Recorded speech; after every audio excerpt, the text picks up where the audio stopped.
When I'm a-walking, I strut my stuff, and I'm so strung out, I'm high as a kite. I just might stop to check you out. Na-na, na-na.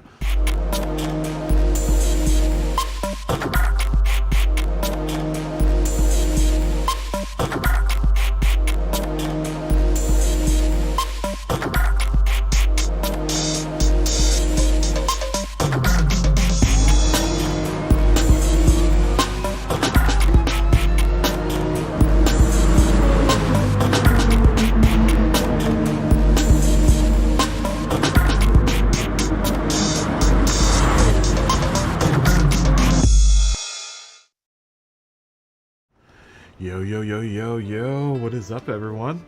Happy Saturday, everyone. It is like 1:33 in the PM here in beautiful, beautiful sunny Los Angeles. Smoggy. Brian, what's up, guys? Fist bump to both of you guys. Cheers. It's Saturday. I hope everyone's doing good out there. Yeah, you know the song. You know the song, Brian. Can you have to put your answer inside the chat, so you can be the first official person, because no one's answered it on Discord yet. So you'll be the first person to get it. What band and the song?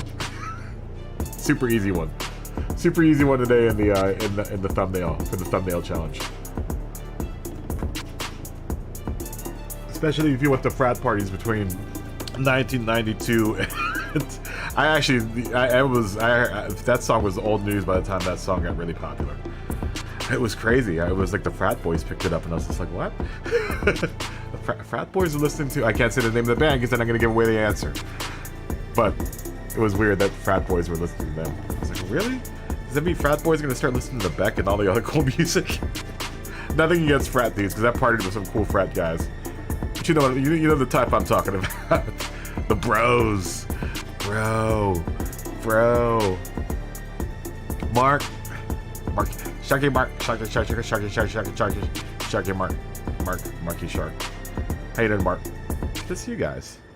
How's everyone doing, man? I'm hoping everyone's hanging good. I'm sure. It's slightly cooler in the room tonight. It's only 84 degrees in here. Granted, it's only 78 degrees outside now, which is probably still 100 degrees in the valley at this point.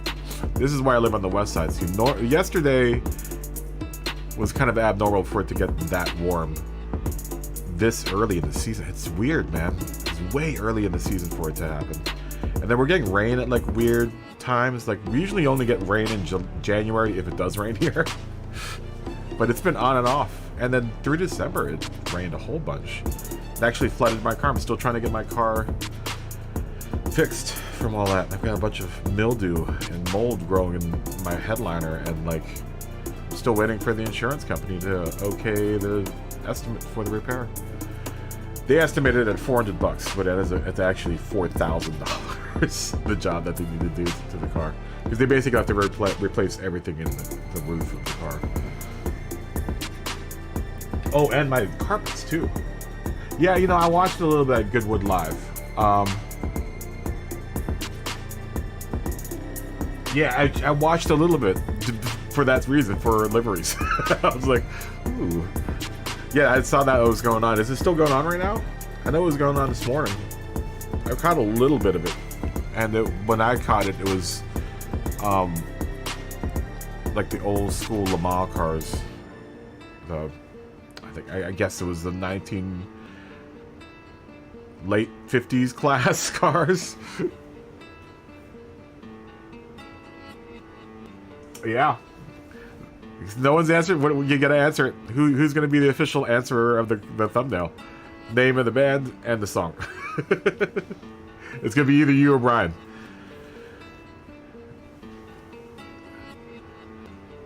Yeah, it's been live pretty much most of the morning. Yeah, I don't know how long it is. I'm sure it's a couple hours. It was on live. God, I clicked on like at 10. But then I had a bunch of stuff I had to do, so I didn't really watch it. But I clicked on it like at 10, and it was going on, I think, 10 or 11 or something. There's been a lot of live streaming motor races. Like last week was Imola. There was a stream on YouTube that was live and free. Too bad F1 isn't like that. It'd be kind of cool to be all watch F1 on YouTube without having to pay for it. But how would F1 make any money, right? Oh, well, answer it, Mark. Whoever gets it first, gets it first. Dylan, or not Dylan, Jason D usually answers it before anyone else. Jason D and I have very, very similar music likes. Or tastes, should I say. But he usually ends up getting it. So you can go ahead and answer. If you know it, Mark, you don't spoil it. You're not spoiling it, you're answering it. that's the whole point of the thumbnail quiz. So you can answer what song it is.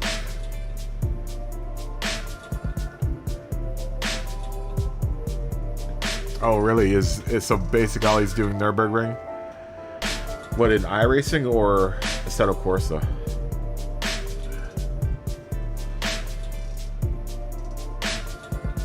You don't. How do you not pay to watch F1, Smoggy? Smoggy Baxter, Smoggy. How do you not pay to watch F1? Do you have a cable package? There you go. Ding ding ding ding ding ding ding ding ding. Mark, you are correct. It is Violet Femmes, Blister in the Sun. I'm glad someone knew that. No one guessed yesterday's, which is I was kind of disappointed. It's either that or no one thought of guessing what yesterday's was. Oh, so you pay? Wait, do you? But oh, you watch ESPN. That's why. That's why. I don't have ESPN. I don't have I only have Disney Plus, but I don't. I'm piggybacking off my brother's account, and I think ESPN is a whole different thing I have to subscribe to. And I don't think he's subscribed to it. I don't know. I don't know what package he has. Yo, want some icy fever? Cheers, guys. Saturday. We already cheers before, but cheers now.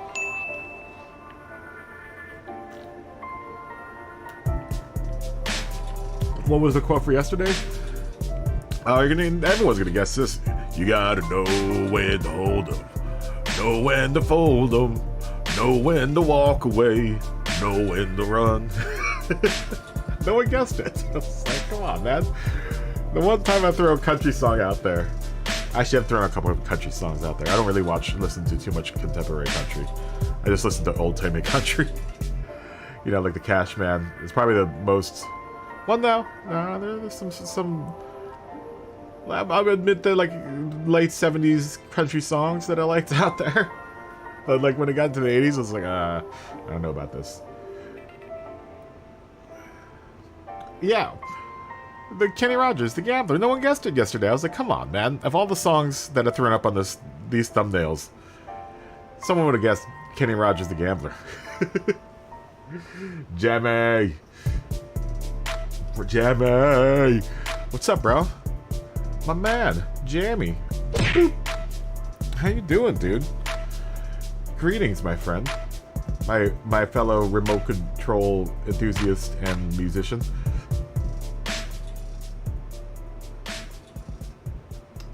Yeah, dude, that's why I don't have cable. Cable is 1,480 channels worth of crap. I may be like 5 channels out of everything that you get in the basic cable package. Oh yeah, Sturgill Simpson's good. But I listen to, you know, like the older stuff. Not so much the newer stuff. Like, I'm sure Garth Brooks has probably made some alright songs, but I never listened to any of them. I'm sure every musician out there has made at least 1 or 2 good songs that's worth listening to. I always give musicians the fair benefit of the doubt, right? Out of everything they've done, they probably have made at least like 2 good songs. You know, that's not including, I don't know. I don't even know where I'm going with this. Either way. Do you have RC? Oh, you love RC too? We've never talked about RC, Mark. I mean, you see the RC collection going on back there. Jamie, I need to get a brushless motor for my crawler, dude. Oh, what were you bashing? Dude, what about... Let me ask you this, because I'm really thinking about this. Arma, Typhon, or Fire Team. Arma, Fire Team. Which one of the two would you pick, or would you just not pick either one of them at all and get something else? If you want to do, like, you know, medium bashing, you know, I'm not trying to do anything competition styles. I kind of just want to go out and jump stuff. Because I mean, all my crawlers go maybe 3 miles per hour. I want something fast that jumps and does jumps, and that I can get to jump. Actually, I'm running this on a 3S battery, so it's got some get up and go. I mean, it's got a Tekin like 30 turn hand wound motor in it. So, but I'm gonna switch that over to like a hobby ring brushless system. Hopefully soon.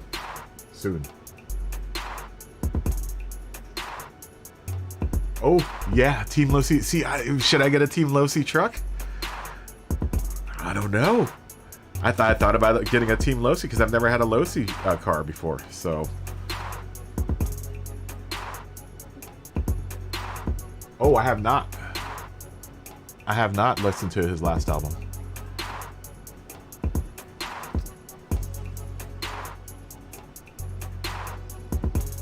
Oh, really? I have to check that out. The Fire Team.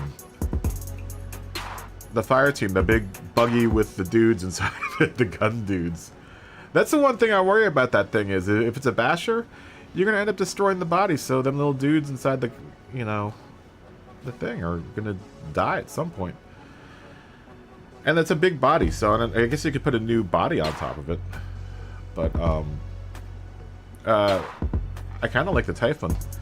The idea of getting a Typhon roller and just throwing my own electronics in it, or rocking out the Spectrum, you know, setup. I don't know, man. I don't know. I mean, I've got all a bunch of Spectrum radios, so it would make sense to get the one with the Spectrum setup. But I don't want the. I don't have to get the. I have to get JST anyway. It's the JST thing for the battery, because I use all Deans. Team Losi truck though, yeah.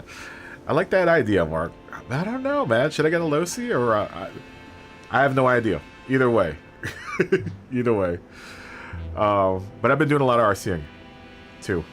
I don't bash though. I mean that truck is probably the SCX-10 is probably the closest I come to bashing. And then I got a bunch of drift cars, like that one. All the ones that are you don't see in the frame. They're like 3 drift cars sitting here. I've got another one up there. Got this one right here. This baby right here. Too many hobbies, man. Too many hobbies. Yeah, I think the Typhon's cheaper. Definitely cheaper. I could make it cheaper if I buy my own electronics problem. No, probably not. I don't need the radio though, so all these ready to runs come with, you know, a radio, and I've got like 30 of them now. I mean, it's bad enough that I have 2 Spectrum hand triggers and 1 what's it called? Air control DX9. I want to get a Futaba radio, man.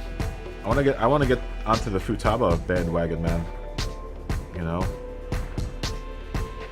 I don't mind my Spectrum radios though. They're not too bad. They're not bad for the money I got them for. They're pretty cheap. And then I've got like 1 million of their receivers. So, sorry, we're talking about RC stuff on a Gran Turismo Sport or Gran Turismo 7 channel. Yeah, dude. Lots of RCing. I wanted to make a video. I had a bunch of videos that I made with the SCX 24s, but I just never got around to finish editing them. And plus, I kind of ran out of money for messing with those things. Kind of sucks. Oh yeah, the Centum, the Centum. That's a cool vehicle, man. That's a real cool giant. I was thinking again that they have another road car that looks like it's pretty cool. There've been a lot of cool cars that have come out lately.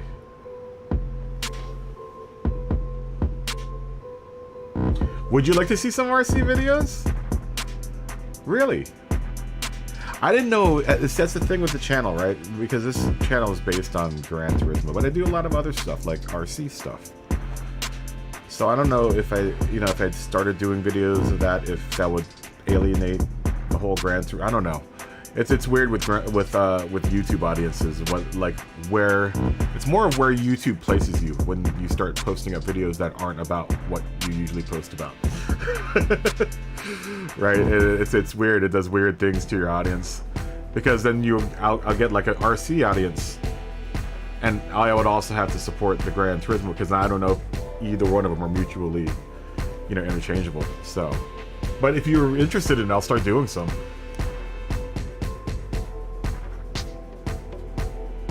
Ooh, drag racing slack cars. Hey, how are you doing, Captain Fly? Captain Fly, right? How are you doing, my friend? Good to see you. Fist bump. Oh yeah, so you do slot cars. I was interested in slot cars for a bit, like scale electrics, doing scale electrics. But from what I understand, there's another brand that's better than scale electrics, right?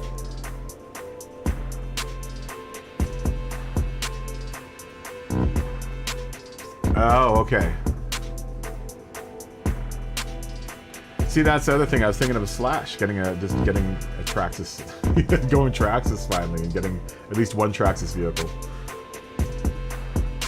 All right, I'll start doing the RC videos then. If you guys are really interested in it, I'll start doing some little RC videos. I just lost steam in that whole series. I've got one video that's kind of ready to cut and send out. Oh, maybe I'll send it out.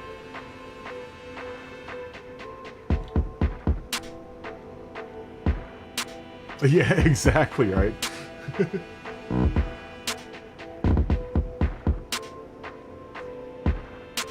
Sim racing and death. Ooh, would you like to see a model build? Oh, that's a big production. That takes a lot of time and patience, man. I'd have to really think about that one, because there's some really good model building videos out there. That's a tough, demanding audience that wants to see like precision built models every other week. I know that I'm that way. If a content creator that does model stuff doesn't come, and they're really good, takes them a while, to release videos. It's always like, oh, I want to see what they build next. There's this one dude that is amazing, and you can watch his. When he started out, he was already really damn good, but now some of the stuff he builds out of plastic models and styrofoam is amazing.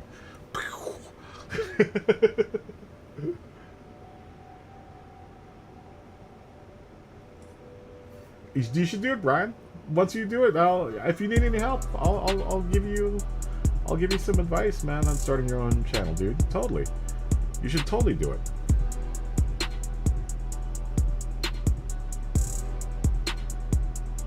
Oh, very nice. Jamie's gonna finally join the world of Gran Turismo 7. All right, welcome to the update family.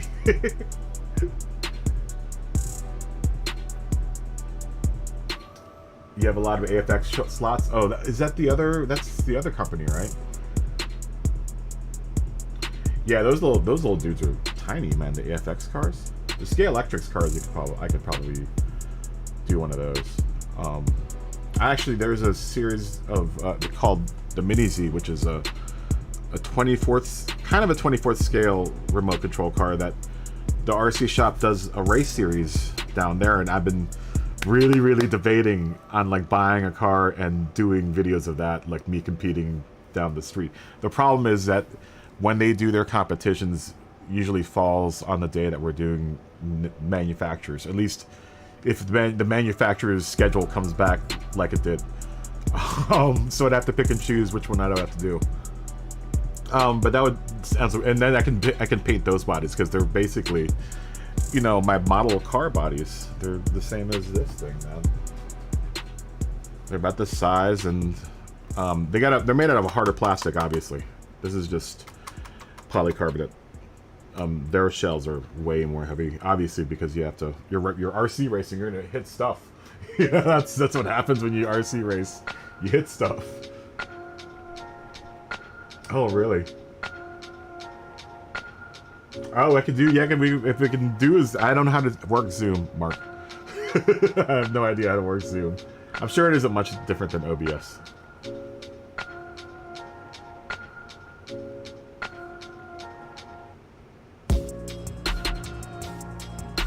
Oh, yeah. I bought a few cars, man. I thought about it. Actually, I just got a GTR. I know I've had this GTR, actually. I think I won it in a race at some point. But I'm gonna do that. I'm gonna drive it around today. I have to do, I'm on menu book 36, I think. Let's go to Gran Turismo. What am I on today? This one. And I didn't want to have to buy a car, so I have this Skyline that I won. I don't know when I won it, because I know I didn't buy it. I won it in something, one of the other menu books, I think. But I slammed a bunch of stuff on it. Let's see what's in the used car lot. I don't think I looked at last night. Maybe y'all can help me make this decision. Do I buy this Mr. 2 or not? I don't know when I'm going to use this thing, but I feel like I should buy it. Being real stingy with my Gran Turismo money, man. I only have $5 million. I'm a poor man in this economy. Poor man gotta make big decisions. Do I buy that MR2? Am I ever gonna use that? I don't know. Or it's either that or this 22B would also be a nice pickup. But it's 179,000 bucks, man. I mean, granted, that's like the rally grade, race grade Impreza. 179,000 bucks is still pretty steep. I don't own any Subarus though, so I don't know, man. I've got a lot of Toyotas. I've got quite a few Toyotas.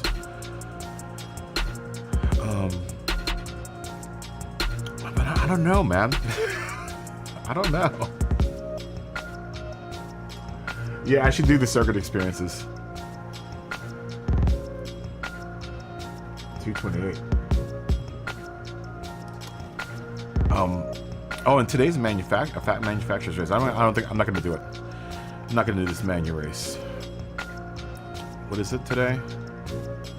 Is it today or tomorrow? Tomorrow, right? Tokyo Expressway East clockwise. Yeah, I don't know. Maybe. I don't know if that's today or tomorrow. What's today? Tomorrow. It's tomorrow. Yeah, I don't know if I'm going to do that. I'm not interested until I can see some DR numbers, guys. But I've got the Skyline now, so I figure I'm going to throw a livery on it and then do this menu book. I want to finish the menu books off. I want to finish something, because I haven't finished anything in this game yet. Like, nothing. I've gotten close. Like, the licenses, I'm on 1A. I still have to do all of the S licenses and gold them all. But I haven't completed anything. So I want to complete something. So I'm hell-bent on finishing at least the menu books. And throwing liveries on cars. Alright, we're going to do a real quick one of this. I promise it's going to be real quick. I'm addicted to liveries, man.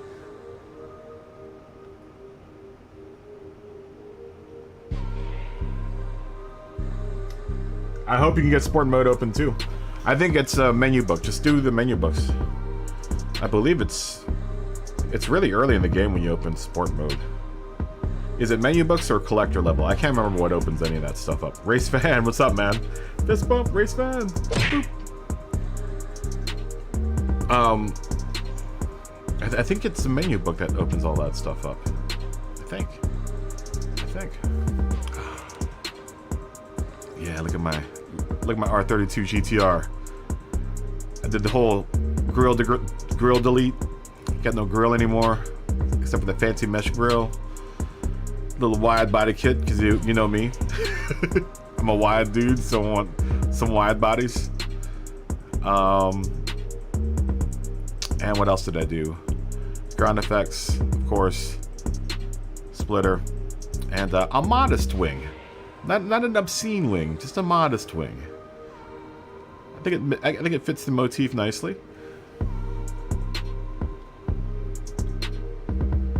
Menu book 9 to unlock sport mode is what Superior says.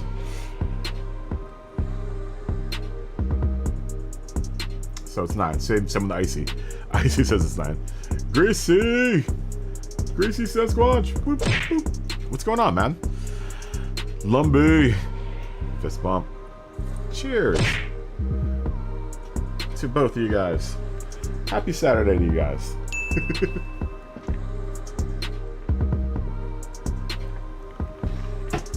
Yeah, yeah, just get to menu book 9. That should be pretty easy. Everything up to that point is pretty easy because the AI isn't... I passed all the AI in the first, like, 5 or 6, 7 menu books, but now it's kind of harder to get past the AI because they make such idiotic moves. Like I said, this game is... The AI is hard in this game because the AI is dumb. They'll make some stupid moves. And then they get stupid speed. Like the rubber banding. Like last night, I was doing a race at Spielberg. And I had a clear 7 seconds lead on the AI on the last lap.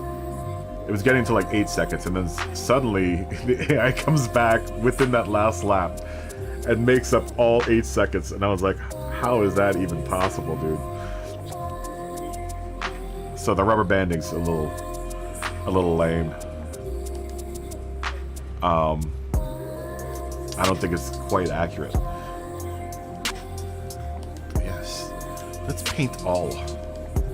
I'm thinking I'm just gonna go with like a basic Nissan livery. But I like that blue purple, man. But I kind of want the top end to be red. I'm just gonna do something that I've done before, just because I do want to go out and race. So we'll do something that's tried and true that I've been doing with most of the Nissan cars, because all that I've designed on them have had this huge flat panel. It's a great car to design on, man. Oh.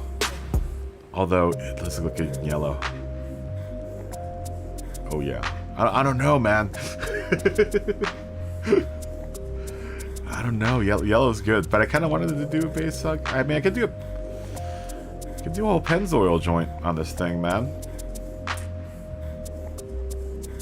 But that's kind of played out, man. Not played out, but there's a lot of them. So I want to do something. I'm gonna do something original. At least a sort of original.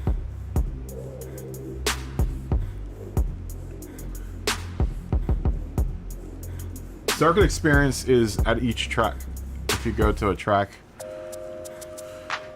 any of the tracks, actually there's too many button presses, dude. It's go to any of the one of the tracks, but if you look down on the bottom, the little squares, there'll be a circuit experience thing.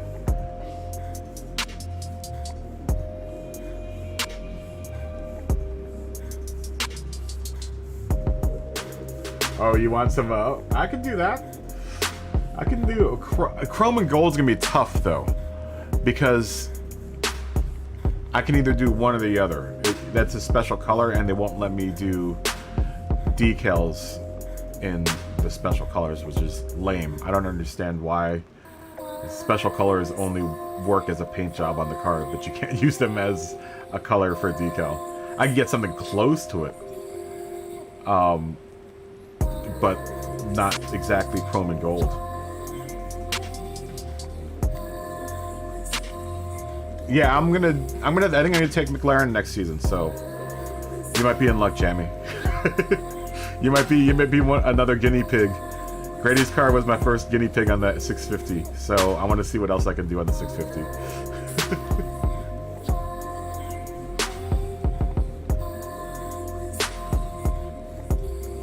Do a Bud livery on this car. Oh, I'm gonna do a basic Nissan car. It's gonna be a Nissan racing car. Oh, the go-karts? This isn't the first time the go-karts have shown up in... It wasn't in other Last Nations race a go-kart race? Or is it this one?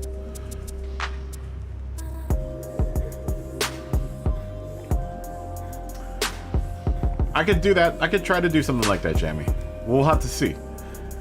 Get your McLarens first, and we'll talk.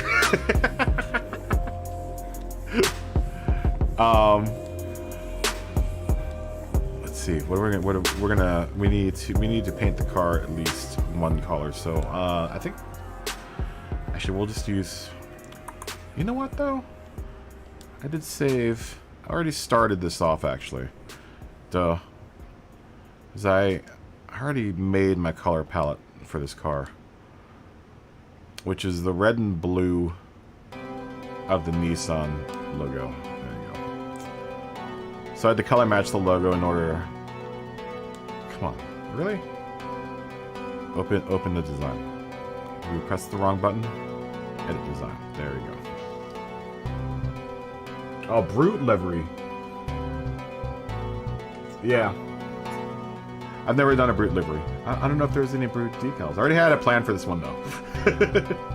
I want to do something really quick and just and go, because I do want to race. I do want to do some racing.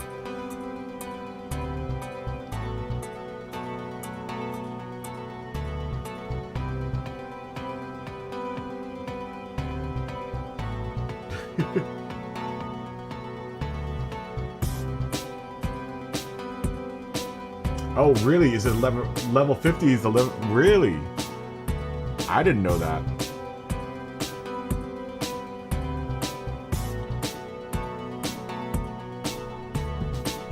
Oh, really? Is it that bad? The go-kart? So you get level 50 collector, huh? I'm more than halfway through at this point. That means, what do we want to do? We wanted to make the top. Yeah, I already color matched this decal. So like the blues, as close as I could get it. For some reason I can't find that color in the color picker. And then the red is the appropriate red as well. So I'll probably start with the cars as the red, and we'll make a red top. Dude, really. Let's see how fast we can do this livery in. This is gonna be a speed livery. I gotta come up with it. Ideas quick. Speed livery build. We want to move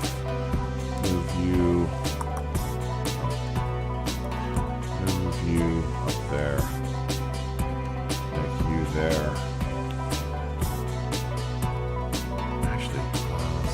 Dividing line here. Keep on going. Alright. So, like, maybe get it to start from there. A little rake on it. It's a 357 degree rake, huh? Not the old 354. 354 is usually the sweet spot. But this car is a 358 for that little body line right there.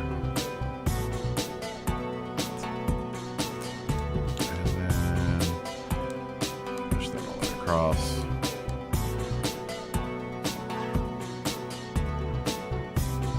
Did you not do it? Why not? Oh. There you go. Make sure you are doing your thing here. Yep. And it's kind of wacky how it goes there. Probably needs to come down a bit. It'd be kind of cool if we graze the top of those lights back there. Something like that. Lower. Yeah, something like that. And then, speed build. Duplicate that joint. And then we'll make you blue. Nope. Blue. Blah. Big.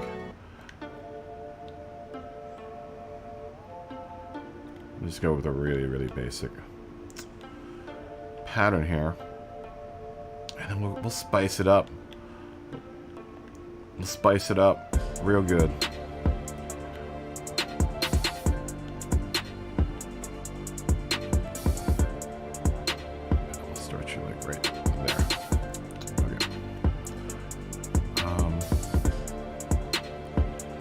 And then...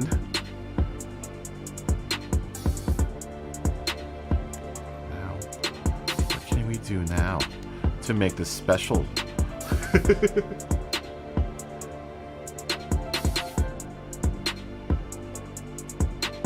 Oh yeah, I've been watching Grove. Grove finally made his 1,000th viewer, man, which is dope, man. I'm really glad that he's achieved monetization. I one day wish to achieve monetization as well. And that is definitely a hope for the channel. I'm gonna do something fun here. We can do like here. Like that big. Ah, you know what? Let's make it bigger. Why isn't that red matching? I matched that red. Oh, there you go. Okay. Something like that. And then...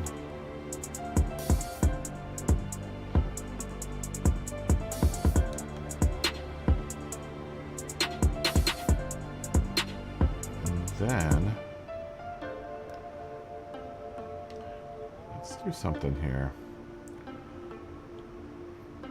Maybe not red. No, we'll keep it red, white, and blue all the way across. Why not? Why not? That might change. This back end might change. Alright. So, we will duplicate you. Put you up here. Change you to old whitey tidy. Make it tiny. Come on. There you go.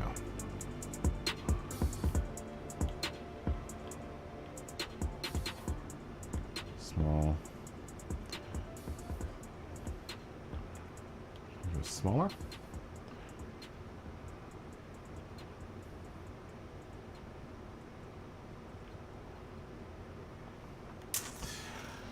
I'm gonna make the Nissan logo smaller. So I don't like we can do it like right about. That's where the number plate's gonna go. Not that, you know what? I'm never gonna try. I don't know if I might use this in a daily race. Who knows? Who knows?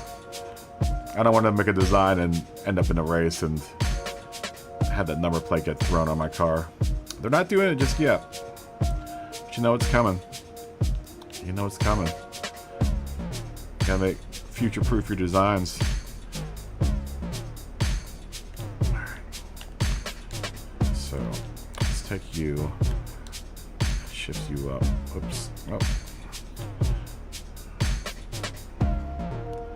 Let's take where's that blue? There it is. Take you. Oh, okay. It's gonna be a math puzzle here. That means I need to put this guy down here. No, wrong one.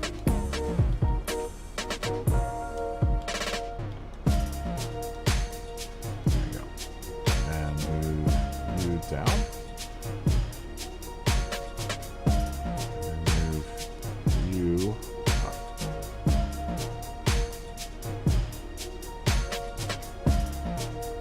Real thin line. Alrighty then. Well, let's do something we don't ever put on the car. Let's do a pattern. Let's do a pattern. Where are you? I'm gonna add a layer above. I'm gonna do one of these paint tearing apart patterns because my car is going so fast. My paint's coming off. Where are you?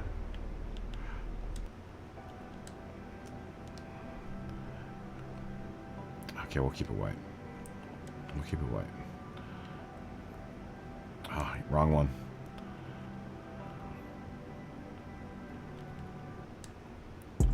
Replace that joint. Pull pattern 1.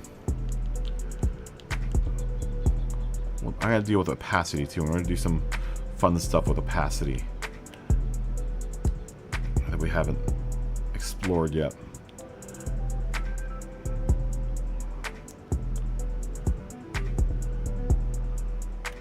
Let's do that.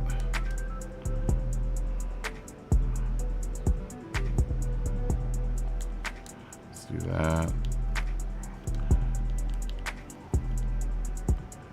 Add layer above.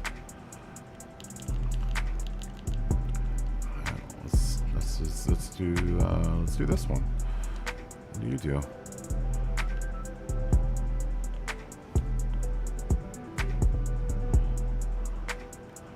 Alright, so we're gonna cover up all that stuff there.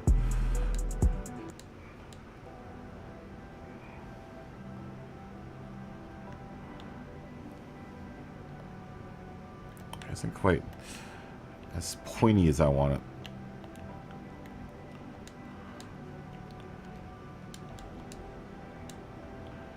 Here. Let's do some skewing.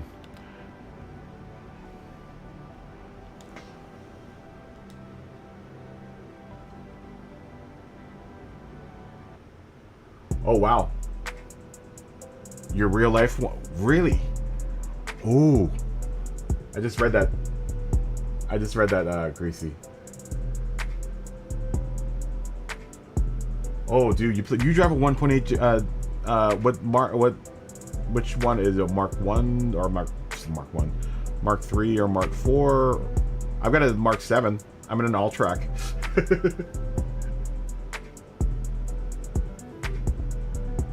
$500 horsepower, man. That's crazy. Is that on your real car, or are you talking about a real car or a car in Gran Turismo?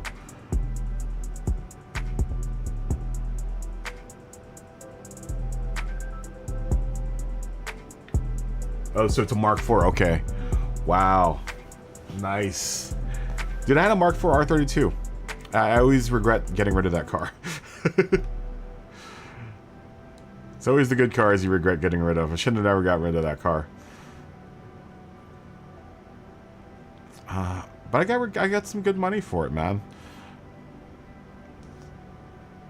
You know what?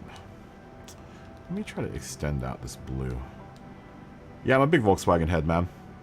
Although I think I'm going to leave the brand, man. I think I might move on to Toyota, especially with all the problems I've had with this all-track. Granted, it's probably because of the new plant that they have down in... You know, the plant just isn't putting out good cars, right? Or at least it wasn't putting out good cars. The one in Puebla that they just opened up. I've had to have my head replaced already. The car only has 60,000 miles. It's a 2017. I've already had my head replaced. My whole cooling system's been replaced. Nothing but problems. Oh, dude, I got rid of that R32 for 17 grand. I was the original owner, 2004. Sold it in 2016, and it had 121,000 miles. And the dude willingly bought it off me for 17,000. It was definitely in really good shape, so it wasn't like, you know, ripping them off. But I was really surprised. I was like, wow, dude. I started at 24,000, and I almost had someone buy it at 22,000. I was like, really? I was like, all right. Sure, if you want to pay that much money for a Mark IV Volkswagen, then yeah, sure. It's fine with me, man. I love that car though, man. That was my first like new car. I've never had a new car before that car. So it was a really cool car, and I kind of regret getting rid of it, but she had to go. I really didn't have a place to park her, because I live in an apartment building, and I didn't want to pay for storage, so I just got rid of it. It sucks. And made more, and plus for like insurance, like having to pay for like insurance for 2 cars in Los Angeles.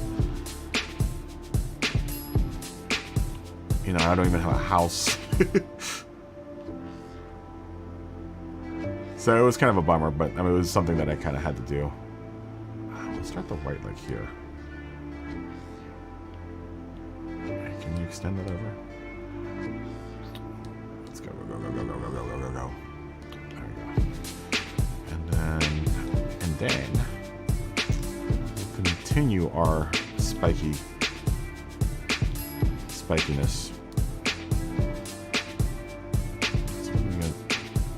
The trick is trying to get this so it disappears. That line. I want to make that line disappear.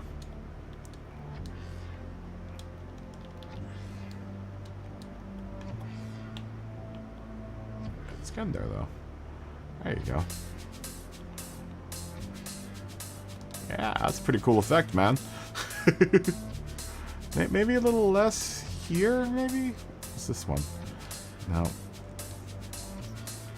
That was quick.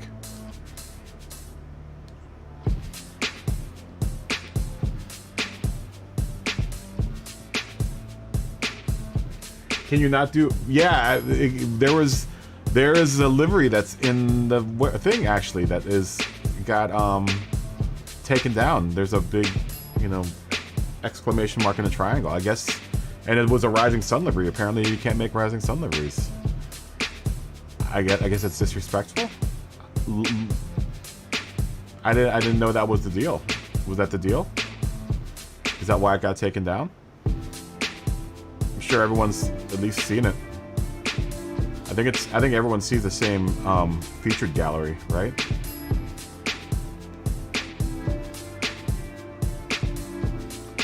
Maybe a little less here.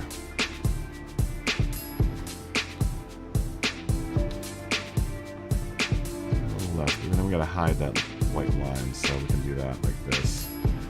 Bring this puppy back.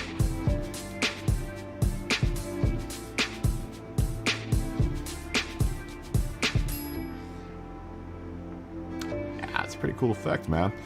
Make this one smaller, maybe? And then move it up. I want to feel more of this tear. Maybe just get rid of this one altogether. Yeah. If we can make this guy... Where are you? Not that one, that one, that one. Make you go up just a bit. Head. There you go. That feels better. That's pretty cool, man. Yeah, I've never messed with that effect before. All right. Maybe we should get the white to start a little later. Or maybe we want to feel a little bit in front of the wheel.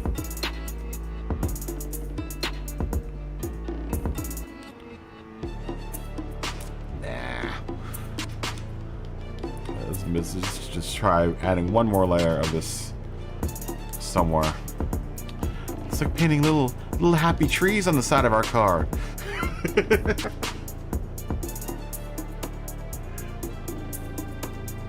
It's happy trees.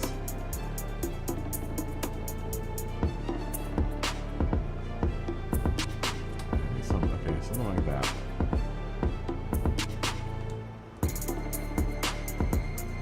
Pretty cool effect, man. I've never messed with that. If you have no clue how to make liveries, well, I'm showing you how to do one, Greasy. Super easy. Look how fast we've made this. Just put squares and circles on a car and move them around, and that's how you make a livery. That's basically what I do. And then we're going to do something fun with the Nissan, too. A great experiment. Now, I need just a plain old Nissan. I still haven't made a Hello Kitty car. gone a month on this game and not made one Hello Kitty car. How's that even possible? How is that possible? Plain old Nissan. Too many decals. I need to start putting these in favorite folders. I wish you could do it from here. You used to be able to hit triangle and put everything in the favorite folder. You can't do it. It's like the smallest things that they took out of this game that make all the difference. Like saving your settings in the lobbies.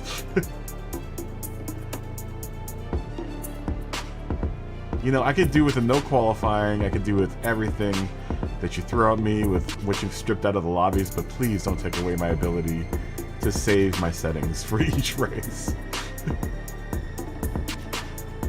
So annoying. Having to set up a race every single time.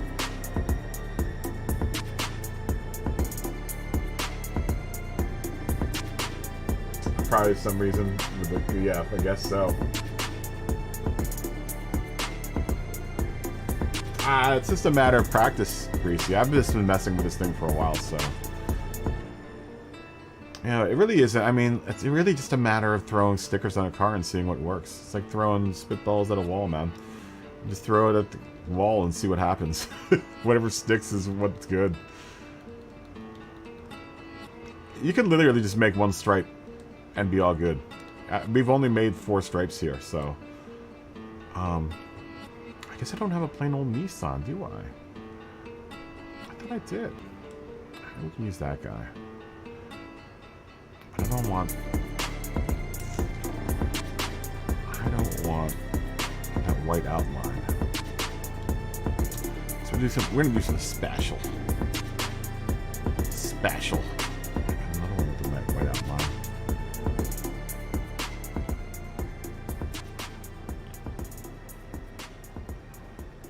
Where is it? There's a Toyota one.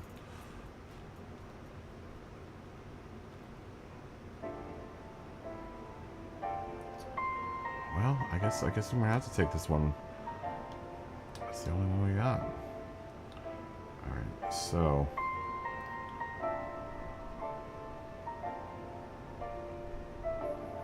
how's this gonna work? How is this gonna work?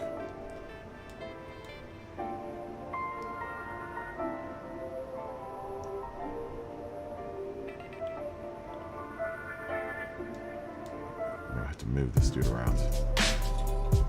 Can we move it here? Maybe. Maybe. It would work there. You. I'll size you up almost the size of this guy.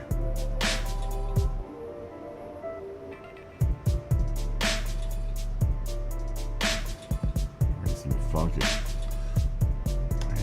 It's about this. Not, there you go. That's about that size. So if we do, let's move you got. Let's move you underneath it here. Maybe. Make it a lot smaller. Sometimes matching these decals up that are made by 2 different folks is hard. If anything, I'll just make this myself. It's an easy enough decal to make. That's what we'll probably end up doing. Alright. So let's start you off at blue. Can we? No, let's try red. That's the problem with coloring it red. Man, I thought I had a clean one. It's all blocky and kind of nasty looking. I thought I had one that didn't have a white outline. That's the problem with some of the decals that have white outlines. It'll mess up like that when you try to color it. Sorry, we keep on looking through my.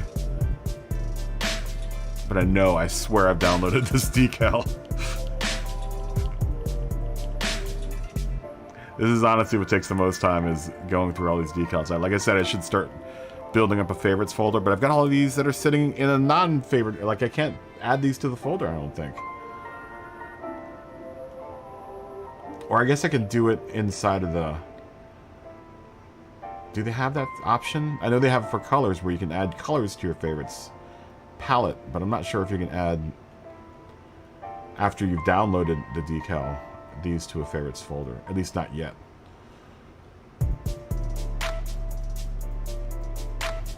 Just like basic function. Should be able to do that from here. Like the whole thing with like not being able to change tires or buy stuff while you're in a race. Especially if it's raining outside, you don't have any rain tires. Then you're kind of screwed, right? You should be able to do that from the pits. You should be able to buy stuff for your car from the pits.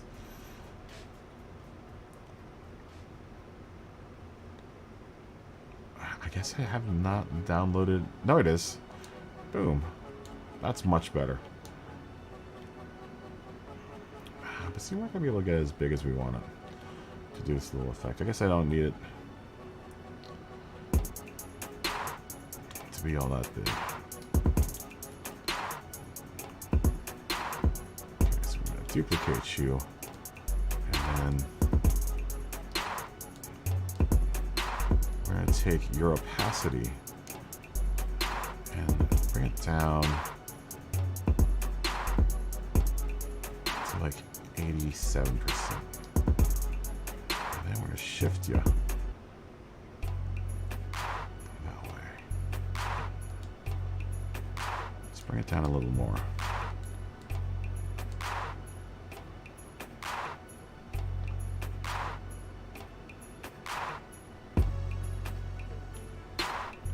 Like that. And then we'll duplicate you. Shall turn your opacity down to like 47%.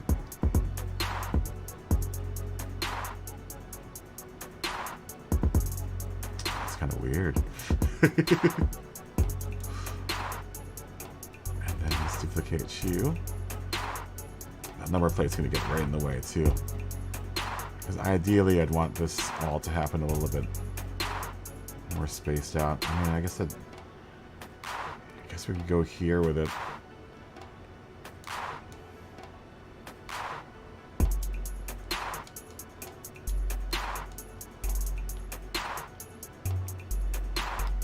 I don't like putting a decal on two door panels. I try to, or two panels. I try to avoid doing this.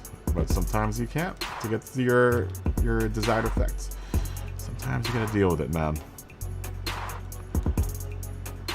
Okay, so and then we'll also make it change colors too. Maybe we should make it go to blue so you can see it better.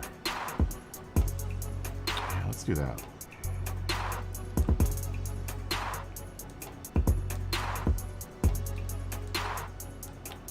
So I want it to fade from blue all the way to the white. The whole idea is the white stays on the front end of the car.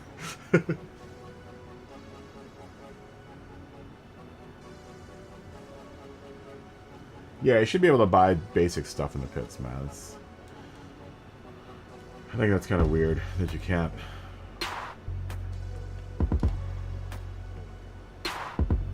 Let's take it down to like 85%. How dark are you?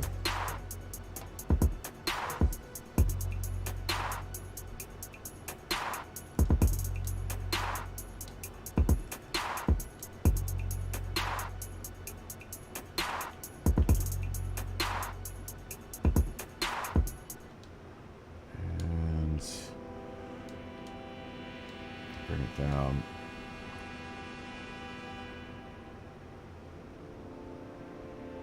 To like 50%.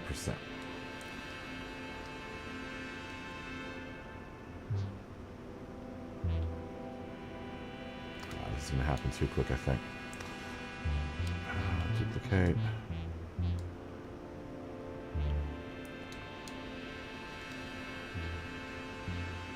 Half. the difference here. We go like 30. I want to go straight to 25%. Still got some space to go.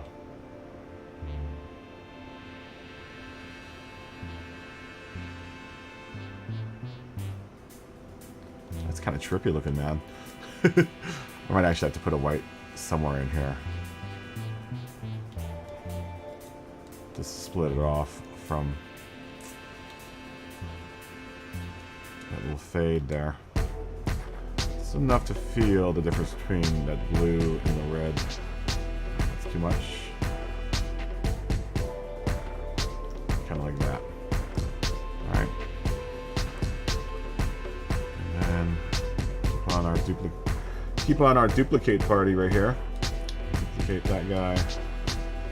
And we'll bring it down to like 20%.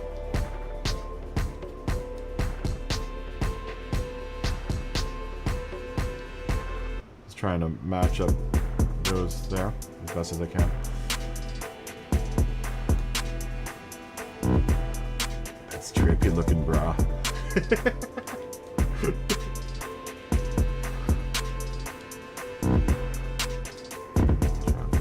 like 20%.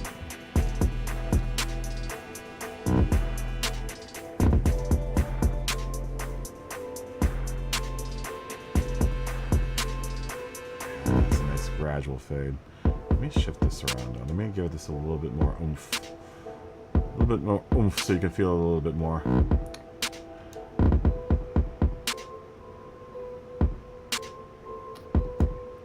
And maybe the darkest layers are just a little too dark.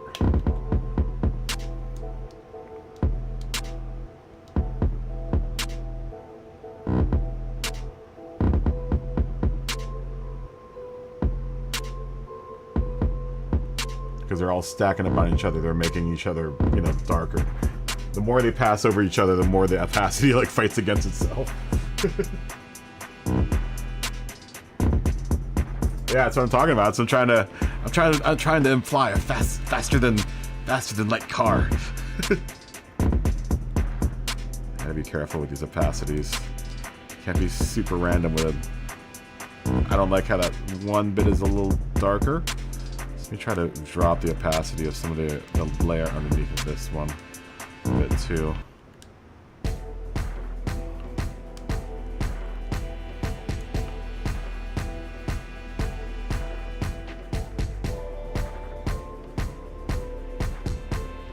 Yeah, something like that, maybe.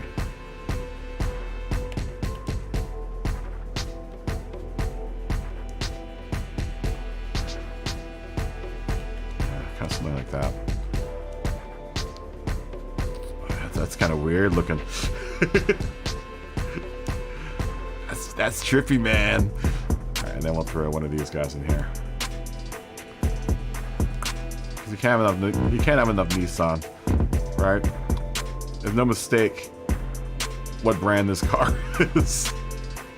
If I don't need to make it really that big. To throw a little white layer underneath of the Nissan there. Just under the Nissan though.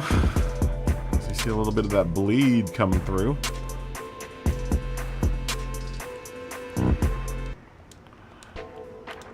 We're doing pretty good on time though. I mean,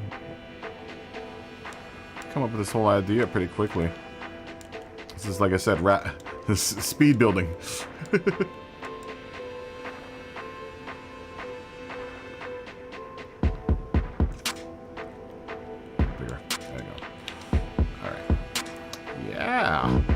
I can dig it. I can dig it.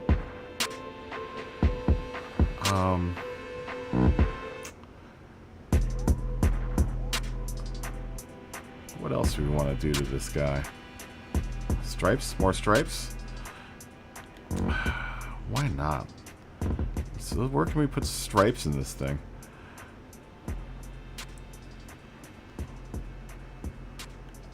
Let's try something crazy. Let's try something even crazier. With a little Nissan thing here. It would have to be below. Why do I have two of those? Oh, that was the white layer underneath. Okay. Okay.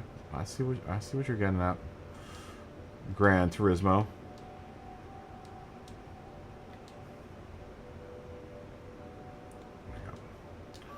Alright, so it'd have to be above this layer.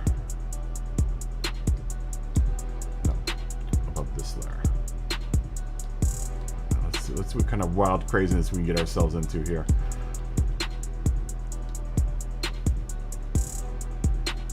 This was like 357, I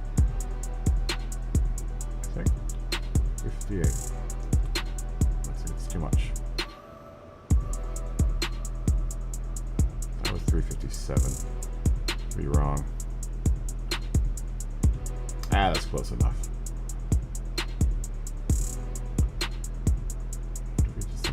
This. Look at this wackiness that's going to go on here.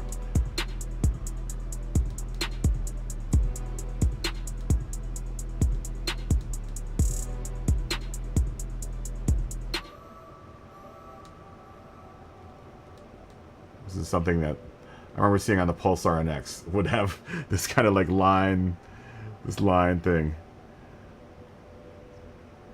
that Nissan did back in the day. Sentra.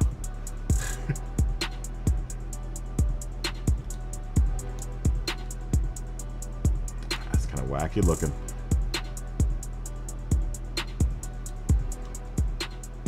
Though it's kind of cool. Maybe more lines, right? More lines. We all know that stripes equal horsepower.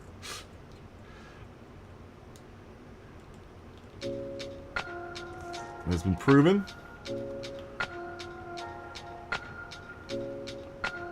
has been proven scientifically.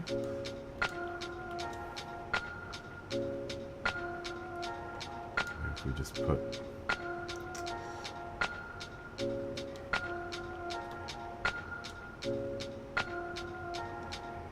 let's move these around just a bit. A little adjustment. Just adjust these so that that one, was that one, that one, that one, that one,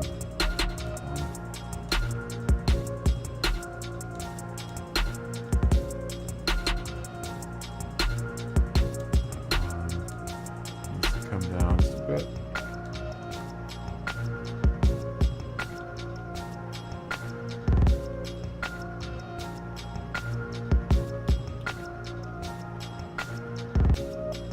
Don't delete it.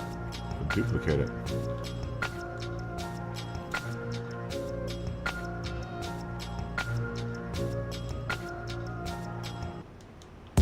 And move you up.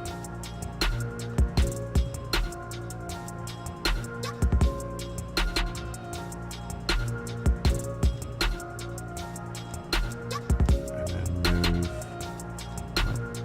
further down. We're going the opposite direction.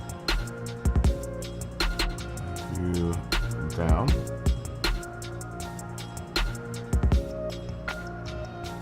There. Or we do in this. Something like this, where the little lines are coming from the logo.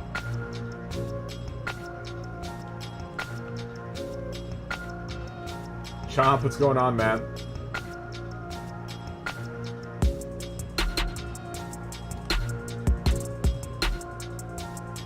Hey, we've scared this livery up pretty quick, Brian. Still want to take our time. It's not a race, but I do want to race today. So,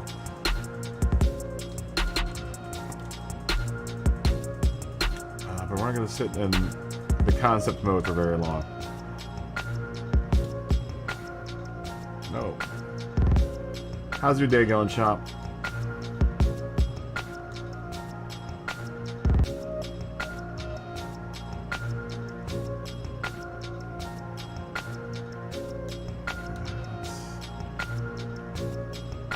Move that here.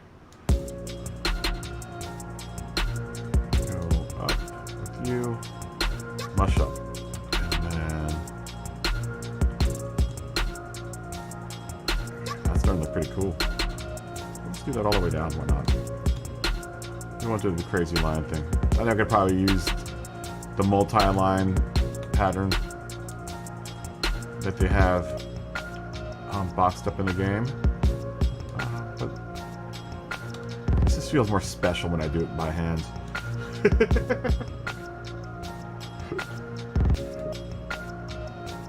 It's in the heart.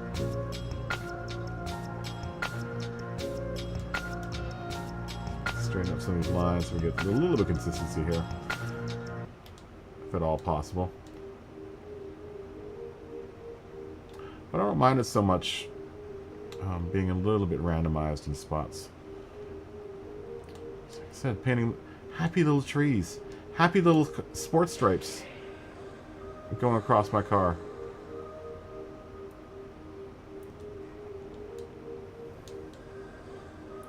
It's not going to be all completely symmetric. It just needs to be close. Yeah, look at that. That's fancy. That's one of the fancy pants looking cars. Alright. Do we want to keep that line? I don't know, man. No, it's still working. Maybe we make it. Maybe we make the line up here bigger. Where are we? That's there. These are all little white lines. You're gonna be one of the big boys underneath here. Maybe we get it to like go like there. Yeah, feeling that. Though I don't like how stripey it gets back here. So maybe we'll make all that. Maybe we'll make just the top blue. Let's try that. Let's do some body sculpting. We're gonna probably need skateboard ramp to pull this off. So I'm gonna add a little skateboard rampy feller up here. Get you to go the other way. Nope, wrong way. This way? No. Nope. This way. No. How about just flip horizontally? There you go.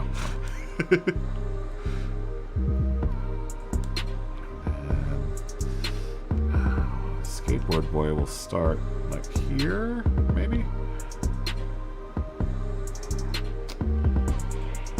Yeah, why not? Can we get you to go all the way to the other side of the car so I don't have to repeat you all over?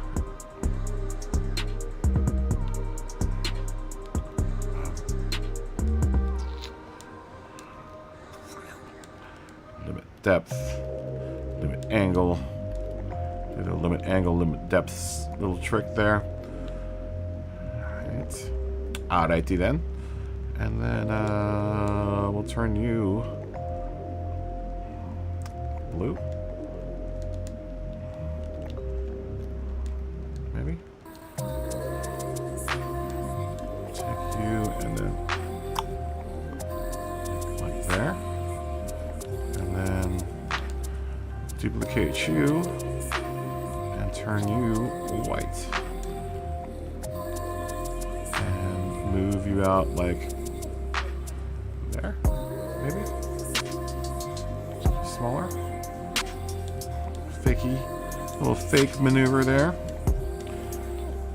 So illusion that that's a clean line, but it really isn't that clean of a line.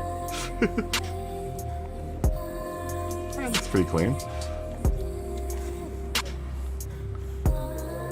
It's clean enough. Clean enough for Gran Turismo 7, man.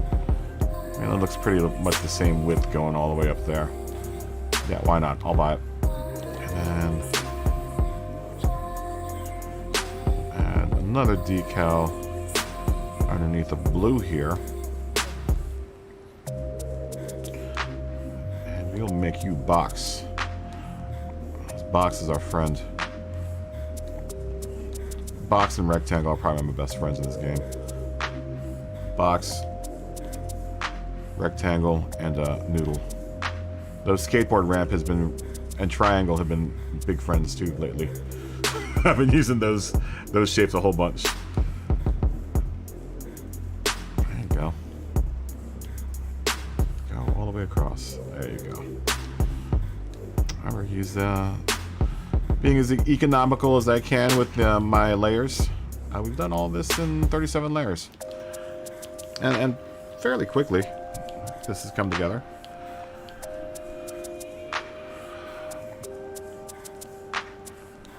Now, let's address the other color here.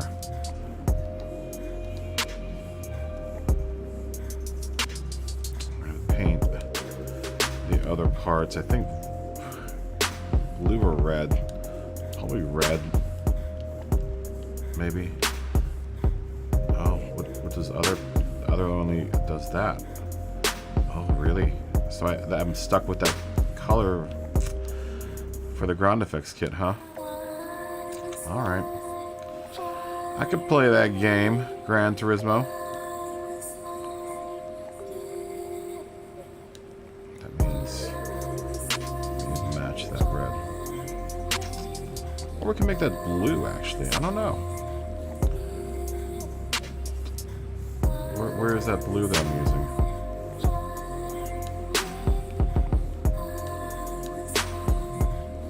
And then we're gonna have to add, I think, a couple tears to tie that blue into the rest of the car.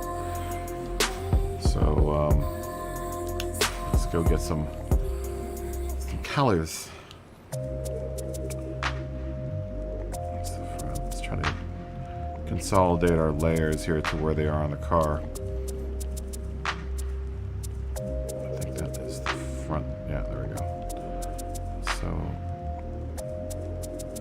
Want it to fall under the other tears. It's another good reason for putting it all the way to this. Actually, we'll put it above the stripe still. We'll put it like here, because I don't want it to run into the red tears up there. If that makes any sense. Layer above.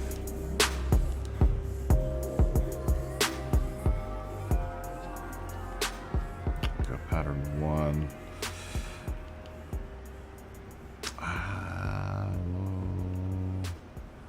I like that one. I'll turn you the same blue. I'll move you up here.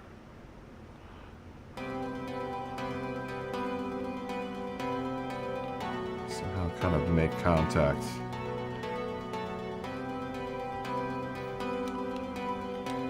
With that blue bit down there.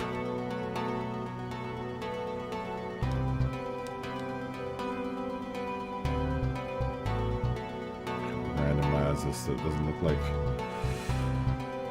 it's the same pattern duplicated over and over again. You probably flip it horizontally or vertically, but kind of like the orientation of the rip, the tearing that's happening there. And we probably should do a little bit more of that red up front too. So we'll do that right above our blue layer.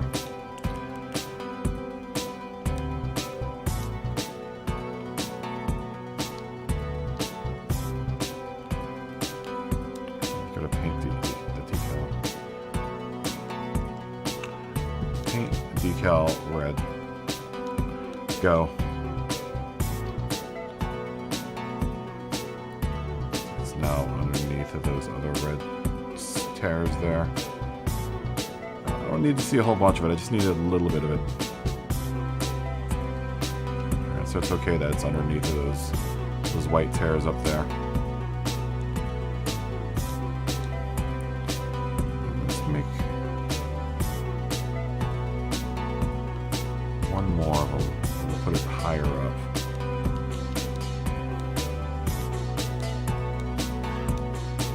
Move you above everything else. Like that. Size you down. We're gonna have to figure out how we're gonna carry this over from the hood. That's gonna be the tricky part. That shouldn't be too hard though. It's probably just a matter of adding more randomized tears here and there.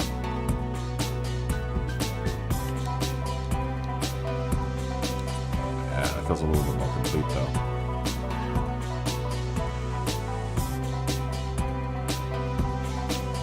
Alright, that's kind of like our basic design idea here. So now what I gotta do is add little fancy things here and there, and we'll call that a day.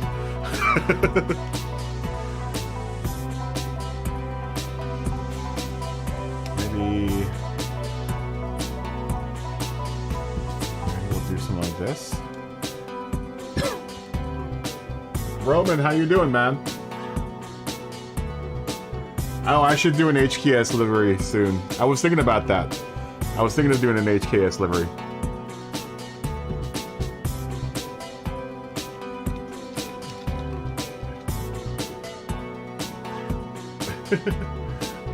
The skateboard ramp, the quarter pipe? Yeah.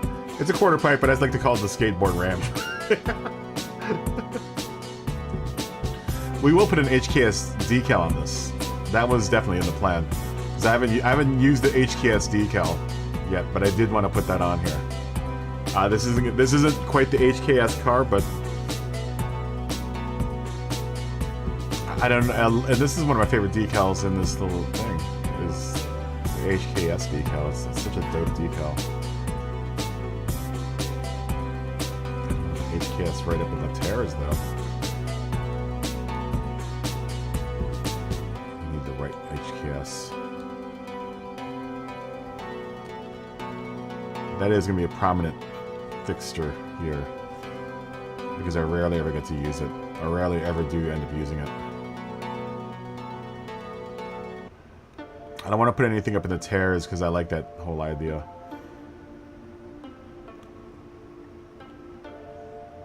I can do... I wish I could put this down here, but it won't let me do anything down there. It's kind of lame.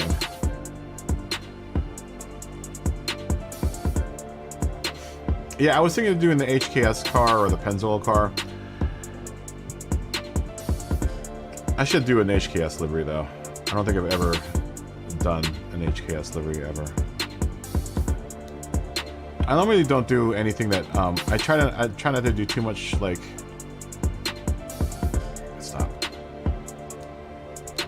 reproduction work.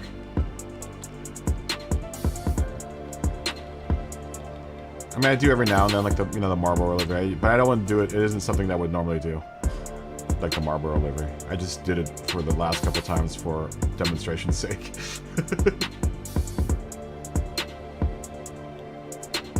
But I want to do like a Falcon livery. You know, the Castrol livery, like I said, was more of a demo of what you can do with the livery editor, but it wasn't something I would normally probably do.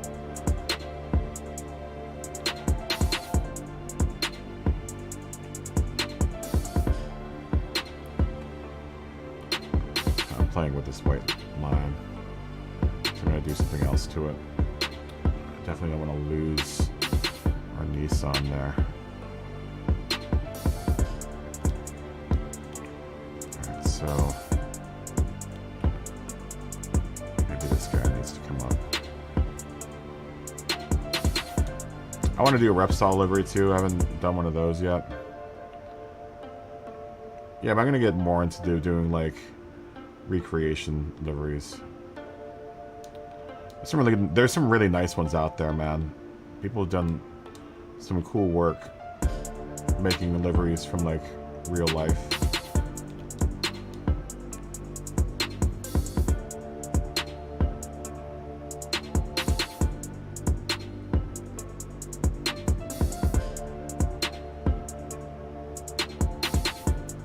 I should do a combination car.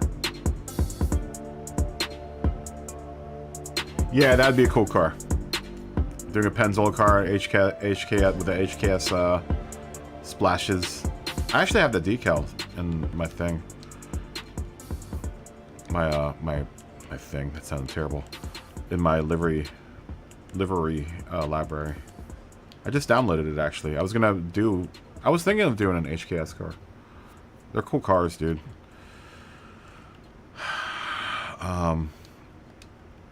That's another... Same with the Pennzoil livery. It's another timeless livery. Or like the Calisonic livery, man. Like, as you don't have to do Stripes, you could just put decals placed on your car and you'll have a decent livery.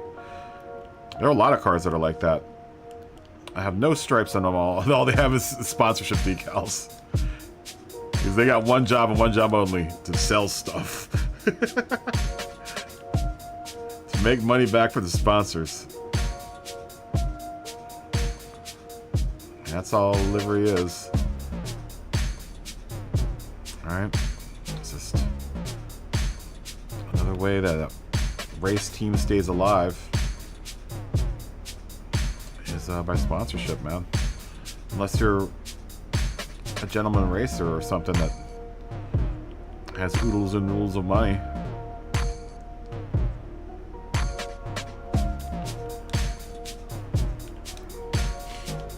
And is independently wealthy. So I gotta give mad respect to anyone that does race car driving, because it isn't just driving.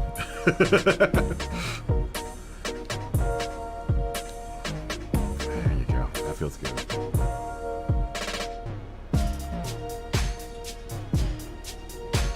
A nice livery? Oh, a nice HKS livery. I'll take a look at it, Scotty. Scotty! You son of a bitch. Scotty! You son of a bitch. Wrong button.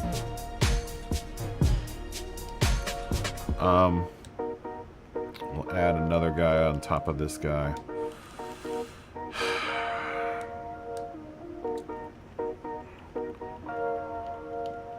It'd be kind of cool to do the same thing with the Nissan, but I think that would be too much. The Nissan and the Red Sun.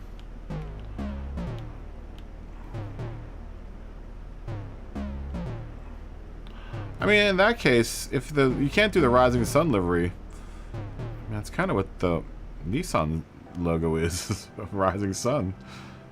It's Japanese pride, man.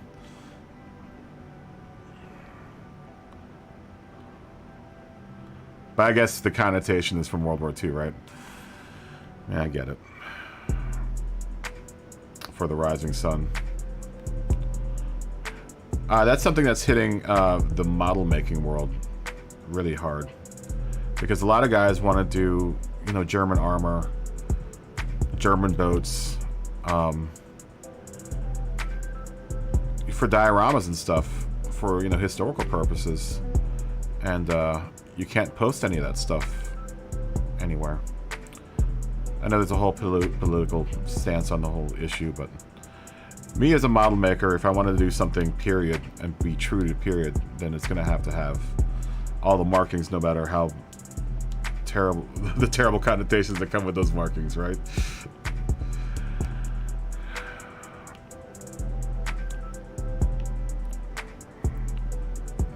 And then we add another stripe underneath of that.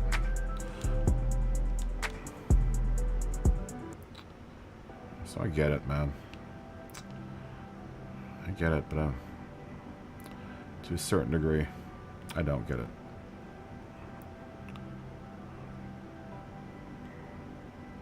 Or it sucks.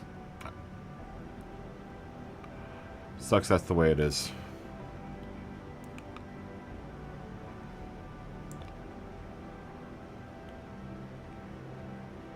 I don't know if I'm going to be able to have enough space to do this, like... Well... Maybe. Oh god. That line did not get any smaller, did it? I need to move it back. So I don't have to, I don't want this line to be all the way in the front of the car.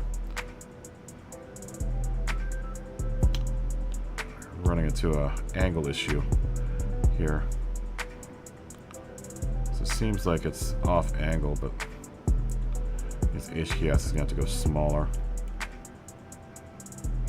Gonna any match up there. That's close enough. I think the top line should come down a little bit more. Just want to kissing that Nissan Sun there.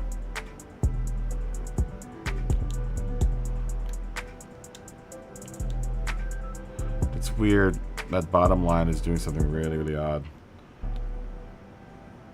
I guess I'm going to have to reproject that decal.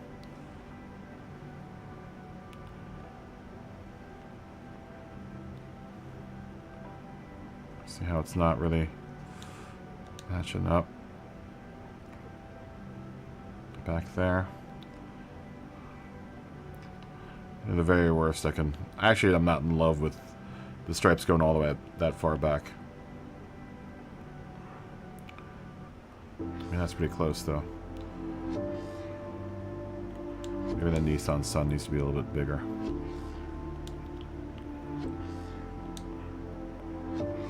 Nope. Keep on hitting the wrong layer. That layer. Just a bit bigger. Still want to feel that fade, so we don't got it too big.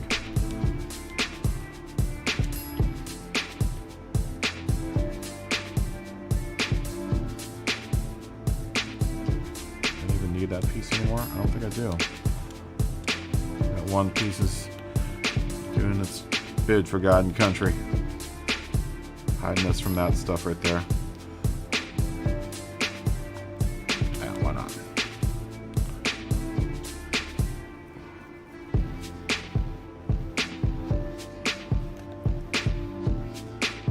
Not in love with what's happening right here. So let's move skateboard ramp a bit around. The blue one needs to move around just a bit. I think this to be a smoother transition. So that's that part of the skateboard ramp is the transition. Build a skateboard ramp with a lot of vert, but if you had no transition, your vert's only as good as your transition. Right? Building skateboard ramps. Now, technically, the whole back end should probably be blue.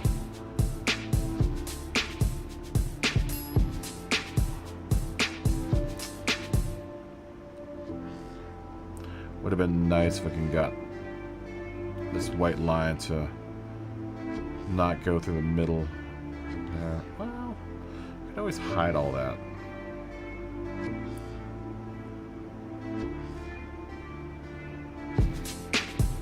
Well, let's see. Let's see what this looks like. Just gonna play around here. Throwing more spitballs at the wall.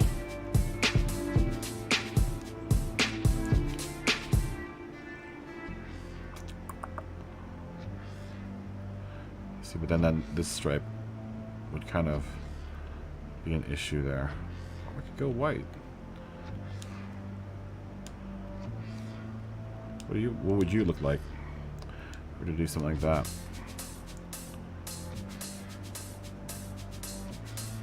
Yeah, I kind of like that.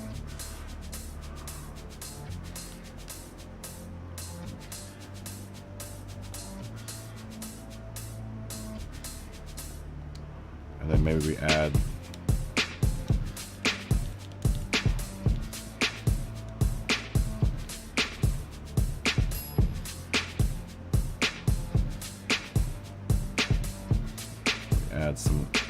add some Terran on top of this.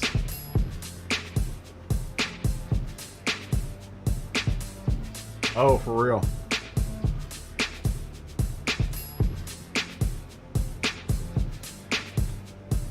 They do include wheels, don't they? What do you, as far as like, what do you mean, Brian? Oh, you wish they wouldn't include wheels with the liveries. The ones, are you talking about the ones that you download? Those are the ones that are not editable, right? Kind of sucks. That's why I leave mine open so people can change wheels and stuff. It's if you share it as a non-editable livery, then you won't be able to, you know, change wheels. It's kind of lame.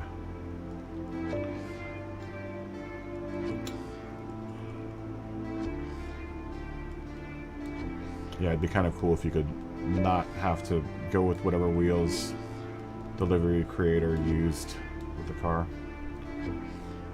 I mean, I don't really care either way.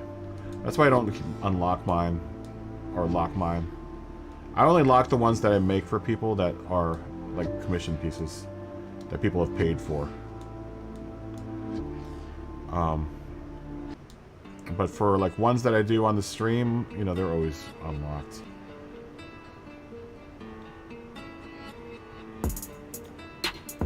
Maybe we won't do the tear back here. Let's keep on throwing more here just to see what it looks like. Nah, I don't like it. Let's keep that solid. We'll keep the tear just in the front of the car. We'll put some on the roof too. Some tearing on the roof. The roofs.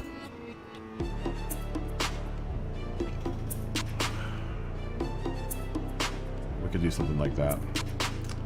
I do wish this line would go up though and go right in the middle. I wonder if I can get that to do that.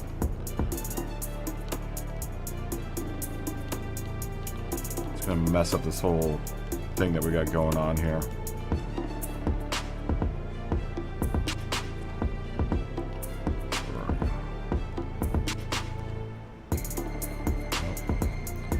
That line, no. Not that line. We're up here somewhere. No. All that. This line. This wasn't matching up anyway. How far up we're gonna have to go to hit there.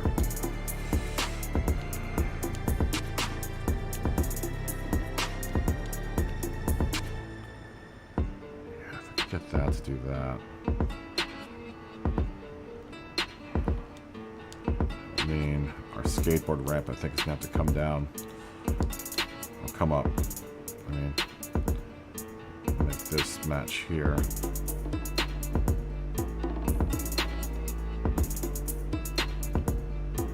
And we just won't carry that other line across. Just make sure this whole square is square. Yeah, square. Square enough.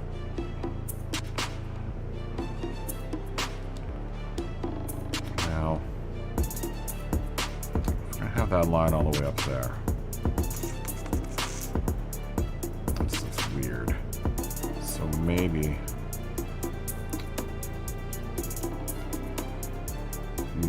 we will take that line. Maybe we'll do the same thing that we're doing with the Nissan there, huh? We'll do a little bit of this action.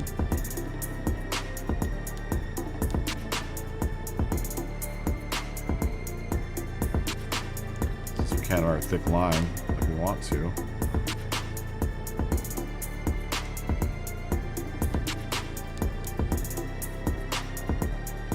a little bit of that action. What you know about that? This line needs to come down just a little bit more, I think. And it's doing that weird thing where back, and this is probably the wide body that's affecting this. So we don't want that line there. We want this line to definitely kind of be like here. So I don't want to go into that wheel well. If I can help it.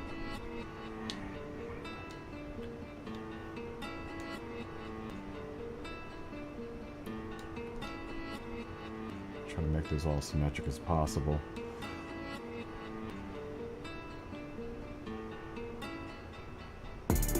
Yeah, I can dig it.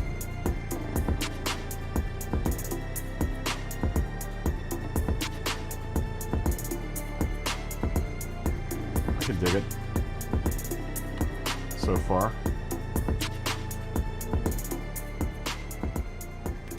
Want to do the same thing to the bottom line, or do I like it? That one solid line. It's got a nice symmetry, that nice solid line above it, but then the solid line above it, I think, needs to be this one here. Needs to be kind of the same width to have a little bit of consistency across the design. So let's try to see if we can't make that a consistent line thickness.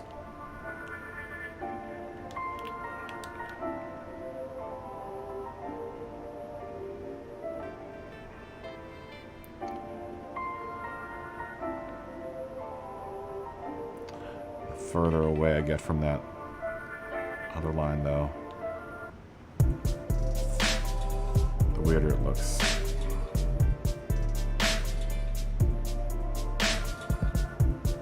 It's almost like I have to be down here.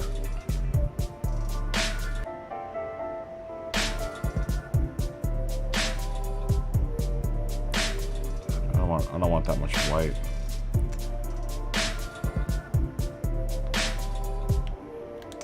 Okay, well, let's play around with this a bit. Let's do some more playing around. We gotta change our angle here for which this skateboard ramp is at, so I can make a smooth transition. We all love smooth transitions.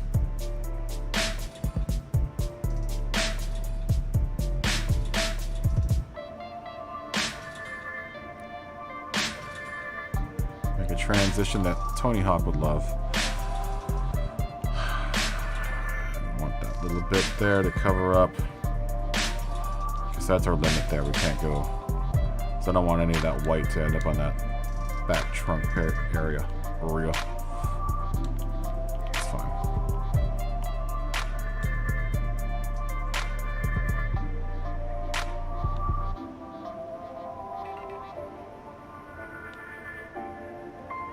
I don't mind if it fans out either. It's kind of nice actually if that white fanned out. Just a little bit thicker at the ends. I don't mind that quite at all. Did something like that instead, so it wasn't so uniform. How far can we push that? We're gonna push it halfway to the A pillar there. Still look pretty cool. Yeah, why not?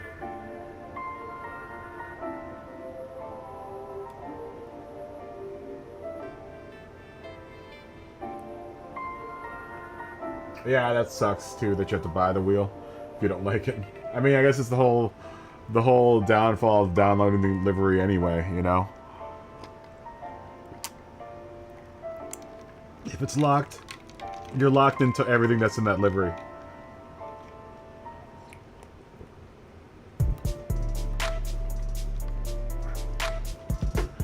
Alright, Brian. Okay, so that blue now needs to go like that, I think. That's right, I wanted to end there, so I have to make this skateboard ramp probably smaller.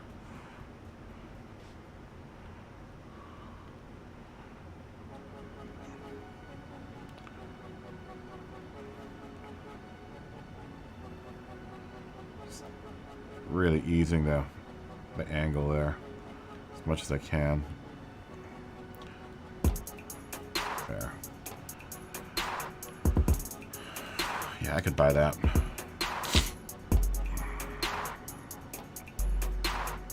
Still playing with this white stripe though.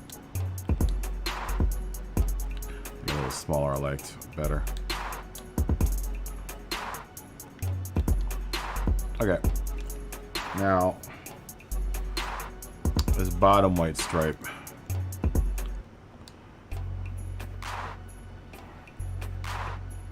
Not sure if I'm in love with it. I have to marry it.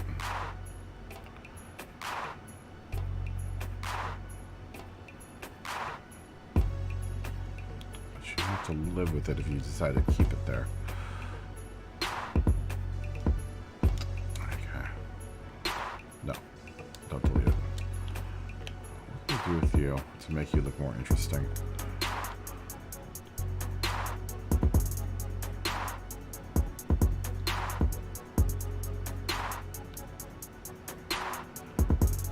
It's weird how this car changes angle. Okay, can we do the whole line thing maybe all the way down? That'd be kind of cool. It's gonna run into our tears though.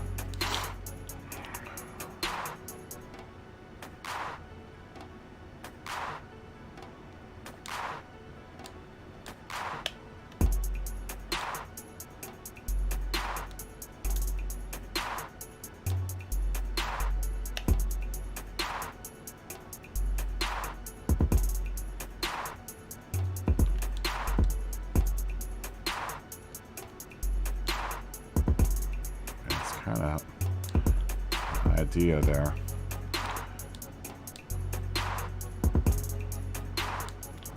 This is going to have to come down a bit more. Just trying to match that blue area above the Nissan as best as I can. This is going to have to do.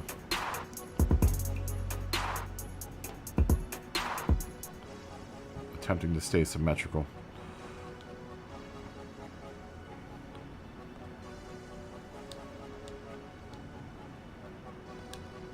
I mean, that doesn't look terrible. It's very old school looking.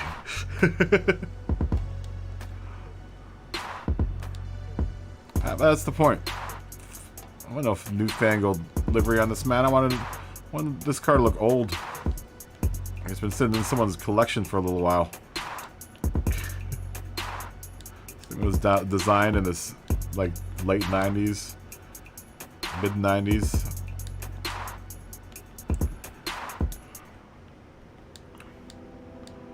I do want to learn how to do rust. I'm gonna try to figure out how to do that rust. I've seen a lot of cool rusty liveries out there, which I guess they're probably using a combination of the decals that come in the game and then decals they downloaded. So I've seen some rust decals, but you could probably use some of these, like these terabits. You could probably definitely use that for rust if you colored it right and sized it right. You could do that.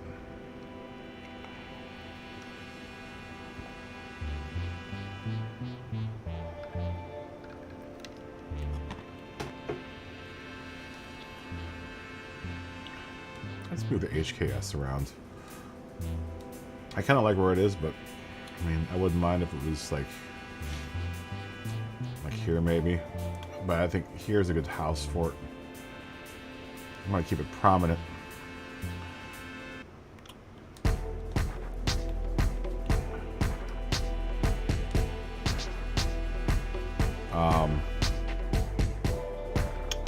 We'll do factory decals later.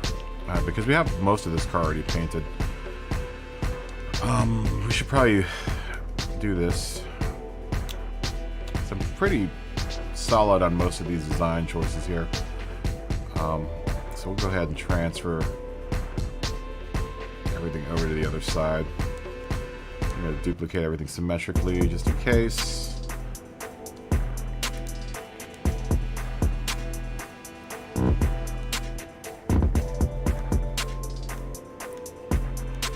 I also try to stack my livery in a way that I can be able to find everything. So I usually put all the like decals together.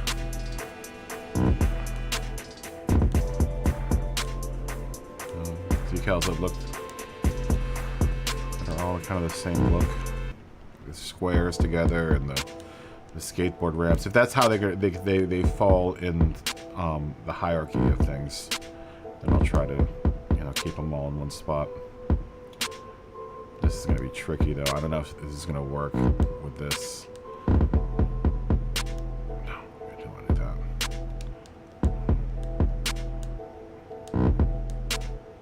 This is going to go backwards.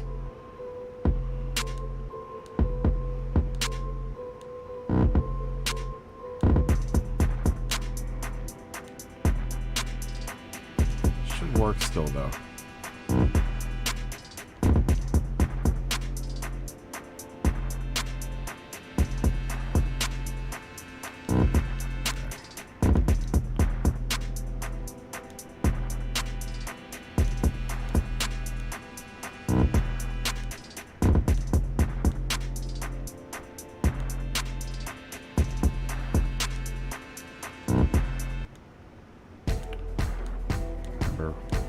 Stripes equal horsepower. Surely got a lot of stripes going on. You have 74 decals. I'm sure about 3/4 of them are stripes.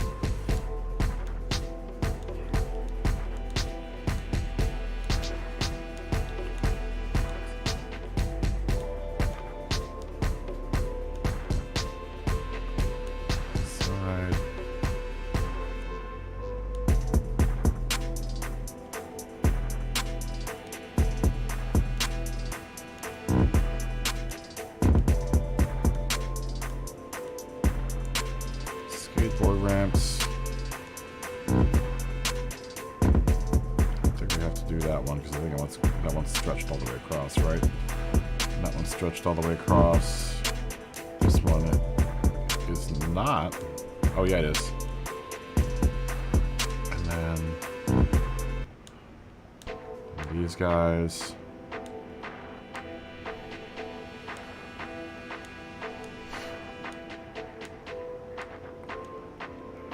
This guy. And this guy. Oh.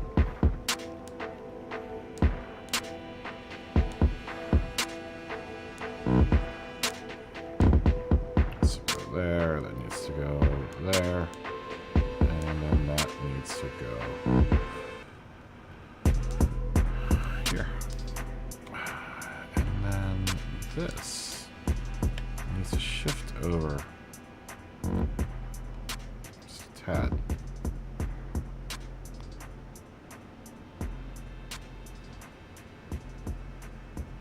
There. I guess it transferred over just fine. I was worried about that Nissan. It actually is in a better spot on this side than it is on here. I just don't like how that S is getting cut right there, but you win some, you lose some, man. It's just the way it goes. Alright. So let's address the hood and then the roof area, which is going to be more of the same kind of Terry thing going on. We do have to kind of match the tears as best as we can on the sides there, but they're all symmetrical, so that should be pretty easy.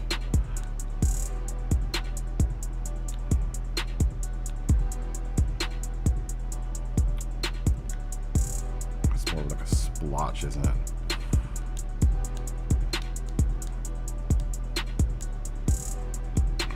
I have to change the camera to there.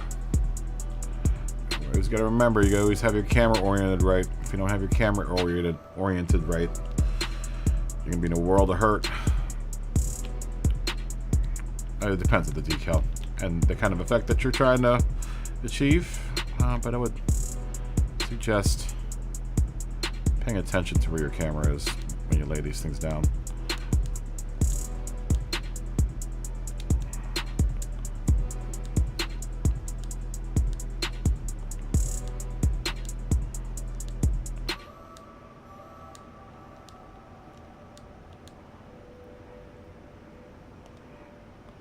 Better than all that, it's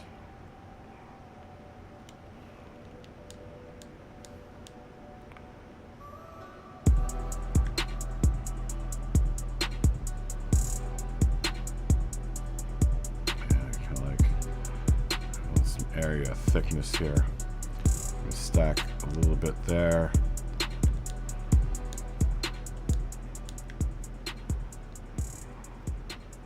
And then maybe down the middle.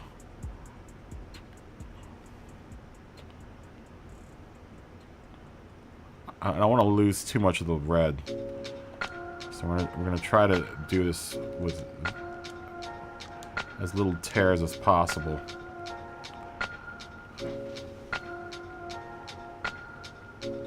It's kind of a Fair Lady like livery. I'm just messing around with these tears, Lumpy.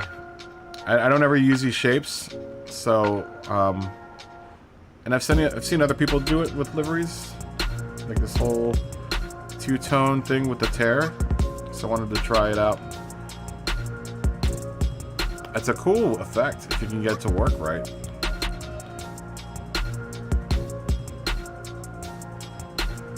Pretty cool looking. A little skewing.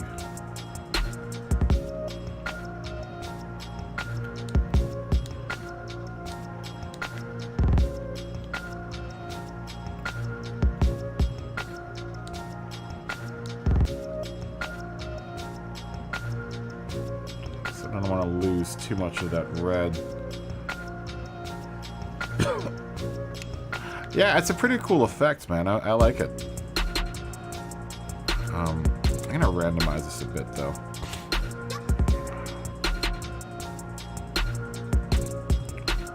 I'm gonna bring this guy back.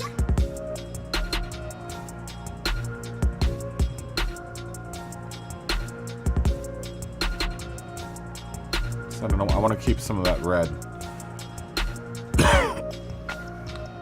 Make it smaller.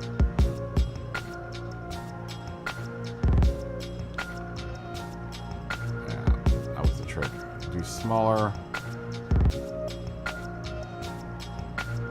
Trying to not to make this middle part look too uniform if at all possible. So you have to be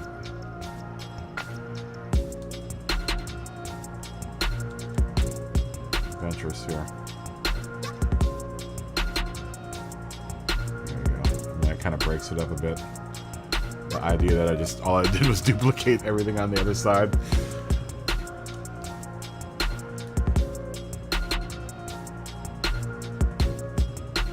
And then, really big on the hood.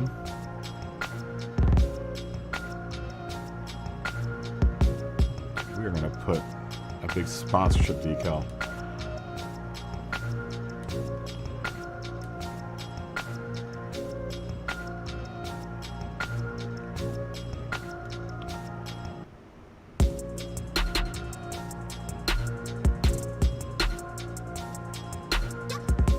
Happens if we throw this guy here. Put that thing underneath all these. How much do we lose of that?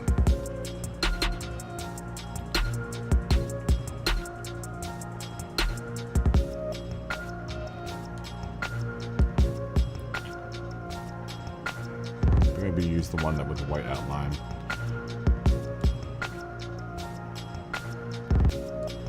Have to do another layer there. I'd probably have to be above that though.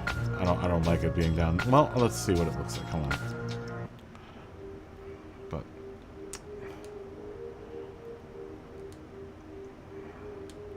yeah, I'm not in love with it being below everything. Remember, you're still trying to sell stuff here.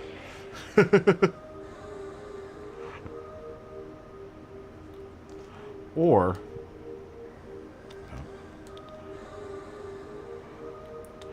it's a little boring, right?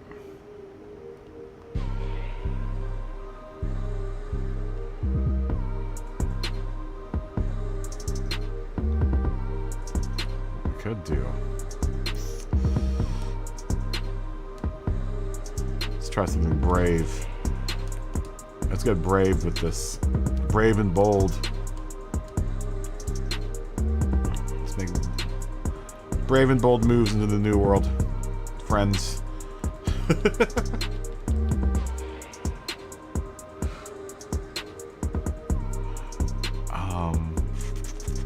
Where did you go, Nissan? Plain old Nissan, where are you? Nissan.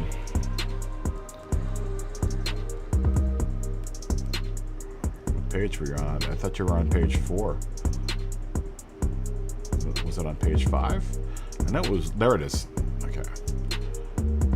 Now, how bold can we get with this?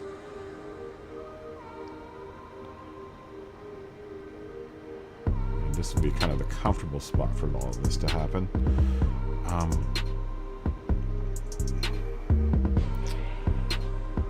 Problem is it's red. So we could probably make it.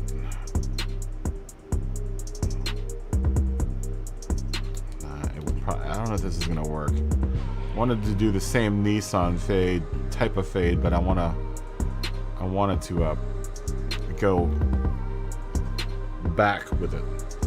Like this would be the final Nissan, but then I'll have a bunch of faded ones underneath. So maybe what we'll do is we'll take this guy, make it smaller.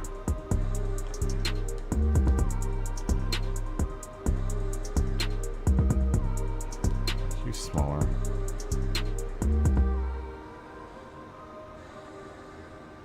Josh, bananas. What's going on, Josh? Are you working? Are you finished with work? Bananas. What's up, bro?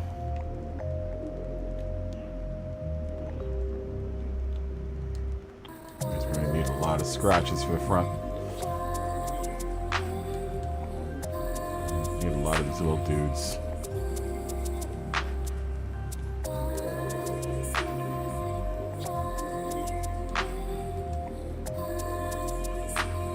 I'm not doing a good job of selling Nissan.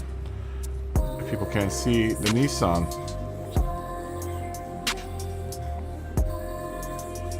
Oh, that sucks, Josh. You work hard for the money, man. You work hard for your money.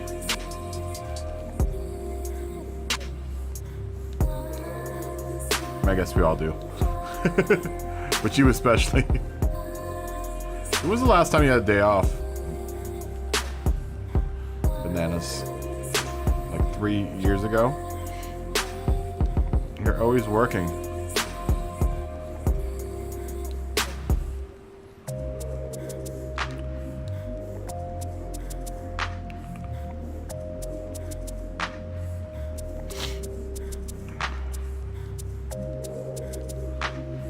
Hugo!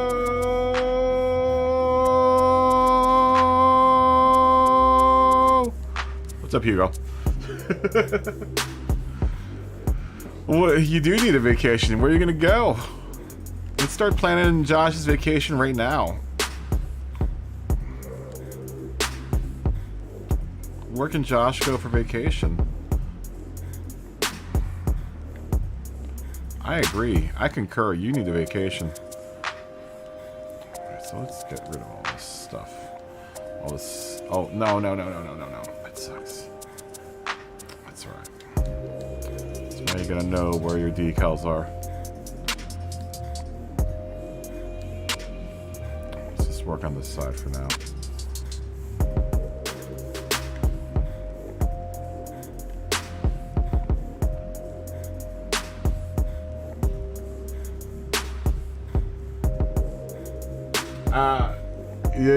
The weather is slightly colder. It's still kind of warm, but you can't have your cake and eat it too. What does that saying mean? Because you can have your cake and eat it. I've had my cake plenty of times and ate it as well. I mean, I wouldn't have bought the cake if I couldn't eat it. What does that saying mean? Though it is cooler today, Hugo.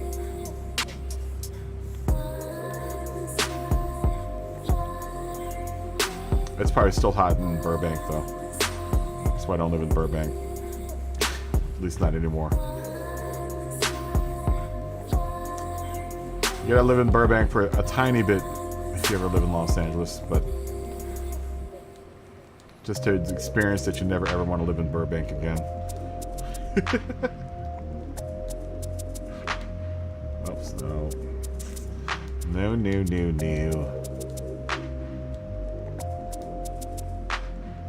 This is an R32. This is an R32. Aren't you glad?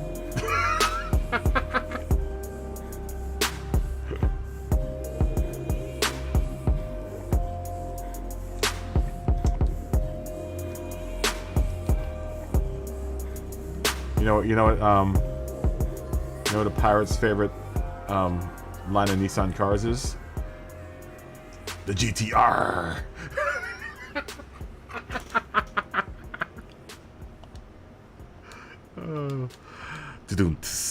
I'll be here all week, folks.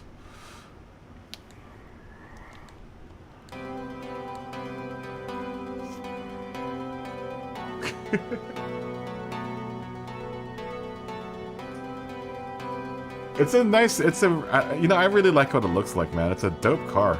I put the wide body kit on it, put them gold wheels on it, them gold rims. It's a good looking car.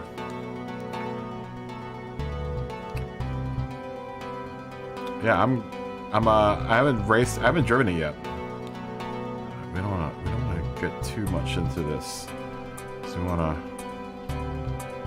do our fun Nissan thing, so maybe we should be moving these guys over, now that I think about it.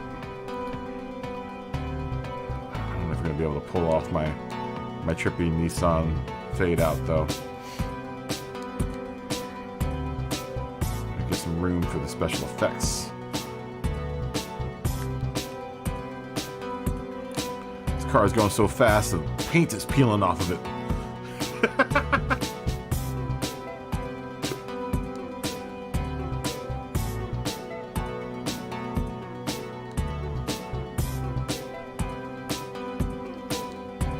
There. I'll randomize this a bit. So I'm a random type of dude. I want to make a little tunnel for the Nissan though. A little Nissan effect we're going to do. As soon as I get all these decals moved out of the way. There you go. That's the ticket. This probably needs to come back a little bit more.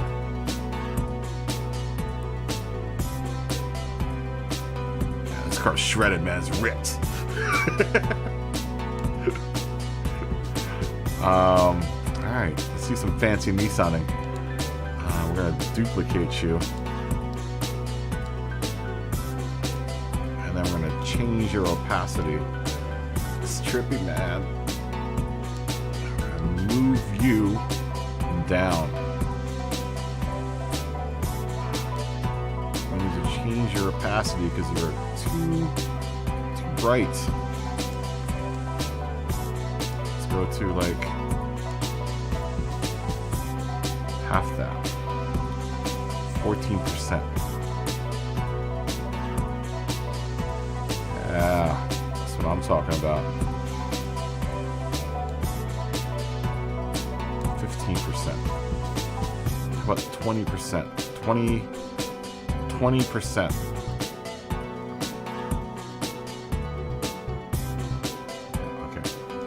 Duplicate you, bring it down even more, and then we'll make you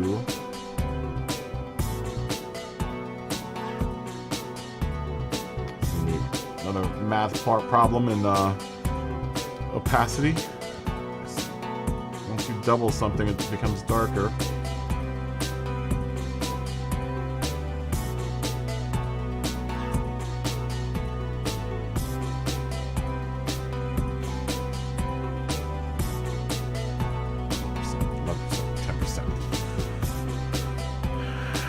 Duplicate you.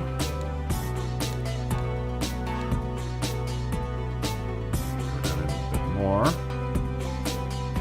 And we'll change your opacity to 6%. And then we'll duplicate you. How far can we go? It would have been cool if it went all the way down. That's not that smart. That could almost stay at that same...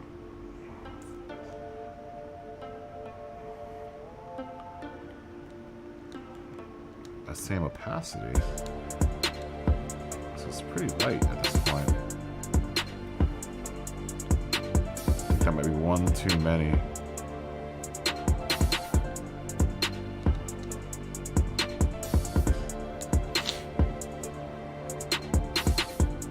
That's trippy, man.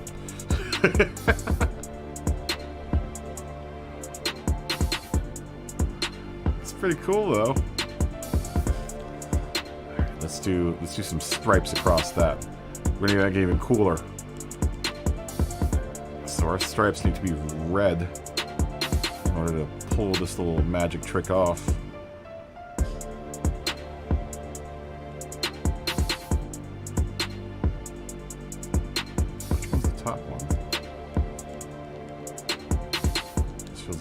Backwards, but whatever. Sure. That means we're gonna have to duplicate below you. Get out our friend the rectangle. Rectangle.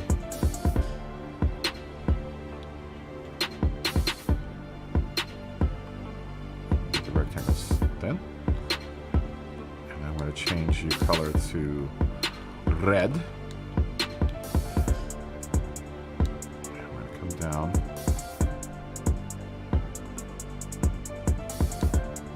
Why can't I see my friend the rectangle? because it's in the wrong spot. There we go. Is that in the right spot? Oh. Oh, okay, I see. I see what's going on. This is all backwards. There you go. Now we're talking. I mean, it really doesn't matter what level each one's these are, but I'm just gonna move them around because I'm anal like that.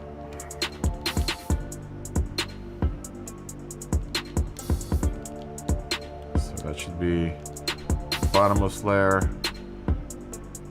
Next one, next one, next one, next one. Okay.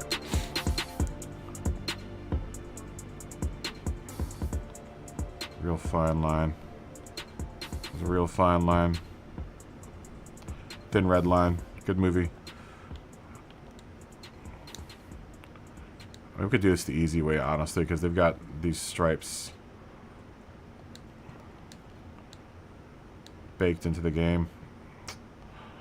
Like I said, I like doing them because it's that extra added touch of personality.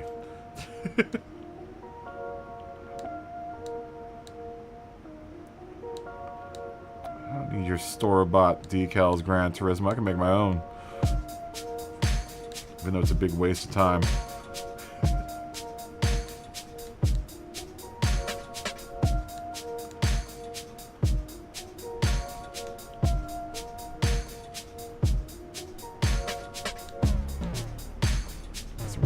Of those. That's fine. It's a pretty easy, quick process. You're in the wrong spot. You need to be here.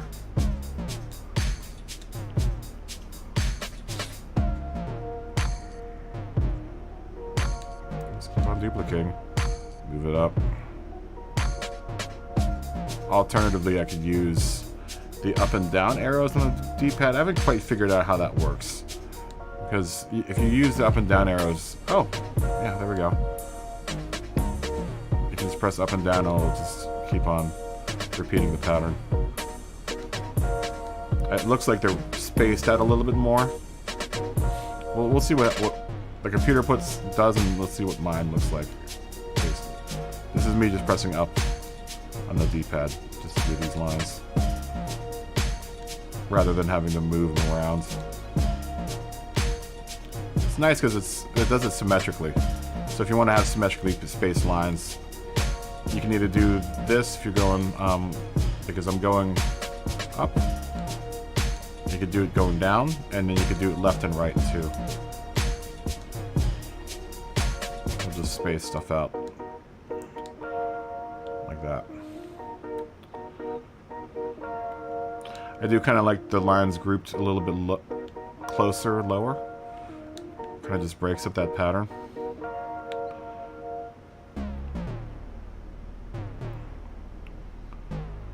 I mean, it's pretty dope close up. You really can't tell the difference when you're all the way out. But it's kind of cool because the Nissan's kind of like a reflection. But it's not a reflection because it's still going in the direction. It's pretty cool. Nissan's almost a palindrome. If it was Nissan, it would be a palindrome. But Nissan is a brand of instant noodles, which are delicious, by the way.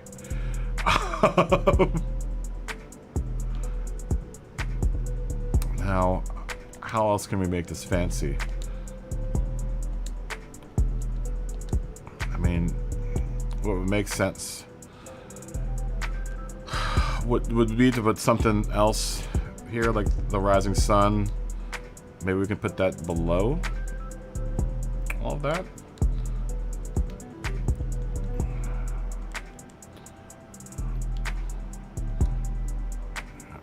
Stick it in. I mean, that wouldn't be strange. You know, you see a lot of this double, triple, quadruple branding all over race cars anyway. Look at the Castrol car. Look how many times Castrol shows up on the Castrol car.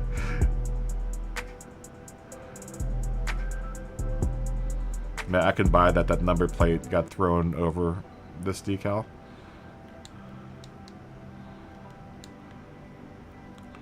We're just gonna over Nissan our Nissan. And then, to make matters worse, we'll put another Nissan sticker here. Let's do this one. I just wish that R wasn't red.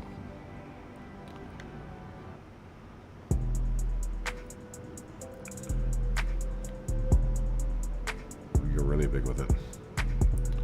Match that Nissan. Maybe we can make this blue. What happens when we turn it blue? Let's make it the blue. What we could do it to separate that is we can duplicate this guy. Maybe put a white underneath of it.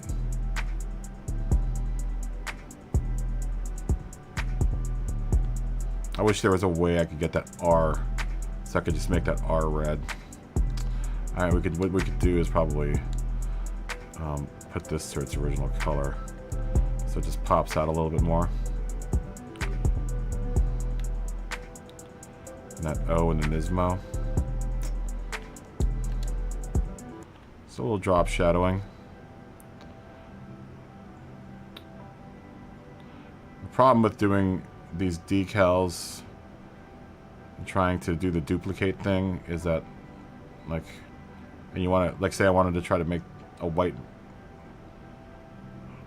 outline that was thicker than that around this, you really can't hit the skew button. I mean, you could probably hit the skew button and kind of get it to do a drop shadow, but it's always going to look weird. It's really tough. I guess that's the way that the game kind of, I don't know.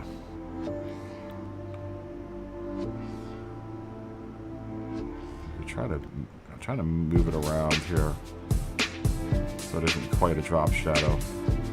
But then I don't like it kind of like that. It's either going to be a drop shadow or an outline.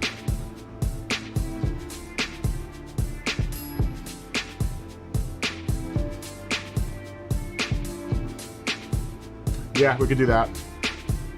I mean, we've kind of done that here. I do have a straight Nismo decal. I just like the R, the whole R, the GTR Motorsports International thing. I do have a plain old Nismo.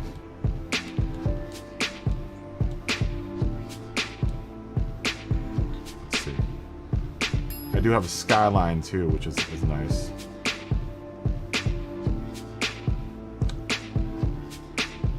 And then maybe make the Skyline in white.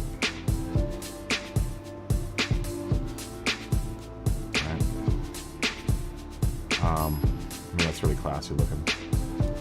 Some classy stuff going on there. But then we can add a Nismo underneath that.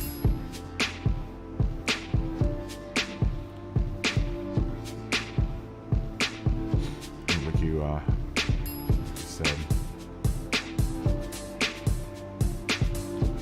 Can't remember where in my collection it is. My decal collection's getting big enough now that it kind of sucks that you can't, at least not yet, put it into a folder. I mean, you can when you download them initially. That white. The problem is that O is the same red as. I mean, we could always put a box underneath of it so that it sticks out. Trying to avoid that.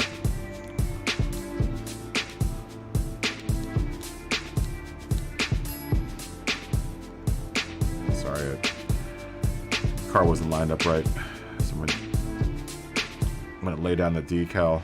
That's why you gotta be really careful about your camera and how it's angled, because it'll lay it flat center and at a 0 degree tilt when you lay it down. So if your camera is at a 45-degree angle, your camera might be at a 45-degree angle, but it's going to say that your decal is at 0 degrees, if that makes any sense.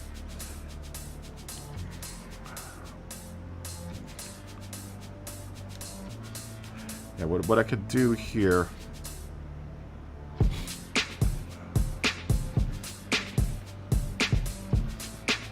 Let's do a little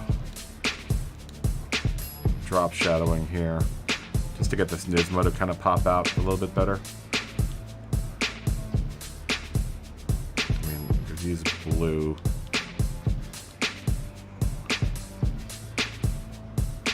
It's just that O kind of disappears, that's the problem. Because it's the same red.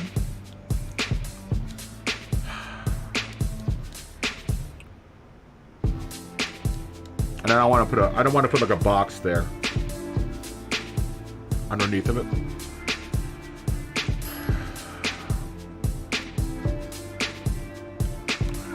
Let's see here. Not over here with this yet. I'm pretty close though with the hood. I mean, I don't want to get too fancy, too crazy with the hood, and there's a lot of space there to do all kinds of madness and mayhem. But I don't want to get too crazy with it. This GTR might work. Smaller. I mean, that's kind of nice. Right?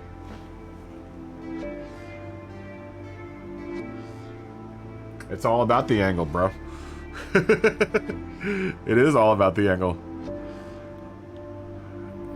Yeah, I could buy that. And then let's throw a big old... This could be a Nissan and HKS kind of deal. So we need some HKS representation on the front end here.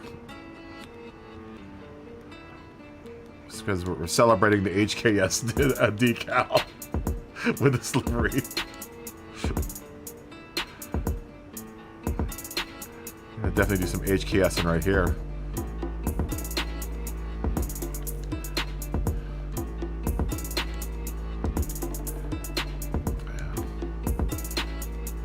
Celebrate this decal, the decal that we rarely ever use.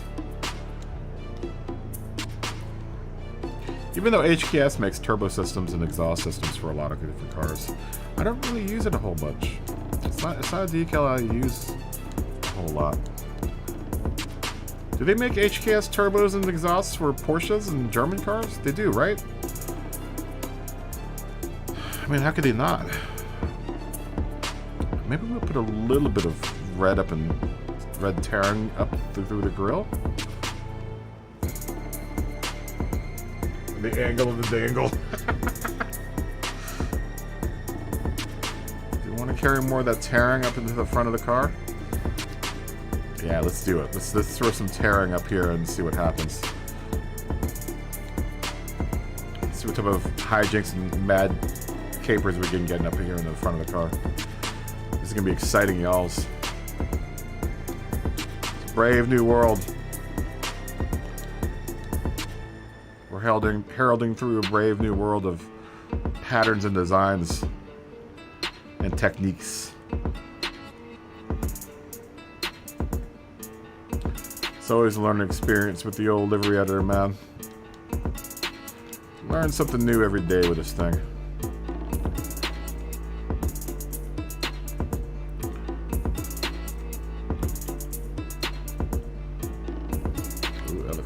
I just learned it looks terrible.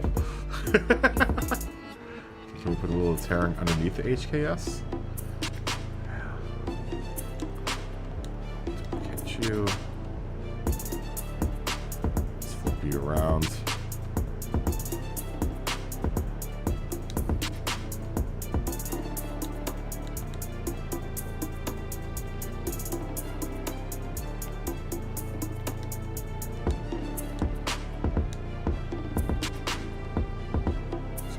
Randomizing patterns here.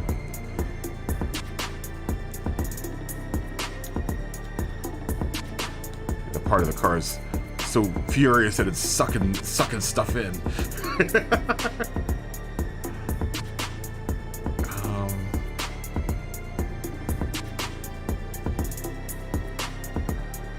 Just trying to break up the white too on the front.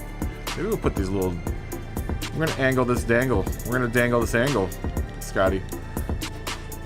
We're gonna angle this out maybe. Let's give it some angle. Angle.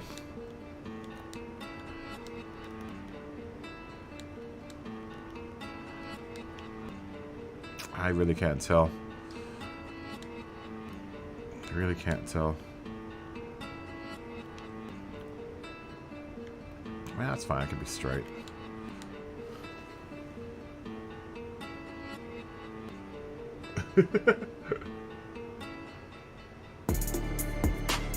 I have not tried that 500k race yet. Yeah, the turbo, the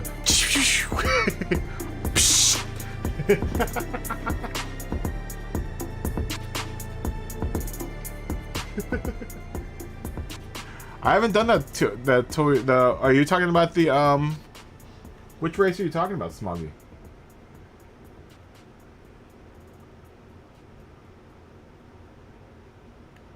Is that one of the endurance races in the mission section?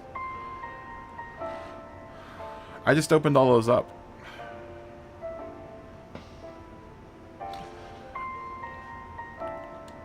Psh.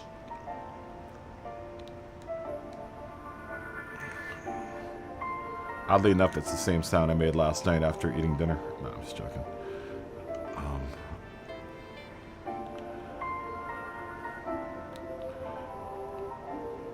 I don't know if I'm in love with it.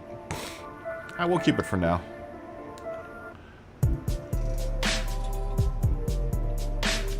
We'll keep it for now.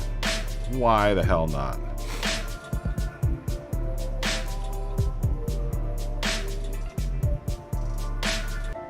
Just because I just want to break up that white all in the front. If at all possible. I mean, technically that'd probably be a blue part of the car. Let's try changing the color to blue and see if we like it better.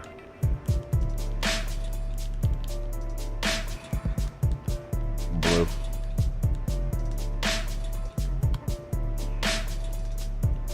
Blue.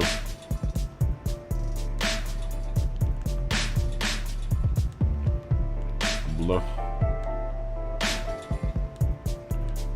And blue. No. Blue.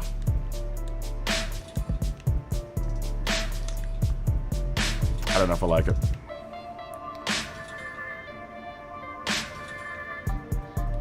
Yeah, F that. Bad idea. Sometimes you win some, sometimes you lose some. Sometimes you walk away, sometimes you run. You better count your money while you're sitting at the table. That's where we can put the Nismo sticker. We can put that right up on the front side. When the dealing's done.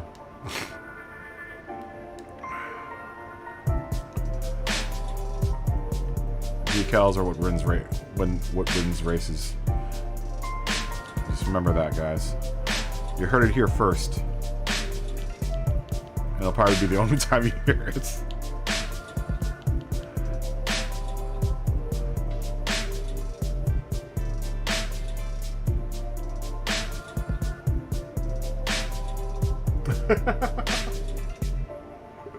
You don't like this? I don't like the sounds of the basketball shoes on court. Are you saying you like that sound? You don't like that sound? I love the turbo psh, or the whistle. Basketball squeaking on the ground, I'm not so keen on. Even though I love watching basketball. Sometimes I wish they didn't. But the sound of the basketball going through the hoop. That's one of my favorite sounds in the world. It sounds like victory every time I hear it. I still have this idea though. I don't know if I like a chain net better than I like a net better. They're two different sounds, and they both sound like victory. I just don't know which one sounds more like victory. Anyone that watches basketball would know what I'm talking about. Let's do align with surface. There's our Nismo. Our proud Nismo badge. We should probably put some Nismoing on the side, huh? where exactly we're going to put the Nismo on the side. That is the question. It's a shame. Maybe I can move around the decals. I would kind of like this HKS up here, larger than charge styles. But then you don't get to see the fun boxes around the word. If it wasn't so white there, I would put this decal right up in there. But I like the boxes. It's part of the branding. You know, you don't want to break the branding.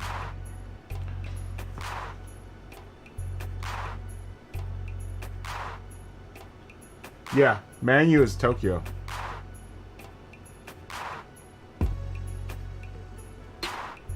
Do you like the sound of basketball shoes on the ground? You know, I love basketball. That's the one thing I don't like about basketball.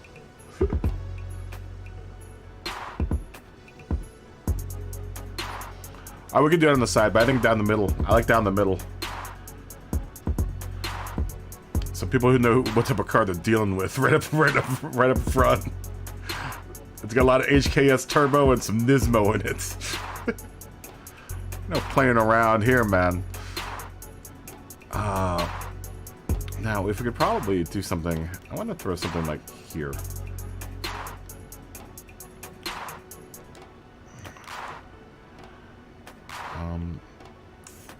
Put it above this guy.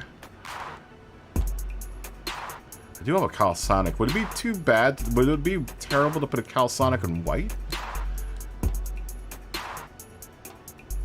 I mean, would a Calisonic show up? What is Calisonic, by the way? I never knew what Calisonic was in the first place. I mean, it would fit perfectly, like right there, but in white. I mean, would that be something that would be correct? I want to be right, man. I want to be misrepresenting my decals.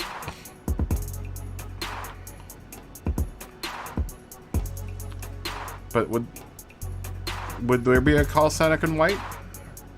Can it be in white? Calisonic and HKS in the same car? I don't know if that's a fashion faux pas, man. I don't want the livery police to come after me. So okay, so you can have a Calisonic parts on a car that has HKS decals on it, right? I hate when people have like mixed, like I saw this last night, was a McLaren with Ferrari stickers all over it. And I was just like, huh? What are you thinking, man? What's that all about?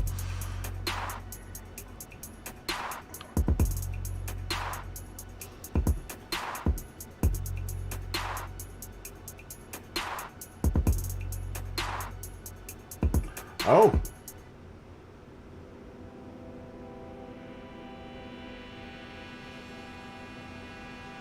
So Magneti Morelli would be another one I could put on here then.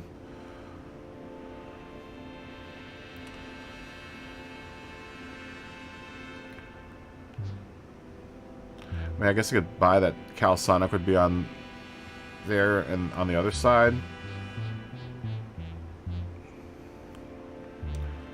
Said I don't want to mix genres too much, or decal names too much. Kind of like to keep it to stuff that was realistically on the car. I know Calisonic definitely, but would that show up with an HKS decal as well? That is the question. Look at all that Hello Kitty, all that Hello Kitty goodness. We'll put some Denso on it. I'm falling in love with this decal. I love the Denso decal.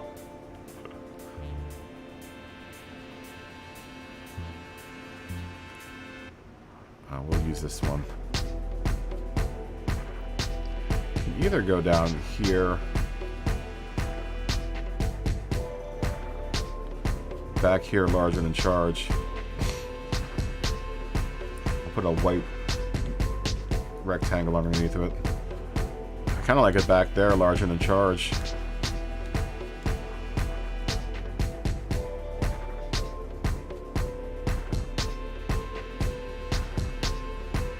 Would you put an HKS sticker on a car with a Calisonic sticker on it, though? Has that ever shown up in one of the actual liveries?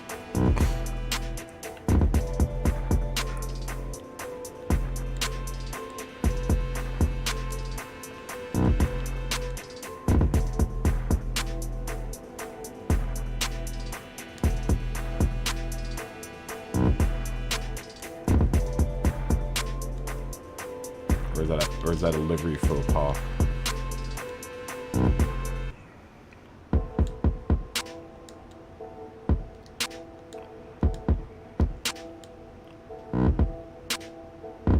You don't think so? So we'll take the Calsonic off. It's fine.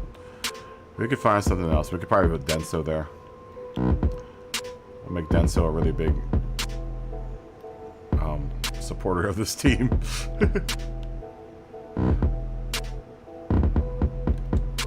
Yeah, actually, now that I look at it, probably doesn't look right. So we'll take old Denso, condense it down, and put it right up in there. How about that?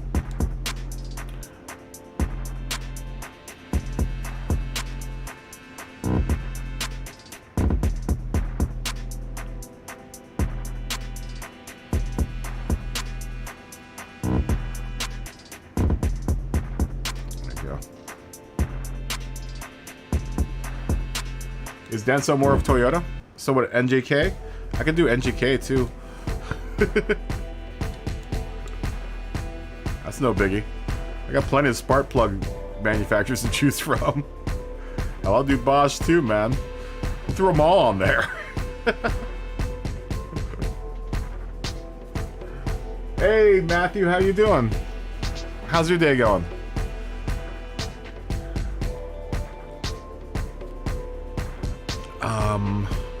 What were we doing? We were doing NGK.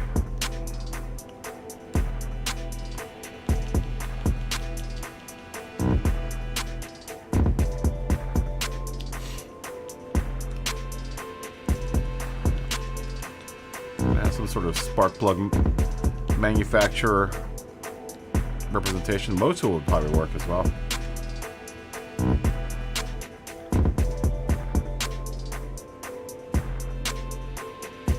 Oh, what's going on, William? How you doing? In that case, we'll put NGK down here somewhere. Or back here.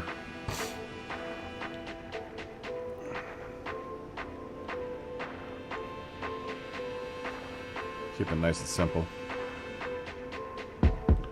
Put it back here. Why not? Why not?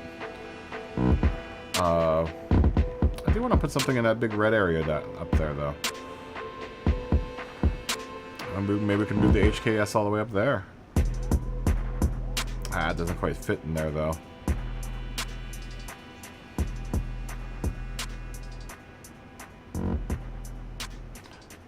Let's go look at the HKS livery that Scotty sent me. Just as a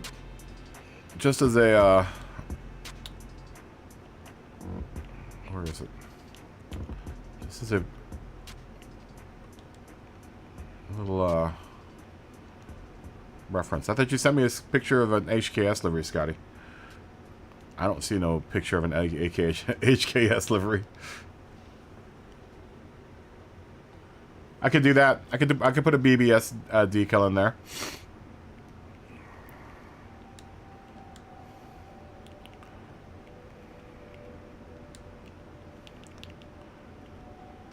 It's red back though. It's a different red. It doesn't quite fit there. It's too bad because the Calsonic fit there just like perfectly. I mean, typically this probably have inky wheels on it, but those BBSs look so good there that I could not use them.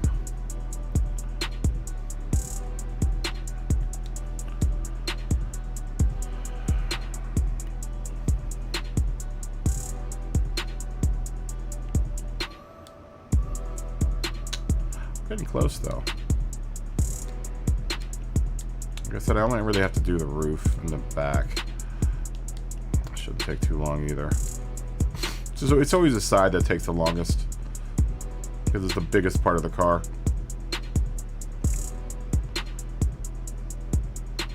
Let's add the white tears to the roof first, and then we'll come back to the side and see how we feel.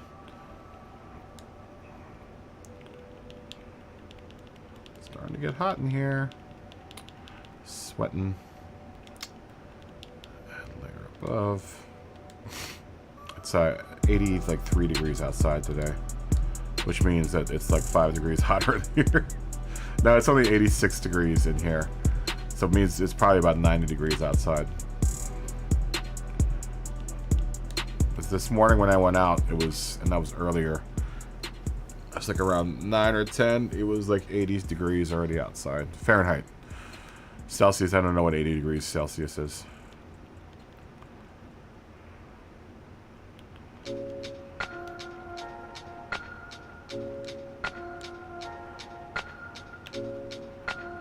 Do a little bit of tearing on the roof.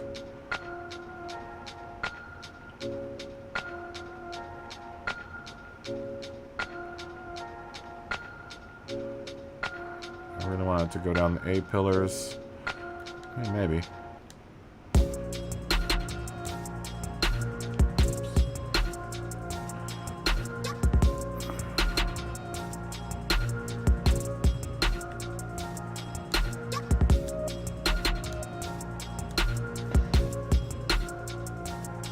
45 Celsius or Fahrenheit, Roman?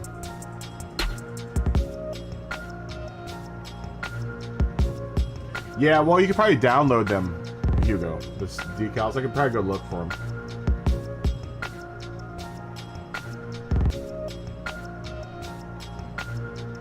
Impulse?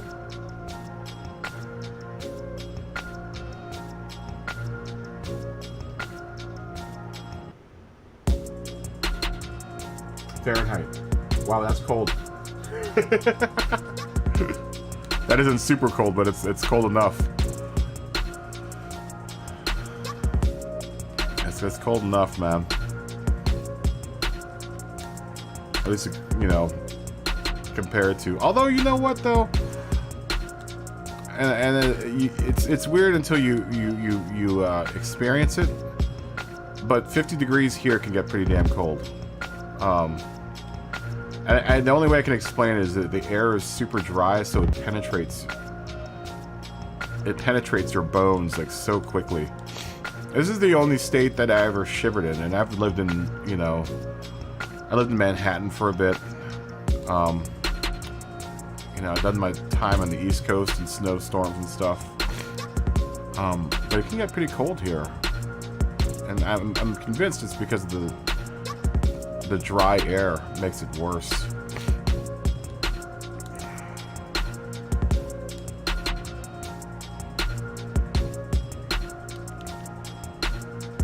It's definitely still kind of warmer than. Although I don't know. I was gonna say it's cold. It's warmer than 30 degrees in Virginia. But like I said, it's just crazy. It's a weird type of cold, and I remember when I first moved here, I would get shivers, man. I'm like, dude, I've never shivered in my life. I'm the type of dude that wears shorts in the middle of Manhattan when it's 22 degrees outside. One of them shorts dudes. Always wear shorts. My legs gotta breathe, man. I got big legs.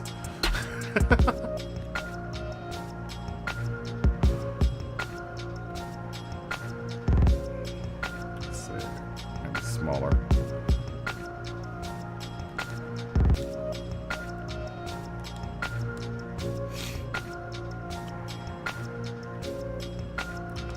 I don't want to take up too much of the roof with this tearing effect. So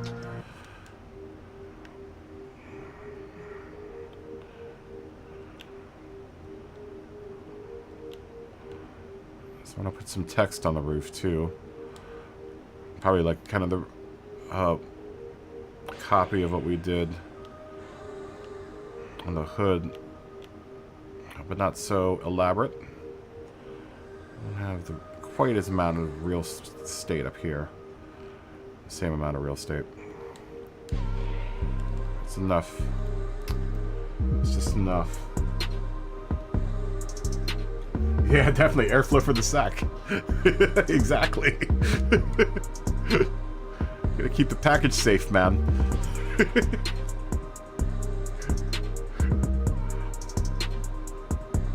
I like to call it the football. like they call the nuclear war package. The president carries that briefcase that has all the nuclear codes in the football.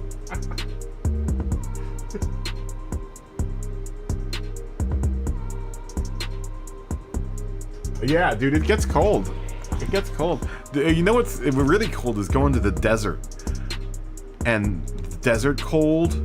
Oh, it's cold. Especially when you have a little bit of a wind going on. Oh, it gets cold in the desert.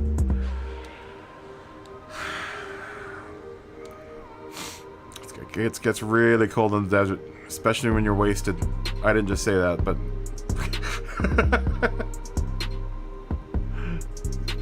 it gets cold in the desert, man. You better believe it gets cold in the desert. Whew. If you're not ready for that, you get tore up, bro. I remember I was all tough guy when I went to the desert the first time, went camping at night. I don't need nothing. How cold could it possibly get? It's desert. It got really cold. Really, really cold. That's the weird thing with here too, is when you live here, it might be 90 degrees in the sun, but as soon as you go into shade, it drops like 30 degrees. It's the weirdest phenomenon, man. So weird.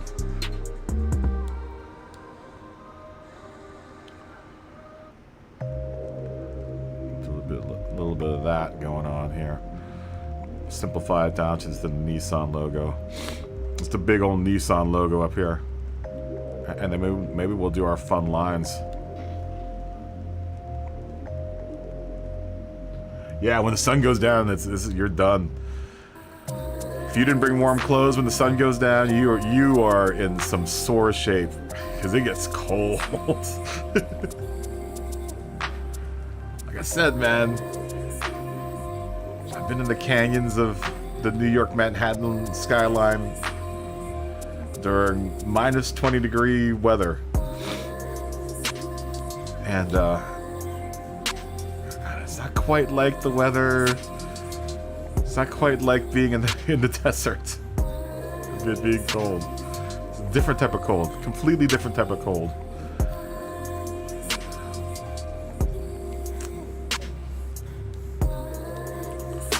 Alright, we're gonna make our life easier here. If I can size this right though, that's the problem.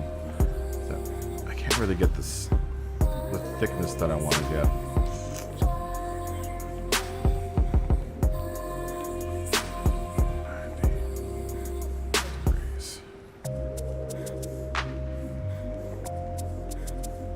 This is going to quite work with all them tears there.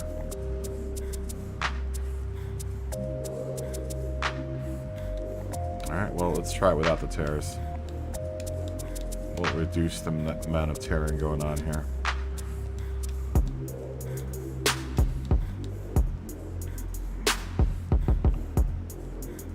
And maybe just relegate it to the roof line there. Or the outer edges of the roof line. Can we get these to go real thin?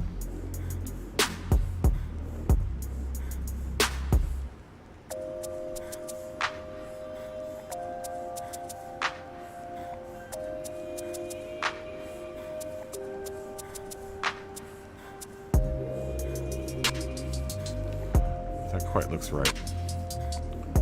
It's a little too much, huh?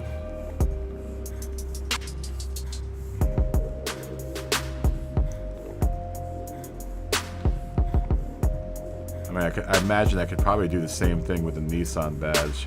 I wonder how that would look. Let's try. Let's try to do this whole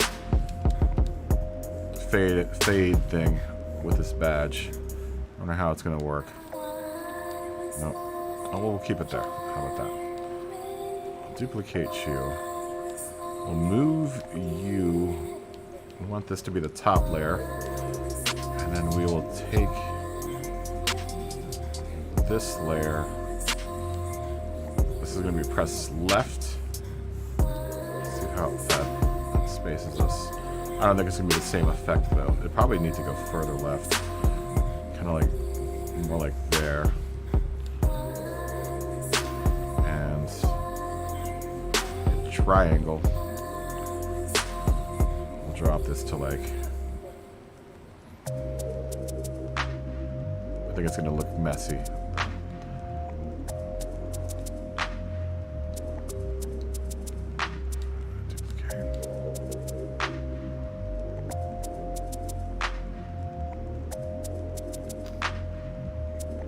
Kind of trippy looking. I'm not sure if I quite like it. We're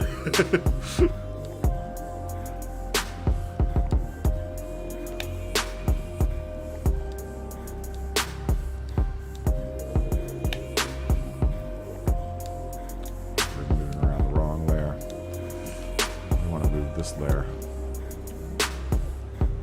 So it would be...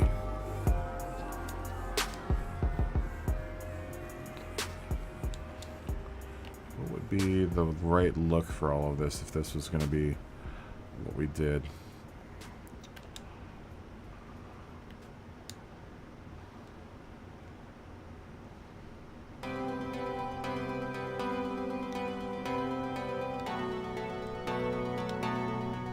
Let's take this down more.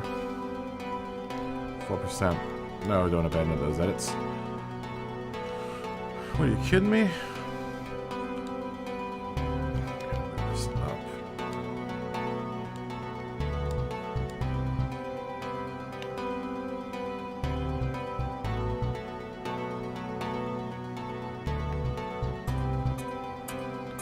Still kind of a cool effect.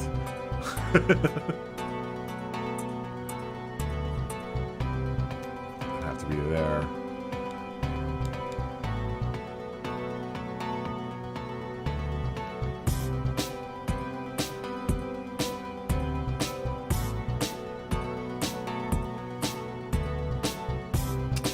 That's pretty cool. It's pretty cool looking. I mean.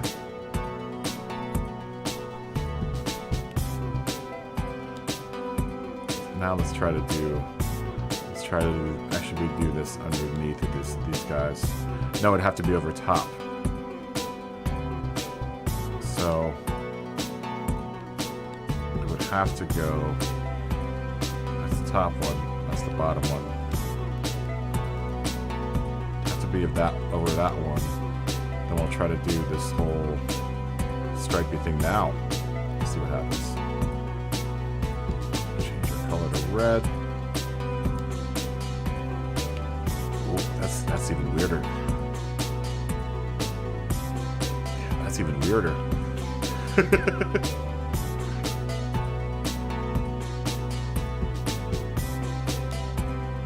That's the exact opposite of what we have going on the sides and on the front. Why not, man?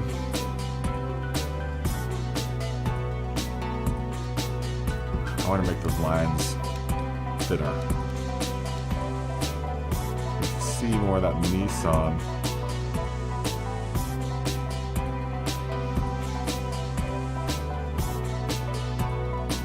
That's the problem with this pattern. You have a really finite amount of things that you can do with it.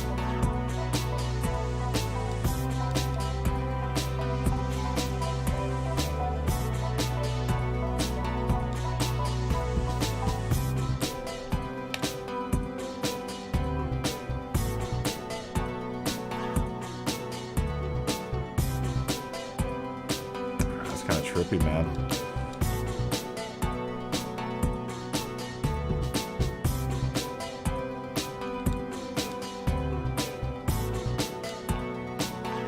Let's come over just a bit.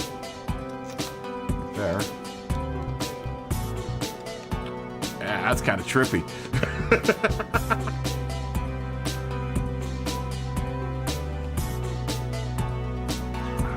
Maybe we make the Nissan just a little darker, huh? Now that we have those horizontal lines or those vertical lines breaking it up a bit. Right? That's what happens. What happens when we make you a bit less opaque? It's already at 4%, that one.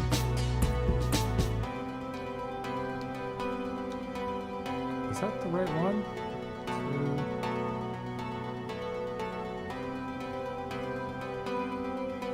1. Yeah.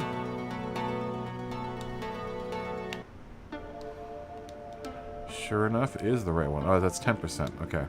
So what if we make you just a tiny bit darker?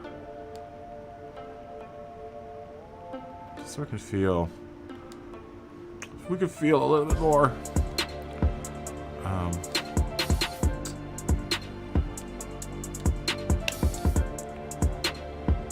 Feel that effect. Feel it.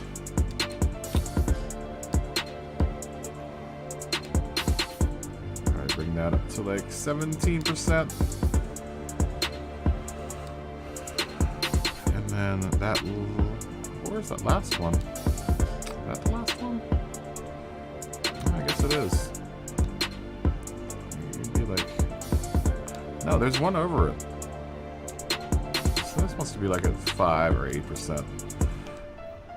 No, don't abandon those edits. Where's the other one? Oh. Wrong spot, dude. You're in the wrong part of the hierarchy. The last one's like slightly less opaque. No, don't abandon it. Okay. Finish editing the layer. Yeah.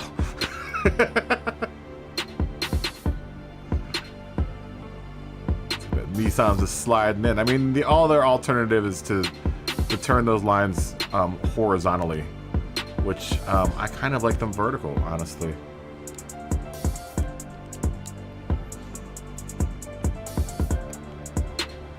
You know, I mean, in that sense, they're running parallel to those lines up there, so it would make thematic sense.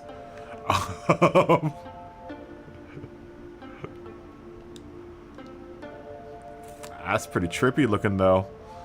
Oh, word. We could probably put one more decal, like one other decal up there, maybe. Decal. Maybe. Let's see. What type of other hijinks can we put up there? Probably a skyline decal would probably work. We'll do fancy, like put it like right here underneath.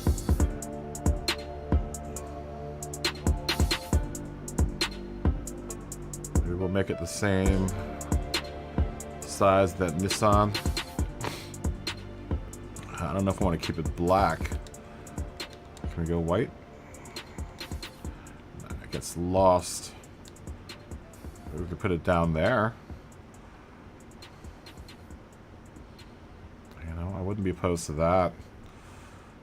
That would mean that we could probably do like something like that. It's pretty common, but whatever. Although, the more I look at it, I try not to do that too much on cars. I'll just stick to one side. This would be grandstand side, I think. On most... No, this would be infield side on most tracks. So, the camera is going to be infield.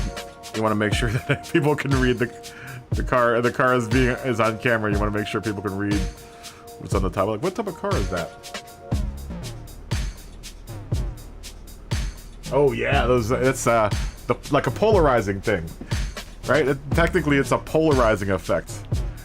That's how polarizing lenses work. Is there are lots of slits that are slit so that when you look at water, you can see through it because you're filtering out all the light rays that are coming at your eyes horizontally.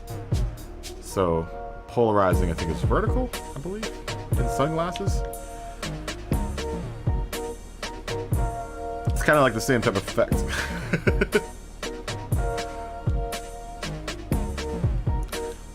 I don't know what I'm talking about.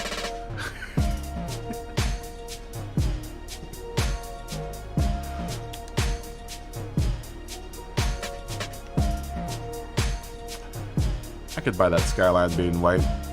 You know, why not? We're looking pretty close, though. I keep on looking the back end, though. sure if I would love this here. What's going on there? Let me try a couple options here. I know that I need to not... I want to not exceed that spot right there with the white. Right, I don't want to get any further back here with the white. I want to keep that white kind of right there. If at all possible. Let me try a triangle instead of skateboard ramps there.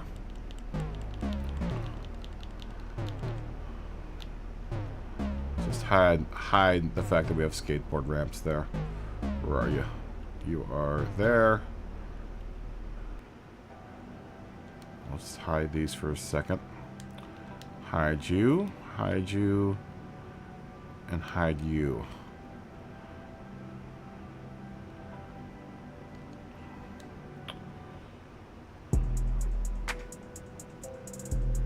Okay, so maybe we need to move this blue sheet up here. And then add a layer above you. That will be blue. And it'll be a blue triangle. My other friend, the triangle, has been the savior in many liveries. When in doubt, triangle.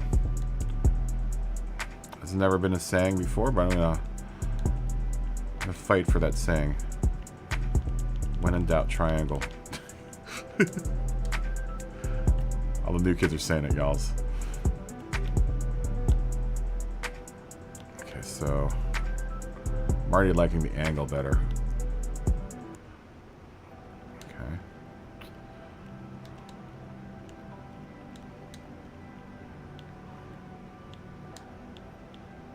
When in doubt, triangle.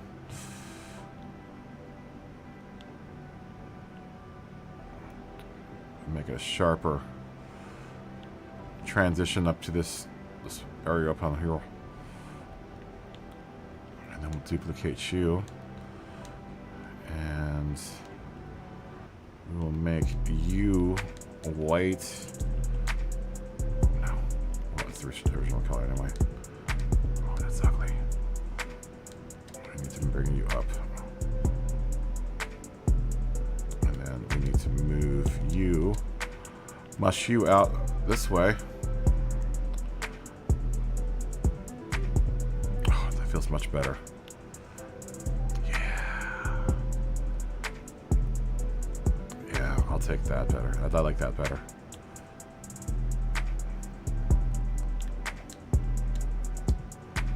Feels better. Just feels better on this car. This car is such a squarish looking car.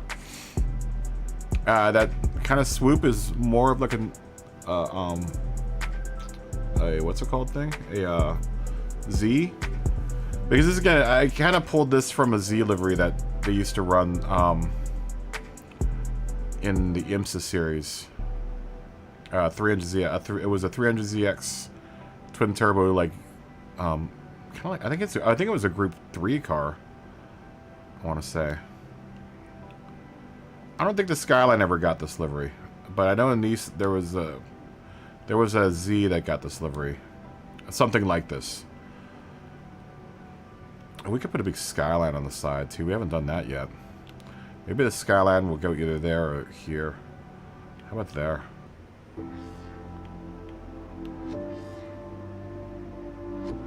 We'll do it in white, just to match the other Skylines that we have on the car.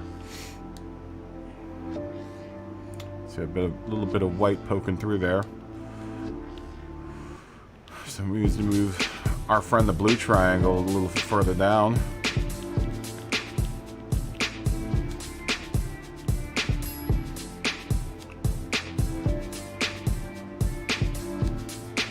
So like there.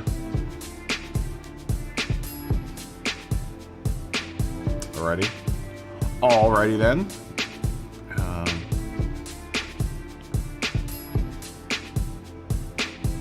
Or, nah, that's okay. That's right. But we can put the Nismo up into that red area. We'll just have to put a white border behind it, which I am not too... I really don't like doing that, but Whatevs. It's Saturday.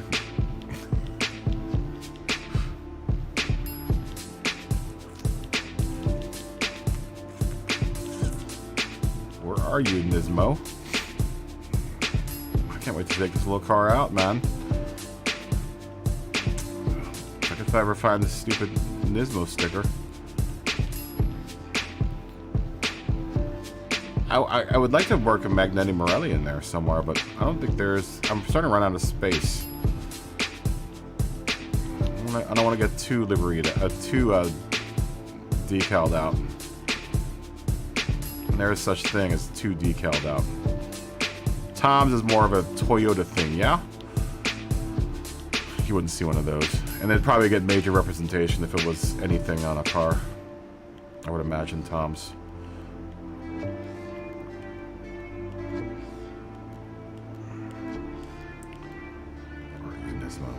Oh, we've got that one.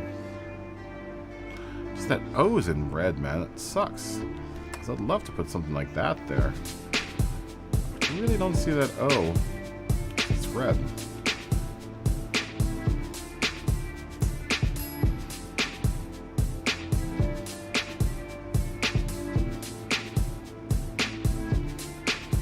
I mean, that looks really good there, actually. Except it just looks like Nism. I should have made this red of the car so close to the decal. Because I color matched this red with the red that was in this decal. I could put a black rectangle underneath of that. Yeah, man, not in love with that idea, but it just works so well there. Is there any way I can give it a little breathing room here? Maybe? So it can fit something underneath of there.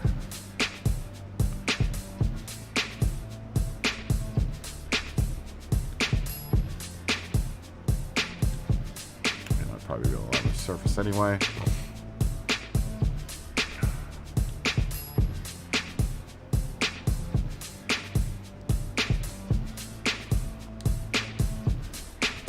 Below it.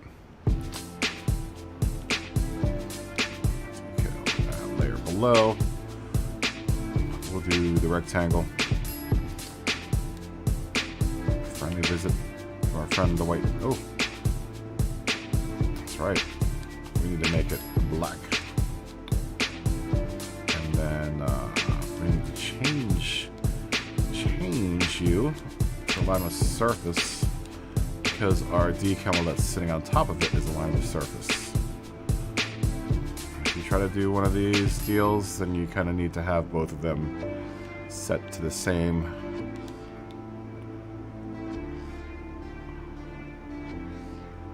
Oh, I just thought of something, but I don't think it's going to work. You need to have them set to the same projection method.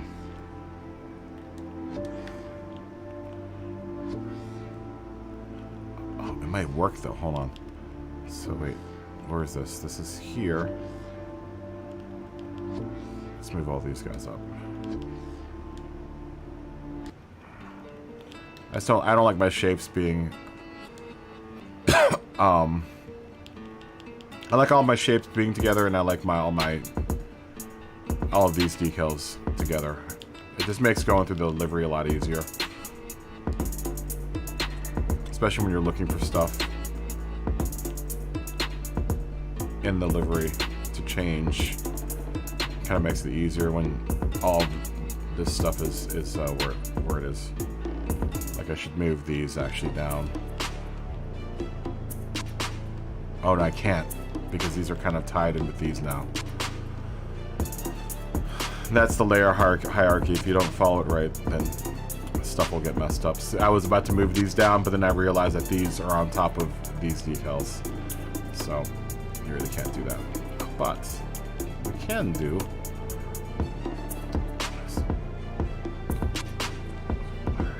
Let's move this to here. Alright, so now what we're going to do is do something really sneaky like.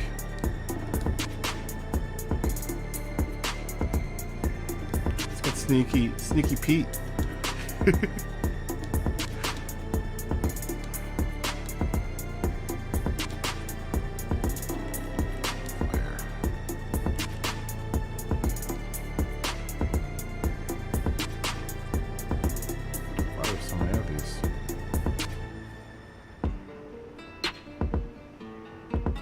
Bottom one.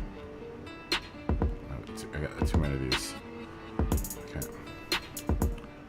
I'm gonna delete you. Move you up. I'm gonna do our little line thing here.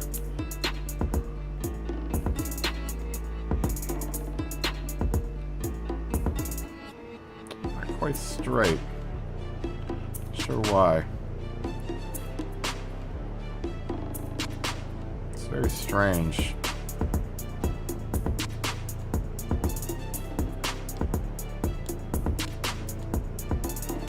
Why am I using 2 decals for that anyway?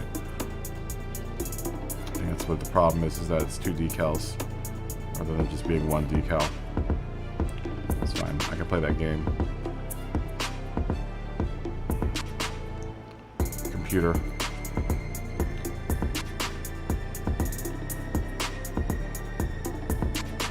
Not quite straight. So I think that might be it. Let's get a little bit bigger. Tiny bit bigger. Okay, that should be enough. Now we want to duplicate this one. Keep it on top.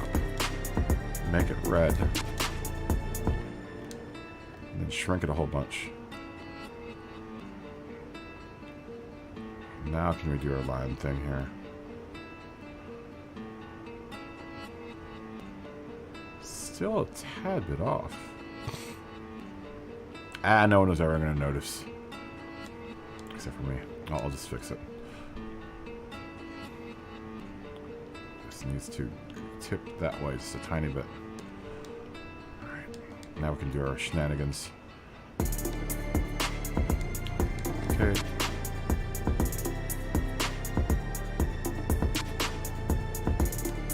Let's make our line thicker or longer. So it touches the red in the car.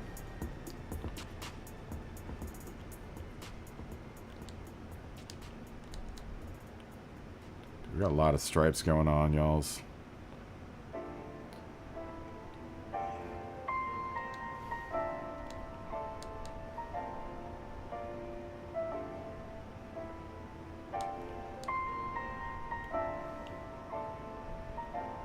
Maybe we don't go all the way up, we just go up to the Nismo. Maybe we'll make this end like here. This whole business. Maybe we gotta space these out a little better. This needs to go like here. It's a real slight detail, but it's a little detail to count, right?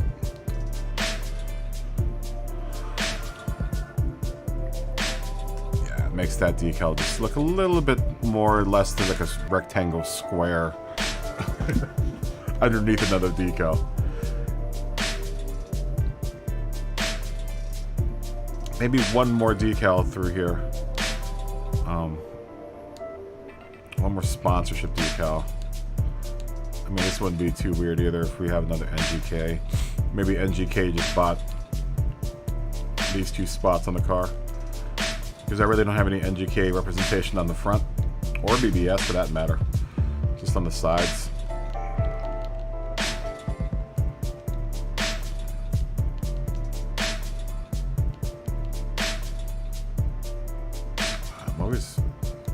You know, I've never used that Japanese one. I'm gonna use that. No, it's red and green though.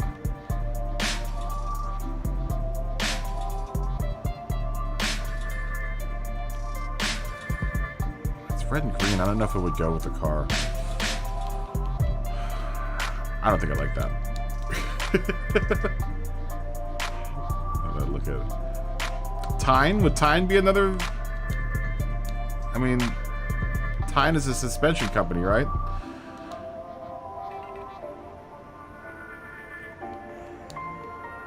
I mean, I could probably put, what's it called on here? Eibach.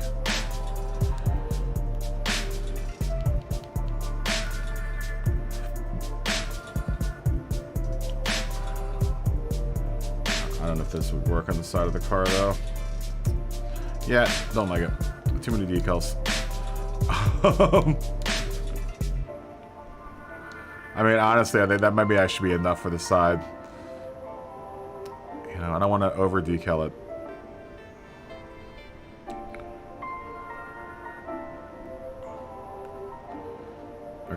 We're kind of reaching maximum density on our decals here. The other place where the skyline could go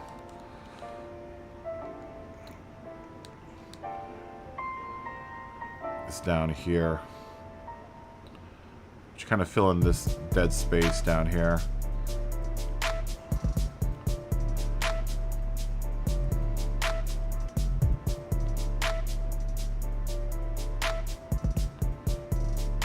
Try to put it as low as we can in the car. Just so that this space has some sort of occupation of some sort of decal. But I don't want to hit critical mass here. I mean, I wouldn't... Let's duplicate that on the opposite side. I like that where that is.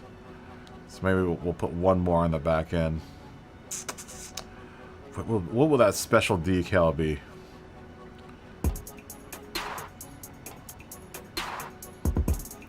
I actually didn't leave any room for my own Kaboom decal at all. We might have to take BBS off. So I could put my Kaboom decal down there. Yeah, we'll take BBS off. I just don't put that decal on until last. Unless it's a car that's being built around that decal. Thanks, Roman.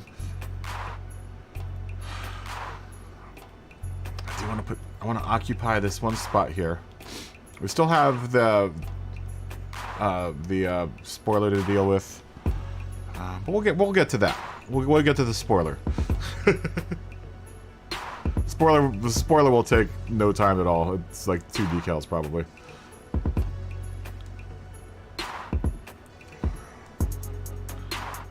What else did we have in our collection that would fit in that spot? I wish I could put a Calisonic up in there, because that would look good back there. Let's just audition it. But we can't have a Calisonic and HKS living on the same car, right? Oh, that would look so good there, though. Maybe we'll have to take the HKS off.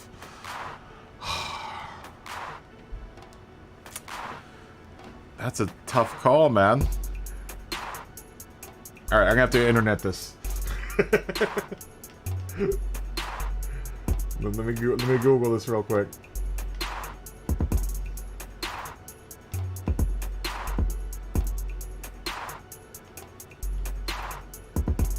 HKS Calisonic.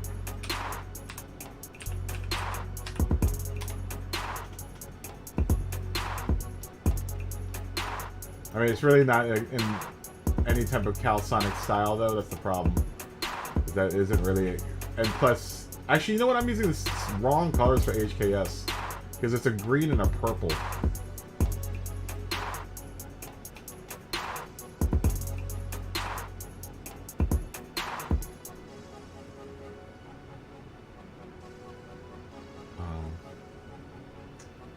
You guys see the desktop?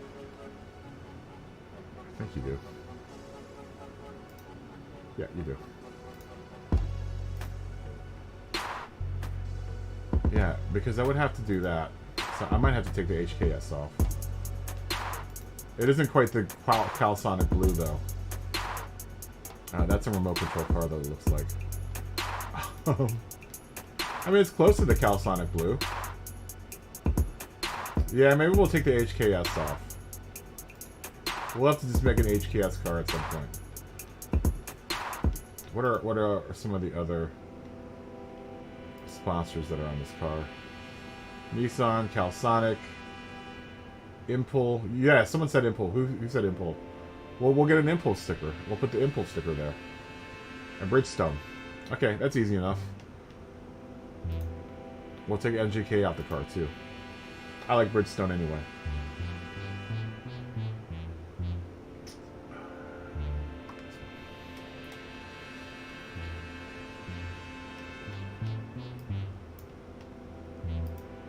Who said Impul? Someone said Impul. I can't remember who said Impul. Was it you, Brian? Or was it Roman? I can't remember.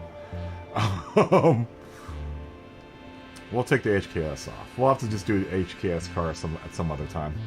This is a fun car to design on the side of. This is what I like in cars that are. This is what I find like. Cars that have very little weird like angles are the easiest and funnest cars to design on. Because your decals don't get all warped up and messed up, man.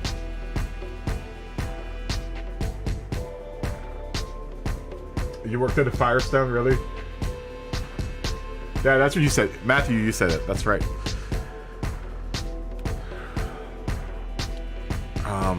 And since we're already blue, I don't think it would be too much of a stretch. Right? It's already a blue car. It's not quite Calsonic blue. It's more the Nissan blue, but whatevs. Sue me. Maybe have to transfer their triangles over. What up with that?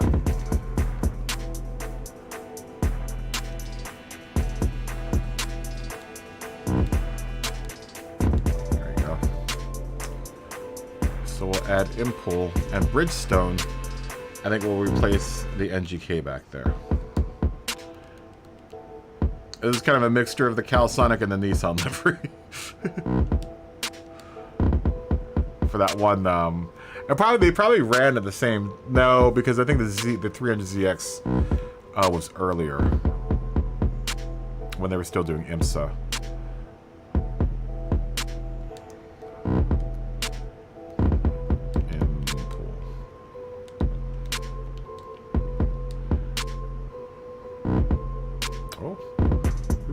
Nice Impul ones.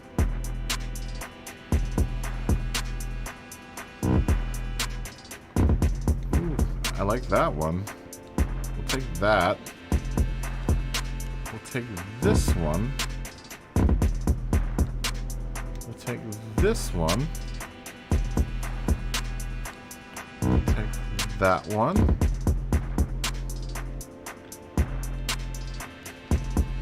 This one, it looks like they have specific numbers too. 19 and 20.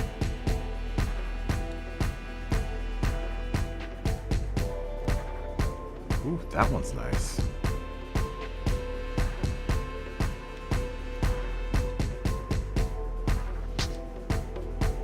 Yeah, the ZX was IMSA. Did they run that car at Le Mans too?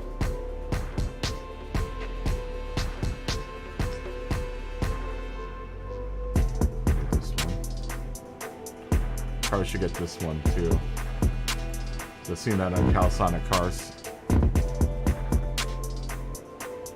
Yeah, it was like an early '90s car, right? I don't think these two teams ran at the same time.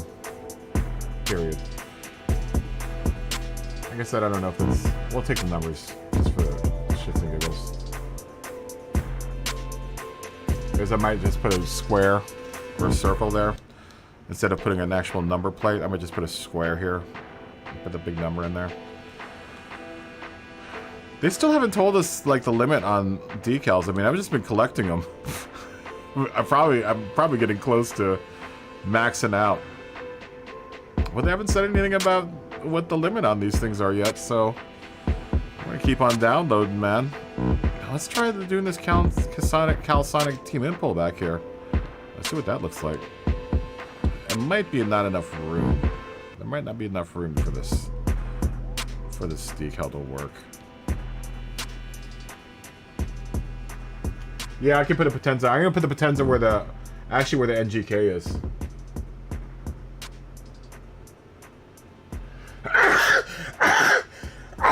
Excuse me.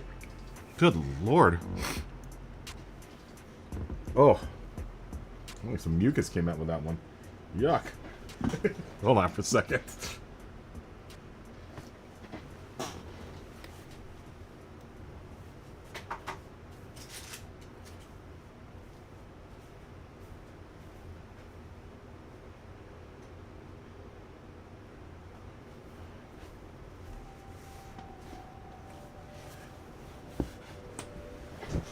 Oh, the mucus in my body's melting. There's all this heat.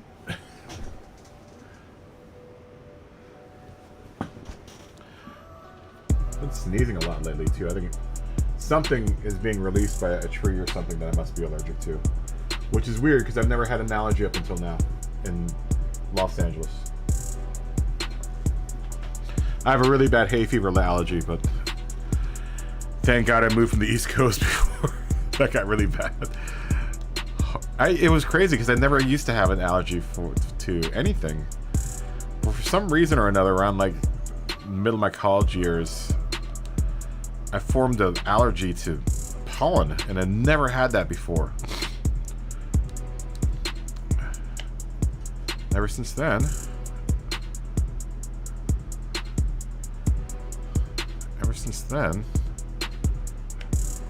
I've been allergic to pollen.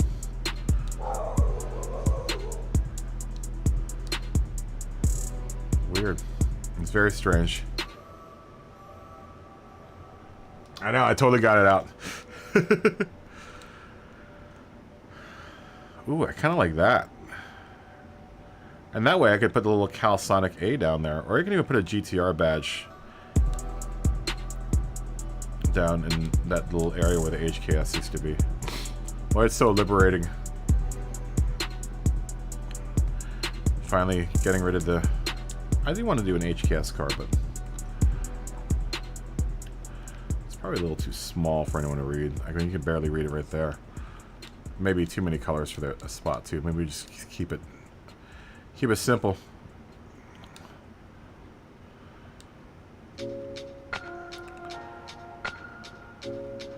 I kind of like this guy though. It's not gonna fit there.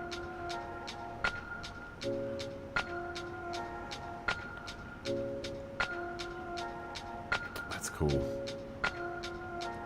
Even though I have no idea what that says. Maybe we'll just put the Calsonic and the Impul underneath of it.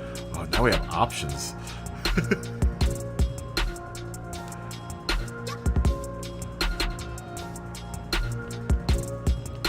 These options are exciting. Alright, so let's plan this out. We're gonna put the Impul we'll keep the Impul right there.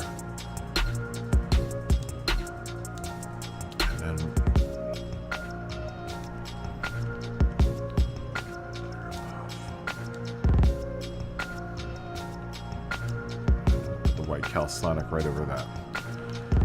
Where are you? Past it. There. We have to make sure that's aligned to surface. I don't know why I like doing these deals. It's just they look better when you align them with surface because they get especially these brown decals because they get really warped when you put them over bumps and stuff in the car.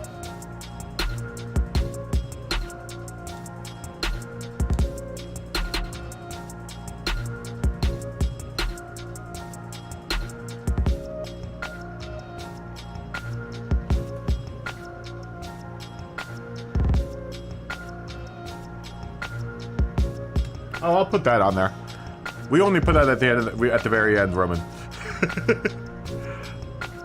I said a little dash of salt and pepper at the very end.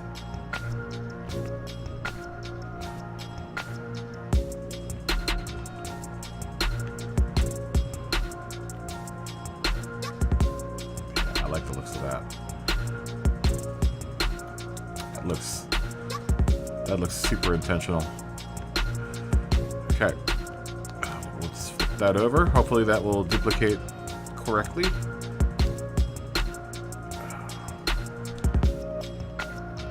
Okay, very nice. We could almost go without putting something in that little spot, but the way I see it, the more decals, the more stuff you're selling. We need to put a Bridgestone on there. I can't forget that. That's coming. But maybe we can put this little shape down here. I guess that's the calsonic shape.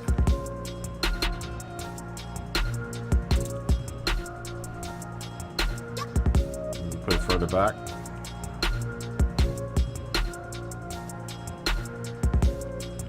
This A is a calsonic A, right? Put giant balls on the back bumper.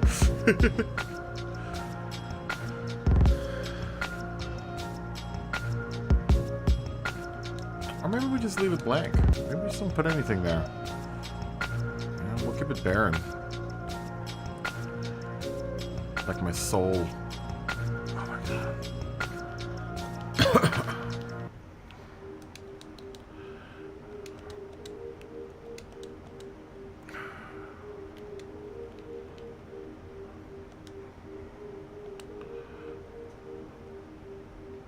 What were we thinking? Bridgestones. Actually, my favorite Bridgestone decal is the Potenza sticker. We'll put some Bridgestone up in here.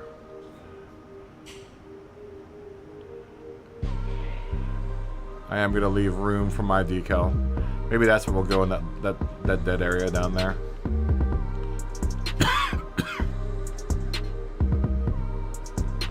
Eat more exhaust.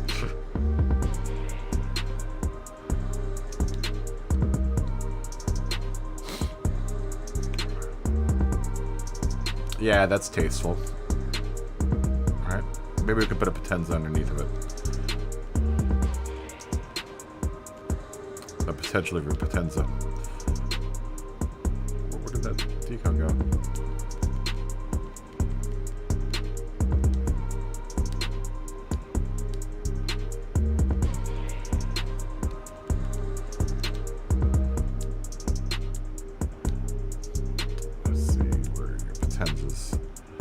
Be the P's.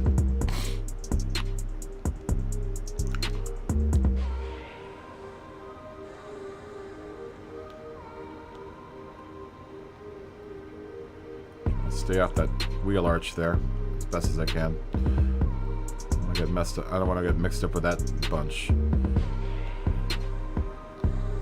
That should work. Duplicate that on the opposite side. Guan, how are you doing? How is your day going, Guan? Good to see you. Let's do the rear wing real quick. The rear wing, I kind of like it red, man. I mean, technically it should be blue, but everything that's above that line should be, I don't know. Thematically, I guess red. I don't know, let's look at blue.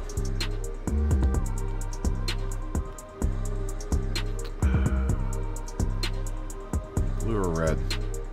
Oh, that's a tough call, man. Thank you, Guan.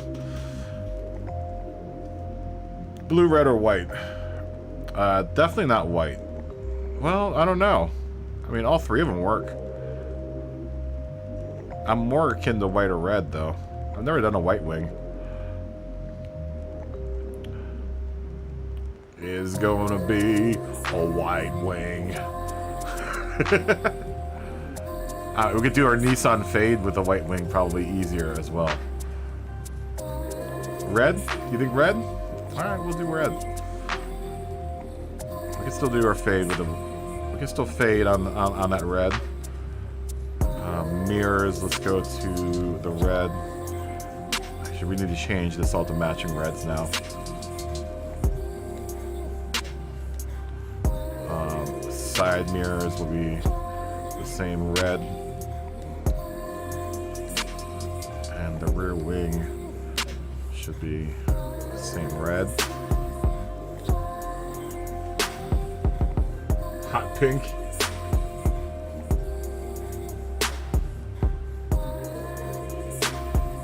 I had that. I had that BMW. I forgot that I had that BMW Guan. I saw that, and I was about to pick it up, and I realized that I already have it. It's one of the cars I built a livery on.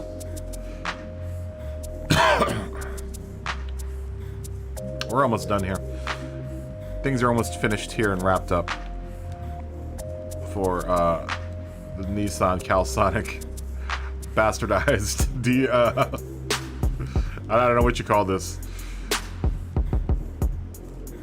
Yeah, I had no idea I had it until yesterday, and I was like, oh yeah, that's right, I do have one of those.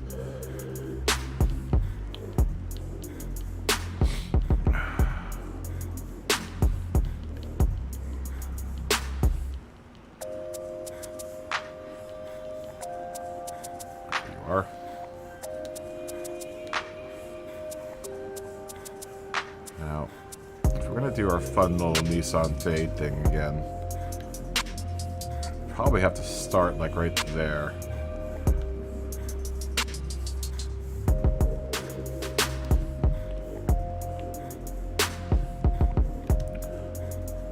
We'll change you to white. Or we might not do it. Maybe we'll just keep it basic and simple on the back wing.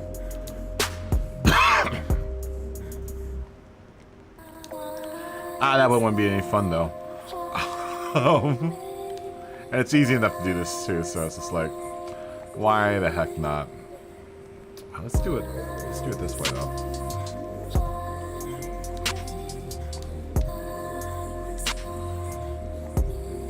I'm gonna take this down to like, let's say 25%.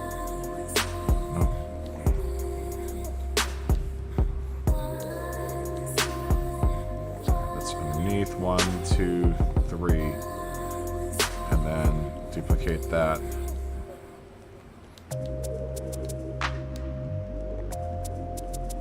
then we want to do this to about 16%, and then go 1, 2, 3, and then duplicate that. And then go darker. Go to 9%, and I go 1, 2, 3. Yeah, that's what I'm talking about. Our trippy Nissan. Might even be able to do one more just because we're gonna go crazy back here. This is our last hurrah for the fading Nissan. So we'll bring it all the way down to like 5 to 4%. And then 1, 2, 3. That's trippy, dude. And it ends right at the very edge of it. I planned that. Just that good. I planned that. No, I didn't. Layer below.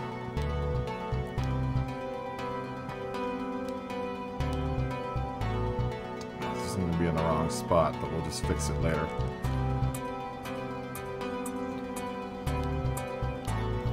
Just bring more of these straight rectangles. I'd use the multi-line thing, but I don't think it's going to work. So that's too high up. This needs to be below that. Needs to be red, and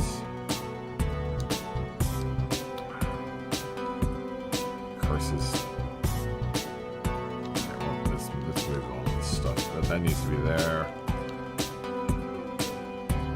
You need to be here. You need to be here.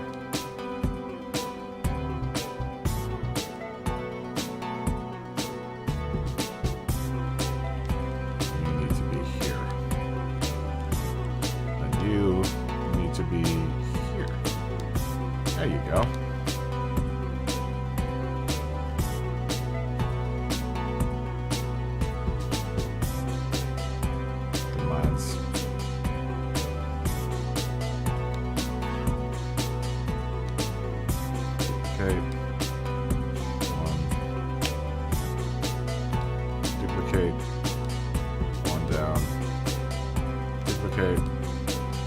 If you're not using the arrow buttons, you don't know what you're missing.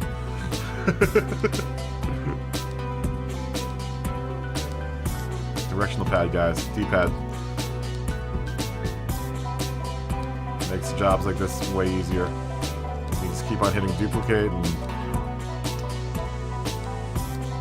make lines to your heart's content.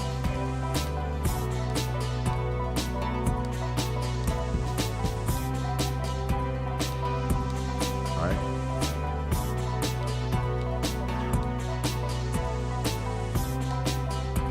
Probably not going to see these lines. Actually, because we're not going to see those lines. We'll move this all the way down to the bottom. Actually, we'll start seeing the line there. Actually, you do see it. You see it in the end. Curses. It's okay. This is easy enough to do. D-pad makes this whole job way easier than moving it up and down with an analog stick. Just hitting duplicate and D-pad. What's going on, William?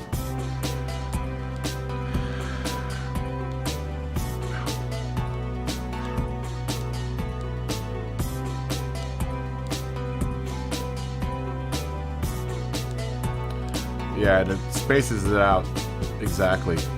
So you don't have to worry about spacing or anything. It just... I think how it works is you set the distance between two lines or two objects, and then it'll, from that point on, whenever you hit the D-pad once, it'll do increments of that.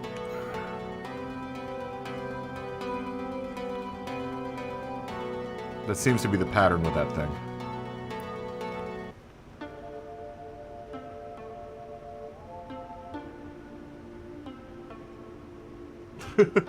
Yeah, William, if you're good at something, you never do anything for free. You never do that thing for free.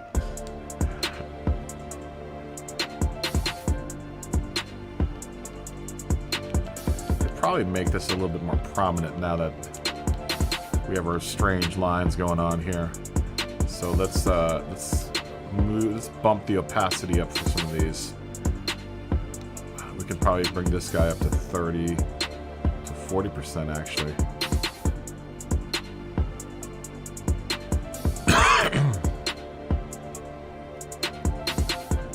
Just to make it a little bit more stronger and more pronounced now that we have it obscured by a bunch of lines. Okay. And then this can go up to like 30%. Probably. No, too high. There you go. And then the one underneath of it can go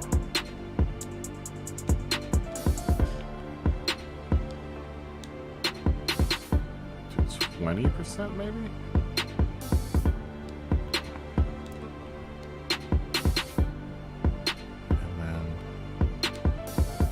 One underneath of that can go to like 10%. Yeah, that feels a lot better.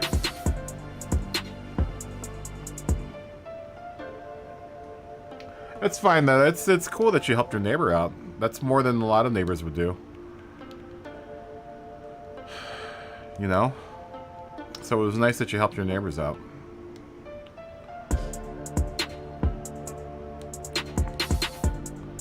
It was very kind of you. Very good-hearted of you, my friend. And then we'll just duplicate on the other side. Except we'll use a different command for that. This one.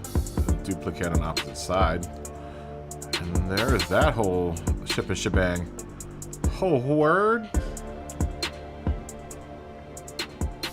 Alright, let's do the sides here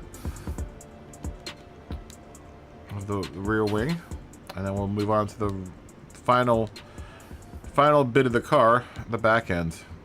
This will probably just get a Nissan decal, to be honest. Or maybe this GTR decal. I don't know how big it is. Where are you?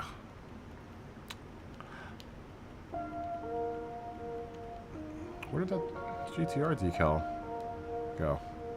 Wasn't I just looking at it? There it is. Still too big. Not the right orientation as well. But we could probably put a skyline there. Would probably work as well. Or this Calisonic Team Impul one would work.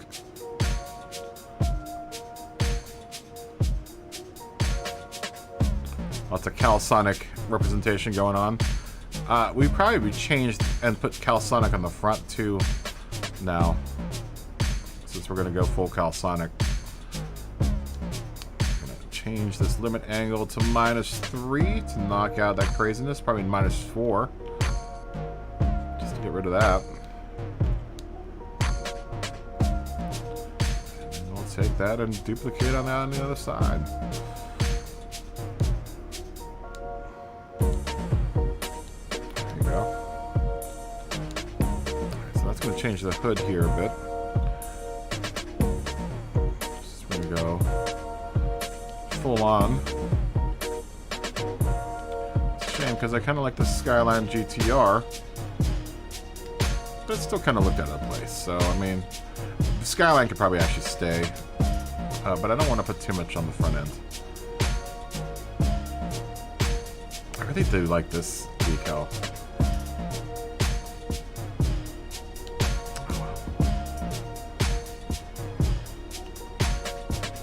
I mean, that honestly would probably be the direction that we'd be going with this. Alright.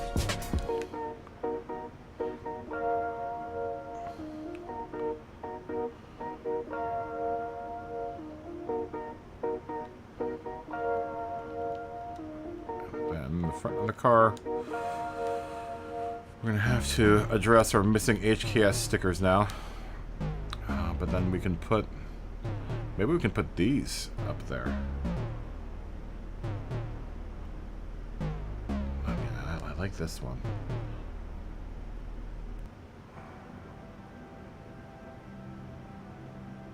Would Nismo be on the same car, though? I don't think so, yeah?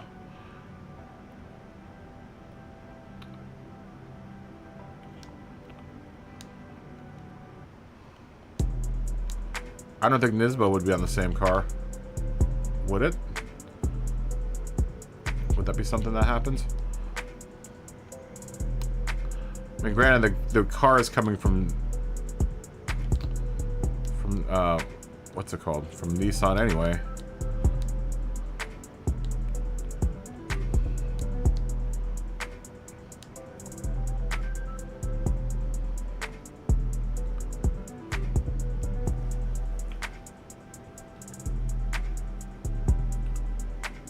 Oh, that's good, man. As long as they're good neighbors.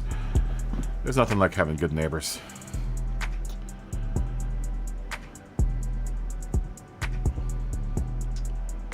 Alright, well. We'll think about that. We'll let that ruminate for a bit. Whether or not Nismo should be on here or not. If that's correct. I mean, I think it would be on there. It's just me being lazy, not do my homework. I don't want to look it up. I'm sure it's fine.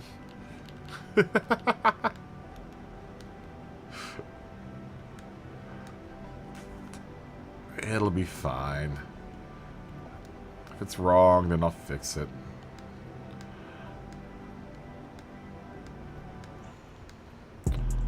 Though I don't think I've seen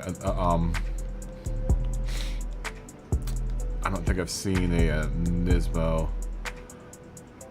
sticker on the same car with the Calisonic sticker. Who knows?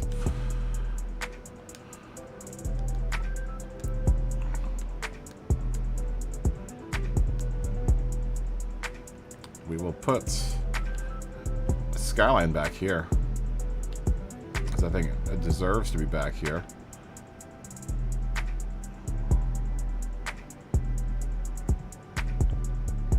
Maybe like up here. Really big styles. In white.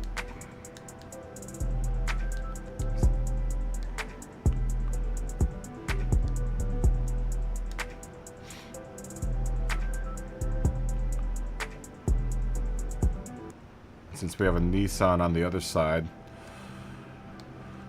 we can flank it with a maybe one of these decals.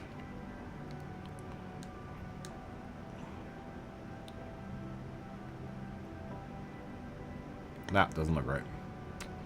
But we could put like 2 of these guys under here.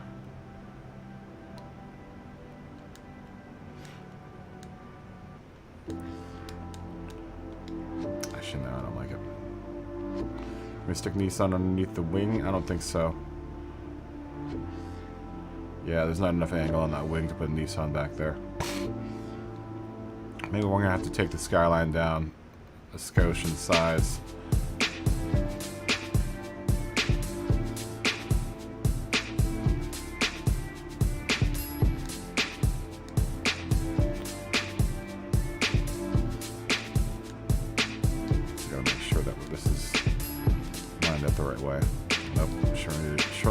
Is not. That's why it looks kind of funky.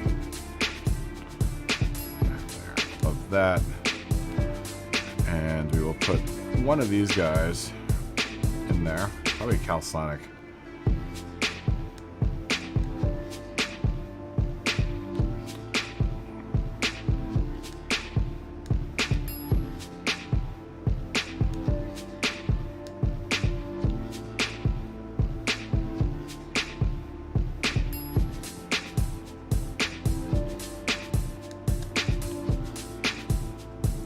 Center it up on that GTR. So that's center with the keyhole and it's also center with that GTR, if at all possible. And then we will put an impulse sticker on the bumper air. This one. It's a real big like. We need to get this car number. So maybe that's when we can address the side plates now, the number plates.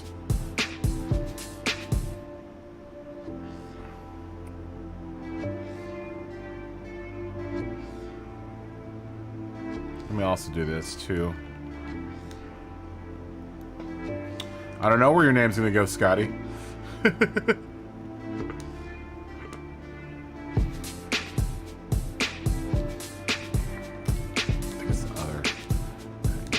Front collection, nope. Preset decals, brand logos, Bridgestone. This is the nice thing about the Bridgestone decal. It's nice and long, like.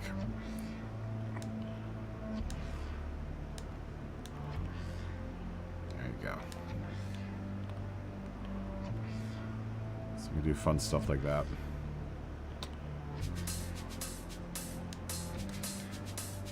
It's all falling together once you get a theme going.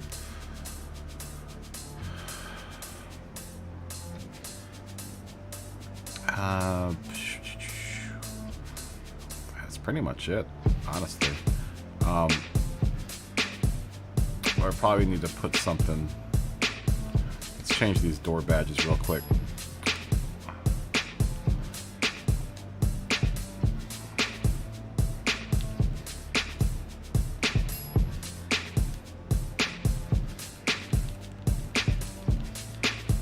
I can't wait to use all these Hello Kitty ones. We're gonna find a reason. I want to put Gudetama as a piece of sushi on something. That would be dope. I'm gonna have to make a Gudetama car. Do we want to use the Rebellion side plates? Maybe not, huh?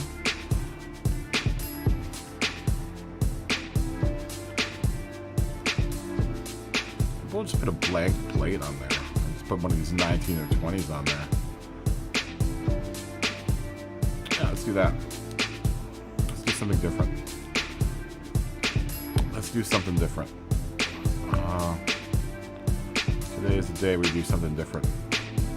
Today is gonna be the day when it all comes back to you. By now, we should have known how.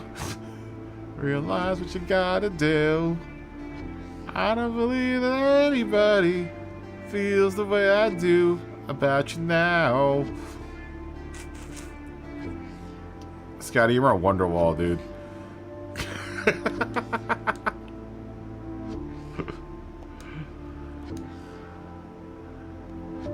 You're my Wonderwall, Scotty. You're my Wonderwall. Remember when they are like, we're like, who are the Beatles? Remember that whole deal? Like, what? What did you just say? You just said, who are the Beatles? What? Liam, whatever the hell your name is? What did you just say? I probably wouldn't have been so bad if they weren't British, like. There was a whole controversy, and everyone was like, "Oh my god! Did you hear this? Did you hear what that guy just said?" That does take some balls, though, especially being in England. That does take a big set. I got cojones to say that. I'm not saying that the Beatles are the best band in the world, but they are the Beatles. You know, I can't say that I liked all the Beatles songs out there, but. A bunch of them are good. Oh, thank you, Matthew. Yeah,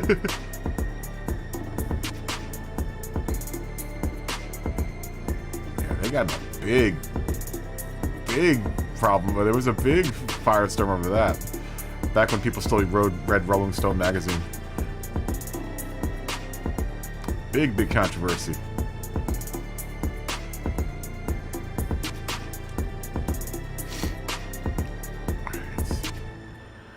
Hide our number plates. And we need to give it a little bit of an outline, those squares, because we're getting lost in the rips and tears.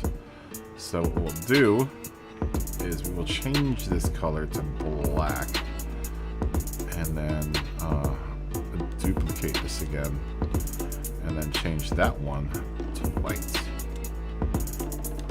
Ourselves with just a little border of happiness.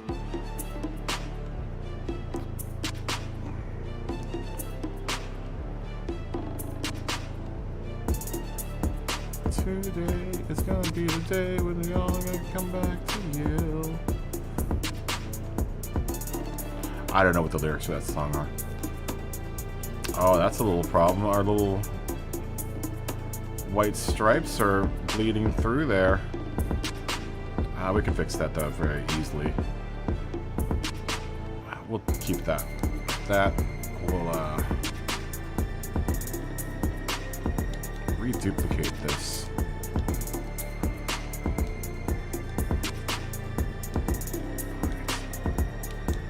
Just the wrong thing.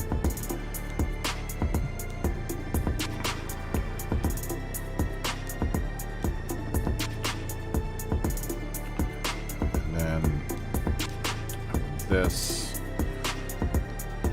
We will put one of the numbers that we downloaded. Let's do 20.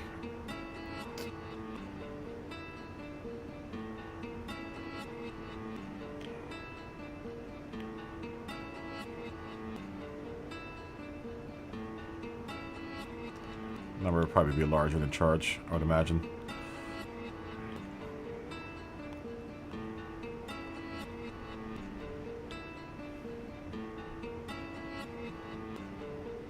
Yeah, why not?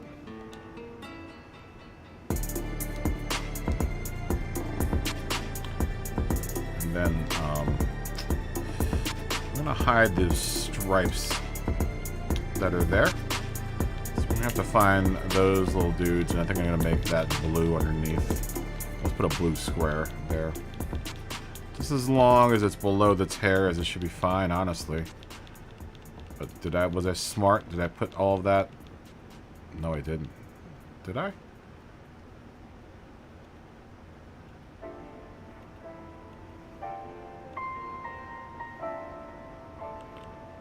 are all the other tears?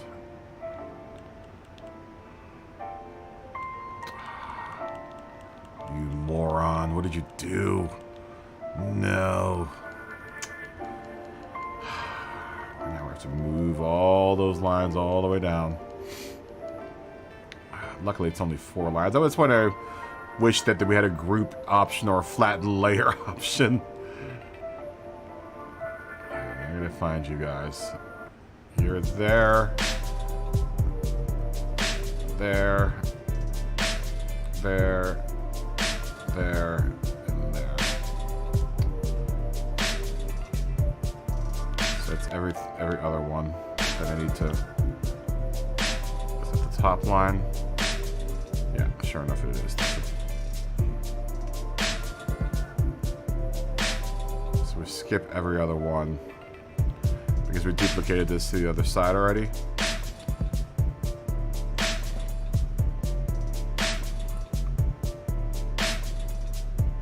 Oh, you got F1 2020? And I never got around to finishing that game.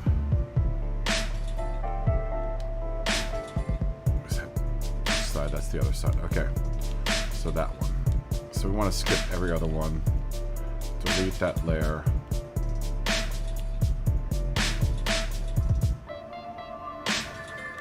It's that one. Delete this layer. We're gonna have to recopy this. I just need to move all of this hierarchy down.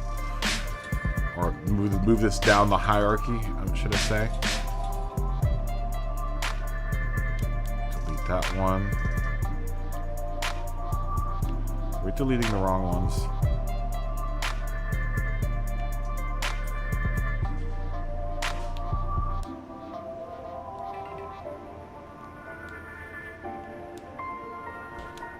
What's going on?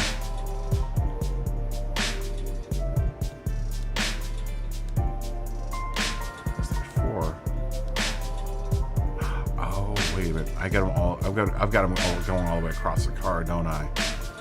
Oh, this that makes it even worse. Actually, it doesn't. All I have to do is move them back. Technically, yeah. But our spacing is going to get messed up. That's why you got to be careful with how you layer stuff. If you're not, you will get lost in your own design and just do what I just did and mess something up and have to think that you're gonna have to move everything. Luckily I have this extended as a... I do have these extended, which is nice because all I have to do is move them back. That's the nice thing about using that little trick where you extend the camera so it goes all the way to the other side of the car. That's one layer. I don't know why I put doubles because I probably just thought that I totally forgot that I had done that as a single long layer. Wow, it took all day to download.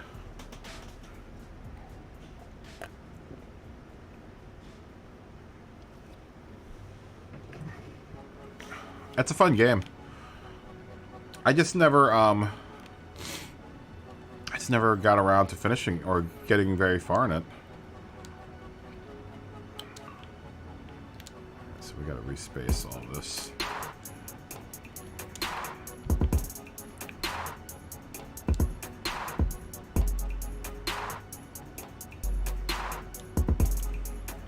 And that's pretty close.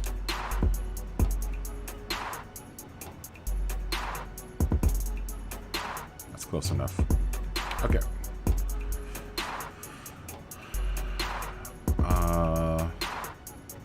That might be it. Maybe we can throw some... Oh, we need to put the number on the back, too. That's right. That's why we put those numbers on the side. And we gotta put a number on... Let's finish the hood, too. It's gonna be easy enough. We'll duplicate that. Make this one black.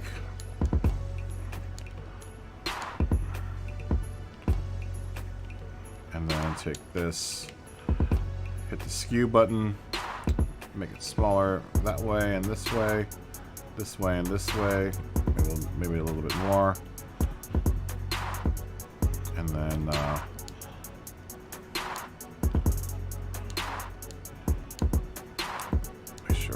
Stuff is lined up, and we'll throw our 20 on the back on the top end here.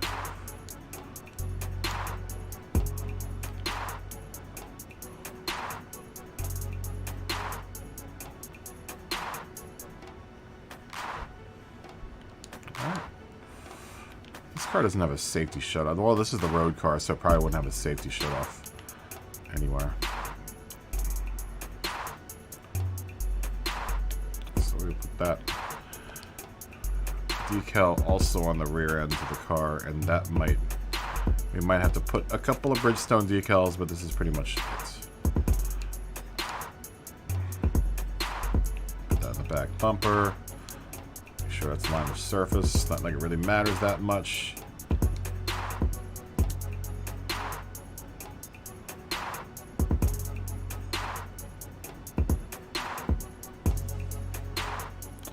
Can't see it anywhere I could put the Bridgestone stickers.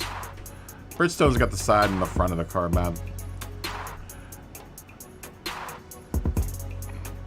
They'll be fine with their sponsorship positions.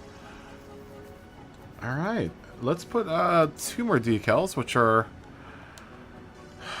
I like to put on as a touch. Because this was a road car. And these decals, I remember this from... It probably wouldn't be on this car, but I know I've seen a bunch of old Z's with this decal. This one.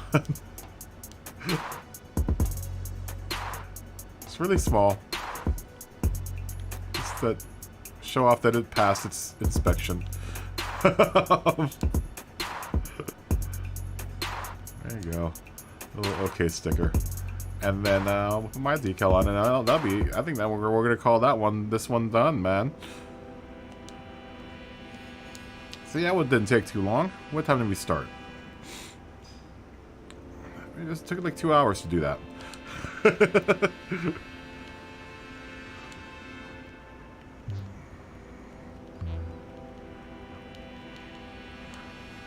it didn't take long at all, man. Can we get a kaboom up there? I've never put it up there before.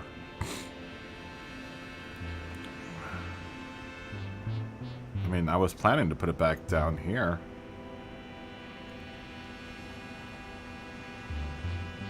That's where I normally put it.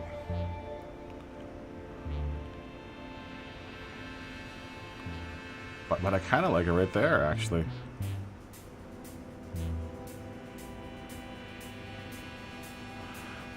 Or down here.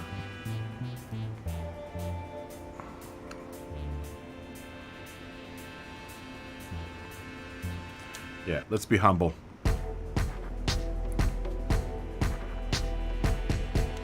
We'll be humble. Show some humility. Be proud, man. Alright. And we'll add... Maybe we should center it up. Kind of like right there. I'm gonna have it down there. Duplicate that on the other side. And then we will put a rectangle, or a square, underneath of that. We'll put one on the back end, and that will do us for the R32, for livery design number 1 on the R32. We'll win a bunch of more Skylines after we do this race. But I couldn't go race without my sponsors, man. Now watch me totally hate this car. I don't think... How could I possibly hate this car? It's a Skyline. It's what this game was built on, was a Skyline.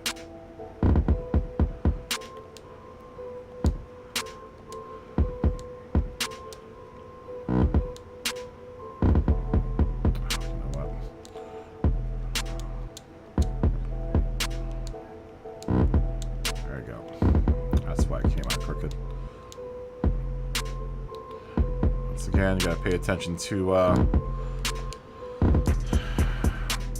your projection method.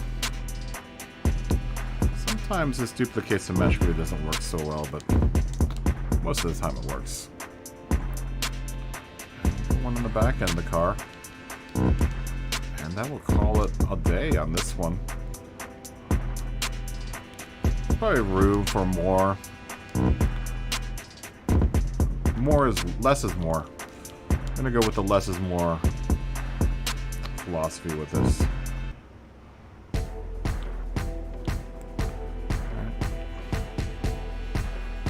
I mean, the only other thing that I could think of putting back here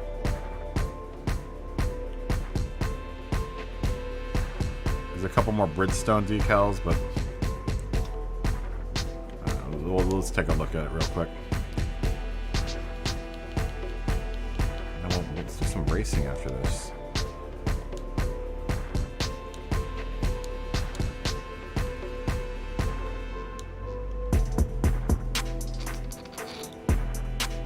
Use the bees. Some big bees, bro. Yeah, why not? Let's do a bee there. Let's do a bee there. People will figure it out.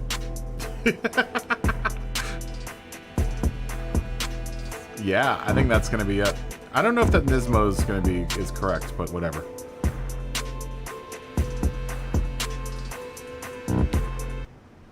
Yeah, what else? This is my crazy imaginary livery world, so I can make whatever I want happen. Yeah, that's it. I think that's gonna do it. That looks good though, man. It's a solid livery, super simple, really easy. A little embellishment here and there. We did try some new things. The whole opacity thing and the stripy thing, which aren't really that new to me. But doing it like that way, I haven't done that yet, so you know what, to match, now that I'm looking at it, we gotta do something else here. Now we keep on saying that we're finished, but we need to increase the number of striping going on here. But that's easy enough. Just do our little pressing up on the arrow and duplicating.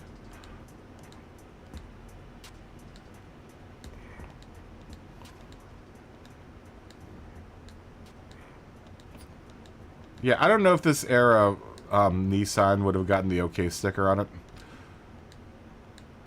I just remember that sticker on like all like Hondas had it. Toyotas, I believe, had the OK sticker as well. Back in the, 70s and 80s, I think. I don't really know when, I don't remember when they stopped putting these stickers. Although I think my neighbor had a Sentra that had the sticker on the side of it, on the window. Was that just a Nissan thing, or was it was all the manufacturers did that? I could have swore that their Sentra had that sticker on the back.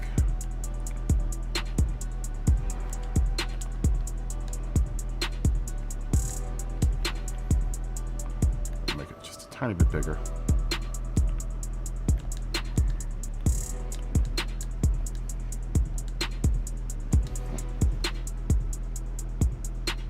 Yeah, someone really scratched my paint.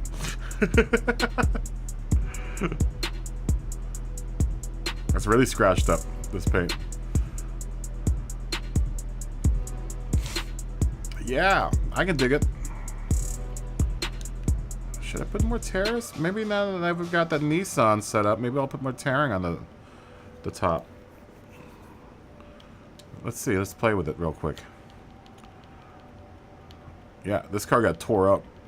It's from the speed, Smoggy. The speed of my car is gonna tear up this car. We go on top of this, add layer above. Okay, so let's just see. We can add some nice small-ish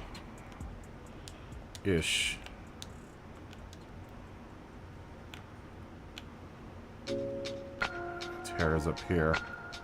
I don't want it to get into that decal though. I don't want it to get into that area. It doesn't look like they're the right colors either. There's something is going on with that red up there.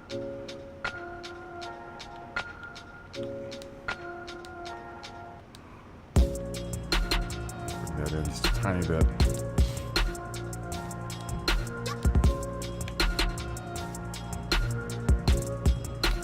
Maybe just right there. It's fine. Just want to feel a little bit more of that tearing action. Now, what is going on with this red color? Is this does not look like it's the right shade. Because I see the red lines there, so what exactly is going on there? Did we not choose the right red?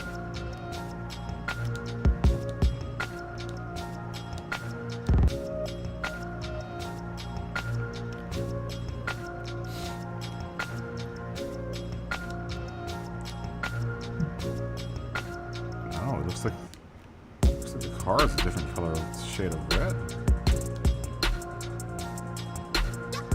No, they're both the same red.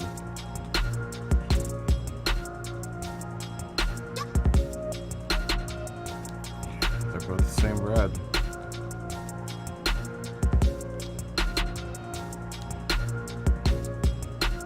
That is so odd. That is incredibly odd. I mean, more than likely no one's ever going to see that.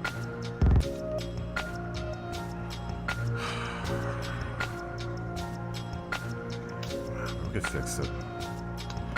It's also doing something weird. I just saw.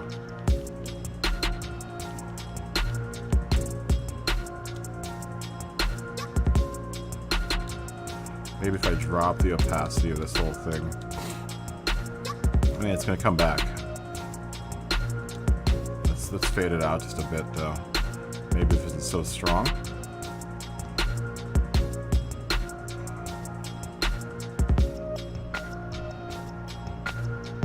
I still see those decals, though.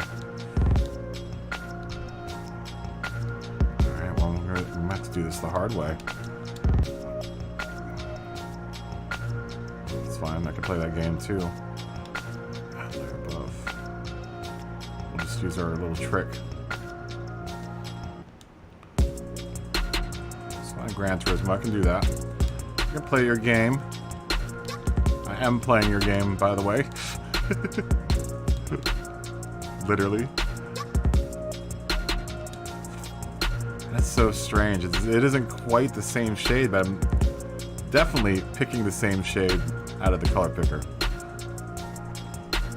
That's why I try not to deviate too much from, you know, a couple colors and then so start there. Just gonna make sure I like the thickness of the line. Okay, so at this point in the game, this is gonna have to be smaller.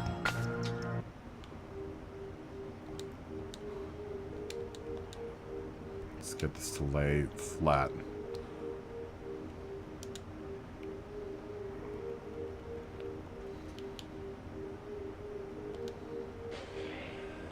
Okay. It's gonna be critical. Oh, crap. It's gonna be critical that we are at 0 degrees here.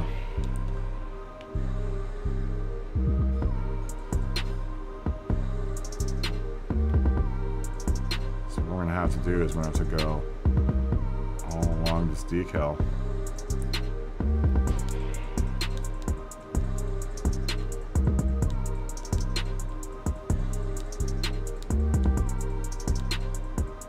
It's a little too wide.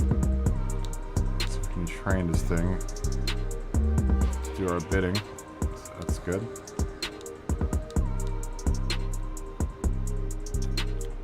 Why are you going so wide? Yeah, and that's what I don't get sometimes. Is like I'm trying to do the arrow duplicate and then hitting right on the arrow or the directional pad. It wants to put it out at such a weird interval. It definitely isn't as tight of a pattern as I want.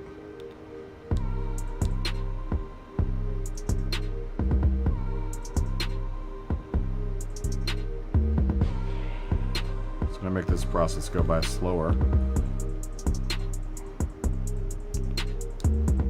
How can I get it to go at an interval that I like better?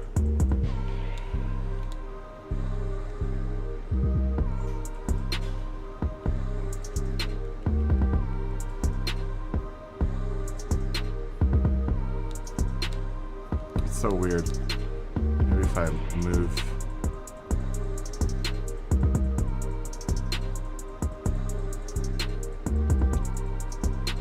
There's the only two options, huh? You're gonna make me do all this manually, huh, game? Let's see if it does it now.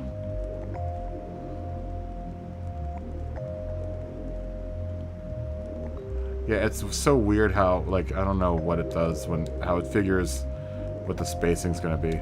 I wish there was a way of setting the spacing. But there isn't. Okay, so we're gonna have to do this way then, I think.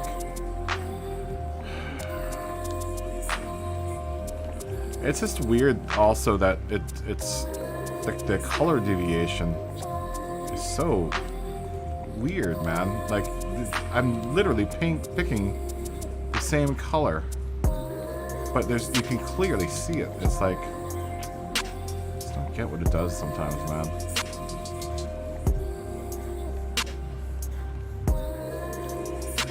That start like right here.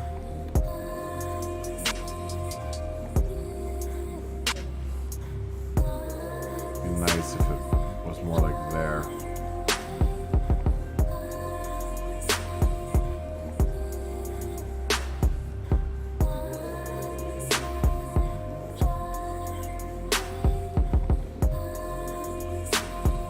And like I said, I'm trying to avoid getting out into the car because you can see it. You can see the variation in color, which is kind of lame.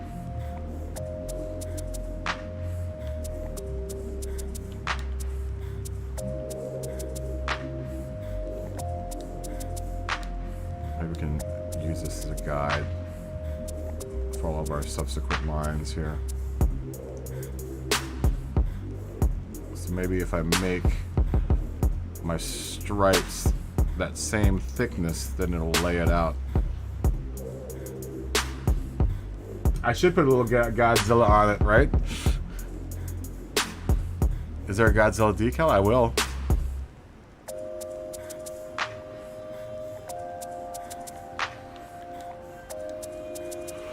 I mean, it is a GTR after all. Maybe I'll just do the Nissan bit in. No, I kind of like the circles also in that little pattern design.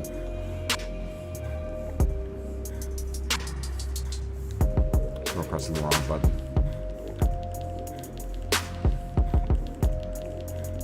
Jail pattern.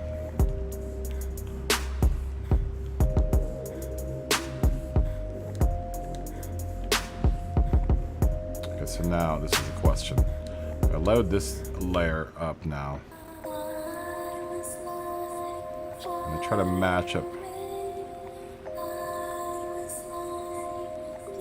Would be on this one, where it would start. Let me make you smaller.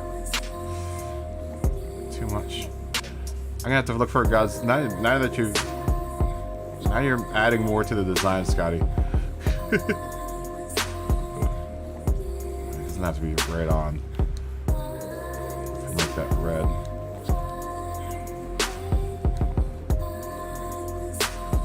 Now, if I do my duplicate trick, where is it going to put this next line? It's close. I mean, I'll take it. And I'll just adjust. Excuse me. The red line's underneath to fit the design.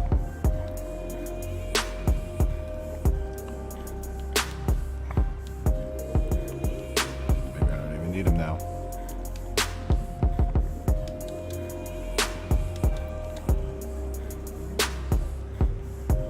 Yeah, Yeah, we don't need those lines.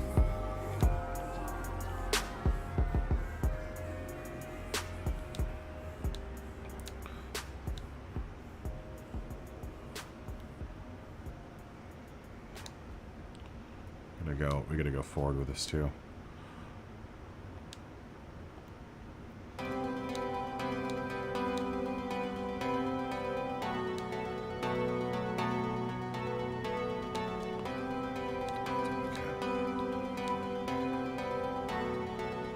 Bigger. Duplicate. To the side and bigger. Duplicate. To the side and bigger. Duplicate. To the side and bigger.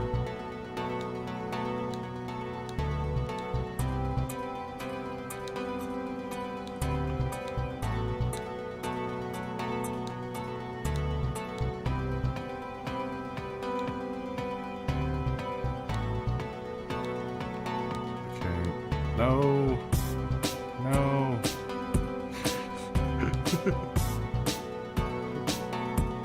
This guy was on a run there. There we go. Bigger. Side bigger. Duplicate.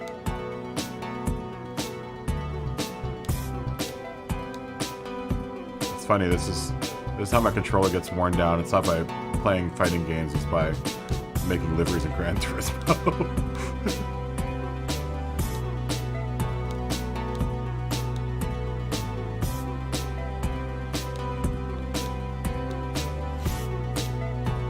So what's the point? I should be able to not have to adjust the size of these things.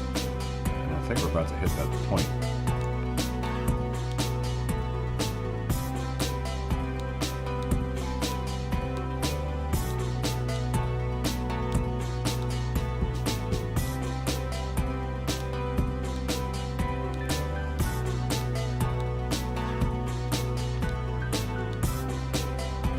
More lines.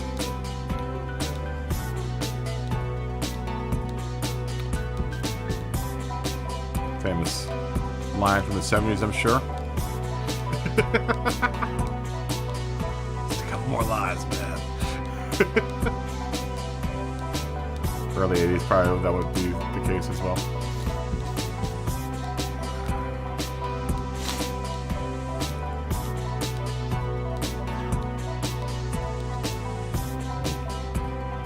Counterculture going on there. Referencing counterculture.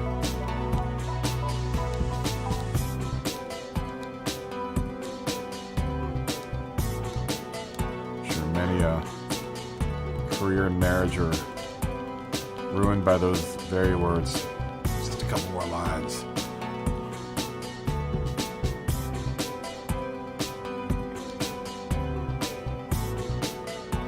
So we should probably move this here. And then we'll play the duplicate party from this point. And luckily these only have to be that big.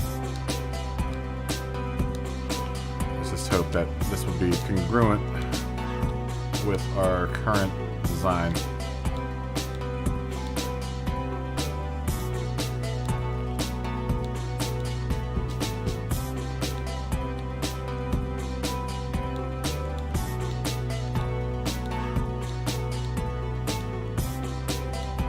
Some shade down on Nissan. I mean, I guess this is what you would probably call this design element, is a shade.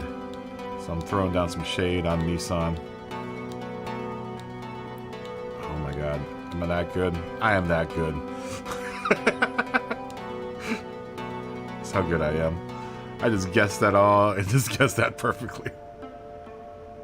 That's right. And then, you know what, just to make that skyline match, we'll put a drop shadow underneath it. I'm not going to do that whole fade thing. But I think it needs to at least have a drop shadow behind it. So we'll duplicate shoe.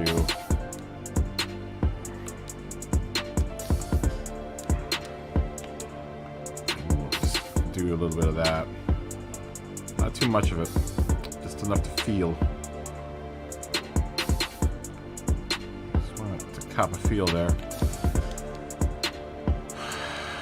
Of that skyline. And that's it. I'm going to call that finished. That is finished.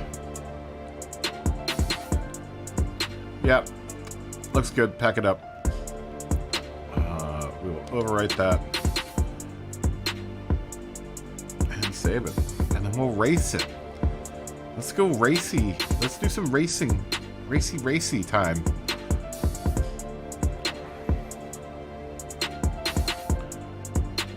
We should find a little Godzilla sticker. Can we put let's find a Godzilla sticker. Let's see if there's one out there. I wouldn't mind putting a Godzilla on here. It is a Godzilla of a car. Let's go see if there's a Godzilla decal out there, man. It'd have to be a cute one. Godzilla is probably one of the cutest monsters out there. It's got all those. It's got those big doe eyes.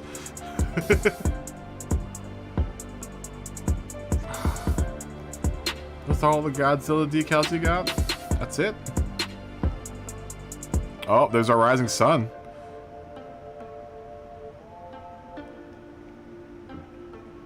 I don't want to get my livery banned. I mean, that would work. Should put a little Godzilla down here.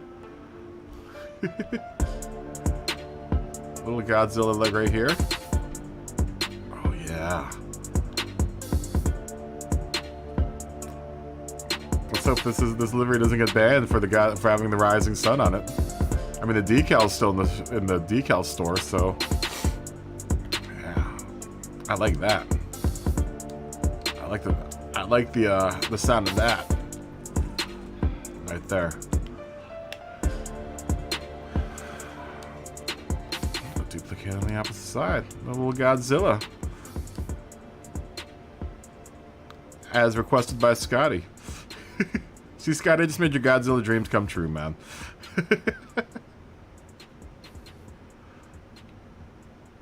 Yeah, I'll buy that. That's a good looking car, man. Why not? All right, let me take a tiny break because it's really hot in here. I'm gonna break out for a second. I'm gonna let you guys spin around with this car, and I will be back in just a second.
Okay. All right. We have finished a Nissan Skyline. I'm gonna do one more thing here. Just this little added touch here. Where's that Skyline in the back? It's that. Not that one. Is it the one? No, that's the one on the roof. Another one on the roof. That's a Skyline on the side. That's another Skyline on the side. Where's that Skyline in the back? That one. First we'll move you down to the other Skylines. And then we're going to add a layer above that. Just add, this is a little finishing touch. Got a couple finishing touches. But I swear this is going to be the last one.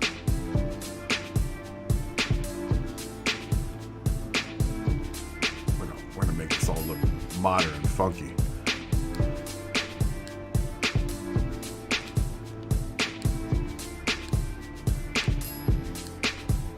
Oh, so it must be related to the size of the line. That's what it is. Oh. Okay, well that makes sense.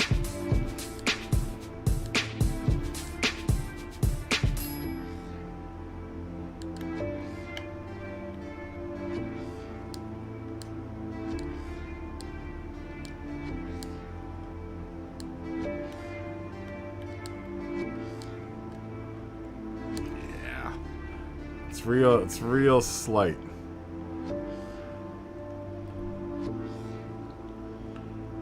Probably need to change the way that those are aligned. Probably should have thought of that when I laid out the first one. It's okay, it was quick enough to do. We'll just do it again.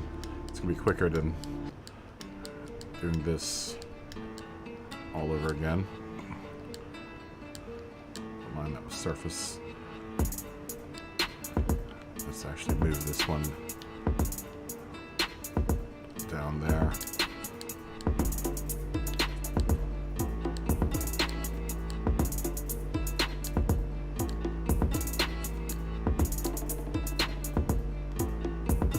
I almost like it. Maybe we'll just have this go all the way halfway up to like there. Can we get this one to go down a little bit?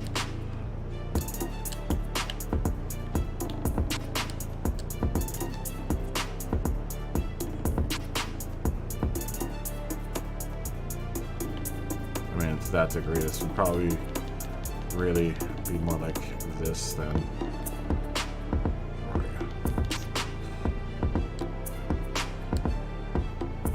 This line.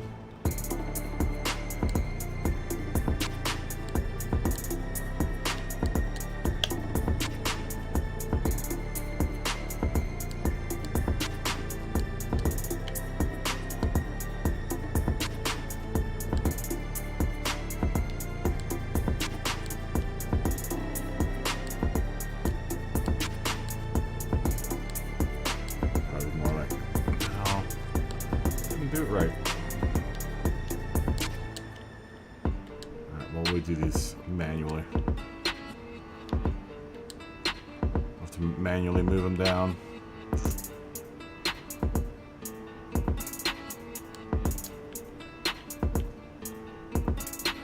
This one would have to be kind of like, feels right, like right about there maybe.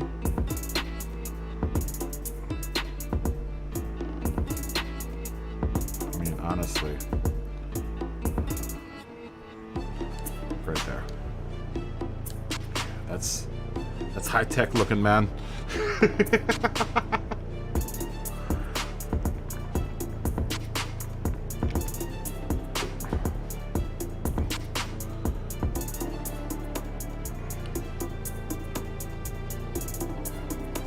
Yeah, sure.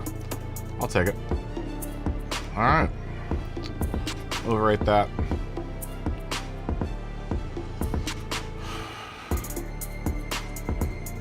Save it out, pack it up, pack it in, let me begin.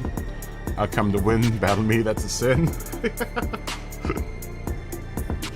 Jump around, guys. Jump around.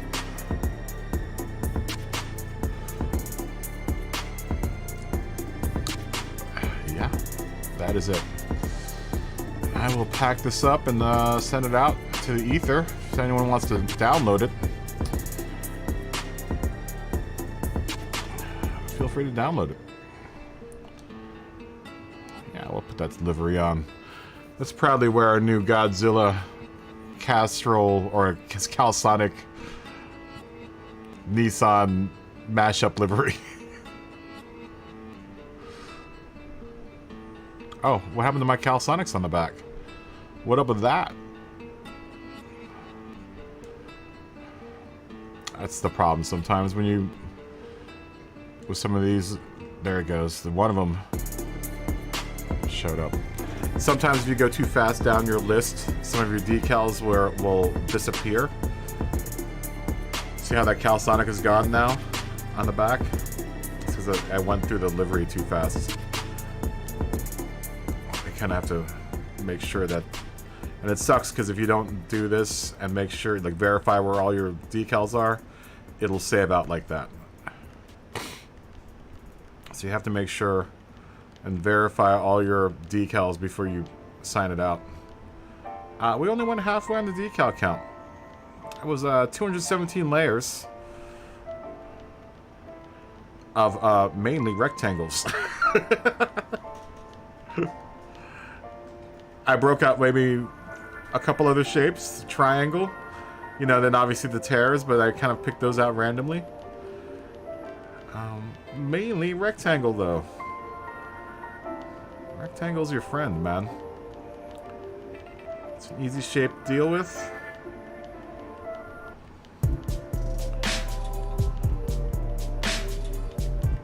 Just make sure that all of our decals are where they're supposed to be. Like I said, if you speed through it sometimes, they'll disappear. So you just gotta be really, really careful. I found that out with the Supra. I think I saved one out, the Deadpool Supra, and it's missing a decal on the side of it because I went through the decals too fast. All right, now we want to overwrite that one.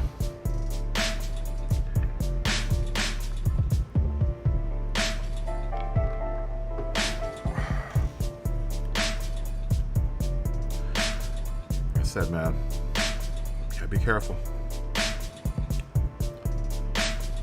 Now we'll play the actual part of the game. But you know, this is as much part of the game as the racing part. I just choose to use both pretty equally. I don't know, maybe I use the livery editor more than I actually race. I know this last couple of weeks I have.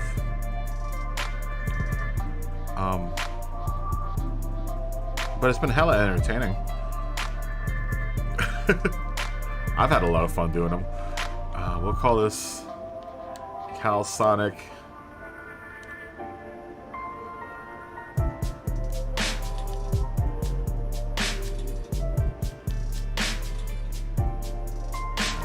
Nissan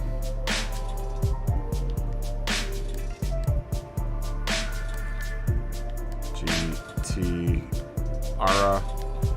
Ara 32 94.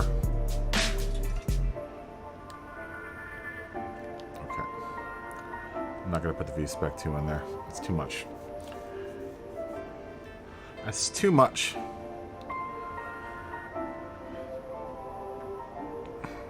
Oh, I forgot to put your name on there, Scotty. I was gonna put you down as a driver. Since this car is gonna terrorize the track here pretty soon.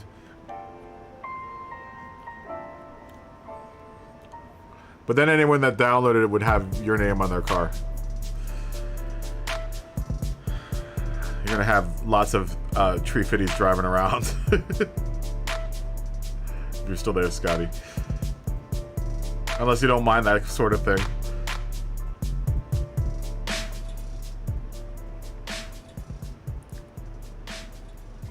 I didn't even know where I got this car. I must have won it during one of the menu races, I bet. I think it was like a Japanese series race or something like that.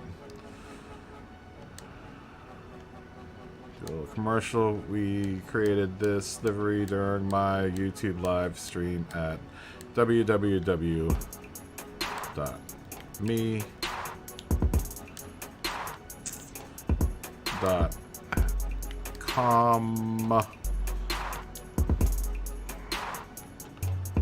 Done.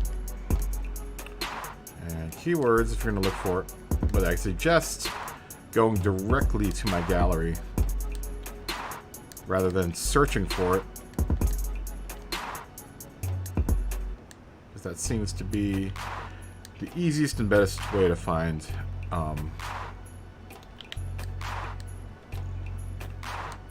liveries. I can't wait till the Volkswagen R32. Hopefully that Volkswagen R32 ends up in the game. I would like to drive my old car again. Be nice.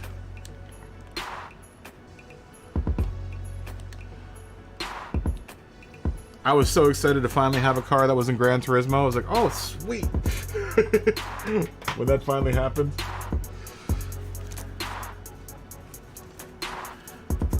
That might have been the last year I played Gran Turismo. It was GT4. Around 2000... When did I get that car? 2003? 2002? 2003. I can't remember. Alright, let's take the old R32 out for a spin.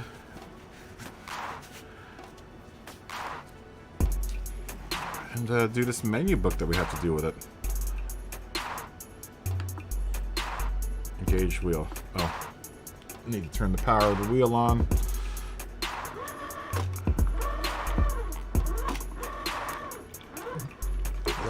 Let it do its thing, and then turn it on.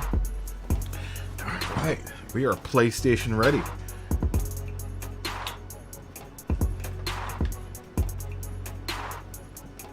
Thanks, Scotty. Yeah, I like it, man.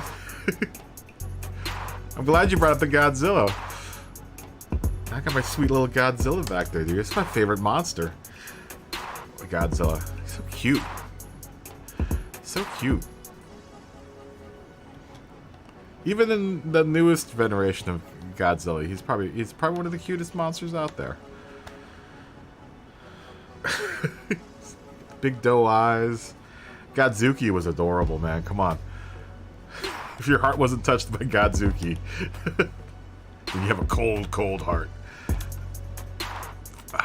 You know, Deep Forest we're not so good at. There's Dragon Tail. Should be a good race. I'm not very good at Tokyo Expressway either. Which one is this? No, this isn't the layout I like. Is it? Which layout is this one? Oh, it's this layout. This is the layout that they're running today, right? This is today's race. Alright, well, let's start off with this one. I don't like this layout as much as I like the one layout with the cargo area. Like, what do you call that type of turn? Where the compound turn? That one turn that you take right. Then you go through the cargo area and then you come up, take a left, and then it's a fast right, then down to the tunnel. I think that's inner loop, east? West? I don't know, man. That race. We have racing softs on. And you know what? Let's go plus with this, because this car is going to probably understeer a bunch.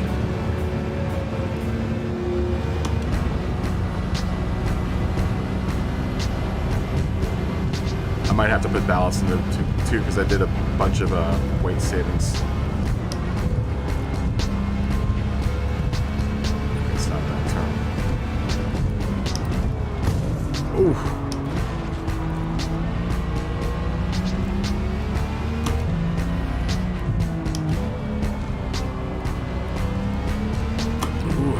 32, man.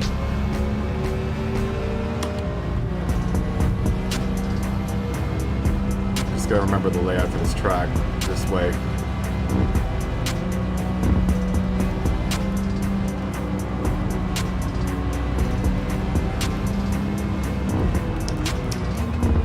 Too fast.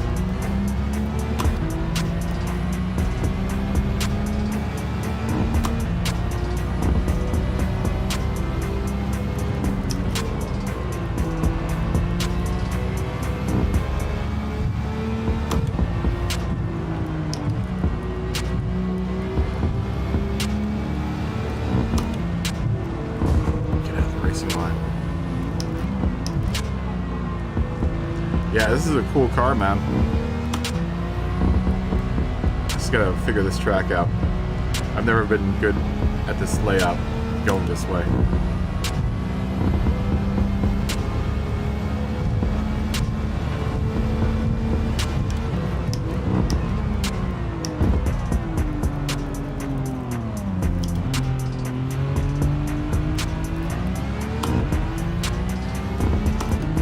I just can't even hold a candle to this car, baby. We're already in 6th. We'll probably be in 1st by the time we come to the first turn. I've been driving like crap. Hopefully that will improve. I said I'm just trying to get past the AI. The problem in this game is the AI. Of course, they're gonna rubber band completely out of my range right now.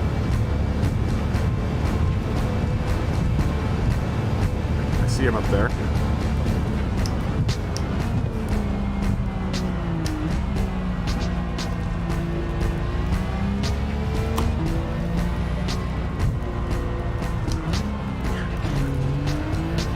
We'll get that turn at some point.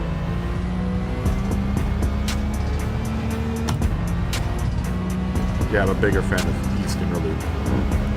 I think that's it. East Inner Loop is the one that I like. This track layout. And I like this one going the other way. Better.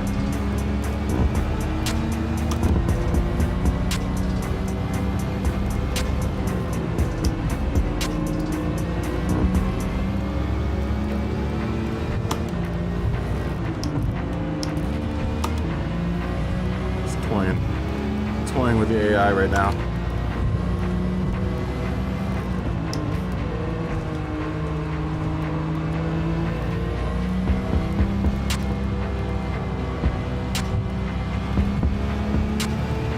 Yeah, this car's good, man.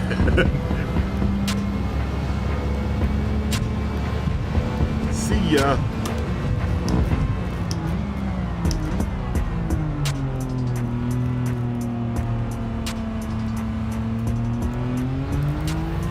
Right on the gas. All-wheel drive.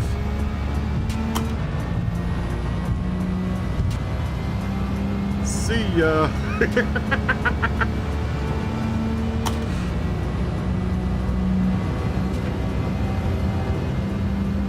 see if we can put in at least 2 good laps.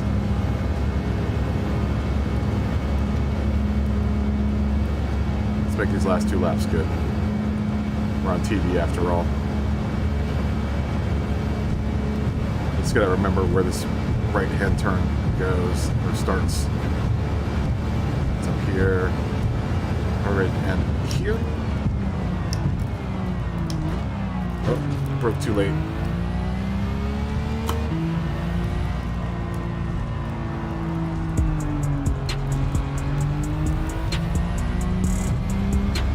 That ugly.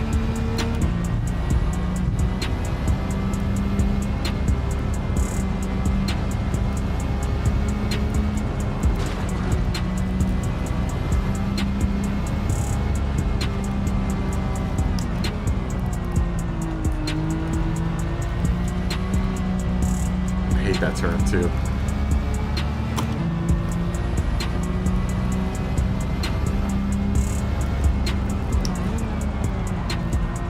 it's this section that I'm not very good at, this part of the highway.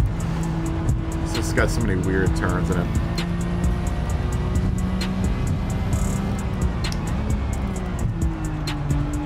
That's probably most of the reason why I'm not doing today's race. I just gotta get better at this track. I always second judge where some of the turns are.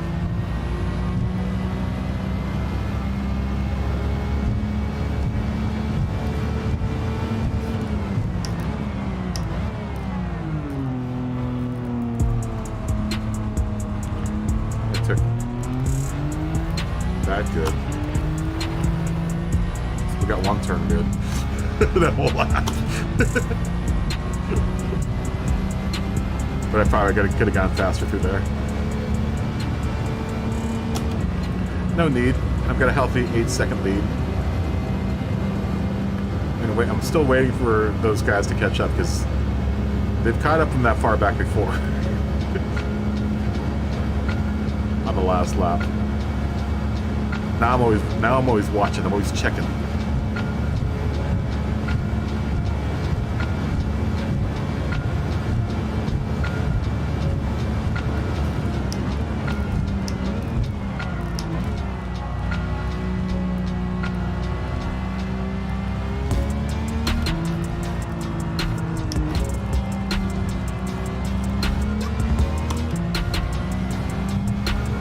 Slow through there.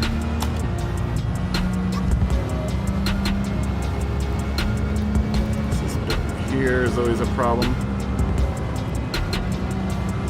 Lift.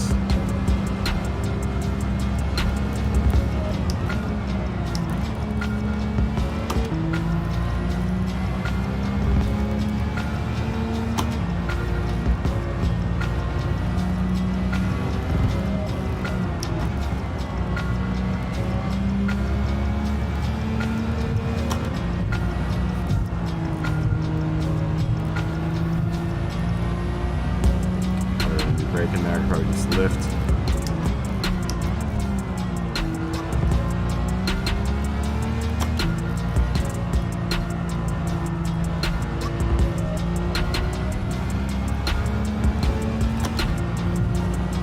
I need to run this track a bunch. So I would like to get better at this track. It's just I don't like it as much as I like that one layout, man. That one layout's great. East Inner Loop, I think it is.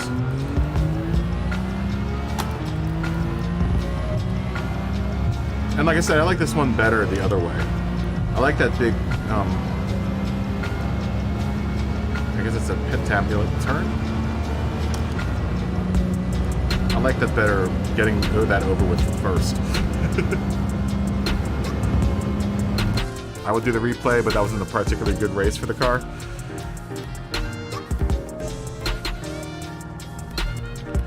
That wasn't a particularly clean race.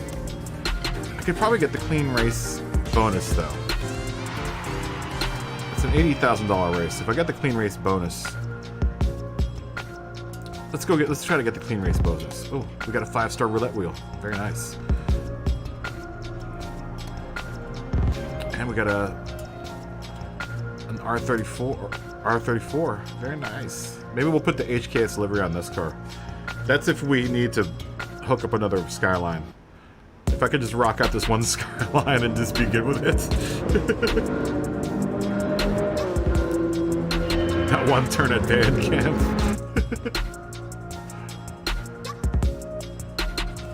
I'm gonna try to get the clean race bonus on this. Now that I kind of know where I'm going here. Because I think it's an extra 40 grand.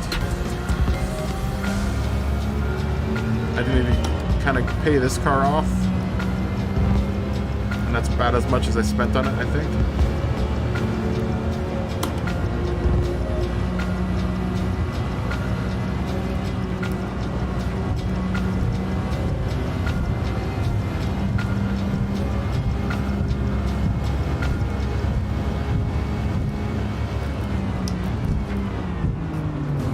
Oh, and then you just messed it up. Computer, dude. Don't get anywhere near the AI, dude. Especially if you want to try to get the clean race bonus.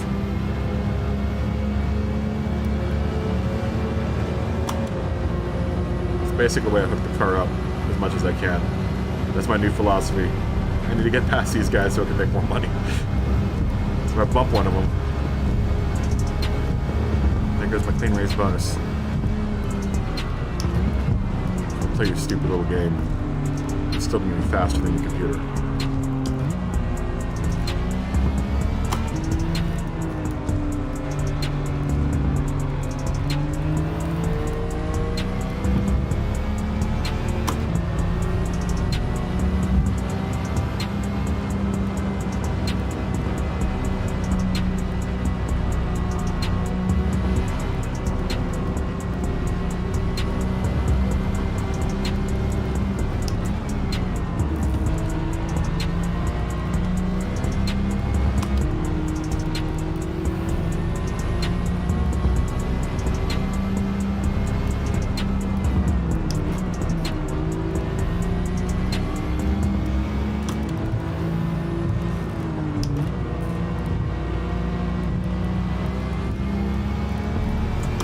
Yeah.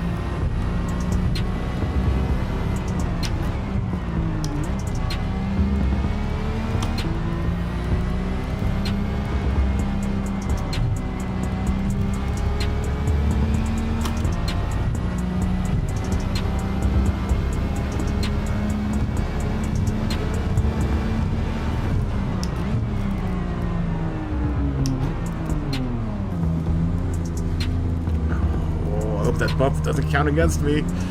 He's bumping me. Better not count against me. That wasn't my fault. I did kind of dive bomb, but he was going ultra slow. I'm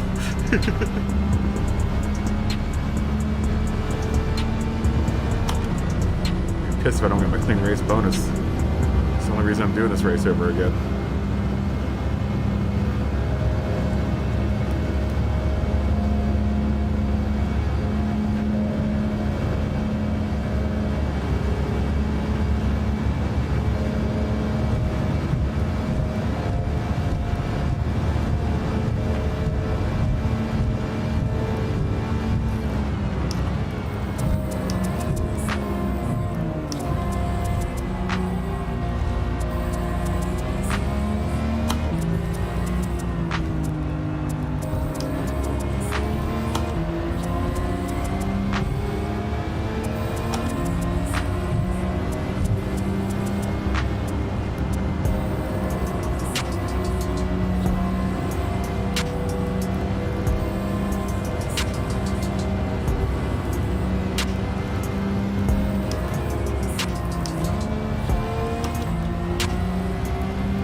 Car's got oodles of grip.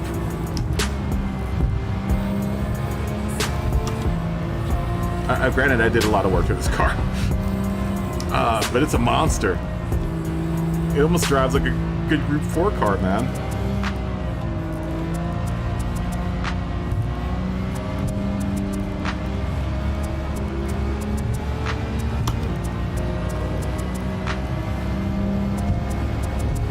Breaky here.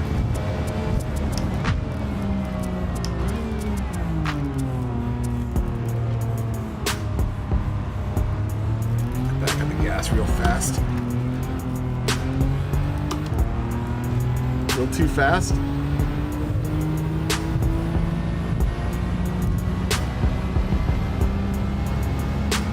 Almost lost it around there. It'll be a good replay.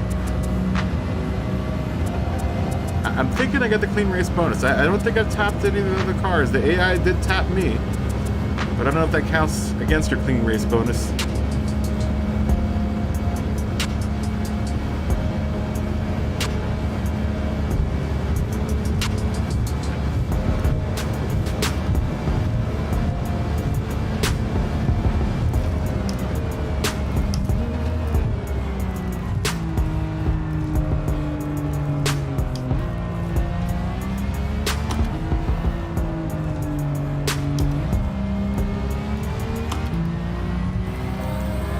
car just explodes out of the turns, man. Oodles of grip.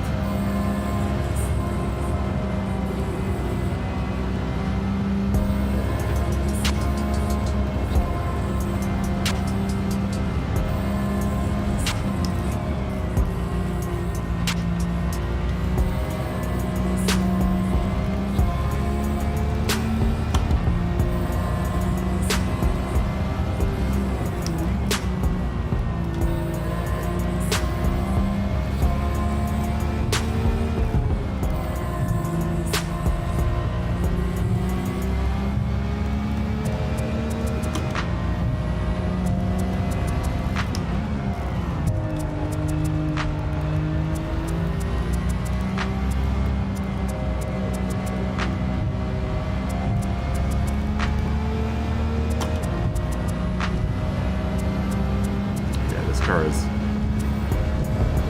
car is right good, man.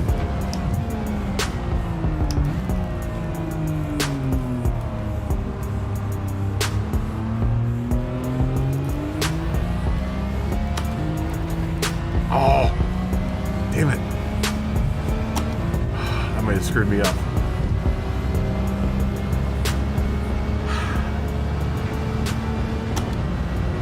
Let's see. We gotta finish this last lap. Hopefully that didn't count against my clean lap bonus, but now we're 11 seconds ahead of everyone.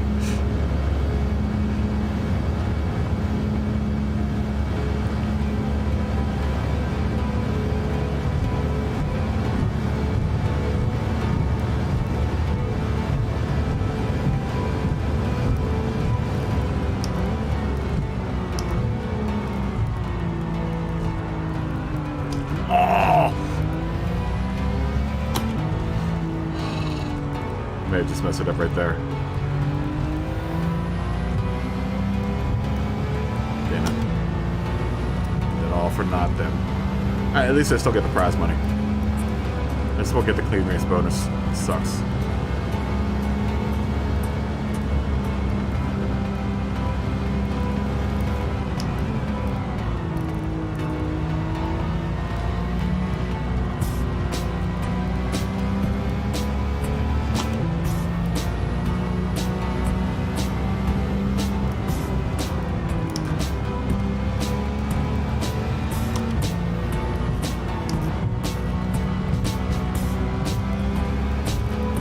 Car fits like a glove in these corners, man. Just wraps its big nasty paws around it and eats up the turns.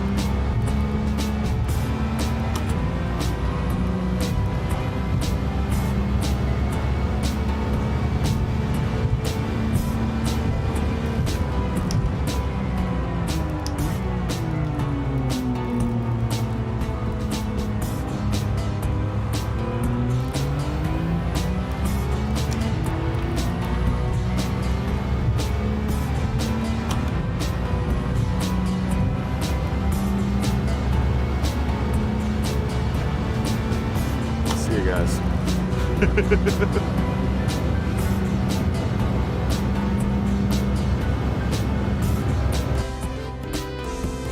Did I get? Maybe I did get the bonus. Let's hope.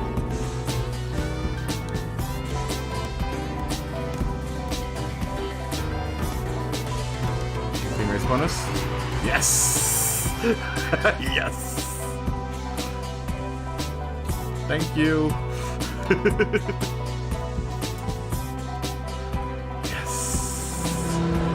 You get paid out really well for this for these races now, the cafe races.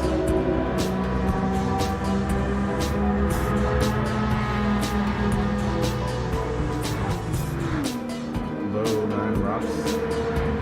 Love it.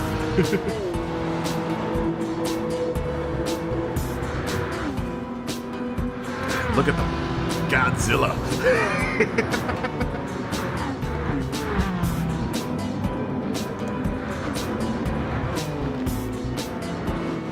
Yeah, this car's great, man. It's a little understeery, but you can just stomp on the brakes, and if you get a plus brake balance, you can get the nose turned around pretty quickly. I have the rear, I stiffened the rear sway bar in this car. So if it's got the right amount of turning, I should have probably got a yaw controller for it. But it doesn't feel like it needs it, man.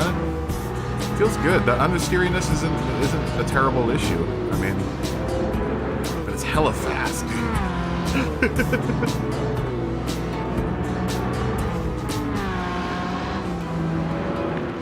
I did the weight reduction to it, and stiffened the chassis. I don't think I installed an LSD. I didn't install an LSD in it. Kept the stock turbo. Kept the stock turbo in it. I did all the engine stuff, but I didn't get the turbo. I got the intercooler. I didn't do the last weight reduction because if I did the last weight reduction, it would have put me way over. As it is, I have it restricted. I have it restricted to 97, I think, right now.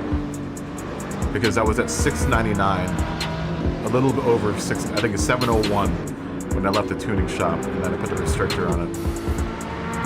Restricted it down by like 3, and it just barely makes the entry for the race.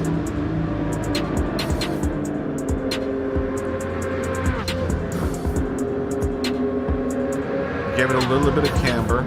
I think I've been doing like 1.0 in the front, or 1.5 in the front and 2 in the back. It's as low as I can get before it would start running into the wheel wells, so it's like it's like 100 millimeters off the ground, I think.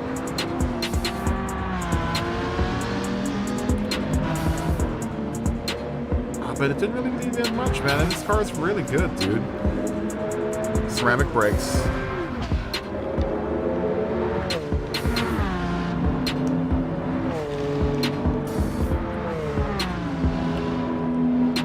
Goes by so fast, too.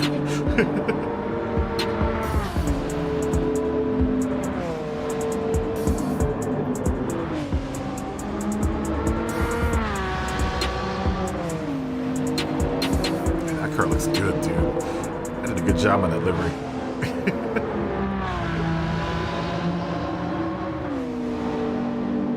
Yeah, I mean, it feels good where it is. That's what I've been doing because I've been doing, since I started putting racing slicks on the car, the 1.5 and 2 seem to work well with the slicks. I think it's less aggressive with like those sport tires. I mean, honestly, this is an all-wheel drive car. I could probably do the same camber on both front and back.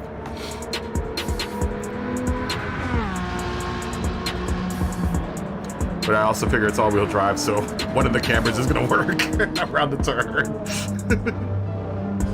Either the 1.5 or the 2.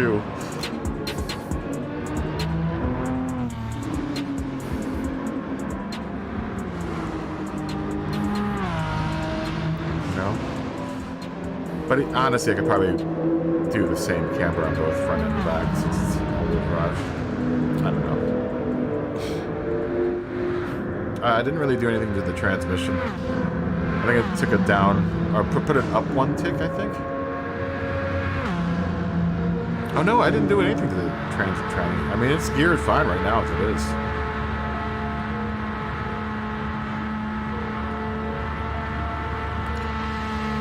Yeah, I'm being really cautious with the add-on turbos because I think they can, if you don't do the right one for the right car, it's not going to work right, even with the anti-lag system. Like with that Z, it doesn't work at all with that Z. I think the Z would probably be better with just stock turbo. But it's too much for that Z.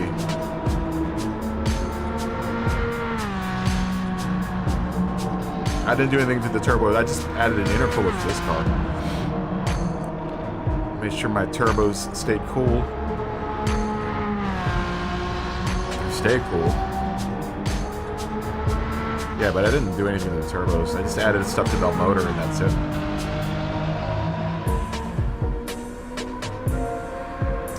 Yeah, I guess that would make sense. The GTR to have it slightly more in the front. That would mess up my stance though, Scotty.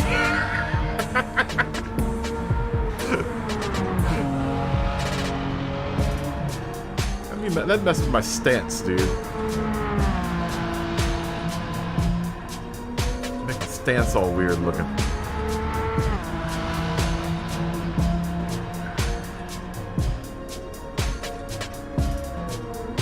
I mean, for the all-wheel drive, for something like the GTR, you'd probably do the same all the way around, actually. We'll do that. It doesn't feel like it has any issues, though, turning or... You know, otherwise. It feels fine. But it's probably because I also did a hella weight reduction on this car and the body rigidity thing.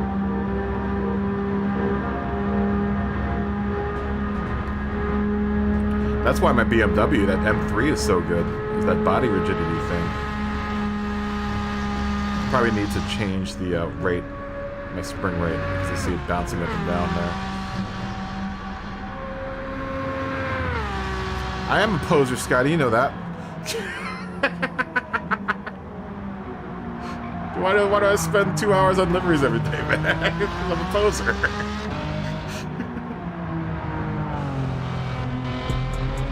Total poser, bro. States. It's like family. Family.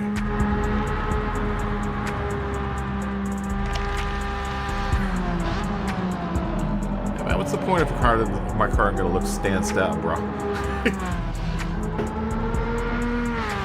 It was at a ridiculous stance, though. It was at 3. So. It was at 3.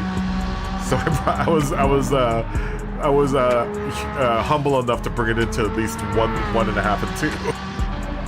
So be happy with that. It's not slammed out either. Now I've got it at a modest height. It's at a height that it'll operate well.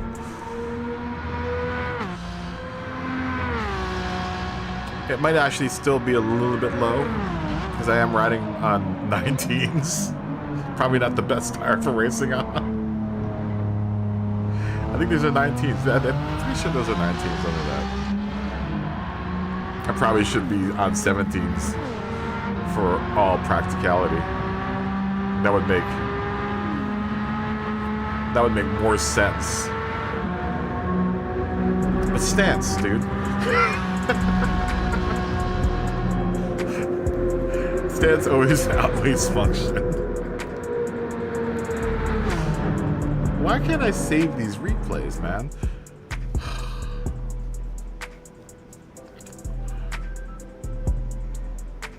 I should pull something good for... Yeah, let me, Oh wait, there was save replay. Because I want to do...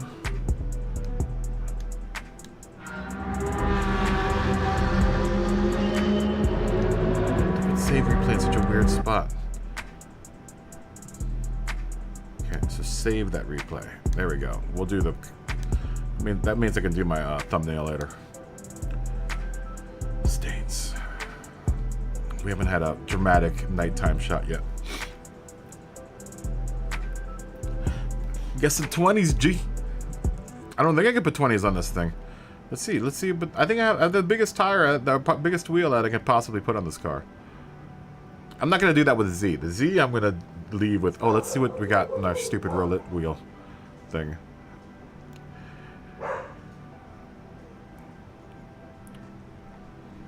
You know what, Scotty? I'm gonna put your first name. I'm gonna put your car name on.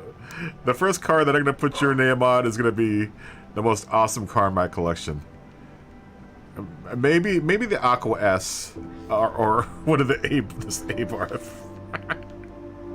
Oh no, this DS Ray. No, that's probably a pretty alright car. I thought I had one of the old-timey ones. Oh, this one. This cute little guy. This is gonna get your name out all over it, Scotty. That's gonna be the first tree liveries on this car. 24s. I don't think I can put 24s on this car. Definitely not 24s. Oh, we're gonna look at. Let's go to those.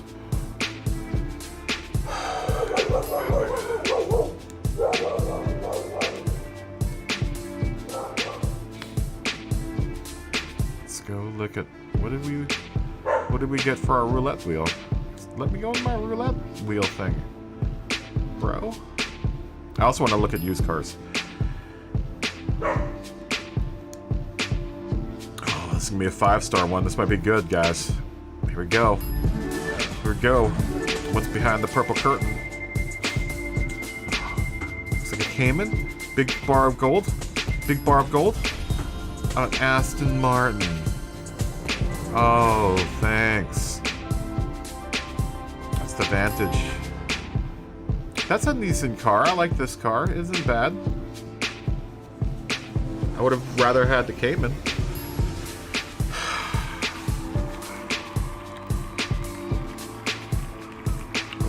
Rather had the Cayman. Let's see how big of the wheels. I need to change the spring rate on this car too. From watching those replays, it's a little on the bouncy side. Scotty, what spring rate should I do? It was bouncing around a bit. I can't really feel it.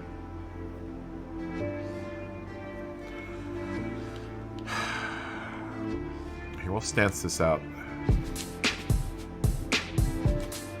like this. Oh, we can't. That's right. Because now this is going to put me out of... That's how close this car is to making this race. That was one of the settings I had to kind of mess with in order to get the PP to lower a little bit.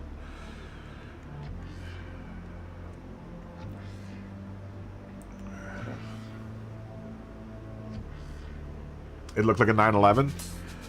What are you talking about? That little car that I just pulled up?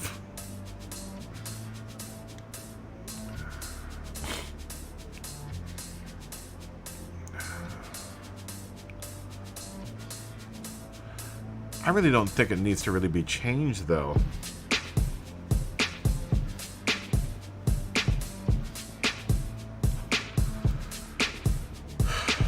I mean, it feels fine where it is, honestly.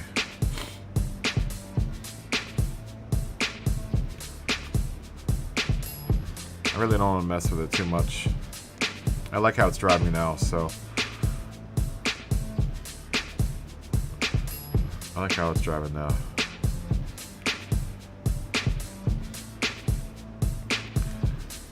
Let's see how big of a wheel. I'm pretty sure I have the biggest wheel on here.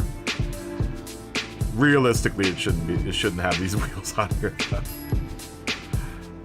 Not typically a good wheel for probably this car for real racing. I mean, realistically, that would probably be what I'd be running, a 17 or an 18. An 18 probably at the most, right? 19's a little bit on the showy side.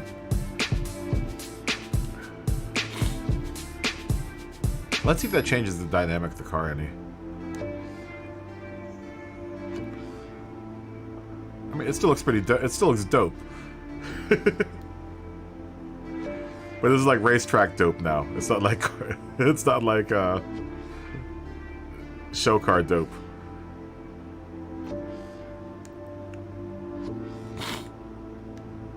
Yeah, the difference between that and that's pretty big. Ah, forget it. Who cares? This is 1 inch. It's a video game.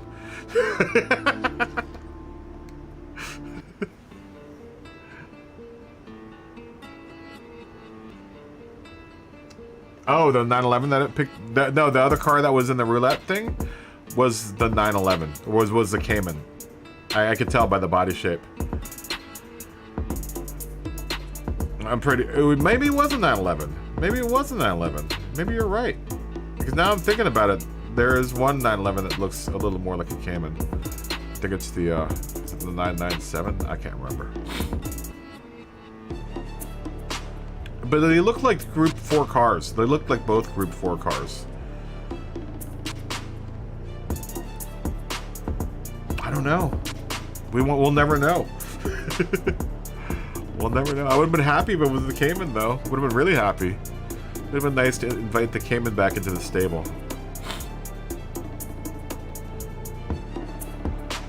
I mean, I should just go out and buy a Cayman, but I have this thing about going under $5 million.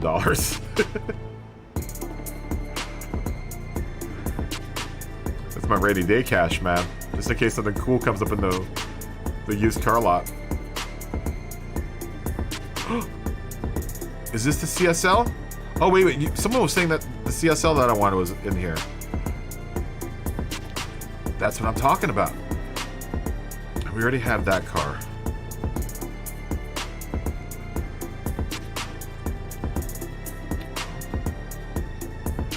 That CSL I do want.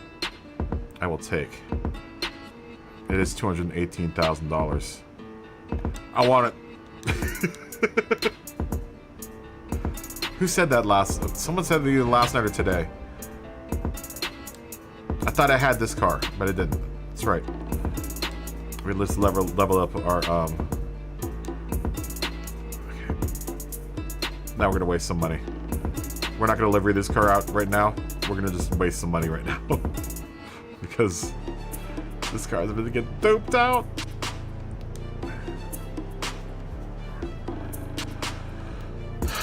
Yep, need it. Let's see what it looks like. Oh yeah, baby. Yeah, what you know about that? You gotta have it. See, that's worth the oh god. Yeah, that's what I'm talking about, yo. Oh, word. Word. We'll have to put wheels on it in a suspension at the very least. Just so we can gawk. I'm gonna change the color too. And then we're gonna go back to racing. Oh, word. Bargain shopping, y'alls. You don't have to go to the Living Legends to find cool cars. Plenty of cool cars up inside the used car lot. Just gotta peek up in there every now and then. We're gonna definitely get those. Just so that we can drop it a little bit.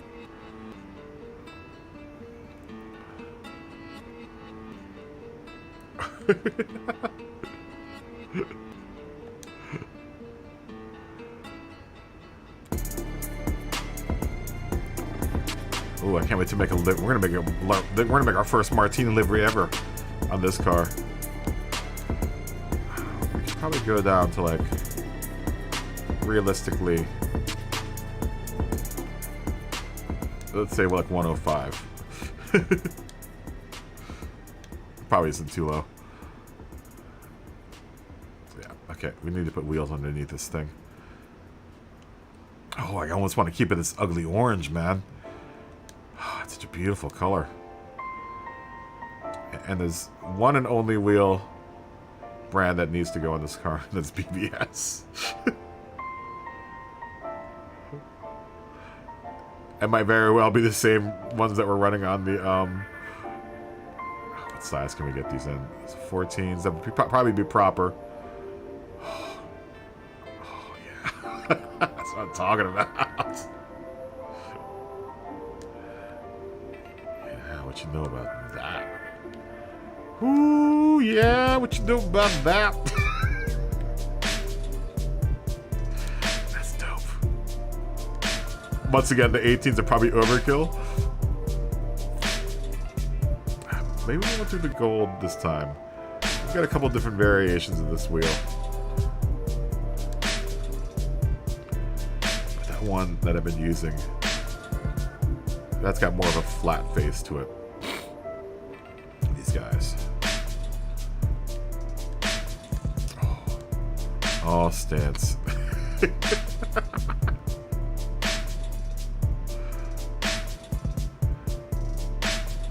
I love that wheel. I might even put a livery. That 3.0 CSL decal going on the side is dope. You might not be able to take that off. I don't know. We'll see. Well, then that's saying that I couldn't go back to stock if I wanted to. So we're gonna have to do a livery on this car, though.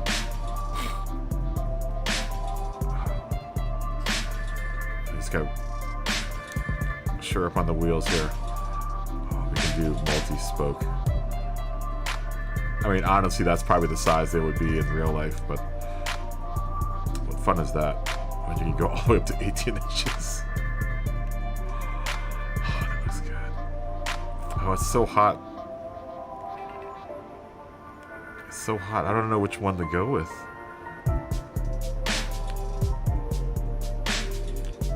I'm kind of partial to this one, man, because I just like what this one looks like. I like the contrast of the silver and gold, man. All right, we're gonna do this one. That's kind of boring because we've been doing it for the past couple cars. Oh yeah. I think we have to get some BMW paints.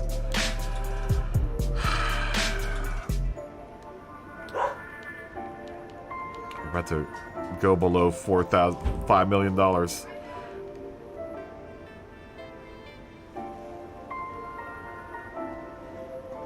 The M350. It could be. You'd have to get the game and get the let's see, we want the silver. Definitely want the silver. Let's see, Alpine white. We've got a lot of whites. We'll go with Alpine white. What type of silvers do you have, BMW? Space Ground with silver. A Space Ground metallic. Let's go with Space Gray metallic, man.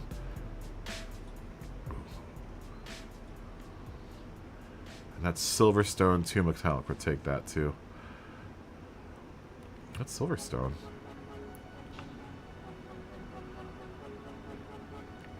BMW's got a lot of cool colors. Trans silver, or Titan silver. I'll take that. That's it. We're at our $5 million limit.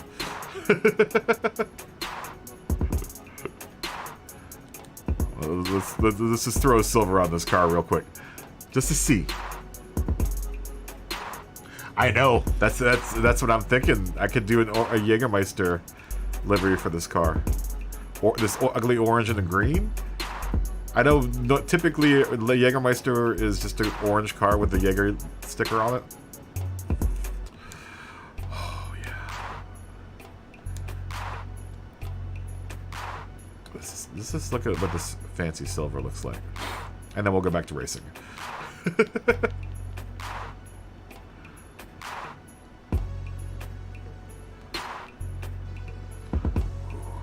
Yeah, I like that. That looks proper on this car. A Space Ground metallic.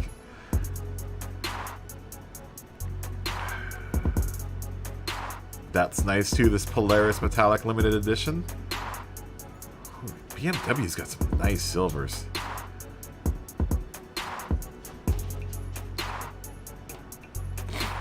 I'm trying not to use silvers from other manufacturers. Ooh. Oh, wow.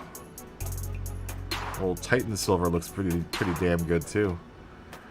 Alright, we're gonna have to come back to this car. The livery game has now changed, y'all. I mean, we can do a Jägermeister car real quick.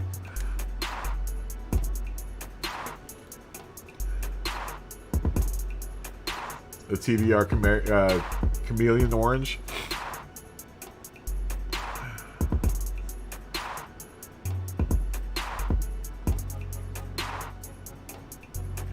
The thing is, though, is that I can't, once I open this, I'd like to keep that 3.0 CSL on it, but once I open it up as a livery to work on, that disappears. I mean, like I said, it'll always be on this. I could always download.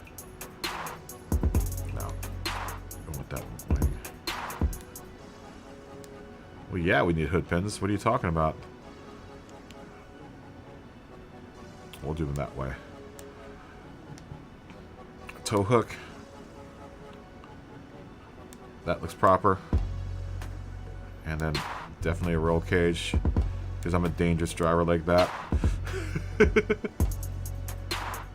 I bought this car for one reason only. There ain't gonna be no passengers in the back of that car. It's for body rigidity, man. I can kaboom the Jägermeister. And honestly, I love Jägermeister. I hate how much I can make a Jaeger bomb car. A Jägermeister and Red Bull car. Oh, that'd be so funny. It'd be tough to fit both of the manufacturers on one car. I just like looking at it. The car's so proper. Alright. Yeah, much props to the BMW 3.0 CSL 73. R32 ain't no slouch either, man. If you're gonna live in this household, you gotta have a livery on your skin. If you're gonna race.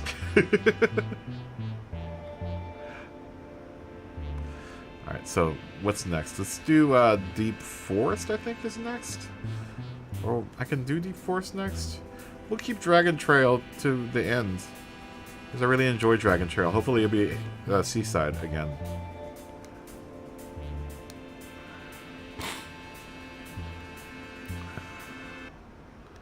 Alright. So I have a lot of problems around that really sharp left turn.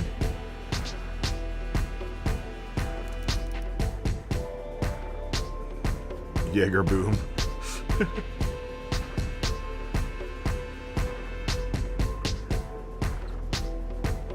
I'm gonna have to make a Hello Kitty BMW.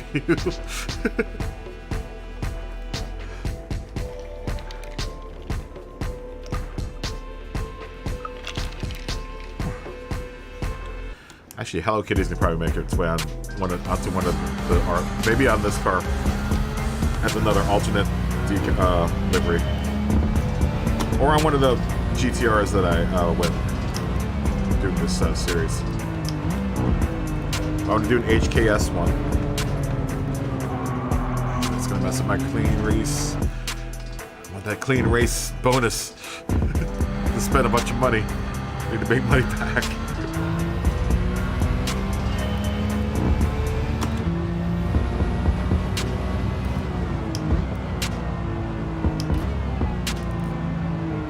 And the car is fast enough that I'm gonna be able to get around these guys anyway.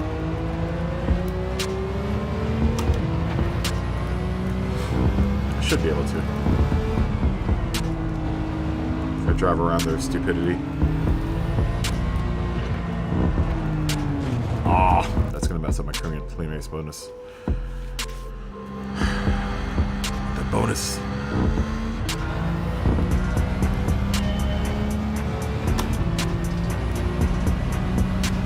I gotta learn this track anyway. Like, I'm not very good at it. Man. I mean, it's possible that I won't get dinged for that.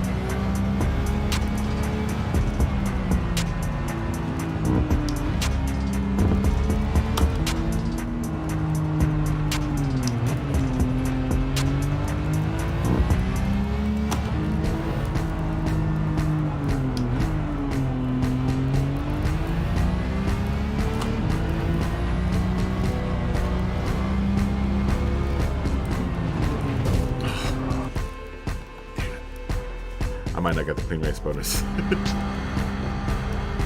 I gotta be really good at here in order to get that. And I'm still kind of learning this track, so.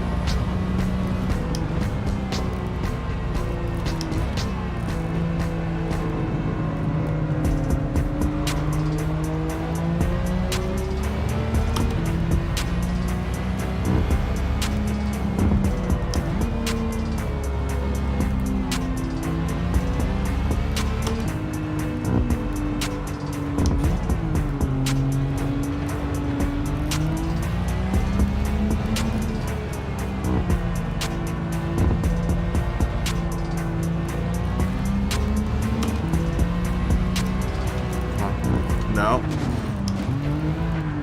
Oh, man. Got off on the grass. Did a little lawn mowing while the wheel was still turned.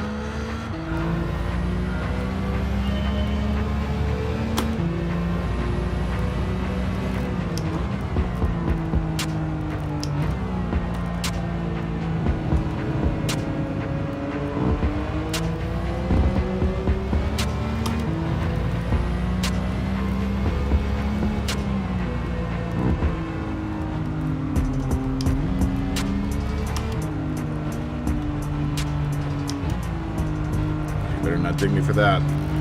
That was the CPU running into me, man.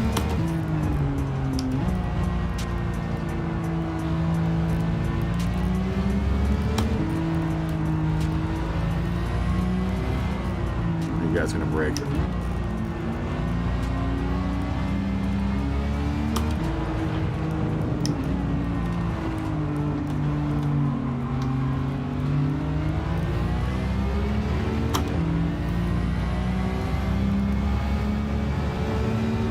See my lights.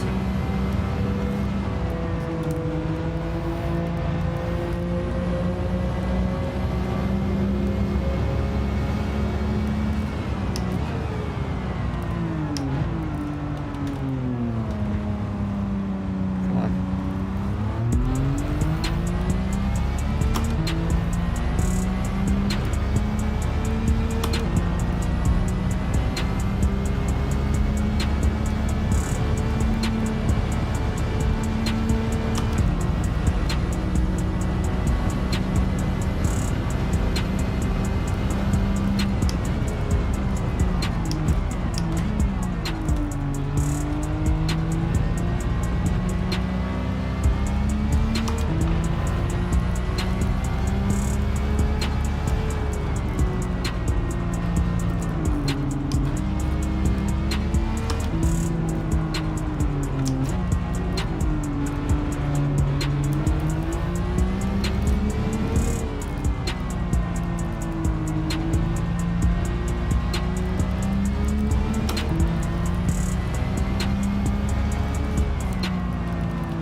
Oh, don't you dare.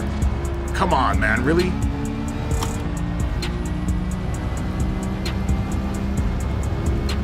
Better get out of the way, dude.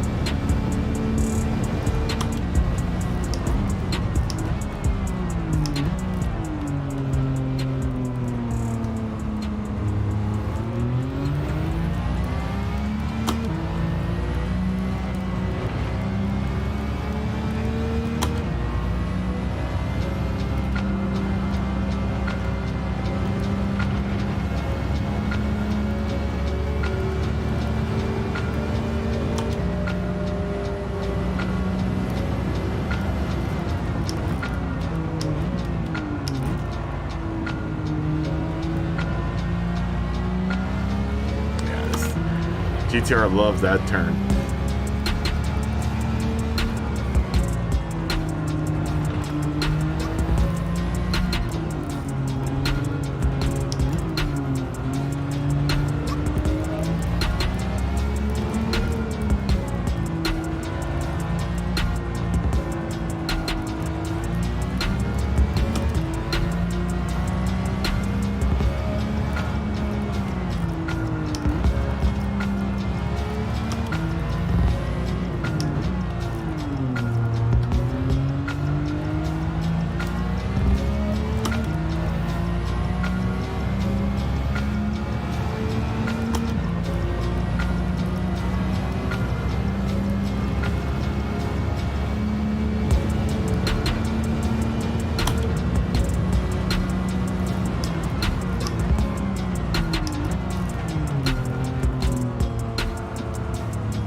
Car is really good. when you hook this car up, it's really good.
even fair how good this car is.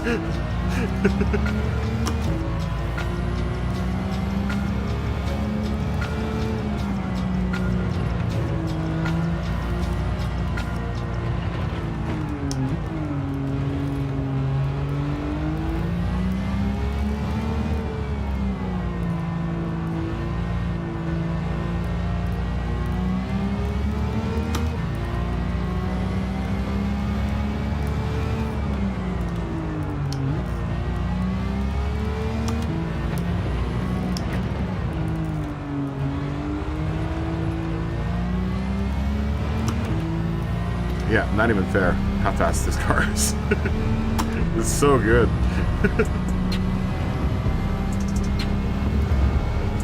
What a real awesome car to drive around.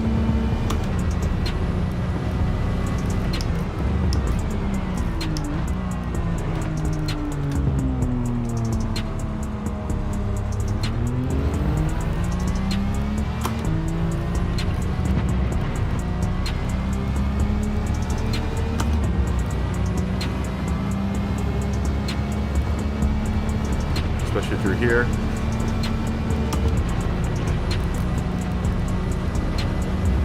Woo! Woo! Smoke them all! Smoke the rest of the guys.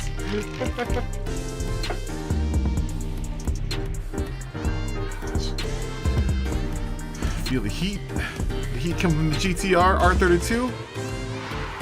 Oh, and then it gets clean race bonus. Lame. That's okay. Whatever. Probably for like one tap that I had there. Alright, we're about to finish out the GTR book. This is the next race is gonna be Dragon Trail Seaside or Dragon Tail Seaside. It'll be some quick work. Man, I hope I get to use this GTR again, dude. I really like this car.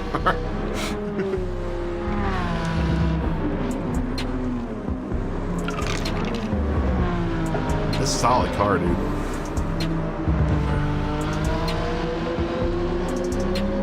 Get on the gas so early with this thing, man.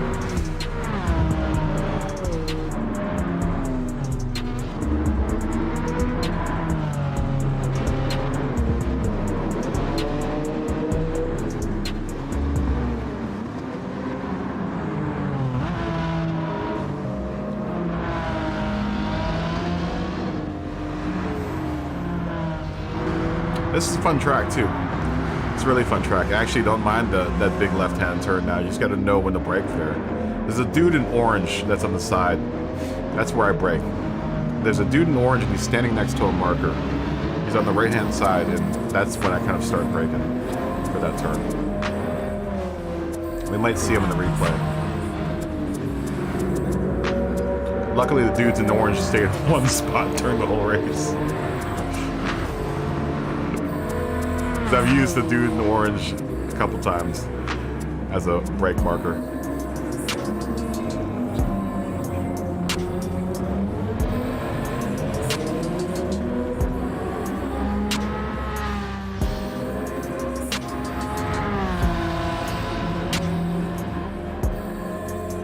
I don't think we saw him that go around. Look at the Godzilla just tearing it up, dude. Godzilla's a monster, man.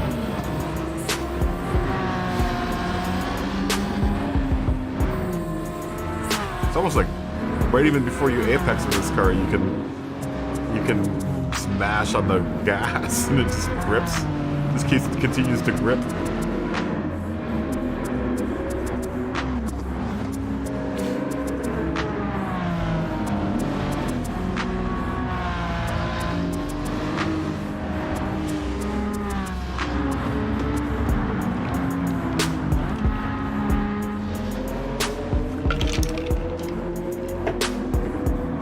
That definitely makes some quick work of this this field.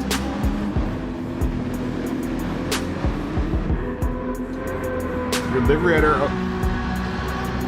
editor always gets stuck on 32%. Really? Lars, how are you meeting? Good to meet you. How are you doing? it gets stuck on 32%. Have you tried clearing out your cache? Or not cache, but your, I'll show you. This might help you. It might. It helps with other livery problems.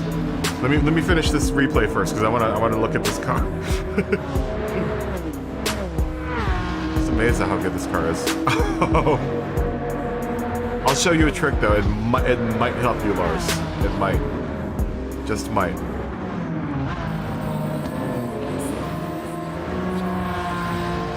But it has something to do with your local data. And somehow, some way, I guess it gets lodged into memory, and the PlayStation has a problem getting past that block for some reason. There are things when you load up a livery sometimes in the livery editor, it won't load up, and your car will just go blank. And this is what will solve that problem as well. But it might solve your problem with the 32%. Does this do the same thing to you, William? Alright, well, let's try something. Let's try something and see if it works. Give me a second.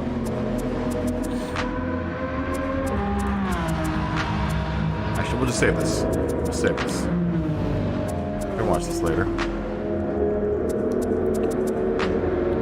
Because this could be a fun race to pull a thumbnail from, too. Okay, so what you're gonna try and do here. Hopefully this will work. Alright, so shut down the game. Go to close application. And this is gonna seem scary because you're gonna think that you're gonna delete everything off your machine, but you won't.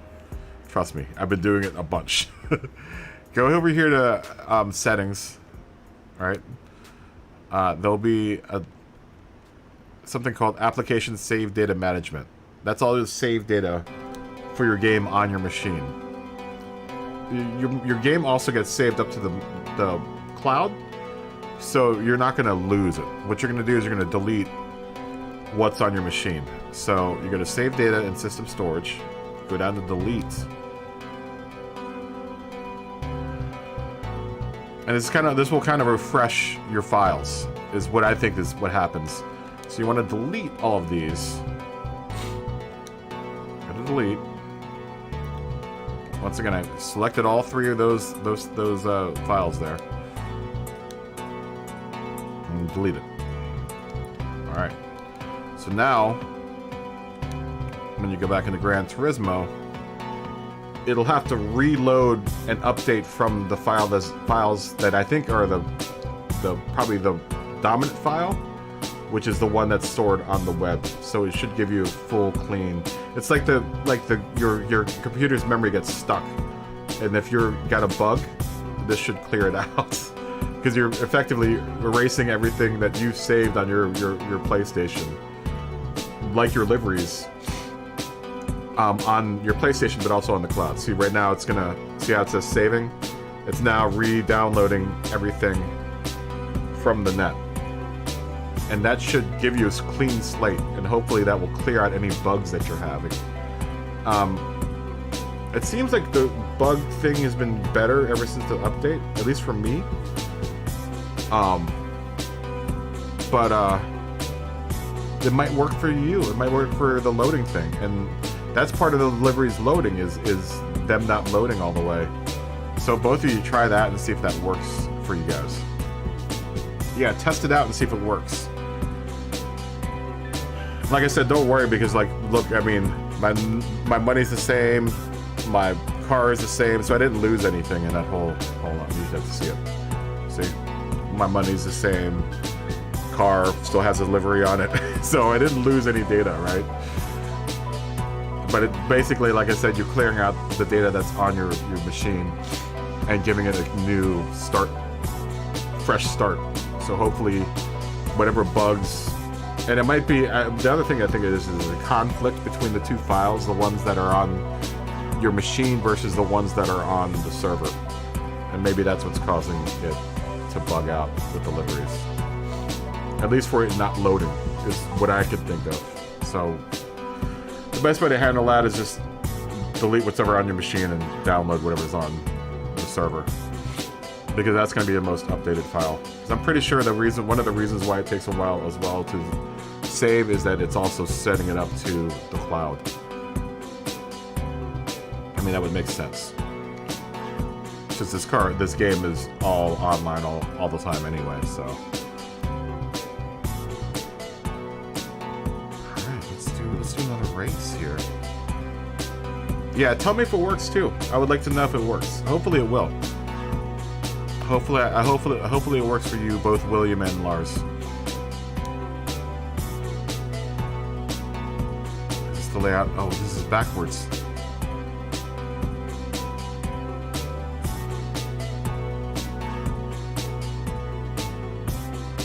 Yeah, check it out later today. Hopefully it'll help out. But definitely tell me if you come back. Tell me, and I'd like to know. I'd like to know if that's a good, solution for most of the loading issues. I know for the whole thing where if you go to a livery and try to load it up on a car and it ends up being blank, I know it works for that bug. Oh, it's this layout backwards. It's gardens. I like gardens. This is gardens going up the hill.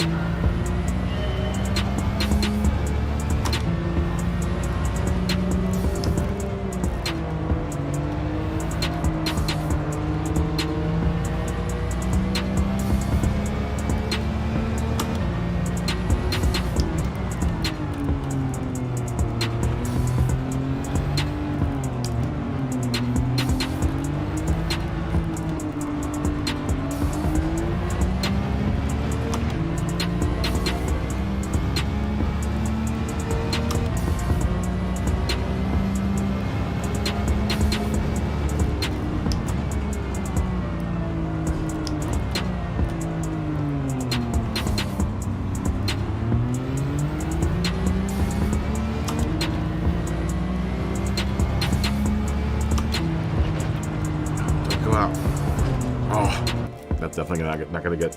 If I could try to get that livery or that bonus, I will. But I don't want to have to keep on restarting.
series of ugly turns.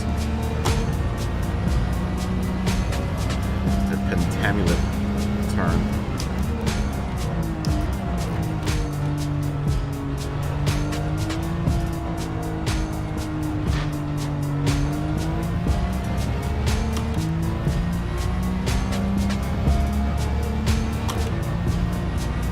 No worries. Oh, Godzilla. There's no problems catching up.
Attaboy. That's how you do that.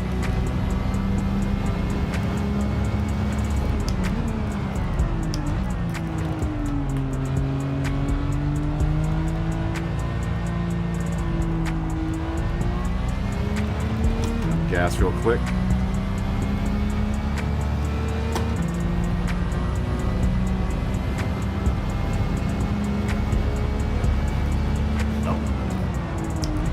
Paying attention to what was going on the track there.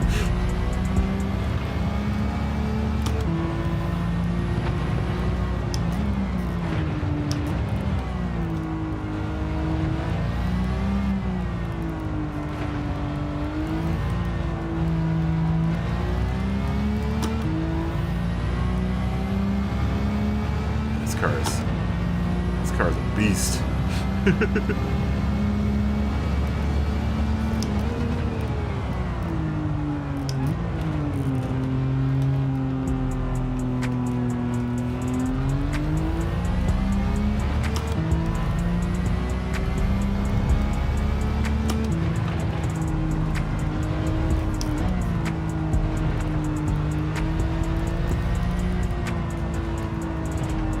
Don't go out.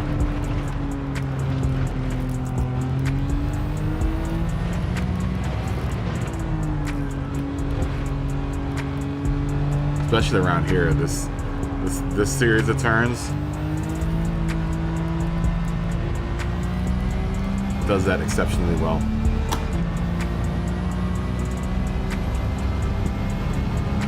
What a superlative car, man.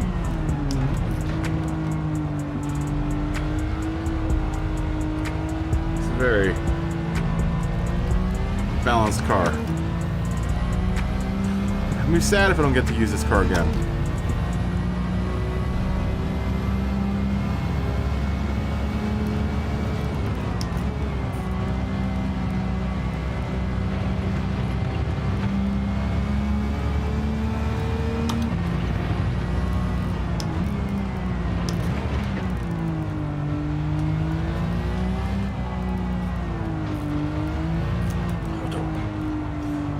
Getting a little carried away up that uphill section. I'm gonna try some crazy stuff.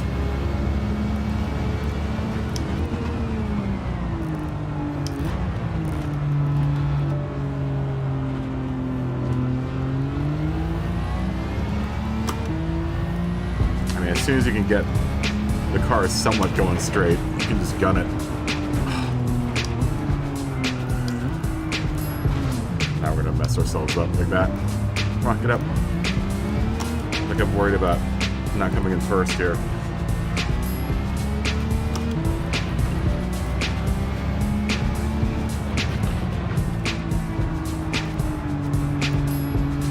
have the right line through here. No reason to use brakes.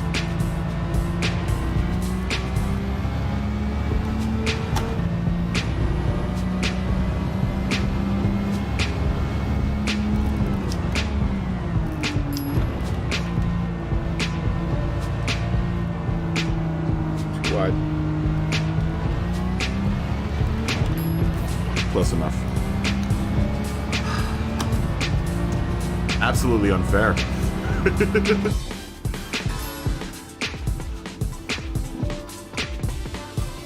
Right.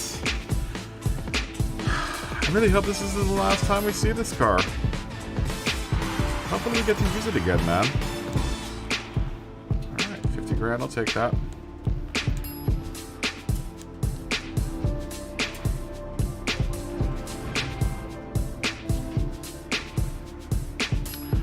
R33.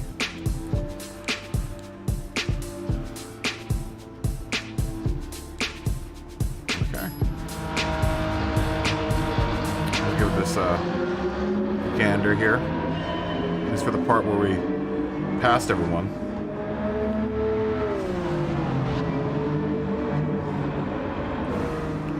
I think there was a save in there.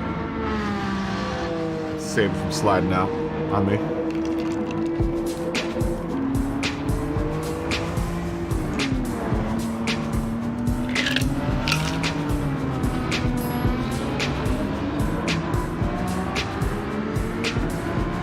Definitely a good looking car, man.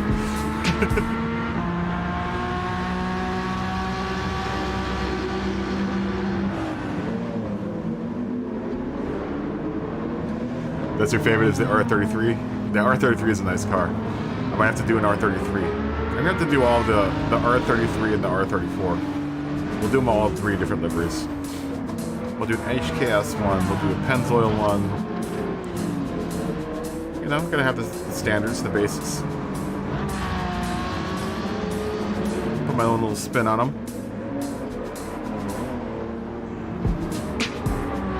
This car is so good, though. This car is so good. I really like my M too. I have a BMW M class or M3. That one from the 80s that I was using last night. That car is really good, man. It's just not as quick as this car.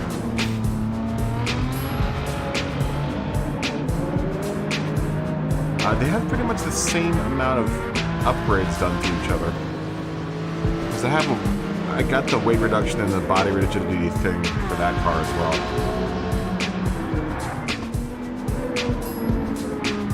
Pretty much all the same components. I think I have that BMW actually almost maxed out. And it's a really good car too. It might be one of my favorite cars in the game so far.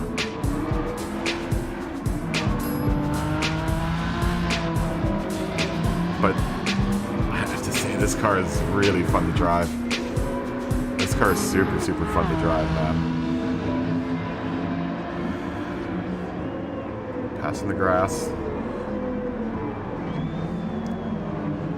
Not proper passing the grass. Half passing the grass.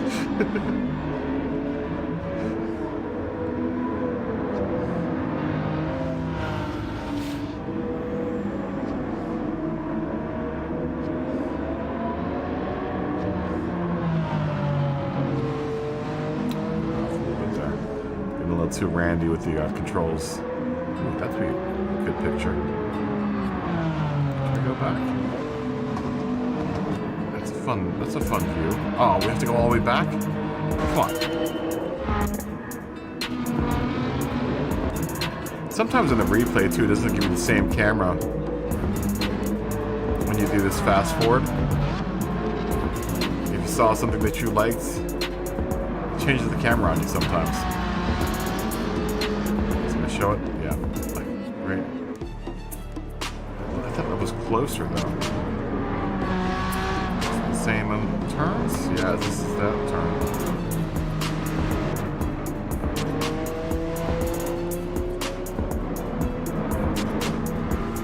Come on.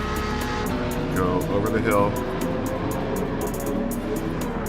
See, it gave me a different camera that time. Come on. Give me the one camera that you showed me that one time. Before I hit all the way back. This one, I think. Okay, so... Which camera view is it? Is it that one?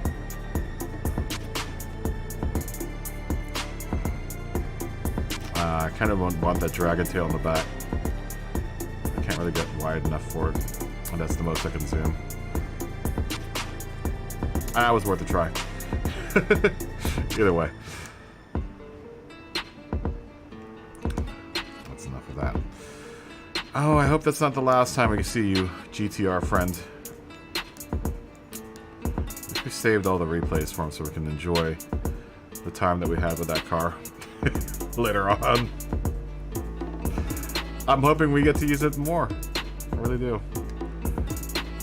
Let's go back to... Let's go talk to our friend Luca. He lives on the second floor. He lives upstairs from you. You don't see him anymore. I can't remember what the lyrics of that song are. My name is Luca. Live on the second floor. Oh, we got another. What's it? Who's it? Let's go play some roulette wheel of death. Let's see what we get.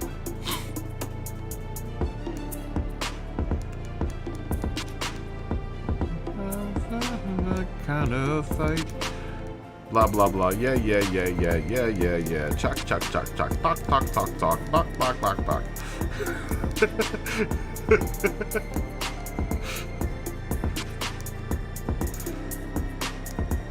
What do we have to do in the World Touring Car Championship? Maybe we can bring the GTR to that. Yes, we can. Oh, we're gonna be playing against Group 4 cars. Okay. Well, maybe we should get back into the McLaren. We did like the McLaren a lot.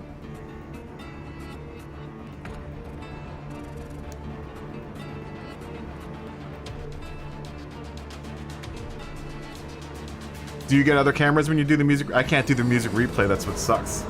Is I get demonetized when I get. Oh, I forgot to do this. I get demonetized when I don't do music. When I do music replay.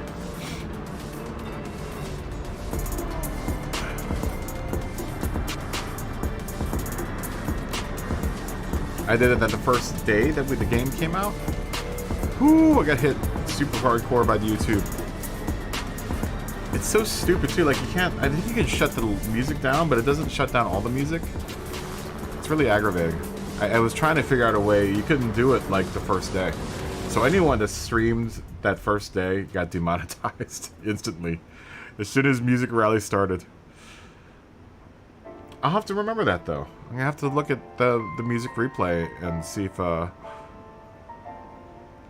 it gives me better camera angles.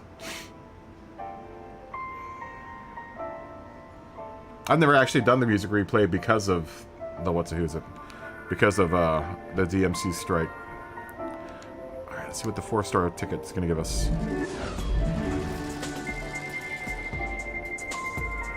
Oh, NSX. I'd rather have the big stack of coins though. Oh, we're gonna get cams. Oh, very nice. Not really. For the Aston Martin. Yeah, that's a car that I probably won't ever use. You computer. We could use the GTR. Let's see what the entry is like for this. I mean, it's legitimately a Group 4 car, the GTR. I know it would be faster than all these other cars, though. That's the thing. These are prepared Group 4 cars, so I do like driving the McLaren a lot. Yeah, it looks like all the cars are Group 4 cars. Going on the Nürburgring 24 hours, Trial Mountain, and Barcelona. It's a good setup of races.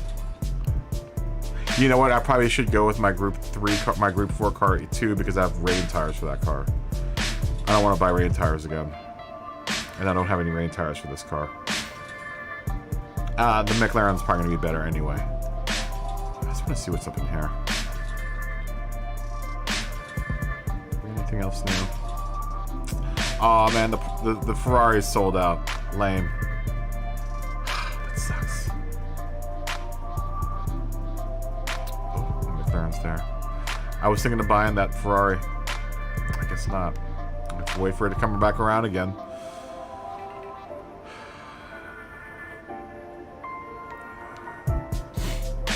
We'll get back into the McLaren. Drive around in Gretty's car again.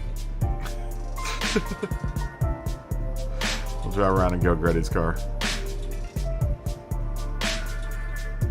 It's the only one that I have.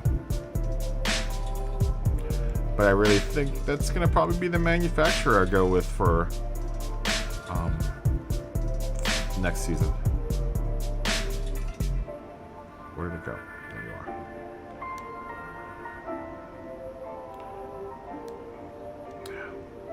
That is the car's no slouch either, man. I want to look in the used car shop real quick. See if anything changed. I've noticed as I move through the menu books, the used cars change a bit. I'm glad about that Trueno. Oh, I can't wait to do that BMW. That's going to be a fun car to build on. I already have the 180SX. Yeah, that's okay. I've got enough cars as it is. I only drive a couple of them.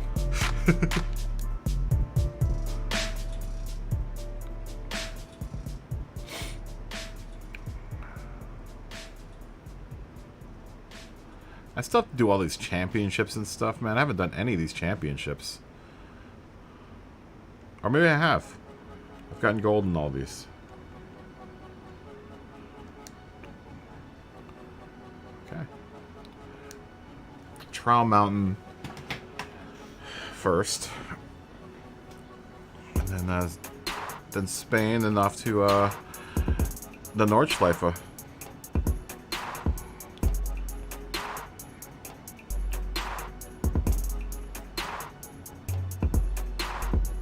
I think this car is on its racing soft tires.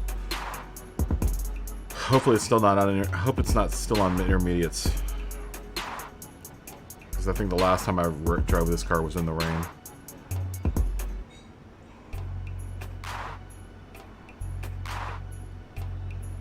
But it looks like it's dry outside.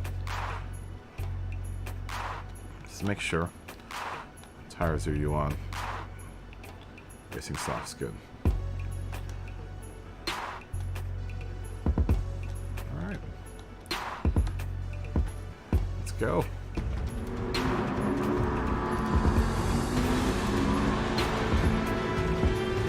Not quite familiar with this track yet. So this might be a little bit of a painful experience the first couple times around.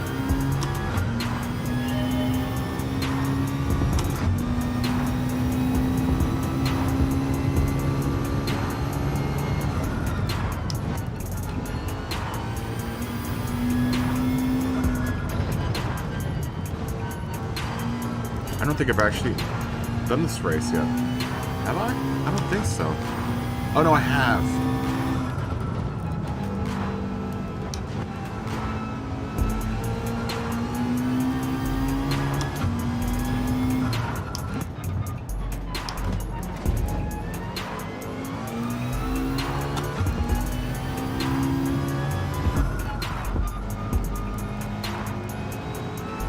Okay, yeah, I have. Let's get this turn.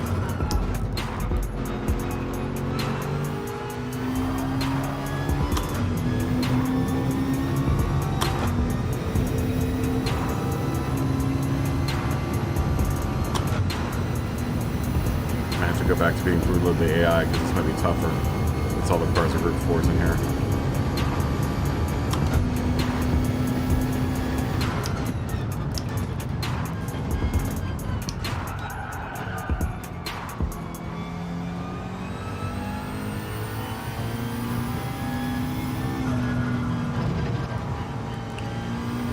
It'll give us time to get used to this track too, because I don't quite know it yet.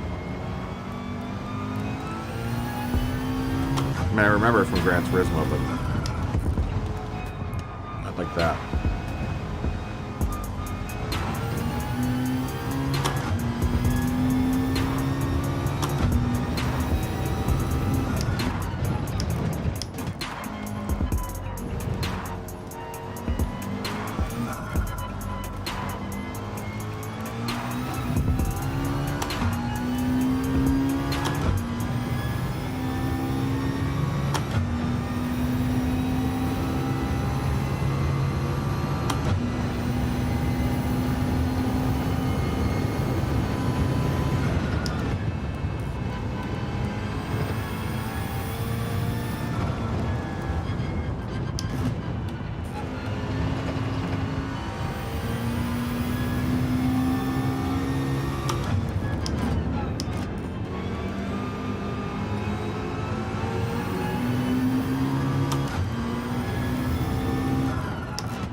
Sure gonna be able to catch first before the end of the race. Let's see. These guys are pretty quick.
Start this over again. So I don't think I'm going to catch those guys.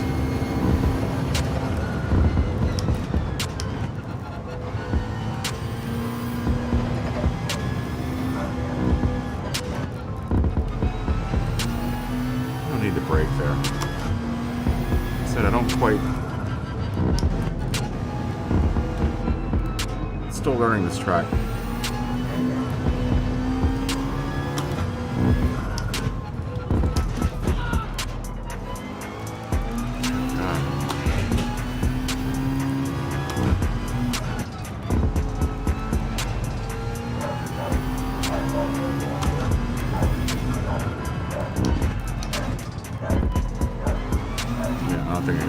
Guys, I don't quite know this track. That's the problem. I'm not very good at it. At least not yet. We'll run out these last 2 laps, but I don't think I'm going to catch up to where I need to be. We're going to have to do this again.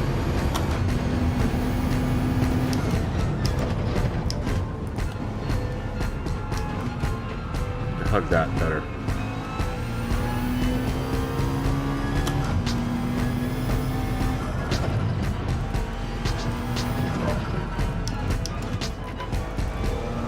It's got some tricky turns this race, this track.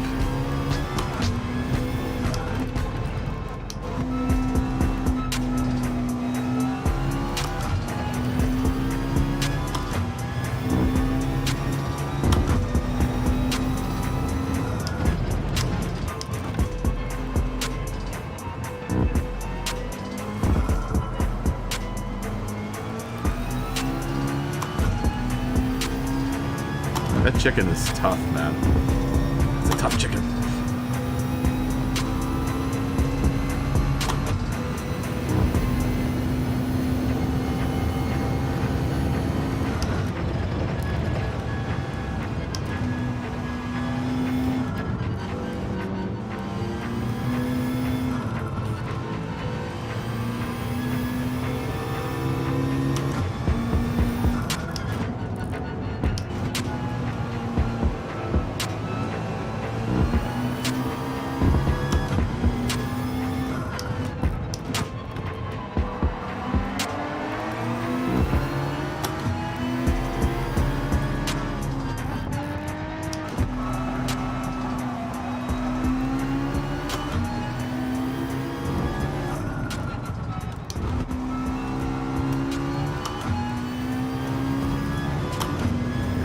finish the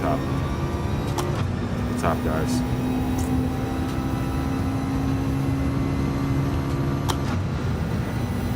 Getting these last couple laps and then restart before the end of the race.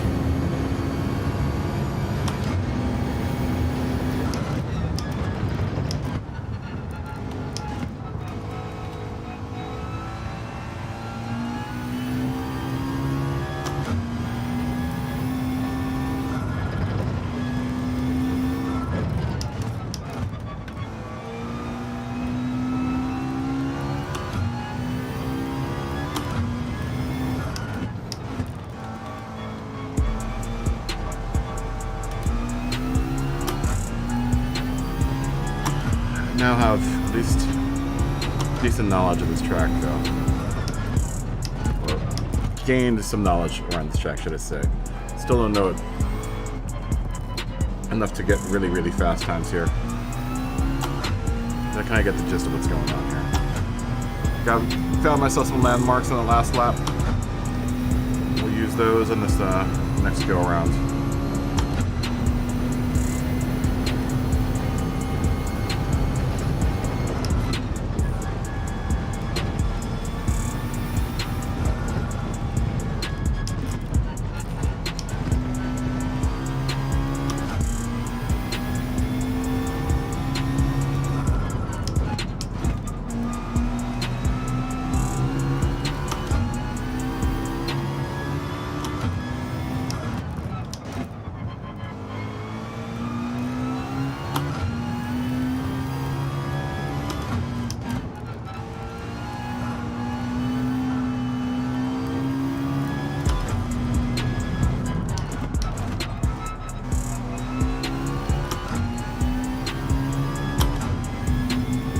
Like this McLaren lot.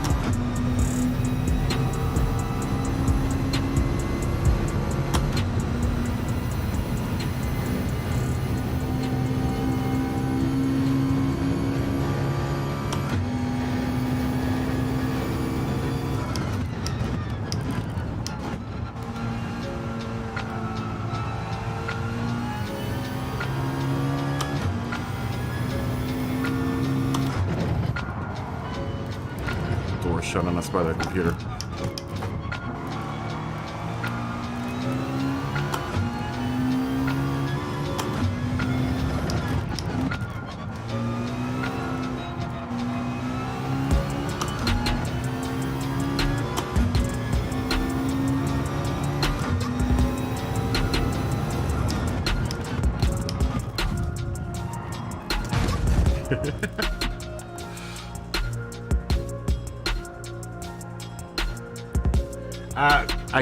I could try the music replay. I just don't like chancing it. YouTube's really tough with the DMC strike, man. Really, really tough. Like literally 4 seconds, and the computer will pick up on it. It seems like it's like 4 or 5 seconds worth of copyrighted material will get you stricken real quick.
Yeah, I think I'm gonna switch to McLaren.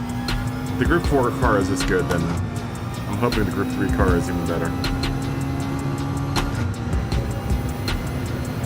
I really enjoy driving this car.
What a balanced car, man.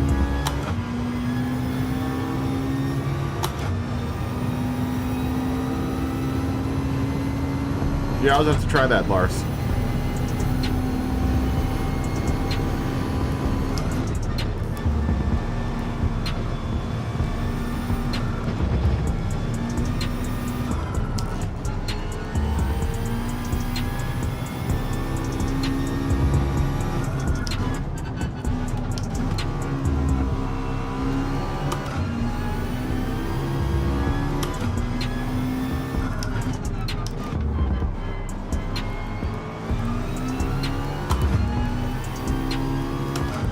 Hopefully I can take these guys cleanly.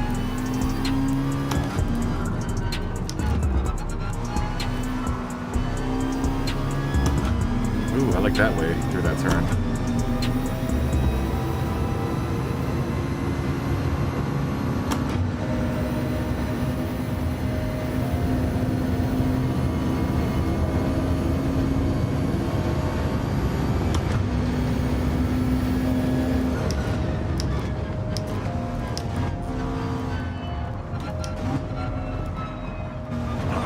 Totally misjudged that turn.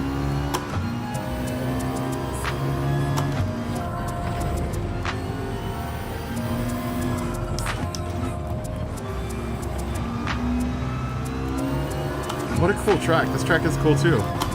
So you kind of figured it out. This is a very enjoyable track.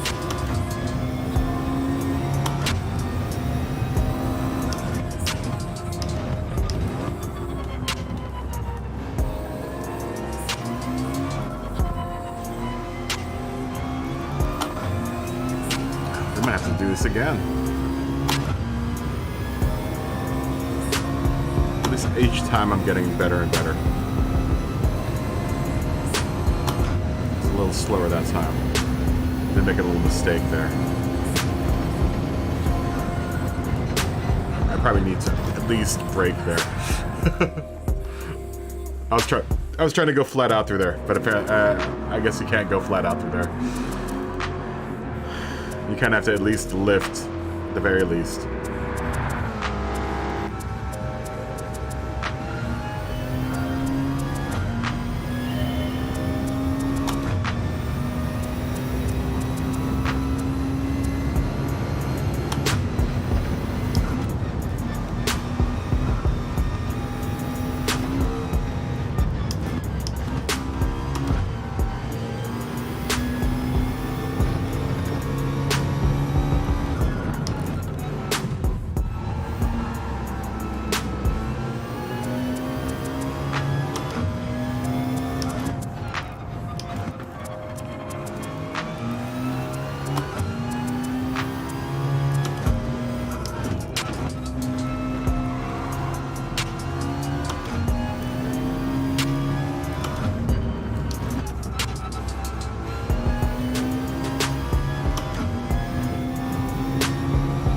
I want to get on that inside track for that turn.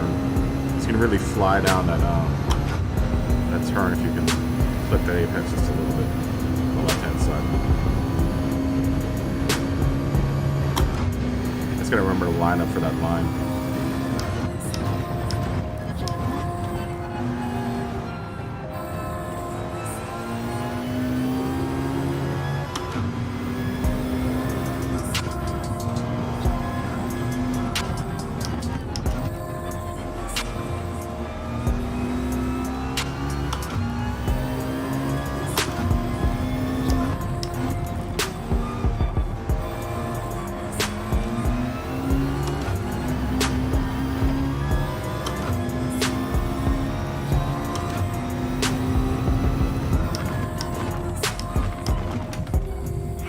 Bastard.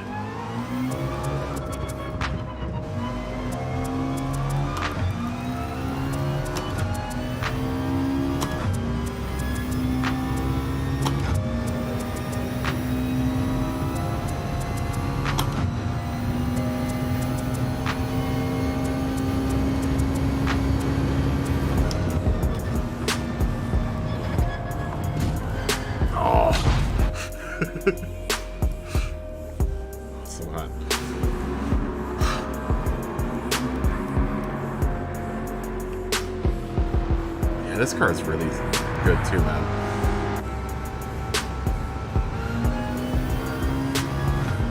I'm gonna break out the Group 3 car at some point and try that out.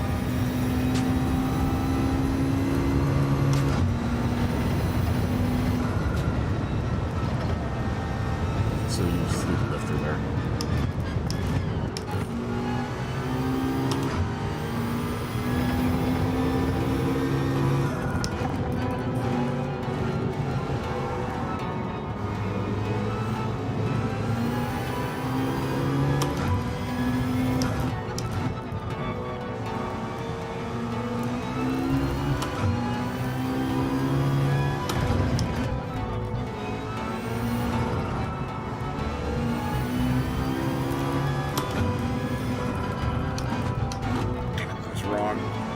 Approach angle of that. Oh, and that Genesis is gonna come and smack me. Really? Dirty bastard.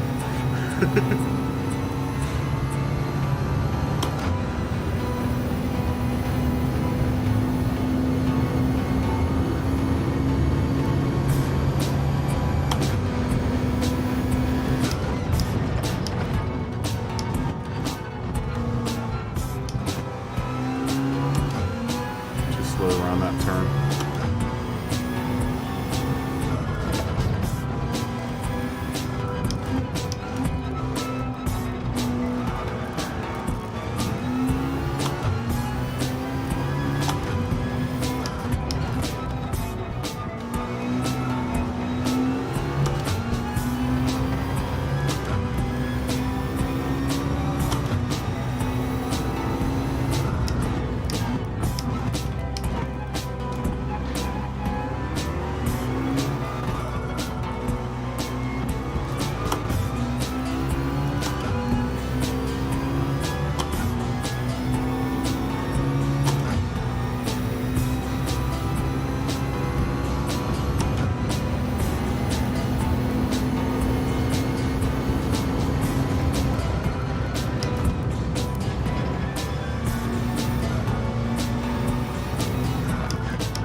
Right. There you go. Kind of like that.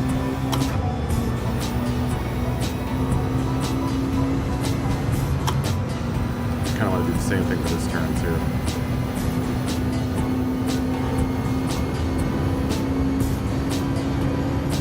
So I'm gonna do it again on the next go around.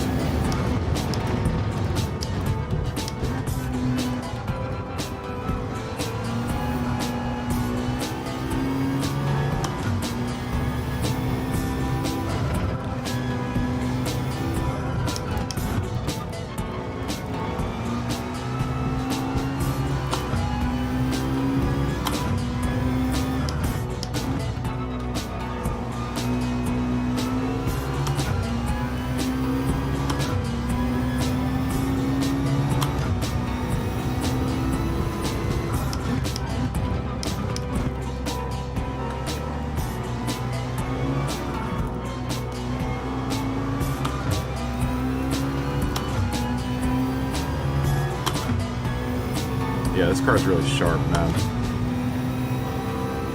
Real good, really predictable.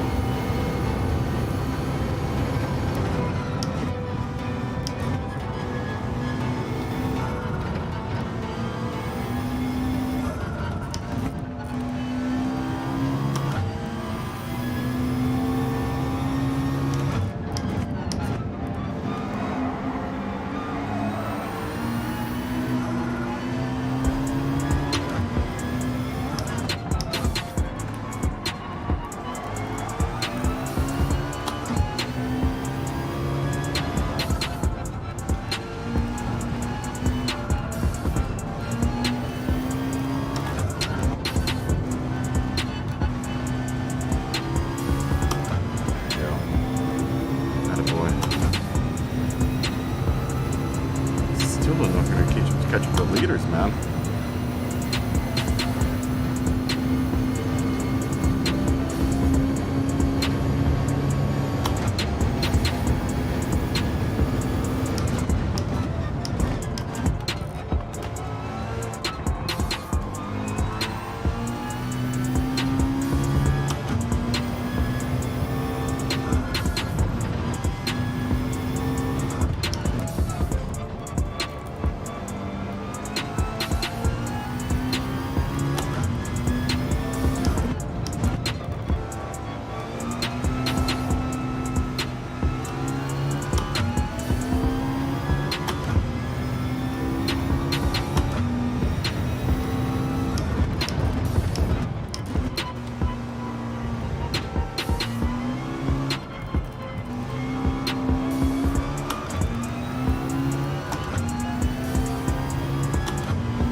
Just gonna cut it, man.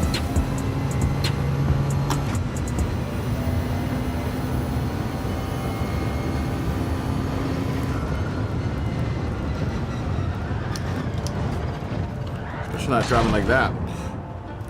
I gotta remember I gotta brake there. If I'm going full speed, I have to brake. If I'm going half the speed, then I can just coast through there with a lift. So like this first lap, I could probably just coast through there.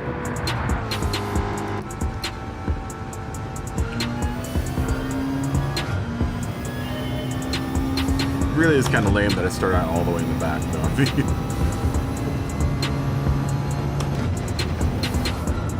See, now I can coast through here like this.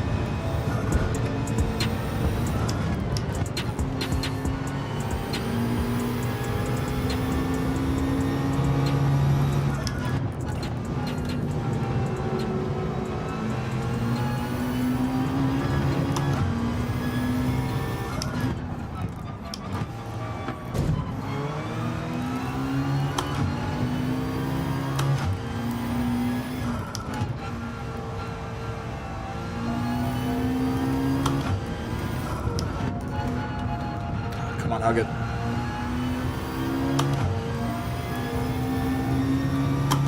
Went too wide there.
was almost perfectly there.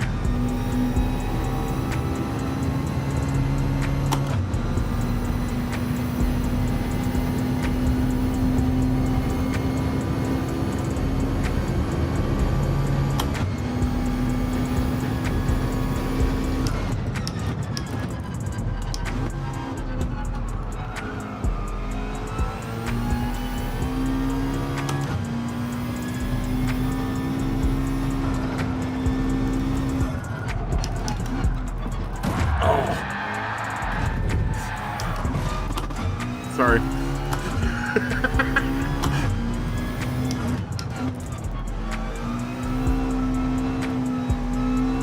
have put it in my way anyway, computer. Would have been a big penalty in a real race.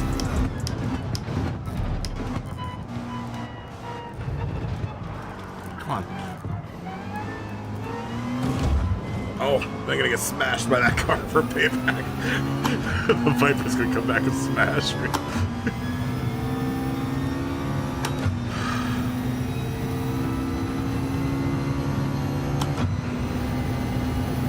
That whole sequence may have just cost me the race.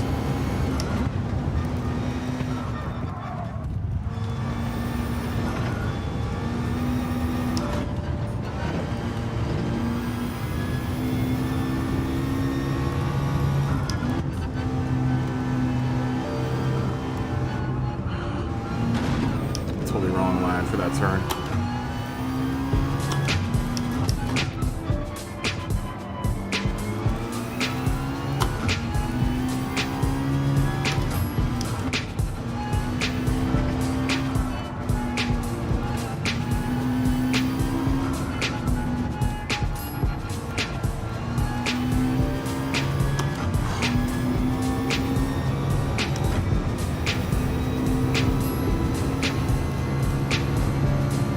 We're gonna end up in second place, I don't care.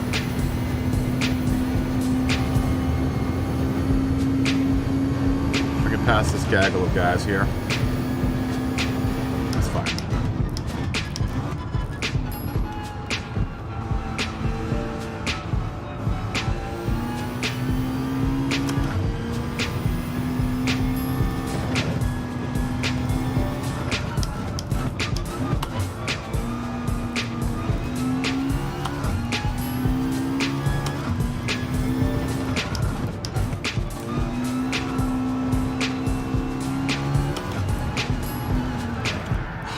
It up like that.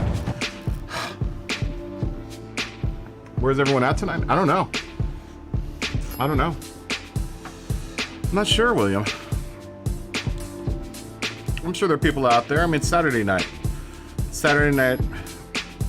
everyone's going out. You know, I'm sure people are doing their thing. It's fine. Maybe we'll go get into a faster car. You know what, though? I have this Living Legend car. I wonder if I could run the Living Legend in this race, because I don't know whenever I'm going to have a chance to do that. Is this the last menu book? Do I have one more?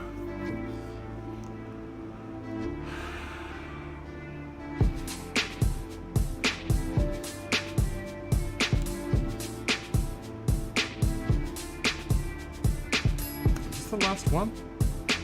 36. There's 38 of these guys, right?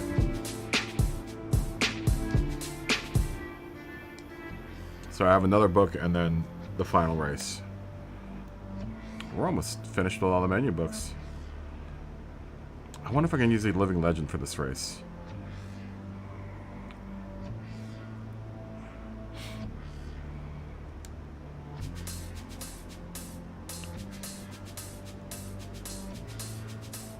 What number am I on? I'm on 36. 36. I believe. If there's 2 more races in, yeah, it's 36. Because I think there's 38 menu books.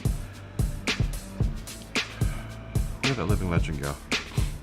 I think that's a Group 3 car, though.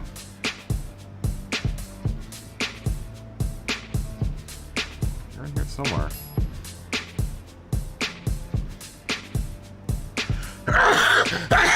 Excuse me. There it is. I don't think I can enter this car into this race, though. This is 818 pp.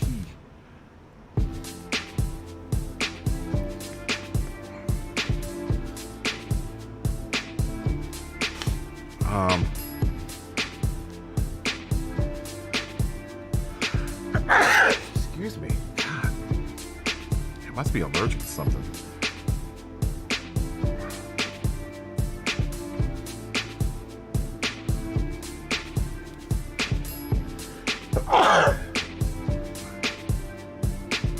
Oh, you working on a storyboard? Ooh, what are you working on a storyboard for? Well, you're busy. And apparently I'm busy sneezing. Yeah, okay, it has to be 700 or less. I don't think I can get this car that low.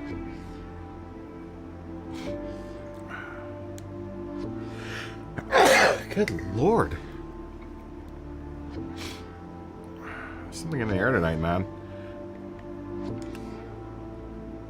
There's something in the air tonight. Oh lord. I'm about to have a sneeze fest, though. I can feel it coming on. Oh, a local ad?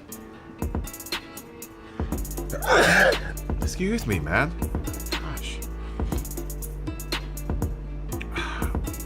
That's all good, though, man. Good times. Gotta work, man. Let's see if the old GTR can keep up with the Group 4 cars. I doubt it, though. I mean, it's just below 700 pp. It's got more pp than the McLaren at this point, so.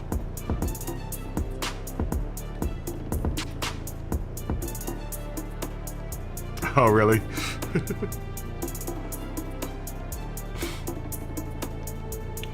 This car might actually be alright here. I would like to do the Nürburgring in this car. Let's see if the old Nissan has it in it. Will it be able to keep up with Group 4 cars? We shall see. With the World Tour Car 700. I'm not sure what the 700 refers to.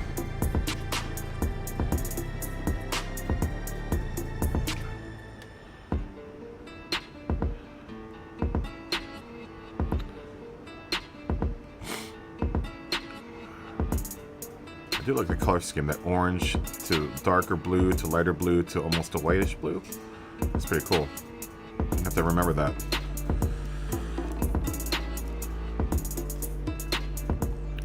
I might look at a livery somewhere.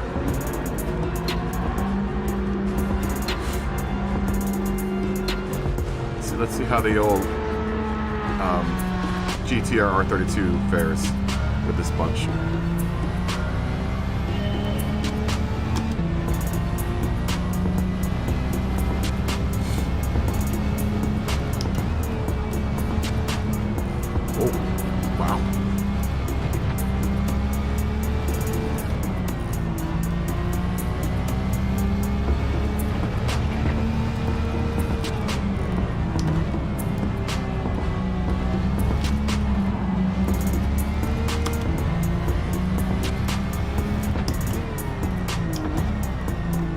Faster than everyone.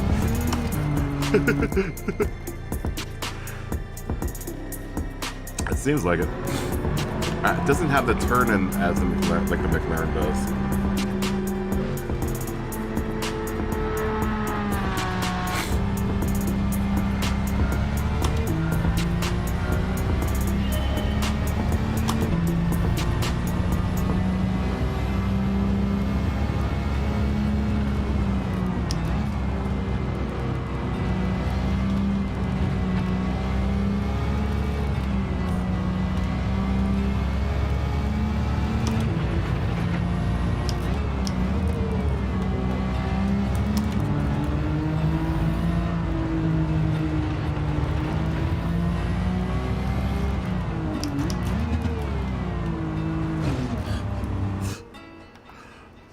We can't drive it like the McLaren. We got to remember this car's gonna have a little bit of a little bit more oversteer in it. So I gotta be harder on the brakes and turn in earlier.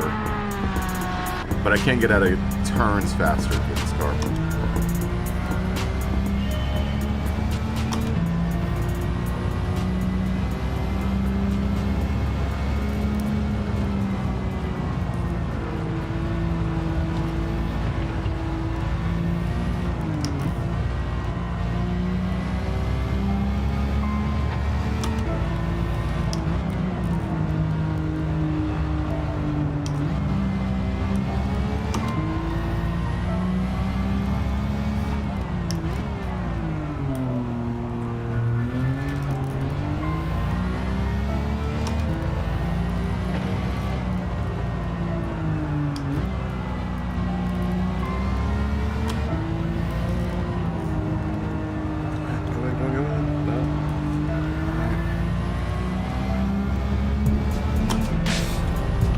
Yeah, McLaren's a little bit more refined, this car.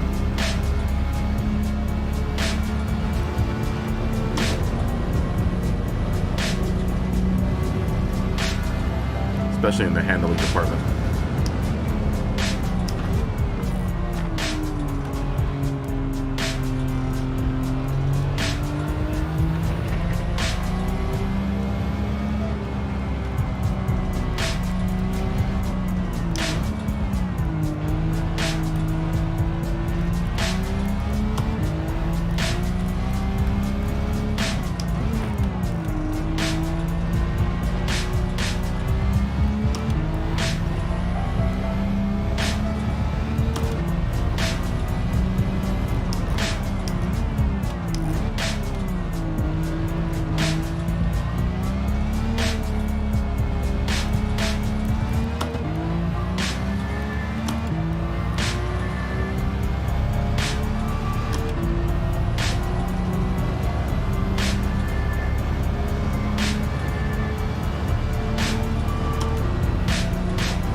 Doesn't like that turn though.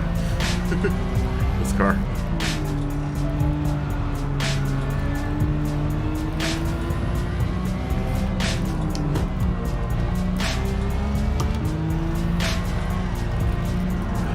Don't go squiggly. Oh, this car is actually really good here. I have to anticipate it. Oh, very nice. Vietnamese spring rolls are always good. I'd like a Vietnamese coffee right now. Now that you mention it. I like fresh spring rolls. Made them a few times as a kid. Not recently though.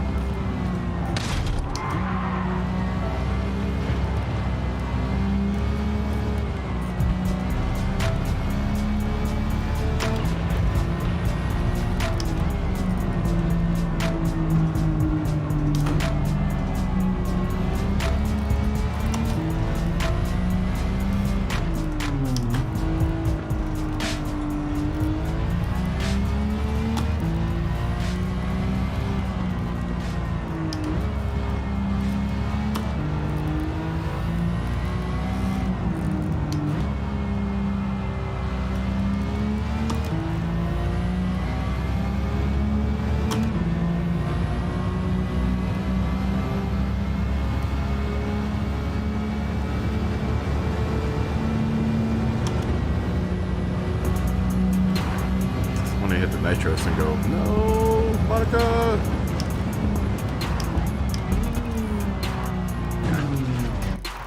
I went flying into that turn. I had no business being in that line right there, going that fast. I should have just waited.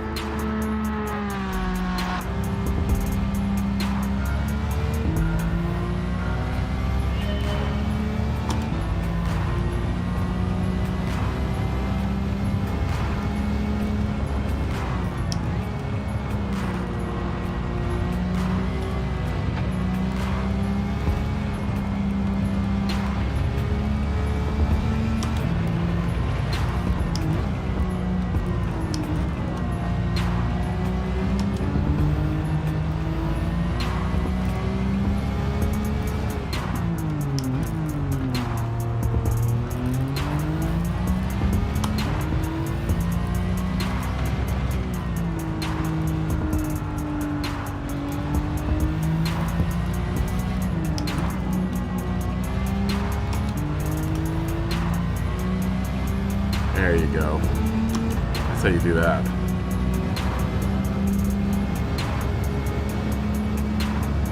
R32.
Come on. I see you back. That's the Godzilla back into the cage there.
Exhilarating race.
subscribing. Who just subscribed?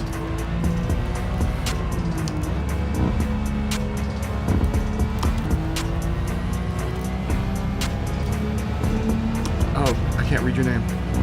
Charles? Charles, thank you for subscribing.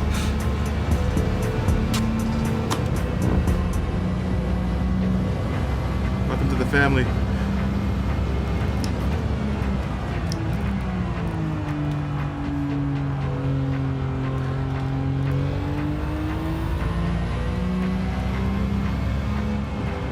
Apparently the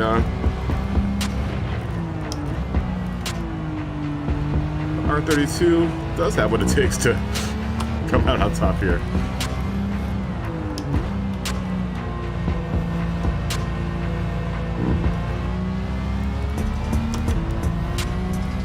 What a fun track, man.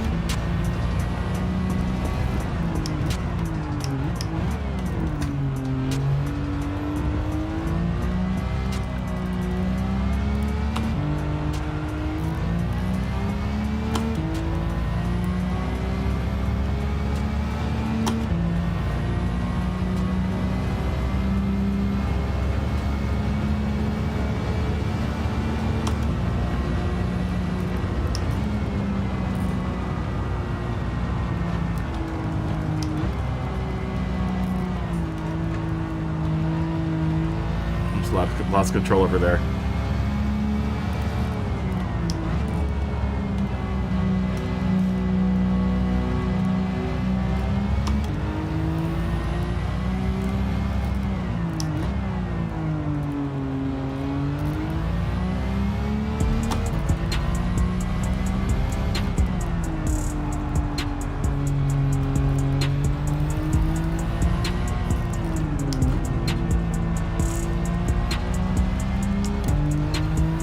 Love that line through here. Get that inside line. If you can get that inside line, man, you can fly down that hill around that turn.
Right. Good job, R32. What a great car. Charles Bingham, thank you for subscribing. A fist bump to you. Boop. Thank you. And cheers to you, my friend. Cheers. Cheers to new friends. Thank you for subscribing. Whew.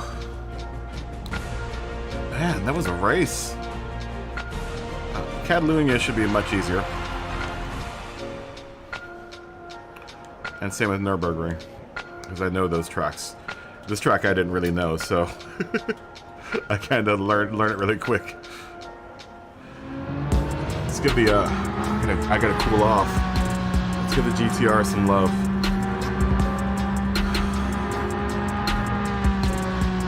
The GTR.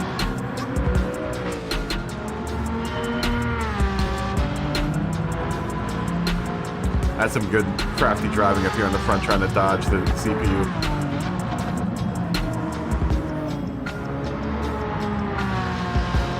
Oh, what car did I get? Which are you talking about? I didn't get any cars. I mean, I got a bunch of cars for the GTR book, but I haven't bought anything else new. I was driving the McLaren for a second to see if I could do it in this race. But the GTR is the clear winner.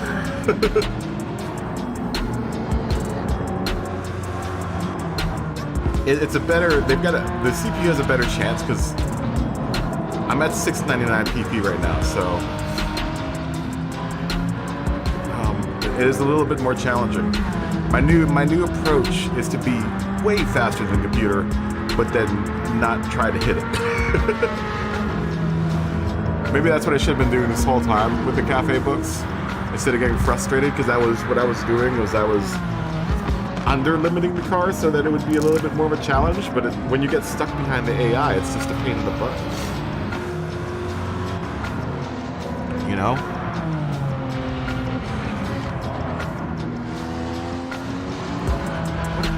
Car, man. We just threw out together today, man. The paint on that car is fresh. It's fresh paint. Fresh paint. She's already ridden in races.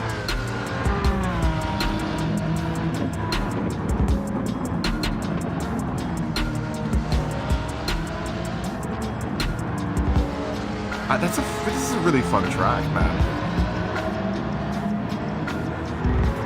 This doesn't feel anything like the deep forest in the other Gran Turismos. But I like it. I like the update to it. There's one part that I do recognize, and it's the turn right in the middle of the race.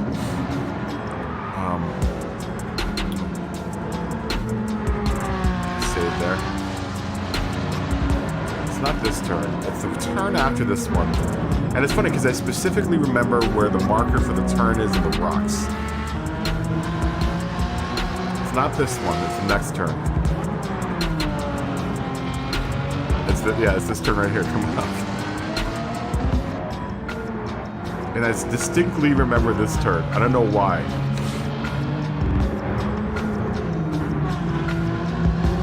And then that turn, now that I remember what the line is around through there. That's where I caught it again. The car wanted to get out from underneath of me. That just looks so good. This turn here. There's another turn I remember.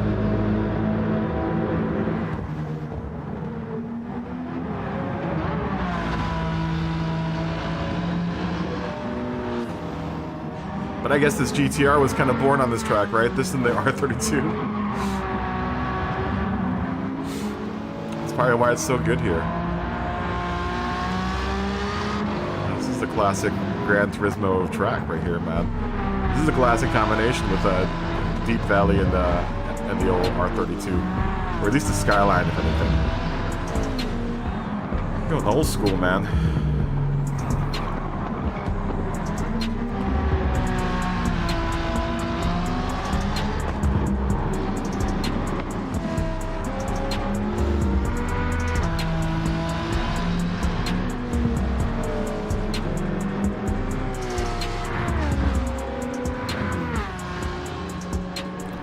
R32 just hunting down every opponent on the track.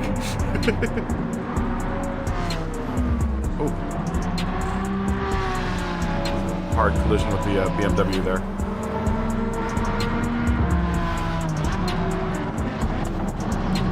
Car's gonna probably need a wash and an oil change after this series of races, especially if we're gonna do the Nordschleife.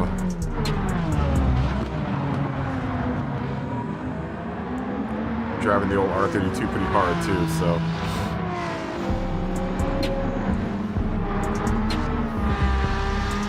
Dude, I hope so. I hope Grand Valley and Apricot Hill. I think Grand Valley might have been one of my favorite ones. Maybe that's the race that I'm thinking of, Grand Valley. Or Autumn, is it Autumn Valley? Autumn Valley? Grand Valley. I thought there was Autumn in one of the names. Autumn Ring. Autumn Ring is another one. Yeah, supposedly that's what they say, is that there's going to be a content update this month. I hope so. I hope that means new lobbies. Let's hope. Let's pray, guys. Let's pray for new lobbies, man, soon.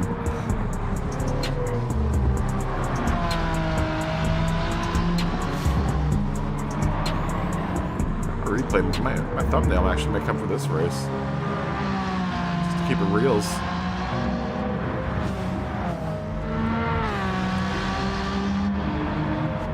to save this replay.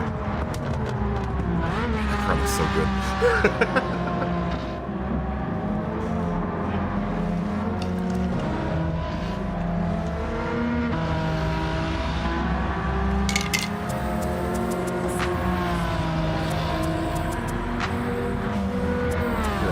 Hard overtake on the Alpha 4C. The boom operator came to play tonight, guys. By the way, a Tenza.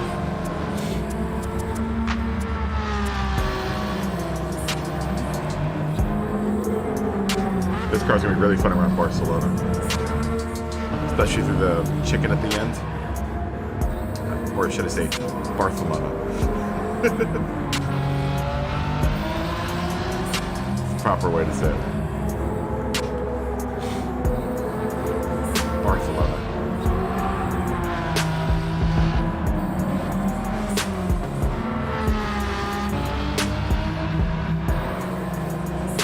This is where I take out first place here. See ya. See ya, 2021 technology. He just got beat by 1992 technology.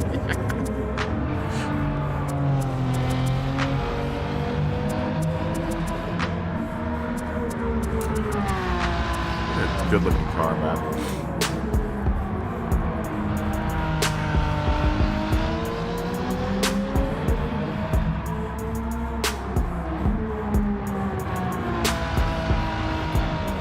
I have to get a drink of water.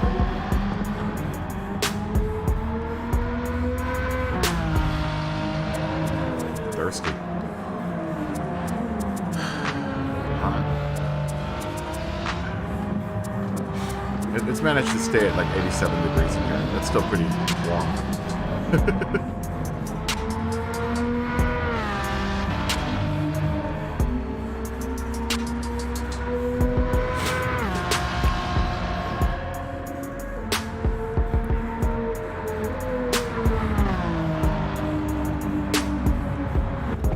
Look at the R32, man. Can't deny that fury underneath that motor, or underneath that hood, in that motor.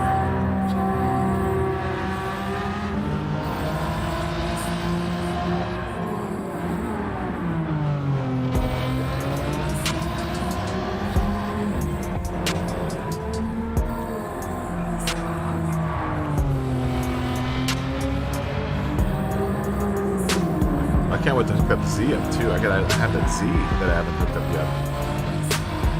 That'll be a fun car to build up.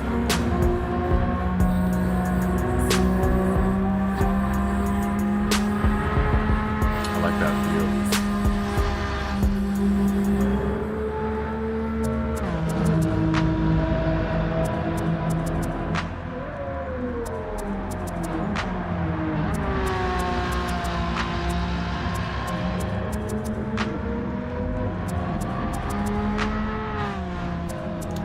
Quick.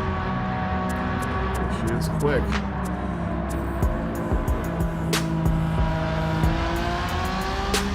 I have to say though, after the update, the cars feel a little, I don't know, they do feel a lot more responsive.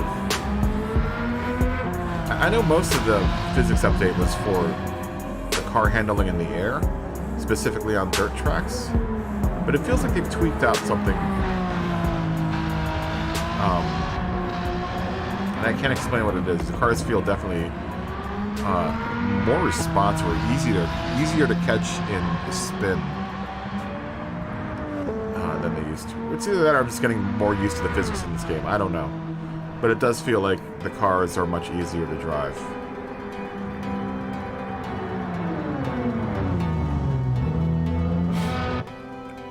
You know, granted, it's still different physics from sport. Like, you'd have to get used to sport or this game before playing it and being fast.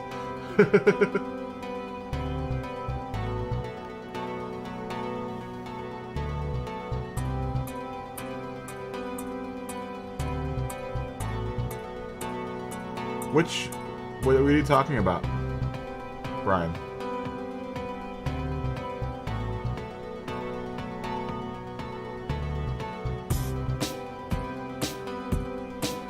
What are you talking about? Antifa in Seattle, them blocking the track. I know not what you speak of.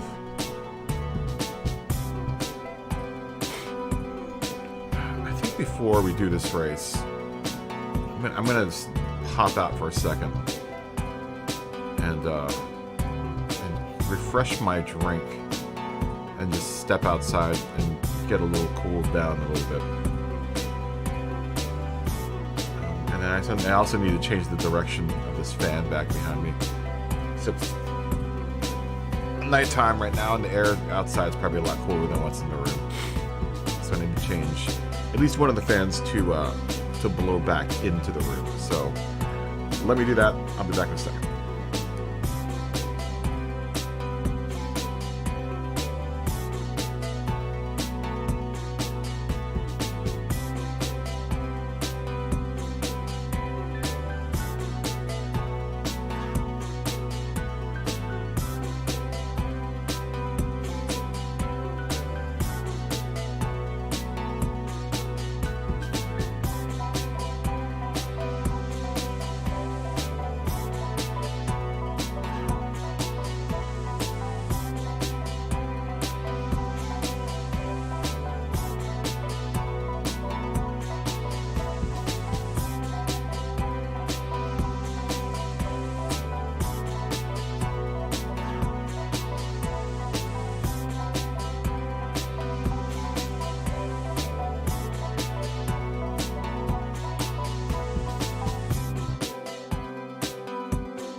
Alright, we're back. What are you guys talking about? Dude, Watkins Glen and Sebring I've been asking for a while. But Sebring, I don't think Sebring's ever made it into this game. And I've never seen Watkins Glen in this game. It's gotta be something to do with the licensing. But I would love to play Sebring. I love Sebring. That's a great track. That might be in Forza though, I think. I don't know. I don't think we're gonna get VR on the PS4. Oh, see you, Matthew. Sorry. I know, after playing F1, GT7 is kind of slow, right?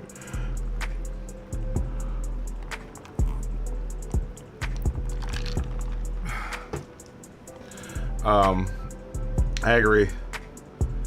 It's a completely different game though, you know? And then the cars are also way more fragile. So you have to be very careful around turns with that in that game. At least 2020 is the one that I have. How much was 2021 when you bought it? Because I was thinking of picking it up. But I mean, honestly, dude, I'm going to be playing more Gran Turismo than anything, so I think I'm going to be good on racing games for a bit. I already have ACC, don't play it. I already have F1 2020, don't play it. I have AC, don't play it. This has been the go-to racing game lately, so yeah, I kind of have to concentrate my, what's it called here? Completely crazy. Dude, yeah, it's completely crazy. You know what mixes me up in that game is DRS and using DRS and, you know, hitting all the DRS points and getting all of the other assist point. Like, doing that consistently. DRS and ERS, right? And managing ERS and all that stuff. Whew, this adds a whole nother level of complexity to the whole driving thing.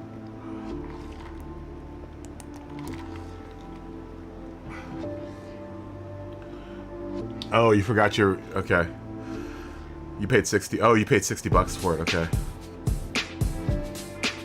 Oh, so you got the new one, the 2022. I thought you... Okay. What a crazy time to release your game. That was like Grid Legends 2 came out at the same time that GT7 came out, and I was like, it's a really bad time to release your car racing game is right when GT7 comes out. That's right. They took a ERS, right? ERS isn't in this game in F1 anymore. It's DRS now, right? Do they not do ERS anymore? You know what would be really fun too is I like the Formula series. I really like, or the Formula E series, should I say? I really like. I'm hoping a game comes out for that, the Formula E series. That would be fun. And those races are really manageable. They're really short because obviously you only have as much as the battery's worth, you know? Which is like, what, an hour or 2 hours for those races? Because the battery doesn't last very long in those cars.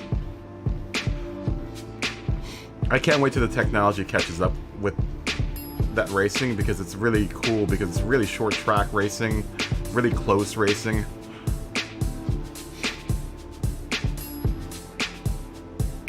Yeah, I know, right? There's not... you got all these buttons to remember. I had to assign some buttons to, because I have it on the PC as well. 2019 at least, and I had to assign some of the buttons to something else. But if you have a wheel, then you'll have enough buttons to assign to everything. It is like flying a plane, I agree, William. Because you don't have at least turn signals, so you can assign those buttons to where you would normally have turn signals on GT Sport or GT7.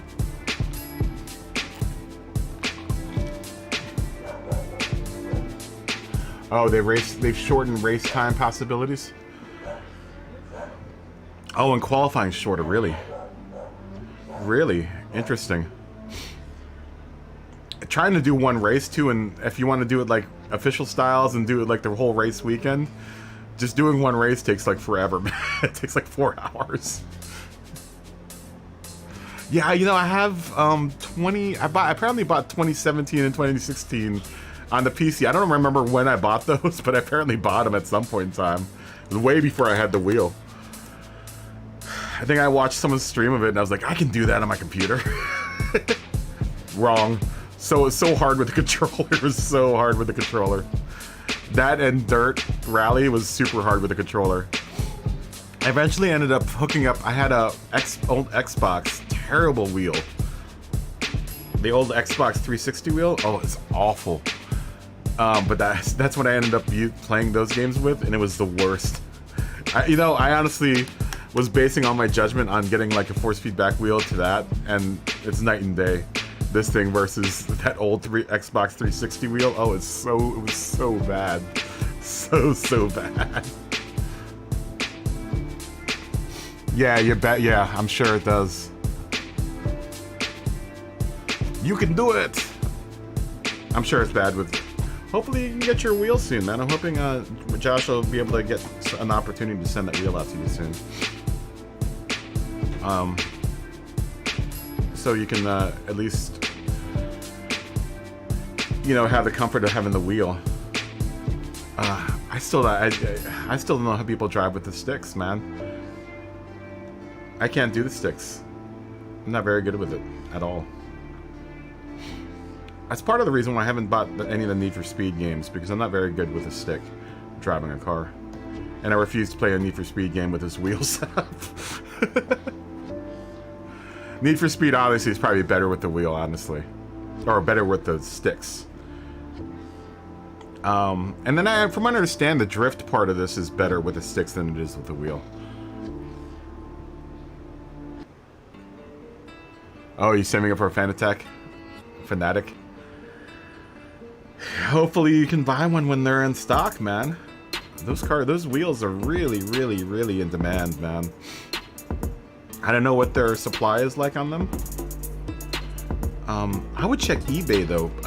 Boosted Audi got his for half price on eBay, which is insane. I think he said he got his for like 400 bucks when it's like a $900 system or something.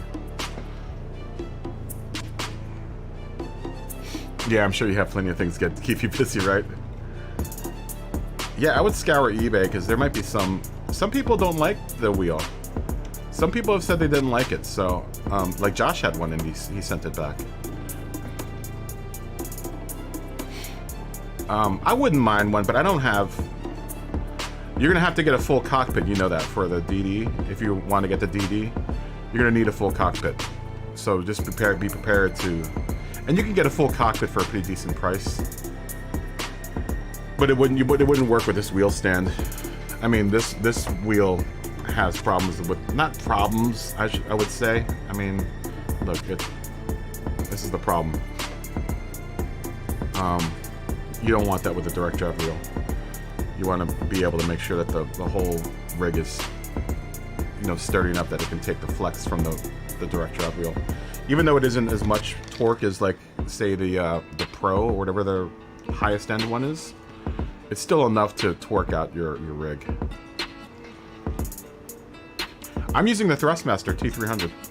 The link is down below in my Amazon links. By the way, I don't know if anyone, I mean, I've said this before, but if you really want to help the channel out and you shop on Amazon a bunch, use those links down below because you don't have to buy what's linked to there. If you just use that as your portal to go into Amazon, I get credit for anything that you buy after you click on those links. So, I mean, that's actually probably the best way to support the channel. Or is that an Amazon affiliate link? You know, I get it, times are tough, but you can always combine if you want to help support the channel and then also buy something on Amazon. That would be a great way to support the channel without having to put out a bunch of money for Patreon or whatever. I would totally appreciate it.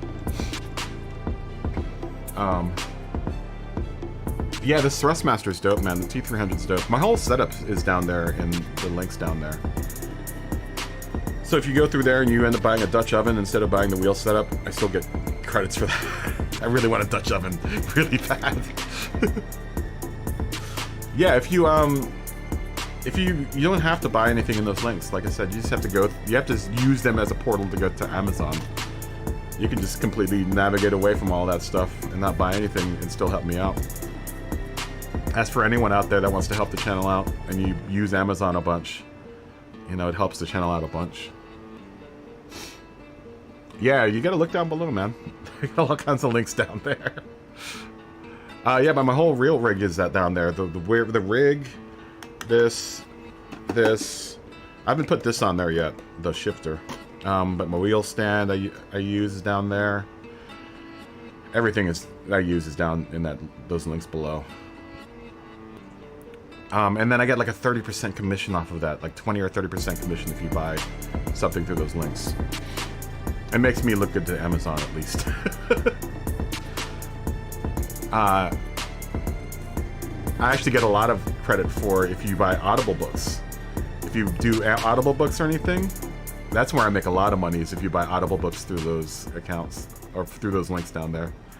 Or you like buy a digital movie. Any digital thing that you buy through those links, I make a bunch of money off of. Yeah, I've got a bunch of stuff down there. That's if you have any questions about what I'm driving with. I haven't put the TH8A down there yet. I'll have to add that, but that's really hard to get this right now. I had to order this from England. Oh, you can't see. Okay, sorry. Yeah, I got this down in England, the TH3A. You can't see it. I'd have to. Oh, can't even show it to you. I forgot I have a sandbag on that tripod, so it doesn't move around. But I have a shifter. Oh, you just bought a book. Very nice. Thank you, William. Yeah, any of your Amazon books, if you buy anything from, if you have a Kindle or something, I make a good chunk of money off the Kindle stuff. The Kindle and Audible and all that stuff. So if you have a Kindle or something, I hate to, you know, be a commercial. I've got it up in here in the little box up there.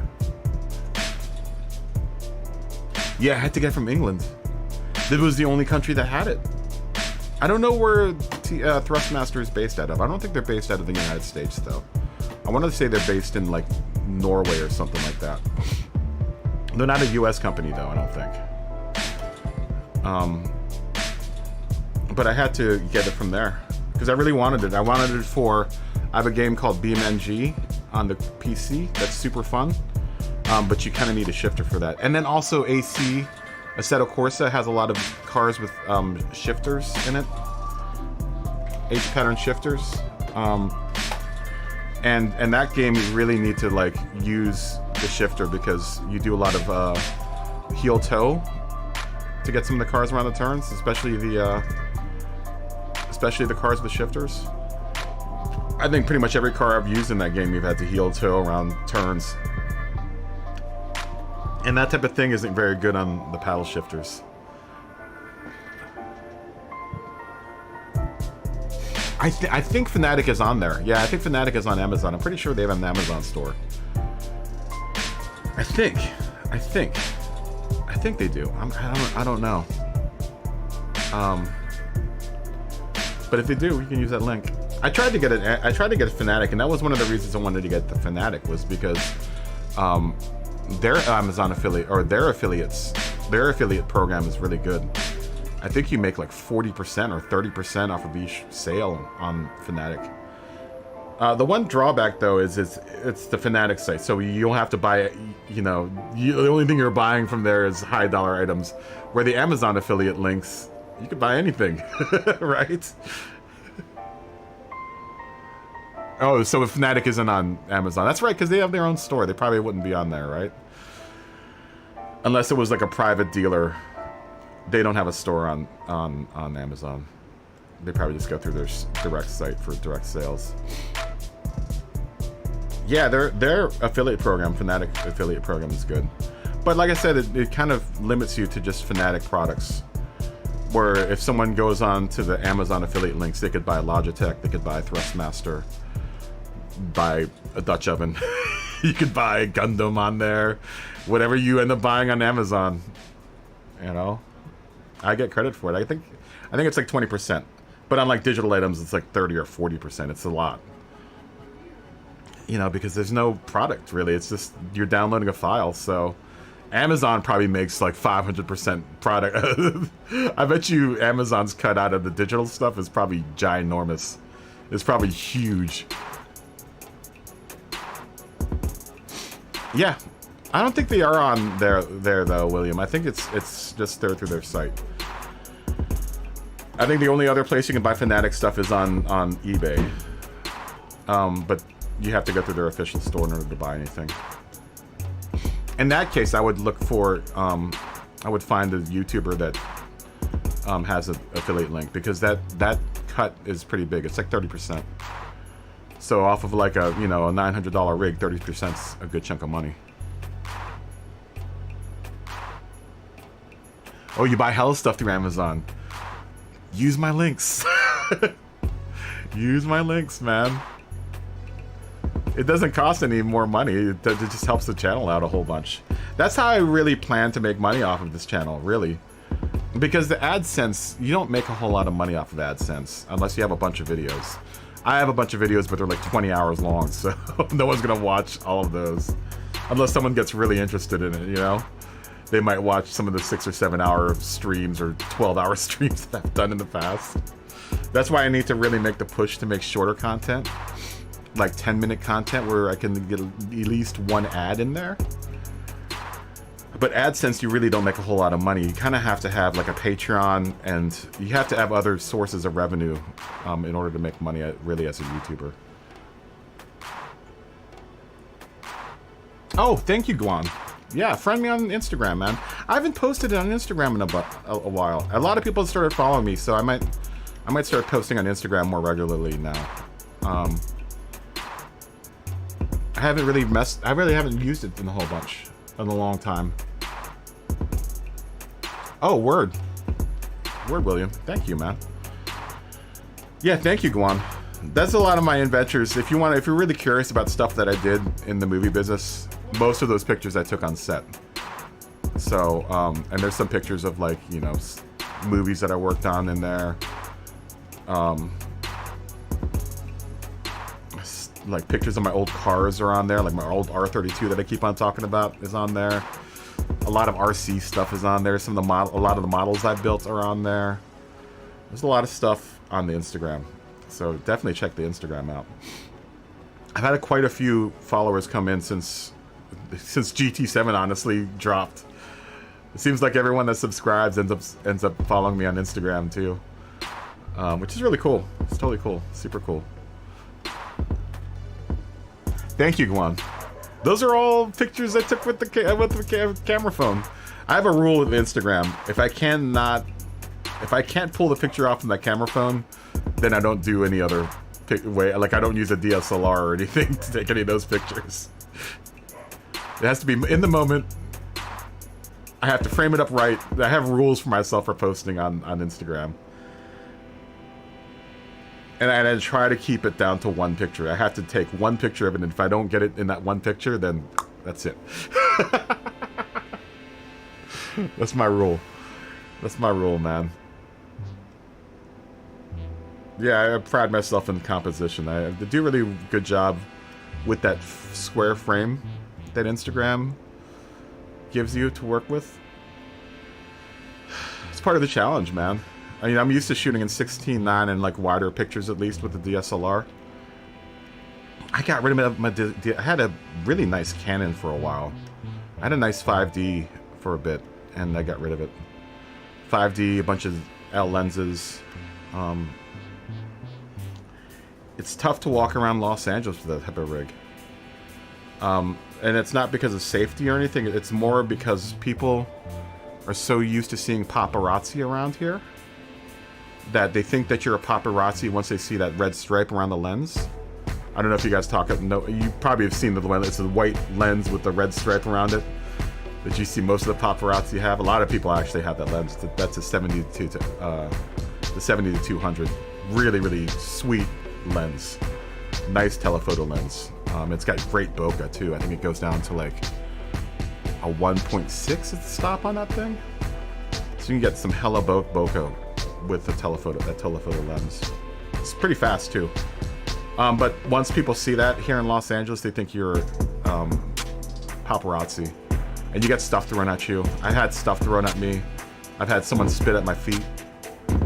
So after that happened, I was like, you know what? I'm gonna get rid of the DSLR. I'm gonna stick to the camera phone. Ansel Adams said it best. The best camera you have is the one that's always on you, and that's the camera phone. Not that I'm a huge fan of Ansel Adams, but a lot of his pictures toward the end of his run were taken with a point-and-shoot camera. True story. So it's all about how you frame stuff up. You can take some really, really amazing photos with the new cameras on the phones these days. It's not going to be as sharp as a DSLR, but you can compose some cool stuff with it. Especially like the iPhone, and the Pixel has a really good camera as well. And from what I understand, the new Samsungs have really nice phone pictures, or nice cameras. But all those pictures were taken with a Samsung. Most of them were taken with the S7 that I had, my Galaxy S7.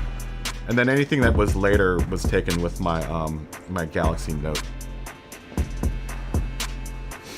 I do too, William. It's tough, right? You have to really train yourself to not take a whole lot of pictures, right?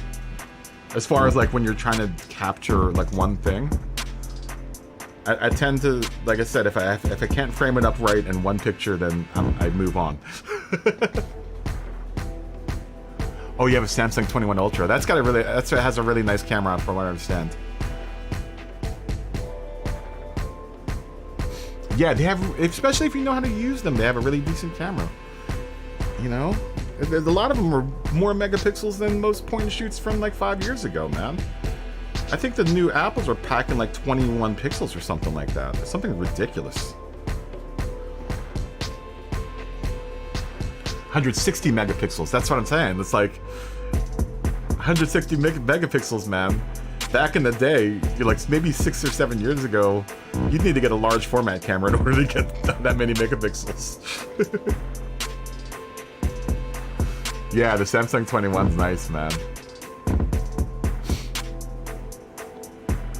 But it really, the real trick is to like be able to like compose a shot, one shot. That means you know what you're doing, right? You know, it's also the really nice thing about,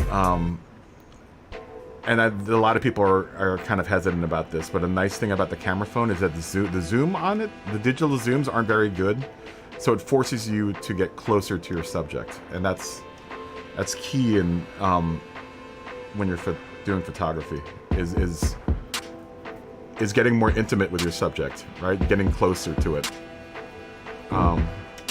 Whereas telephoto photography isn't so good because you're so far away. It's hard to really compose something good with a telephoto lens, especially like a portrait. It zooms into the moon full screen, really. You have a lot of options, man. But technique is probably the biggest one, like, you know, placing yourself right in the environment and looking for that picture.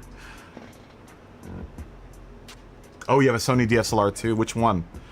I want to get the AX7000, I think, is the one that you can literally take pictures at night. No light. The thing's got so many megapixels. It's got such a huge sensor, it just captures everything, man. Yeah, you can get some crazy quality with... You're right about that, Guan. You can get some crazy, crazy good quality pictures with nothing but a camera phone. Like I said, it's all about how you work the subject.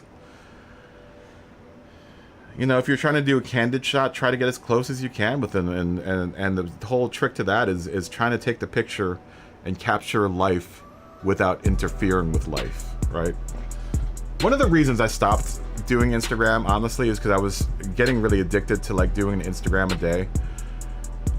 And at that point, you're always looking for pictures and you're not really living life. You're just like looking for something for your Instagram.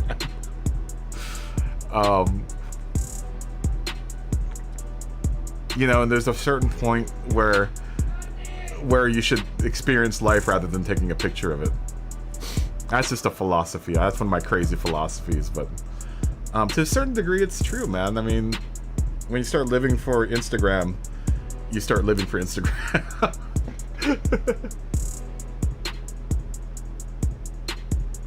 Oh, really?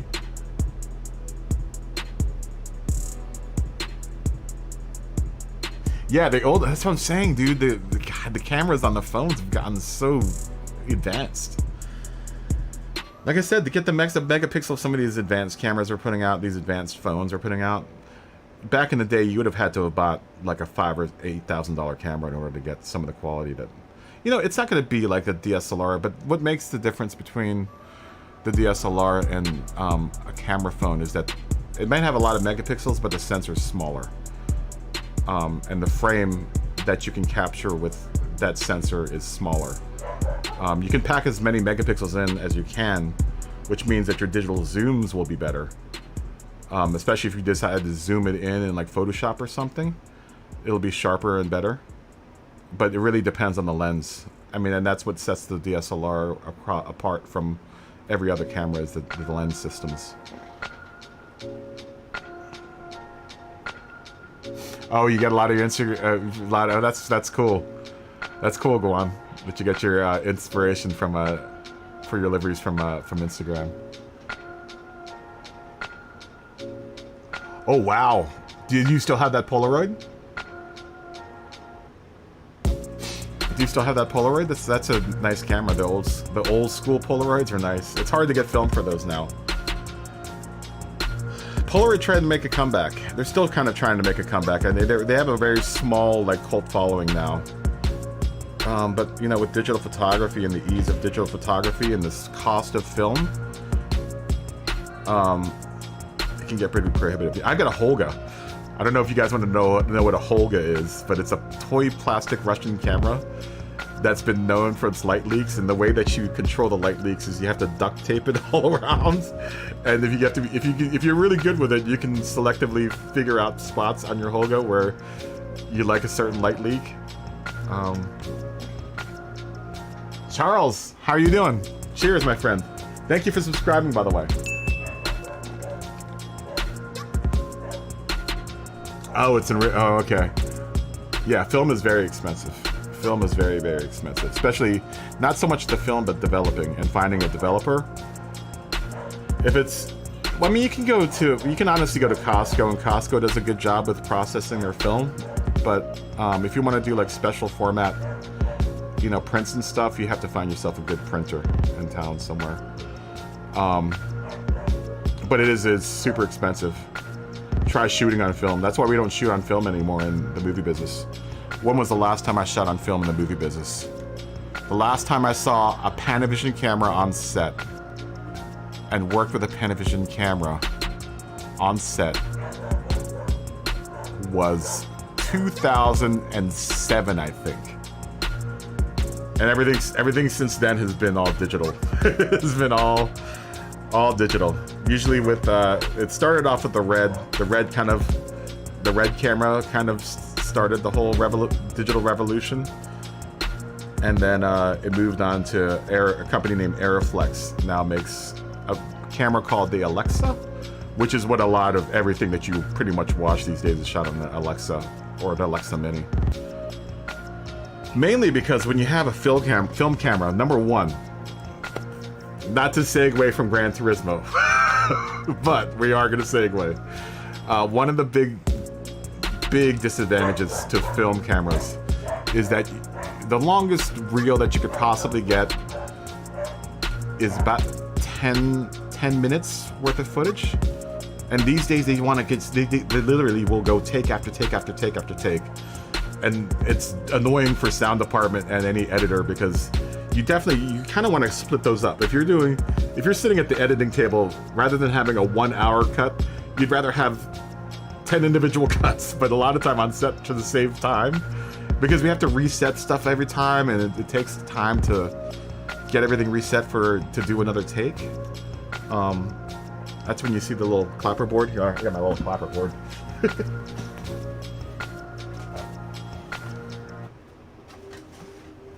This guy. Oh. This dude.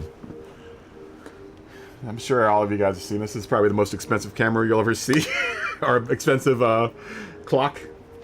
It's a $1,700 digital clock. You go, marker. A camera only mark.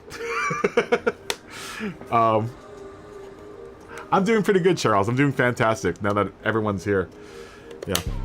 A camera only mark. They don't really do digital syncing anymore. It's just more of kind of, but it's kind of, if you're trying to match sound up from two, because we record sound different from image, so someone's gotta, but we have time code and stuff that we send to dailies now, and that they use that to sync stuff. Yeah, this is really expensive, man. This has seen a lot of sets. This has been on some blockbuster movies that you've probably watched.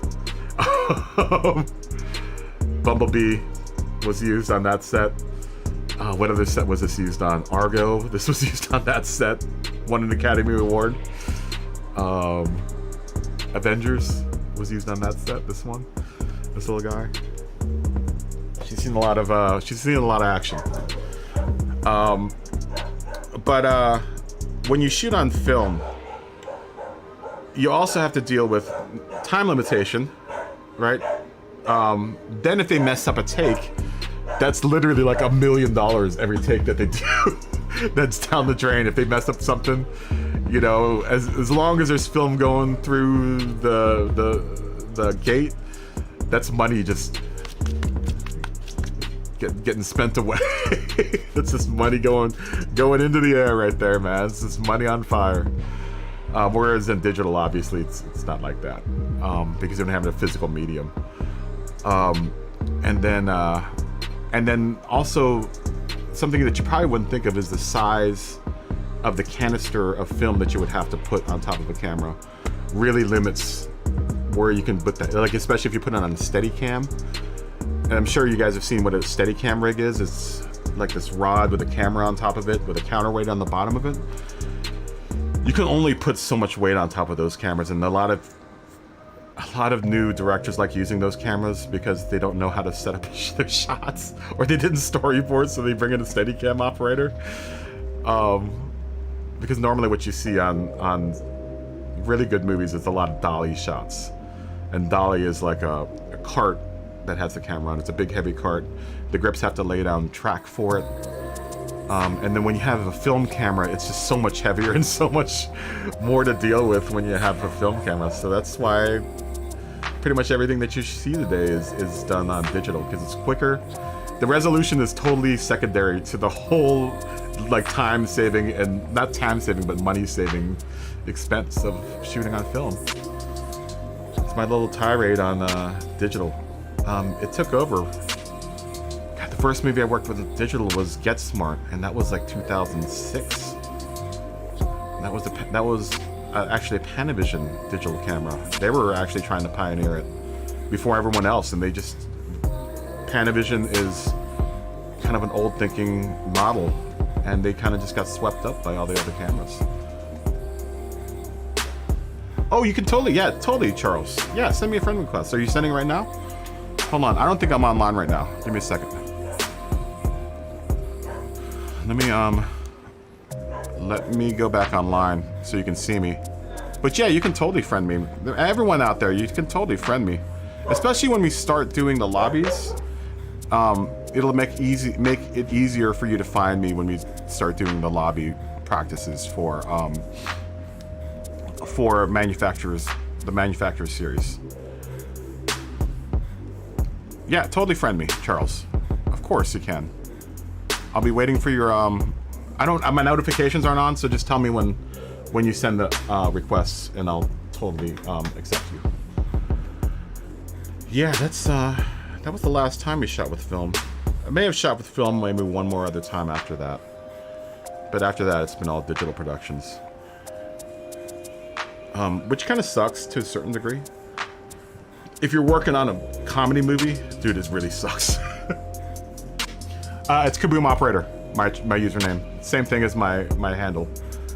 It's probably Kaboom Operator with a space in between Kaboom and Operator on the PSN network. It's either that or it's Kaboom Operator as one name or one word.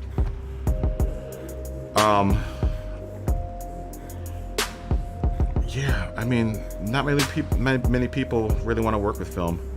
We did all of New World on film. But that was one of the last times we worked completely on film. Evan Almighty, actually, we did that all on film. God, that was a nightmare. The most expensive comedy ever made, and maybe one of the most expensive movies ever made that flopped. We spent, at the time we wrapped the movie, spent $160 million. To put that in context, I think Avengers, the first one, was $100 million. That didn't include, and I think Avengers altogether was like $110 million. We wrapped at $160 million. That's not including press tours, promotion, CG, or any of that stuff, man. There's a lot of money, dude, and we just burned it. There's a whole story behind that, but we'll talk about that later. There's a reason why we burned that much money. That was a good paycheck, though. That movie. That was a series of weeks. That's paid for my whole move out to Los Angeles. Actually, that movie. Because we did like 18-hour days. We did very little work every day. Mainly because the director did not want to direct it. He was under contract. Here, we'll start off the story. Tom Shadyac is the guy that made Jim Carrey, right? He directed The Mask. He directed all the Ace Venturas. he directed anything that Jim Carrey did in that early period was Tom Shadyac. And Tom is a really awesome dude, man. Tom is like a tree-hugging awesome dude. He lives in Malibu. I think he used to get into drugs. I'm not sure if he has a big pothead. I don't think he smokes weed. He just gets high off of life. Because my man, and to put this into context, Malibu is probably like 30 or 40 miles away from Burbank with lots of hills. My man rides his bike from Malibu to Burbank every day. So this is the type of dude we're dealing with here. And he made tons of money off of Jim Carrey. And he was Universal's probably most valuable asset up until the Fast and Furious movies, because he was making all of their hits. So he was like, you know, I shouldn't really have to abide by the contract that it started off with. And I think he was contracted for like 6 or 7 movies, and he only made like 4 or 5 of them. And he figured at the point that, you know, that he wanted to get out of his contract, that Universal would just let him out. But they wouldn't. They were like, you have to direct another movie. And it ended up being Evan Almighty. He did the one before that, which is the other Jim Carrey movie. Bruce Almighty was him. And he didn't want to direct the sequel because he hated the script, I think. He didn't like the script at all. So they forced him into it. They're like, you know, you have to do it. And he was like, all right, well, number one, I want to shoot in my hometown in Virginia, in Charlottesville, which is expensive already, right? That's already expensive. Okay, Super Beast. All right, let me go accept it. So, oh yeah, I see it. We are now friends, Charles. So, anyways, he wants to get out of his contract. And, add to friends. Ooh, nice picture. I like everyone's got car pictures now for their friends' pictures. He wanted to get out of his contract, and they were forcing him to direct this movie. So we build in Virginia. They build a real ark. I don't know if you ever saw that movie, but it's about Jim Carrey, or what's his name?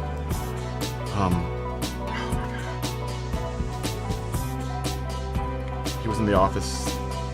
Nicest guy in the world. Steve Carell.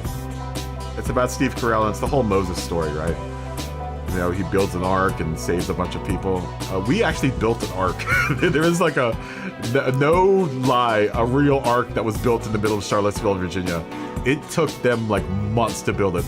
And they had to put this huge concrete slab underneath of it, because where we were shooting in Charlottesville was all red mud, and I don't know how much you know about red mud, but it does not like to have stuff built on top of it. And we're talking about like a full-size Noah's Ark was built on this property. We didn't even shoot with most of it. We shot with it a little bit, but we really didn't use a whole bunch of it. They built a whole like neighborhood. Like all of the houses, they built all of those, just the facades. But I mean, you could go inside of them.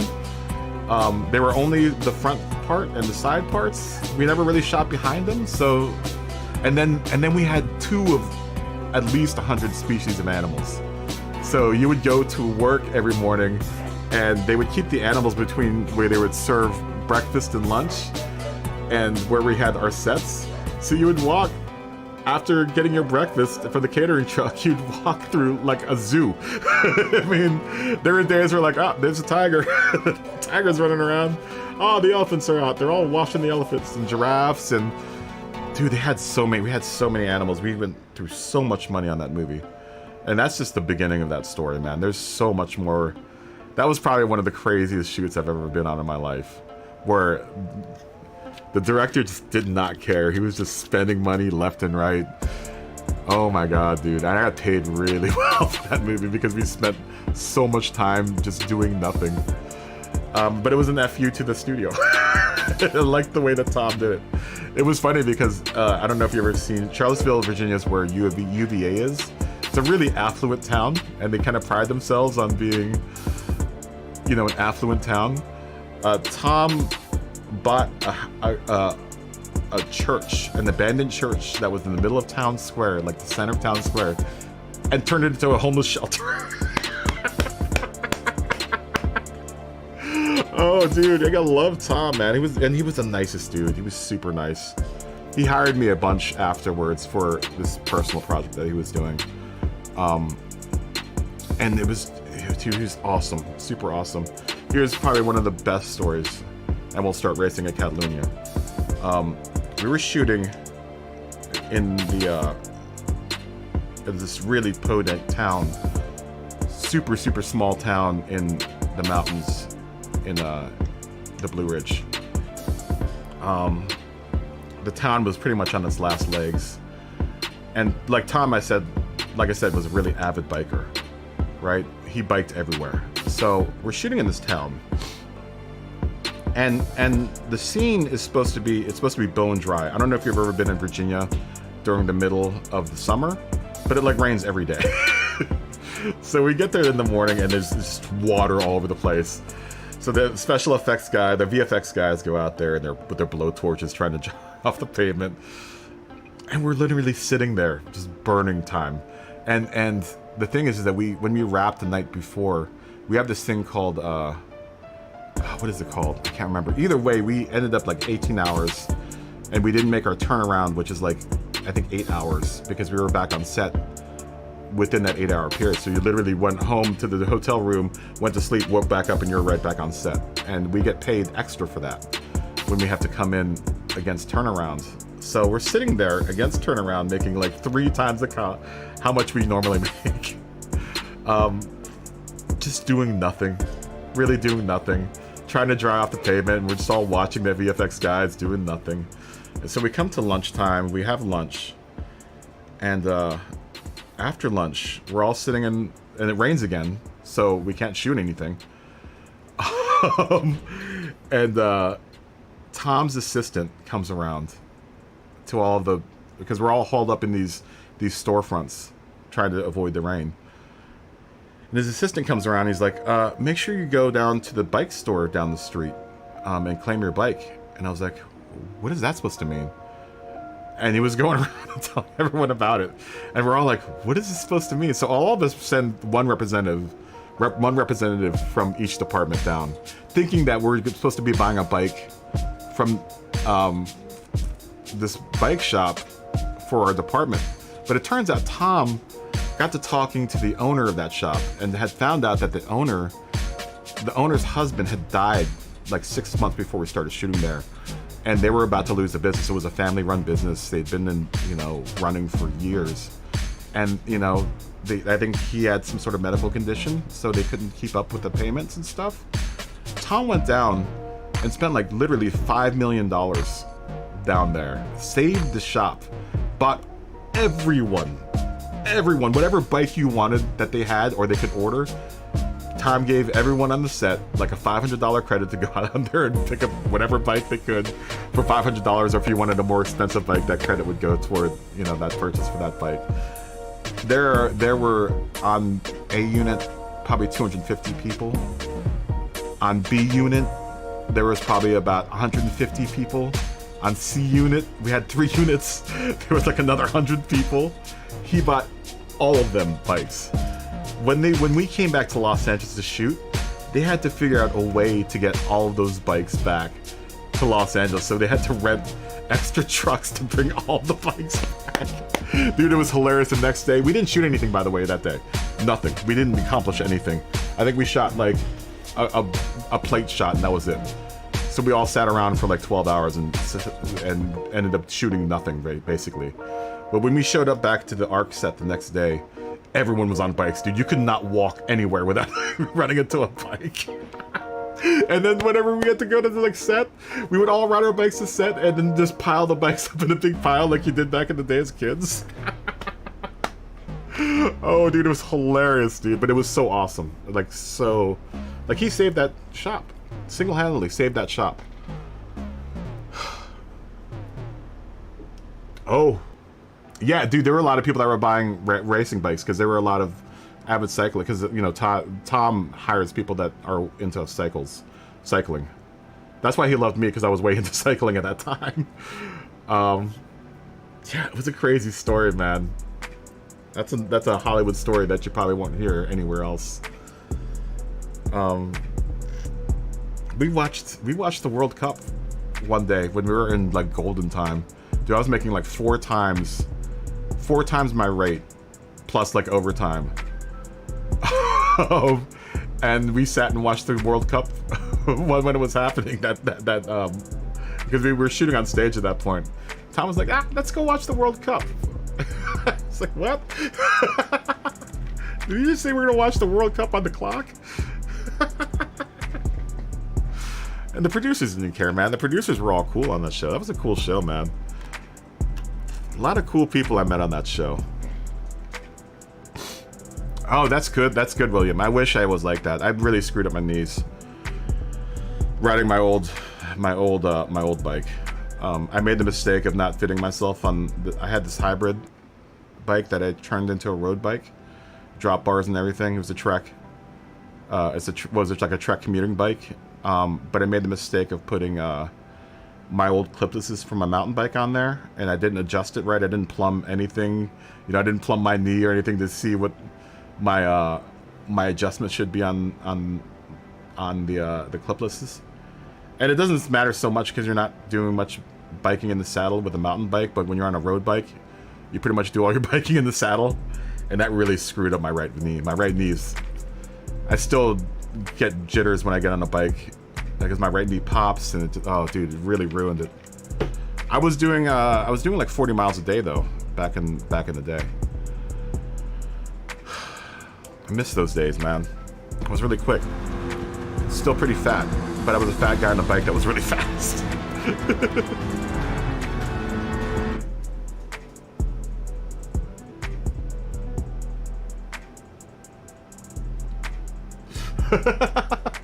From Jason versus Friday the 13th versus Predator versus Michael Myers. That would be a good movie. I don't think you'd ever get all the studios to agree to that though.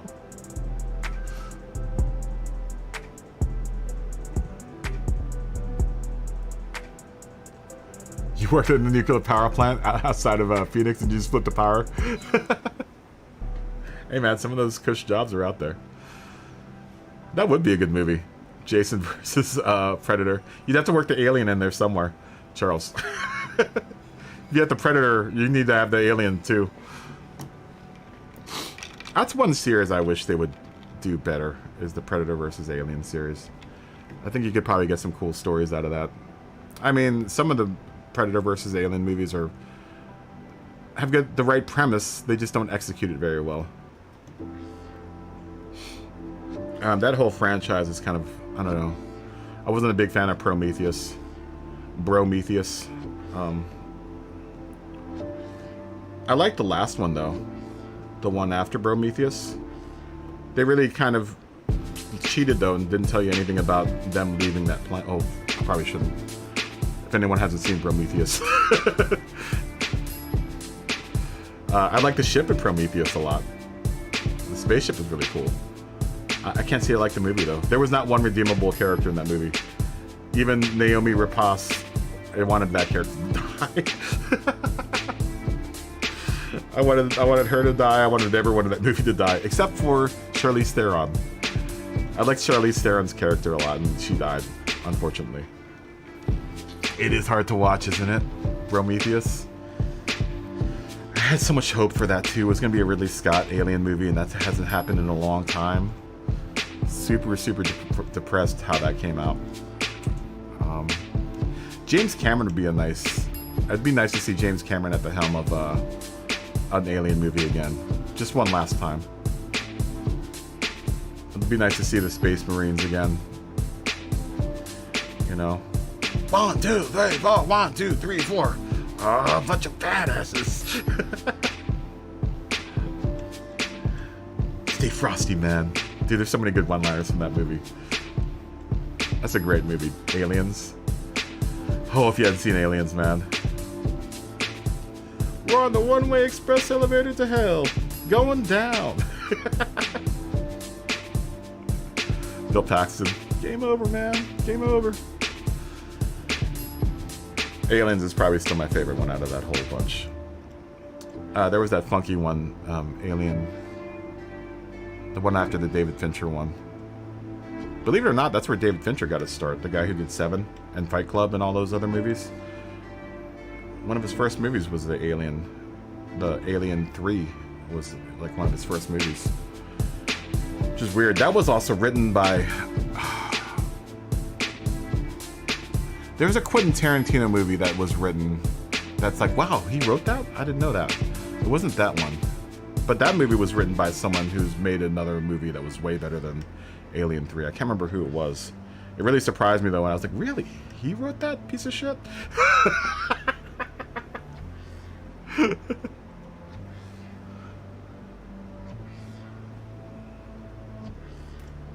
Oh, those are coming out, Charles.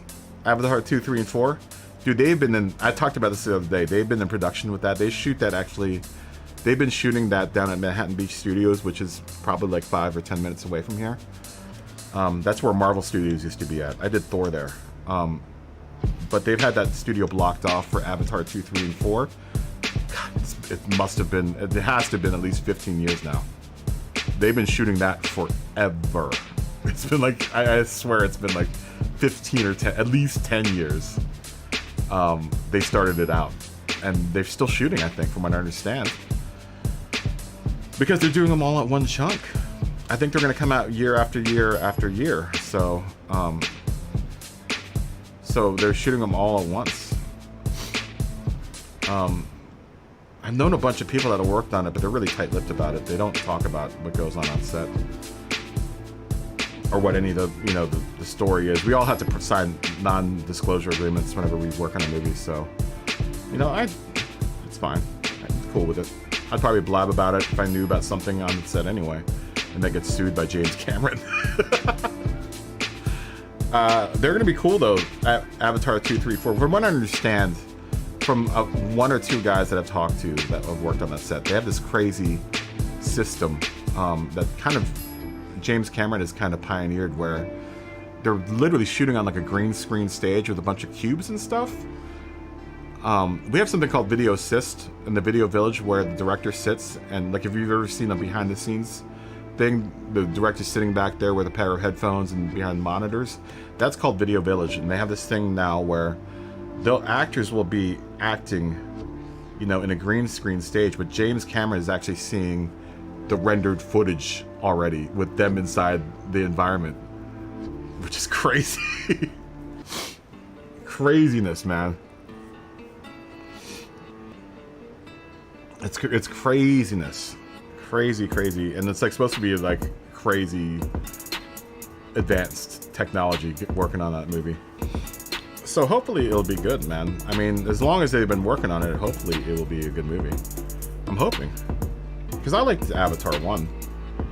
I liked the longer version of Avatar 1. I don't think it was a bad movie. I think a lot of people gave it a bad rap when it came out. Because they were expecting like Titanic or whatever. But for the movie and the universe that they built for that movie, it was really cool. You know, I like the whole mythology and world tree and all that other stuff. And it still kind of stands the test of time if you watch that movie again. Now, it still holds up to, like, you know, an Avengers movie or whatever. So you really can't fault James Cameron for that. Even Aliens, I mean, pretty much any movie that James Cameron's done is pretty timeless, man. You can watch it at any point and be like, man, this is a spectacle.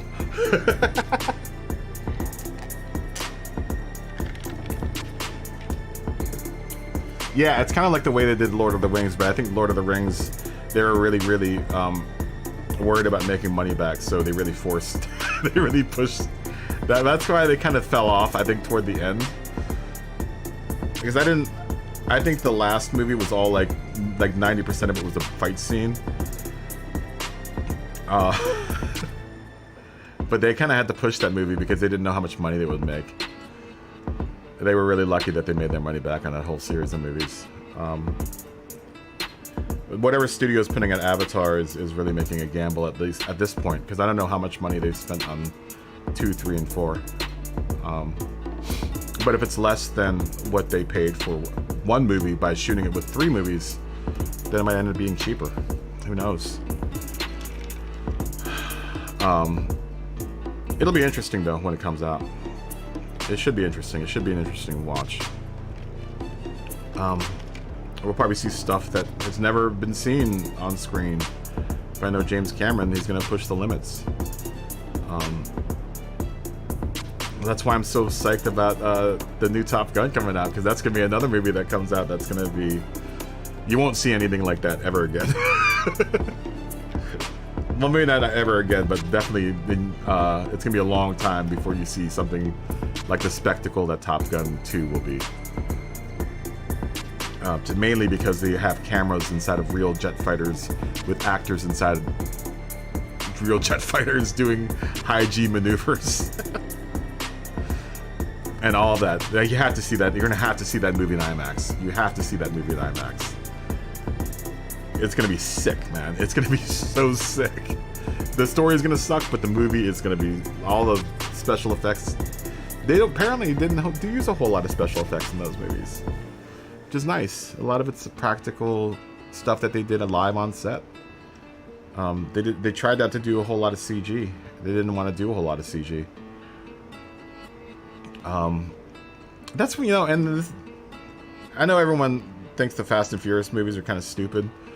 One thing that you have to give Jason Lin, and because the Fast and Furious series now is the most money-making franchise for Universal, so they throw whatever money Jason Lin wants to throw at it.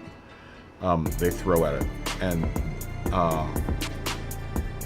one of the things that people don't give it credit for is that toward the later movies, they started using real cars, and like that whole Brazil chase scene with the vault.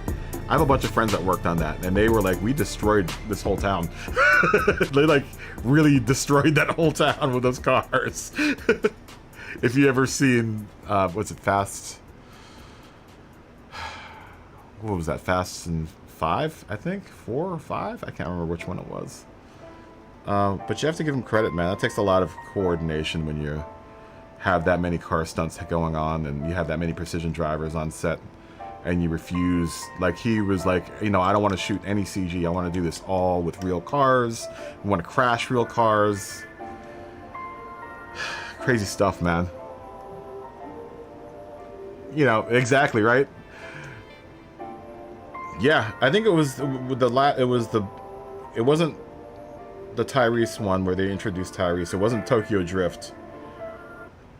It was the one after that, I think, is the one that Jason Lin came in and was like, you know, I'm making a lot of money for you guys, so you're gonna have to do this my way if you want to do another movie. Yeah, they crashed up all those cars. Even with the first one, man, they bought a bunch of Supras for that. They bought like 7 Supras.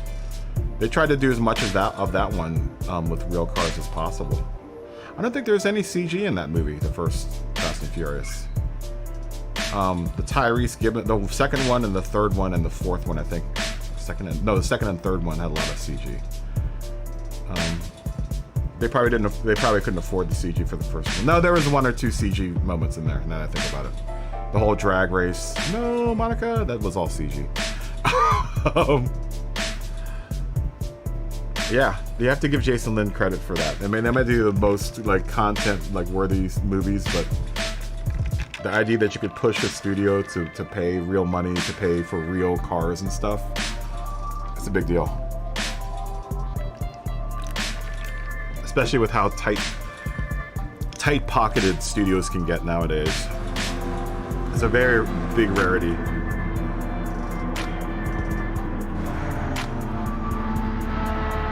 You'd be surprised what they use CG for too, man. Scenes that you wouldn't think that CG was in, they'd use CG for.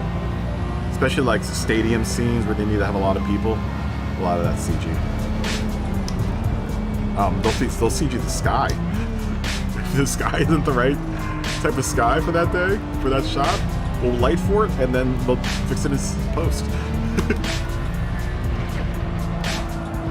That's saying, we'll fix it in post.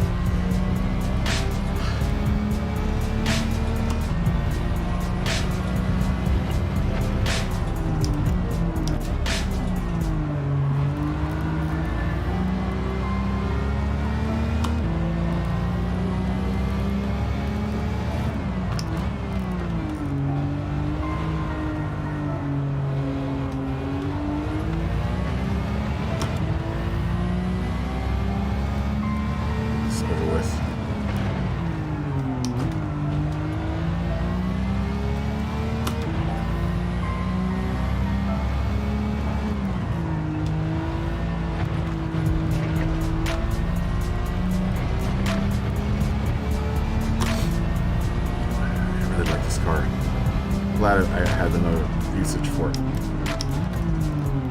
Totally missed my breaking point right there. I want to run this again.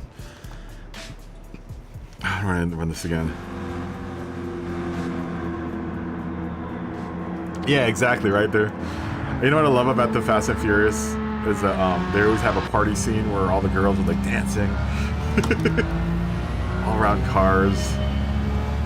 There's that one. They've done a couple of those in Los Angeles. Like, where does that happen in Los Angeles? I need to go there.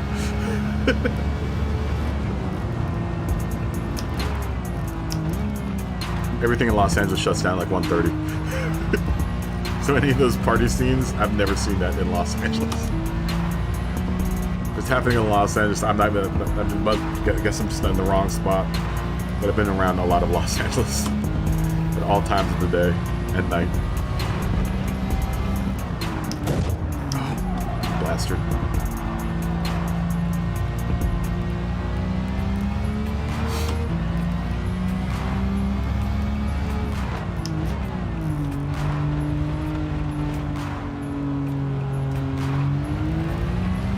Everyone goes to sleep early here now. Don't believe the movies. Los Angeles is way lamer than the movie. They make it look in the movies.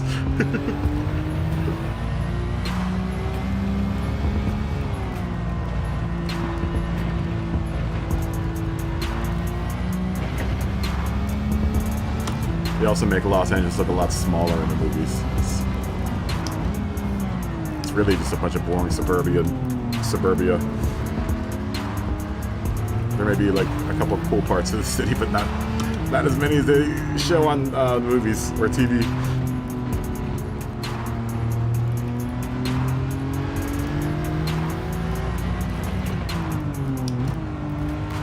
And a lot of times when you see that stuff, it's a set somewhere in Atlanta, Georgia.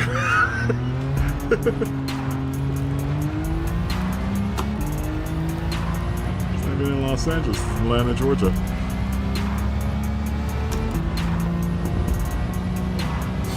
That's the funny part about it. They'll make Atlanta, Georgia look like Los Angeles just to avoid having to shoot in Los Angeles. It's cheaper.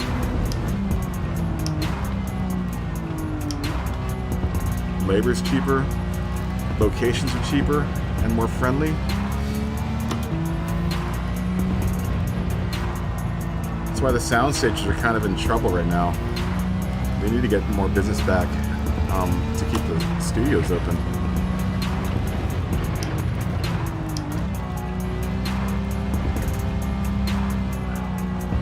Hard.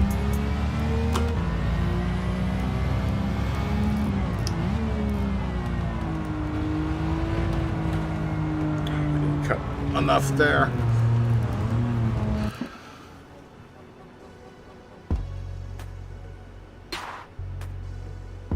You're low income.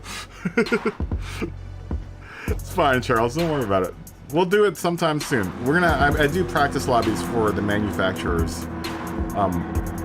Cup, and hopefully the lobbies will come back again like they used to be. But we'll definitely get you on the track then, Charles.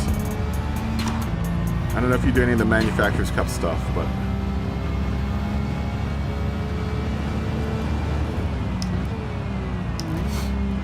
that's what I normally do when I'm not doing liveries and stuff. It used to be all that we used to do on this channel was the practice lobbies.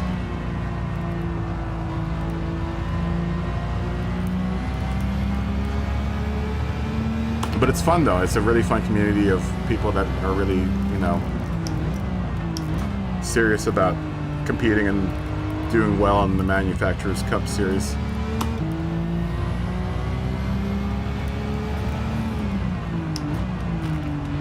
I'm not the greatest driver either, Charles. I'm no Tidgeny or Key, so.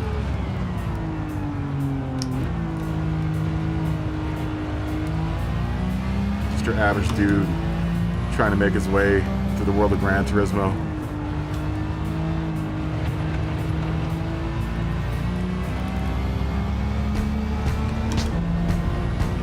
Many, many, many faster guys than me.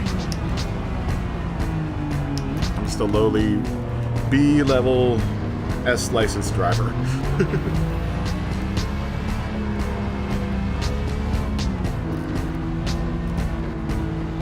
Try to get that clean race bonus, man.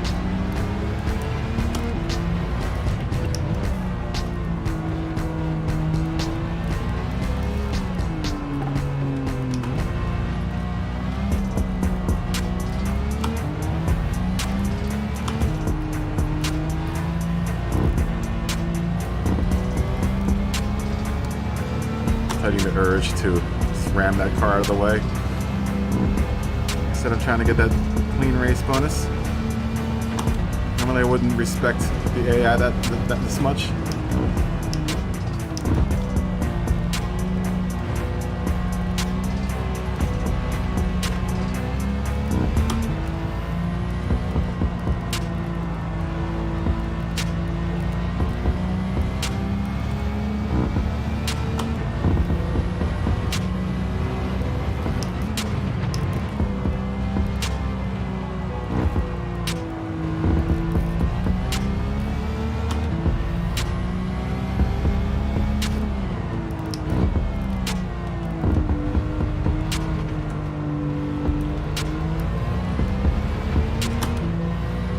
Am I on PS? I'm on PS4 Pro.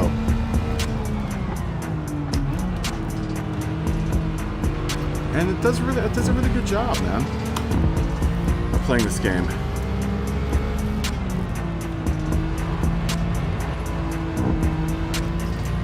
It does a really good job of playing this game.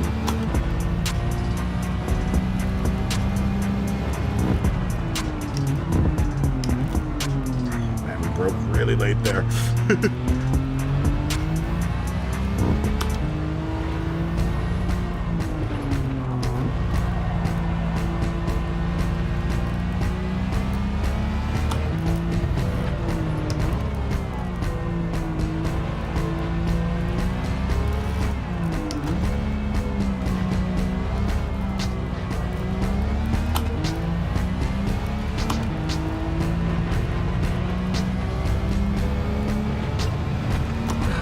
I mentioned that I love this car.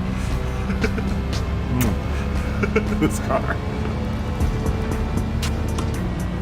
This car's perfect. I wish I could run this as a Group 4 car.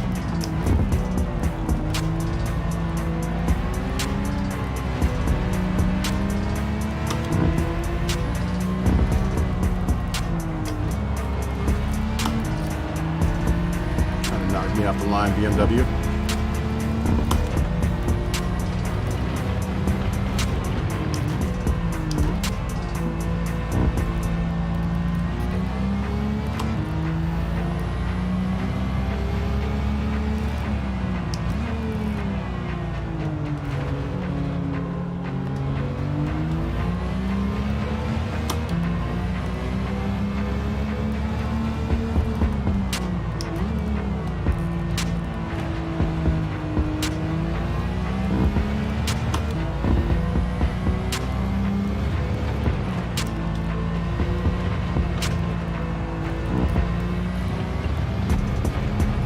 Catch the head of the group here. I think we can. Let's take this turn right. And then we're not.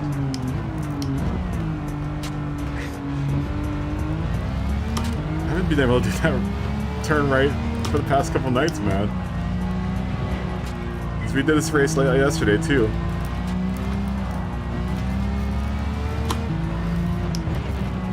Granted, I've had to kind of work around the AI. So I'm taking a weird line through there.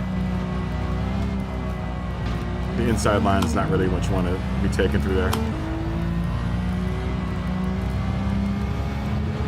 You want to line up as wide as you can to get into that little section.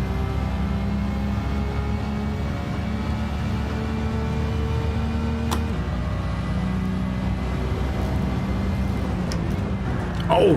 And I got spinned by the Atenza. Are you kidding me? I got spun by the Atenza.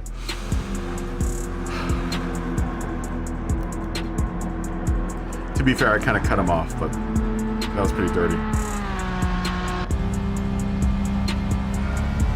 That's what I'm saying. I drive an over horsepowered car just so I can get around the craziness of the AI without hitting them, if at all possible.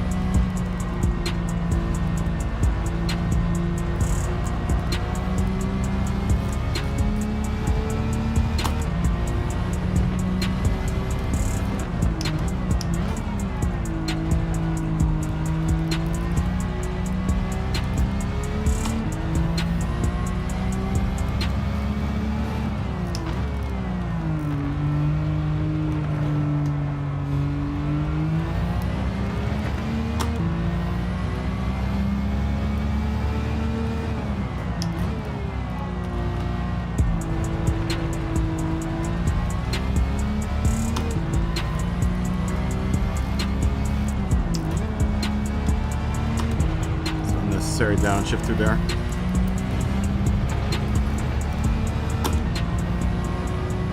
Rear brake here.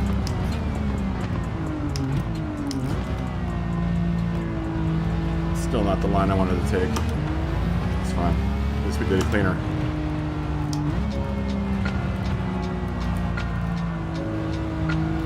Not smooth through there at all.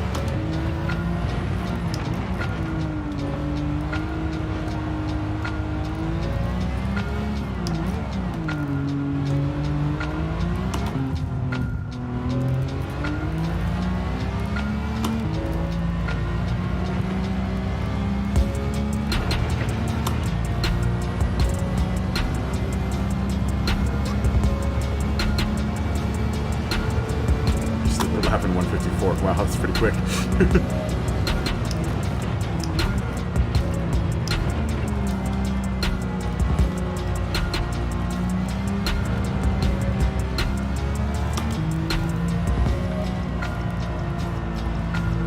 I wish this car had more of an exhaust note. I do like the engine whine though.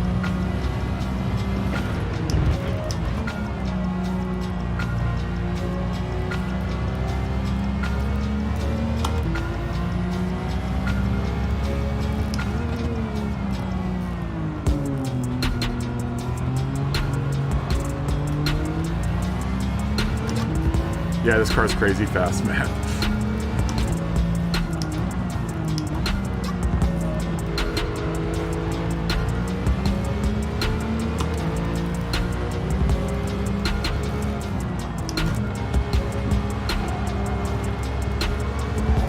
Maybe we'll finally get to line up.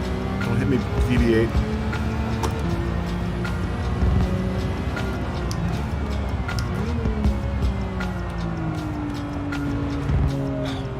Really? She's understeered into that like crazy. Probably came in too hot though. That would have been a penalty. Luckily they're not counting penalties.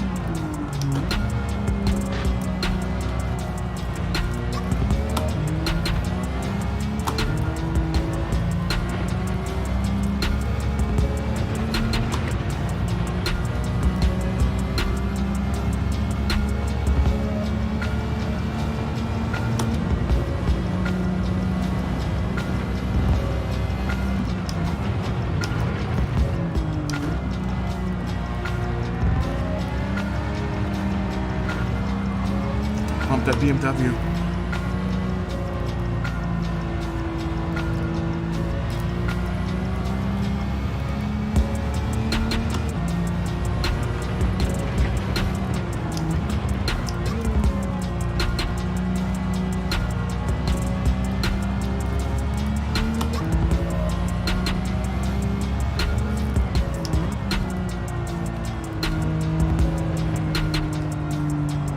Wide.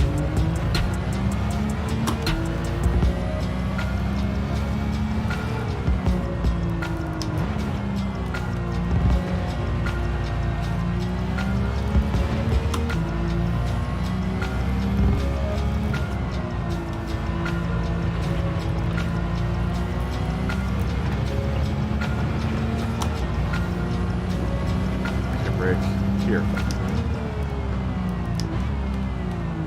Okay, so that orange bit on the right side of the wall seems to be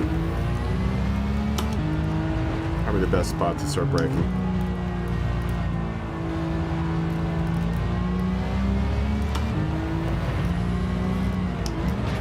I've been noticing that about this game. If you find the orange bit on the wall, that's kind of where you're supposed to be braking.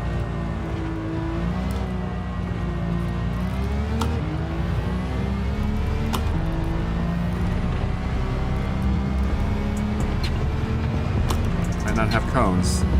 If you have walls, there are reference markers there. This next turn, I use this little light. There's a little light here. This one on the left. It's when I kind of start braking when I start seeing it. Then this little bit, I kind of coast through this, no brakes, and then when I see that orange bit, I can get on the gas on that front wall right in front of me. And then under the bridge here, brake, second. And when I see the orange bit, get on the gas.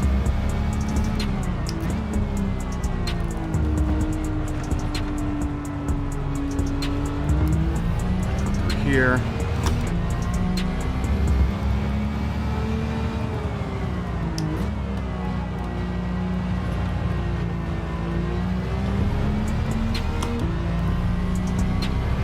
See that orange bit in the brake, turn in, short brake.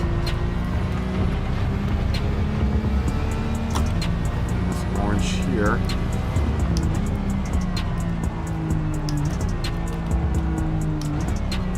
I mean, your mileage is probably vary per car, but this car seems to be really comfortable braking that spot.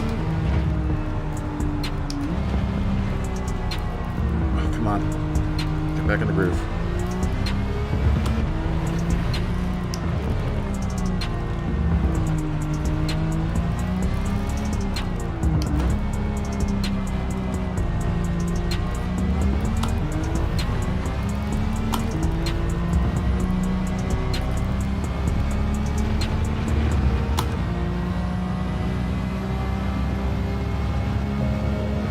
Hopefully you can pass first and second here on this last lap.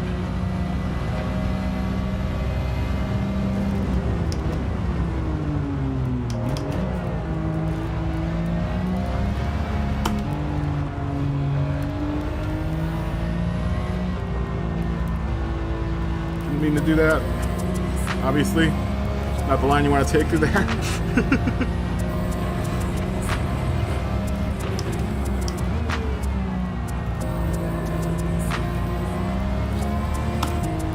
Trying to get in front of Vincent Gallo here. I don't know if that's what his name is. Just think of the actor, Vincent Gallo.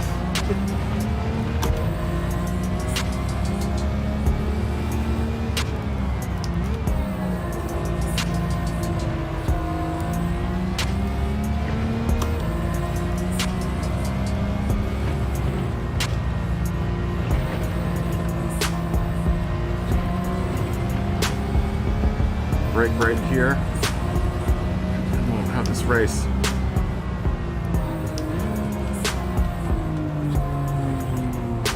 Oh, I broke really late there.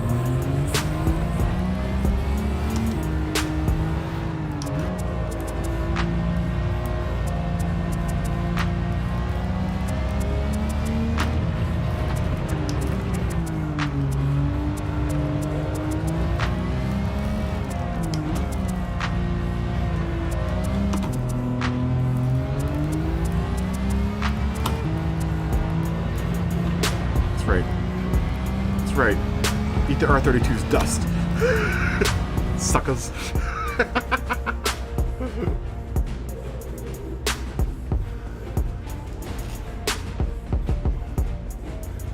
I probably have to be really good at Suzuka. You think it's? I wish it sounded a little bit throatier, man. I wish it had a little bit of an exhaust, a little bit more of an exhaust note to it. I do like what it sounds like. I just wish it was, you know, more guttural. The M3 sounded better. Oh, I didn't get the... Are you kidding me, dude? I didn't hit anything. Well, I guess I went off track that one time. Lame. We're gonna save this replay. I want to watch it, though. Oh, no. I want to watch this replay. It was a good replay. We'll save it at the end.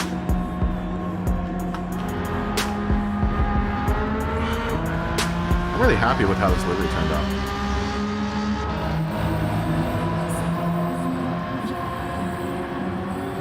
After this is Nordschleife. That's gonna be fun.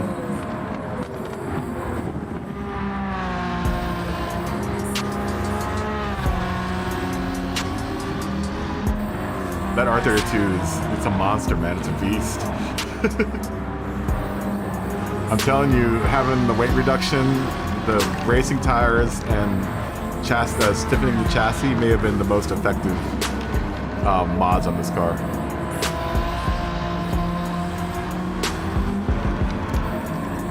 Not that the horsepower doesn't help.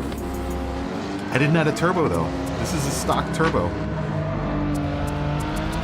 I think the whole upgrading the turbo thing only works really well for certain cars because, like I said, that Z that I updated, that I had the turbo on, it's awful with the turbo. Oh, it's uncontrollable with that mid-range turbo on it. And that's supposed to be a milder turbo than all the other turbos. Or no, probably the low one's probably a lot milder. It probably needs a low turbo in that car. But it'd probably be honestly better with the stock turbo. But that's what this car is. This is stock turbo. I put the racing suspension on it, ceramic brakes, racing tires. I did port polishing, all the engine stuff I did. Got a new intercooler, racing exhaust. Look at that overtake. Powerful overtake from Kaboom Operator. Oh, and then the Mustang gets into my quarter panel.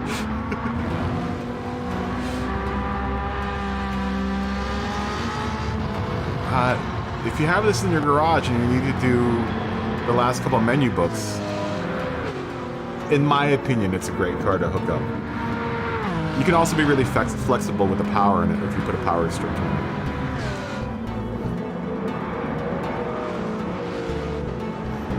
Oh, yeah. It's a nice livery, man. It's a nice car.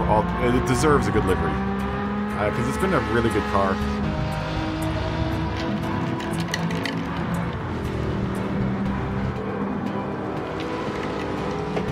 We might have to do a few more liveries for this car. I still like it so much. I hope I get to use it again after all of these races are over.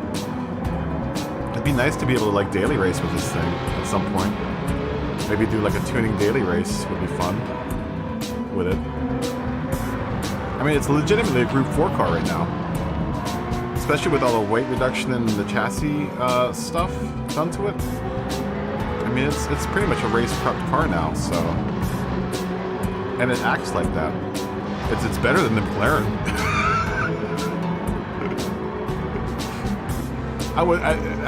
No, I can't say that it's better than the McLaren. The McLaren does some stuff the McLaren turns better than this car.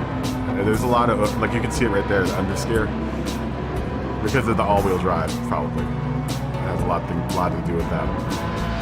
Maybe if I got a yaw control system for it. I don't know if they do the yaw control, the yaw computer for this game. They used to. You might be able to dial out some of that understeer. I tried to do it with the suspension. I put my rear sway bar a lot stiffer than the front, hoping that it would loosen out the rear end a little bit. And I'm running a positive brake bias on it, so. But that positive brake out, you know, that only works when I'm braking, so. It's way faster than the McLaren. Granted, though, the McLaren is at a 635 pp. This is at a 699 pp. It would probably do well with Group 3 cars, honestly. The way I've got it outfitted right now.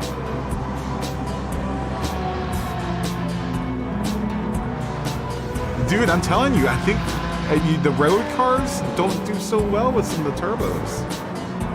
You haven't driven it yet? Try it with the stock turbo with all the stuff set up with it first and try to get an A-B comparison. But I honestly think that some of these road cars do really badly with, unless you really know how to tune the motor or tune the transmission and stuff, they just can't handle the power, it seems like. I bet you the Skylines might be different. They might handle it better, but I mean something like the McLarens, the AMGs might not handle it so well. It just seems like it ruins the car once you put, and then LSD too, like getting the limited differential. I would be really hesitant about buying any of those. I mean, for some cars, I guess it works out. I guess a car that's particularly tail happy, it probably works better on. But sometimes, man, those turbos just throw too much power at the car, and the chassis literally cannot handle it. I would, if Brian though, you might want to try doing a couple rate reductions and this chassis stiffening the chassis before doing anything else.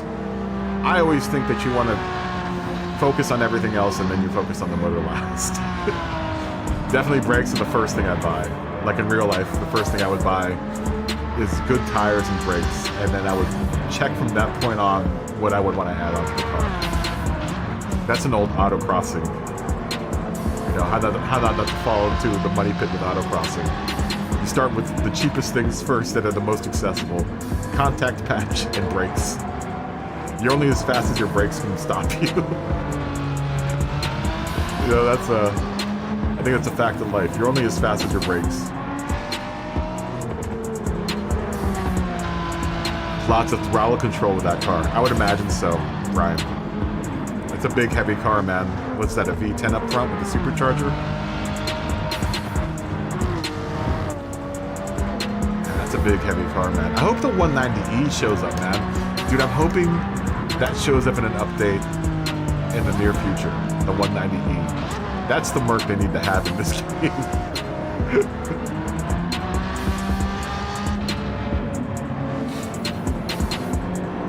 Yeah, I approach my whole Gran Turismo parts buying strategy on real life strategy. Work on everything else first and then start working on the motor. Your suspension and your brakes and whatever can't handle the power coming out of your car, then it's bad news. It's not worth having 700 horsepower and having stock or like standard suspension on the car.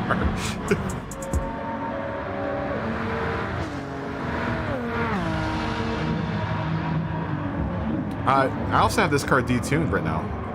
It's running at like 97%. So power restrictor too, I think, is also part of the key. It's kind of restricting the power. I bet you I can get that Z working if I do the proper mix of restricting the power, maybe changing the ECU map, and then gearing it right. But it's going to take a long time to get that car behaving the way that I want it to behave. You know, that's going to take some time. I think right out of the box, the stock turbo is fine for a lot of these road cars.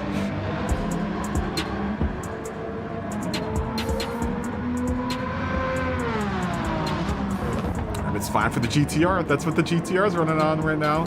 Stock turbo out of the box. Beating Supra 2019s and Aston Martins. 1992 Supra, guys. With a stock turbo.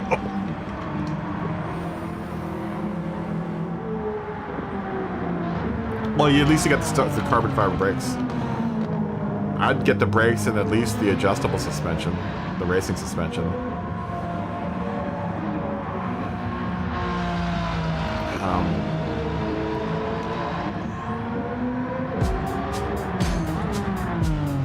Oh yeah, totally.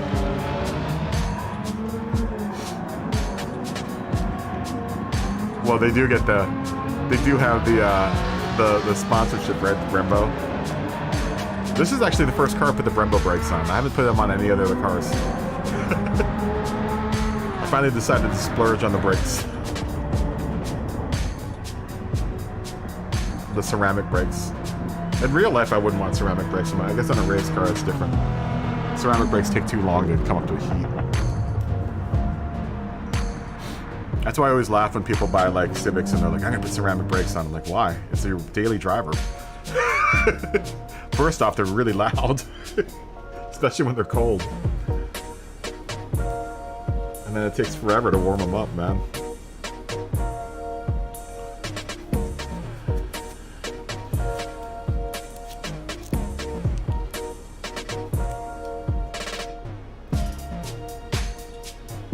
Oh, I have to look at. I'll look at that after this last race. We're at the Nordy next. Time to do some Nordy. We'll save this replay. I'm getting a lot of good replays out of this. Now that I've got my new philosophy with working with the AI.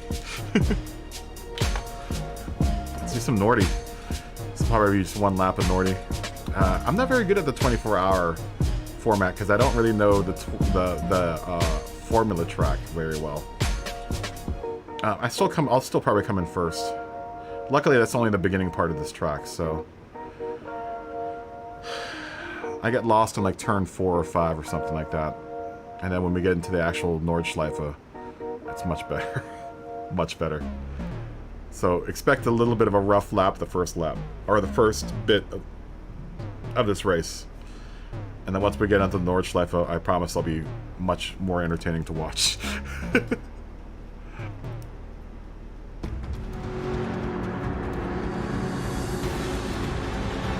We necessarily don't have to come in first in this race, too, if we don't want to. But I'm going to come in first because I want to. The GTR can't come in anything less than first.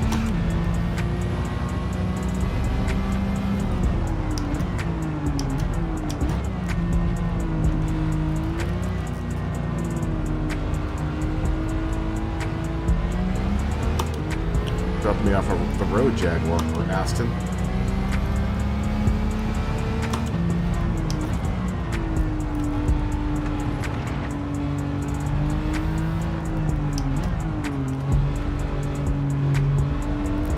Series of turns coming up because I always get mixed up which one is which.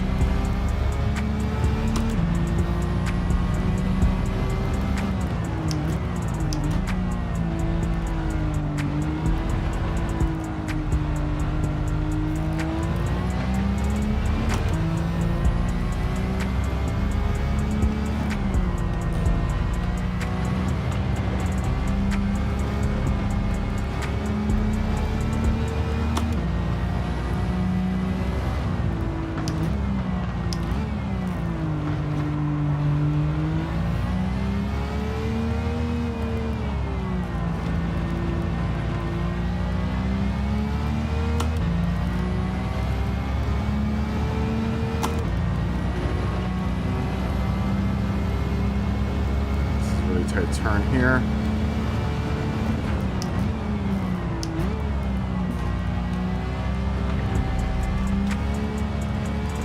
I'm gonna go up the hill into the Nordy. This is the part of the track I really know well.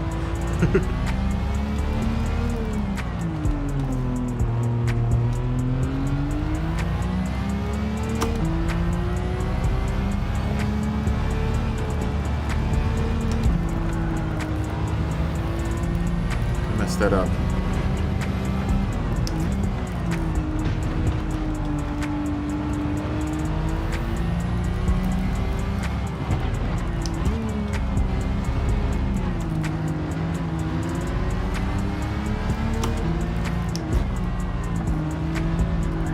Oh, Porsche, really?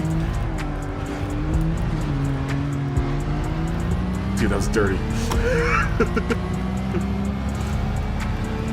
Still got faith that the GTR can come in first.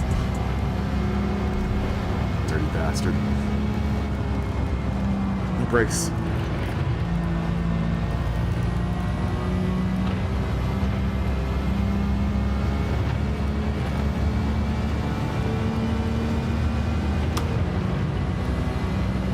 Don't jump.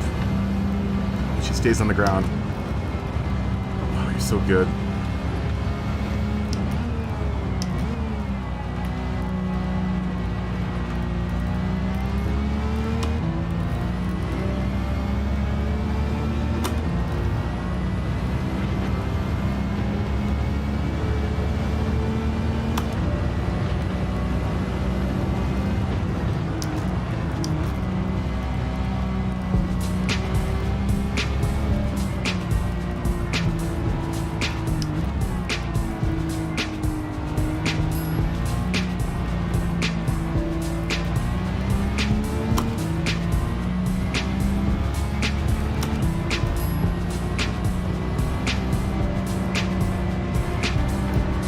grass.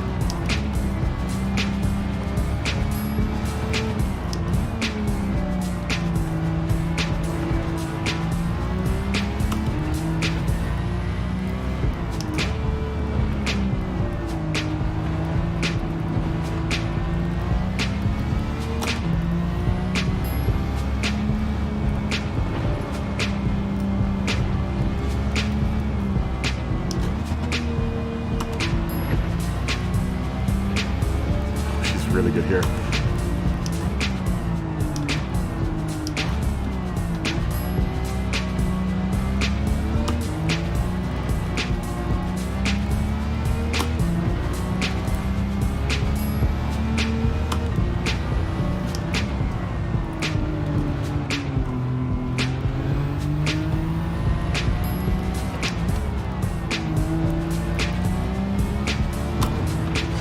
Yeah, this car's really good in the orange life.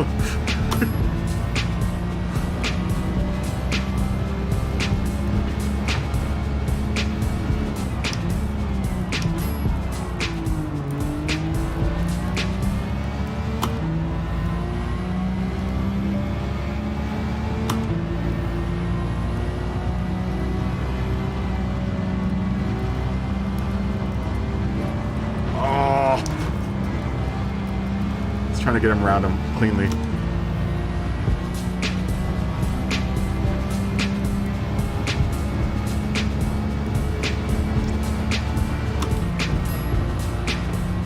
Get up to first pretty quick here though.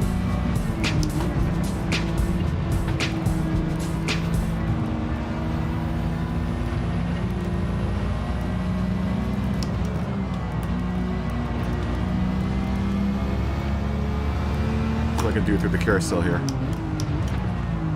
We're gonna brake late.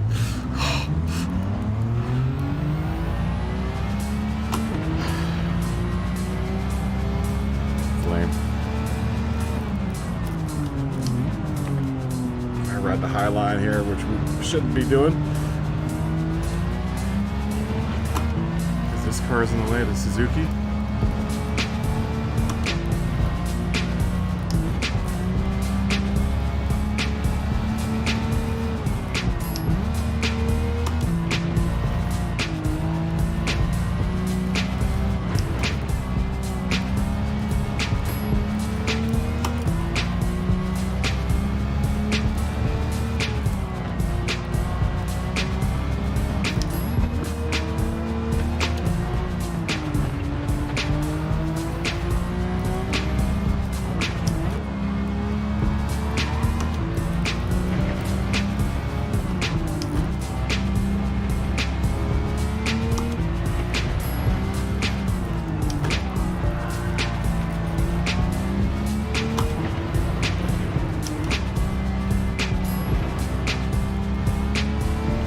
First and second, I don't know.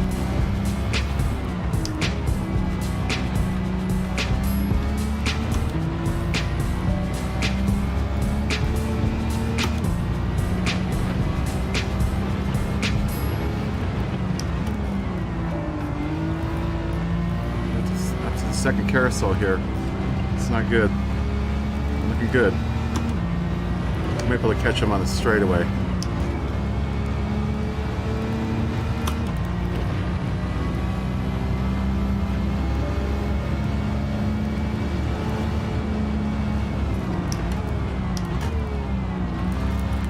Go wide.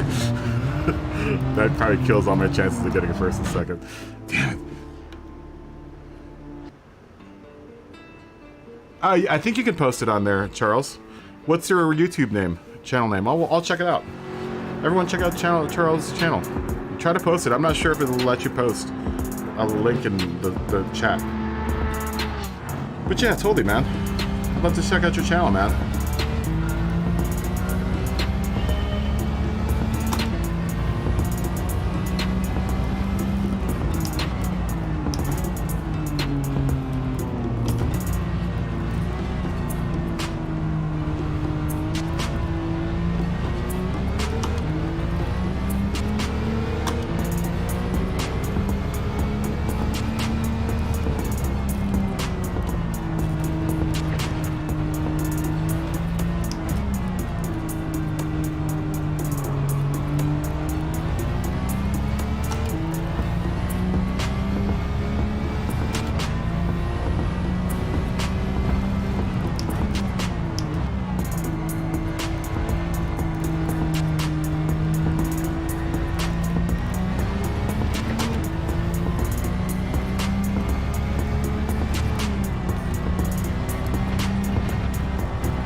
just hit it then.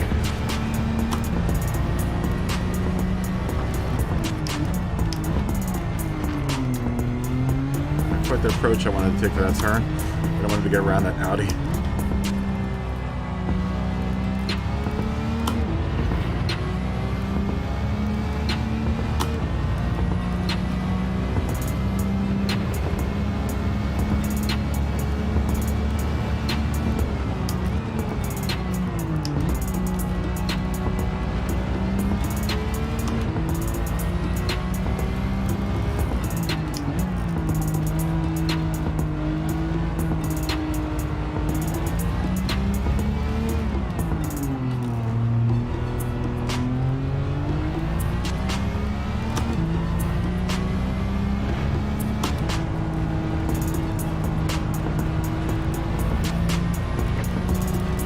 Grass.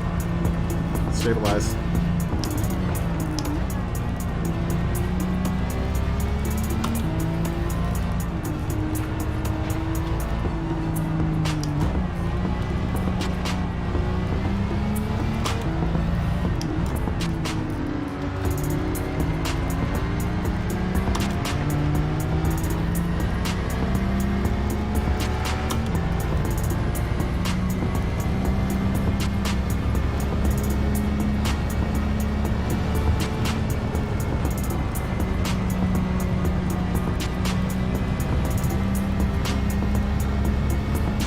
Put into words how good this car is right now.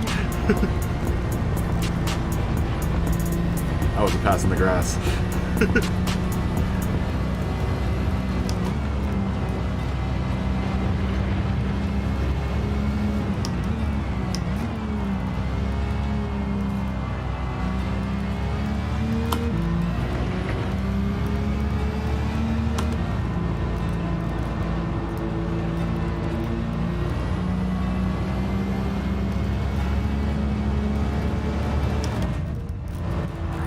Oh, dude, brutal. Dude, I was having such a good race, too. That was brutal. Just type it on YouTube. What is your name, Charles? Is it Charles Bingham? Is that the name of your channel?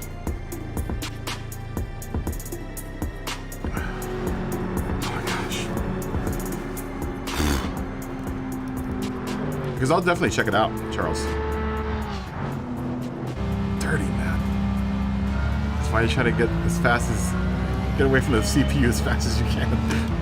They'll turn you. I don't have any reservations about that.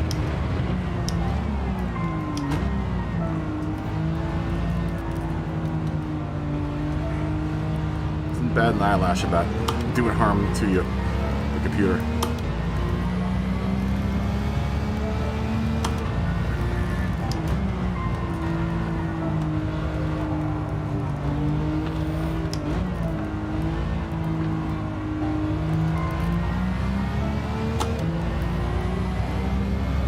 I'm having a blast with this car though, man. I honestly don't mind resetting and just having the ability to drop this car. I'm gonna be sad to see it go. And I can't use it anymore.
Dude, I keep like getting spins. I caught it. Can't spin me up.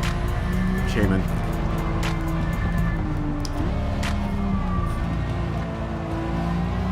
Can't believe I caught that.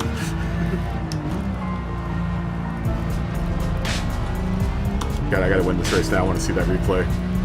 Dude, that came and totally spun me out.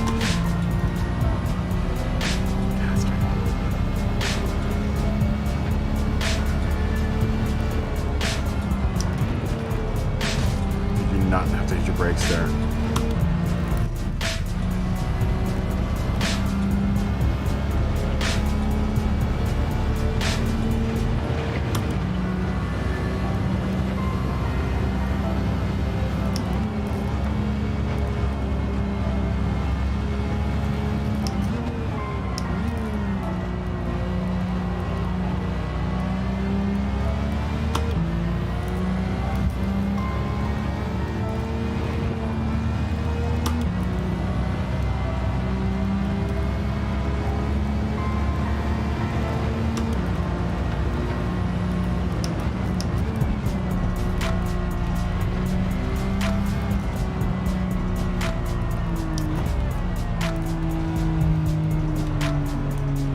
It.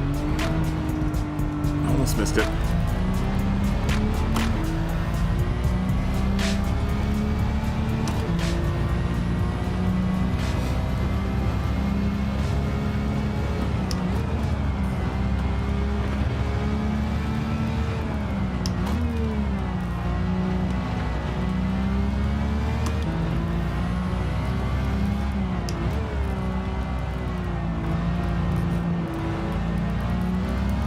I can't wait to do a 24-hour race here.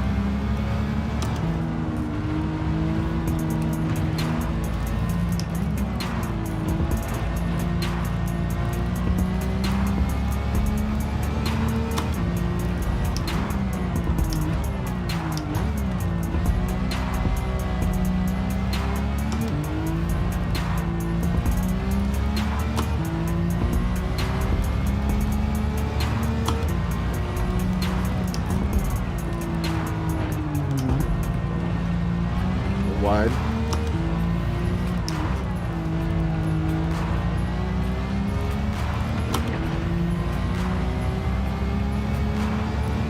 Remember this hard right that's coming up here. I always tend to forget this one.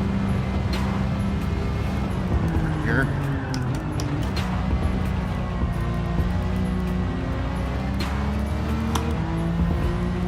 It's a nice save.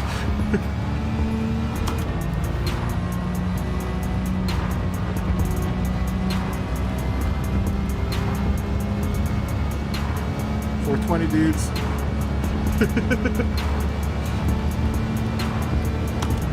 Position 420. Safety meeting time.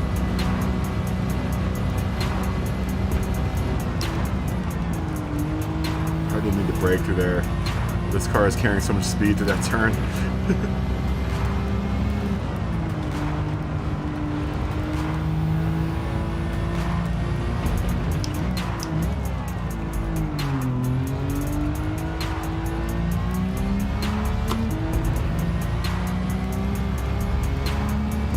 Now, carousel entry.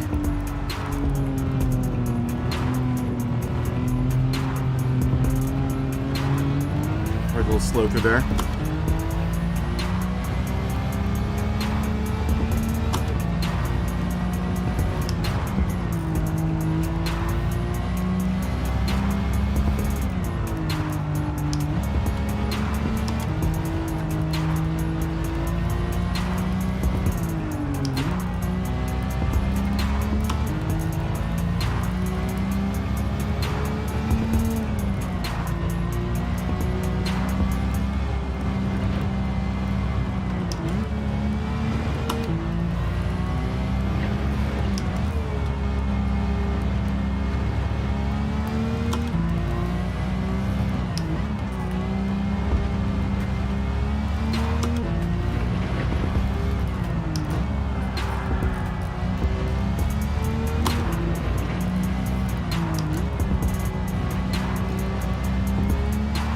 Come on, little GTR.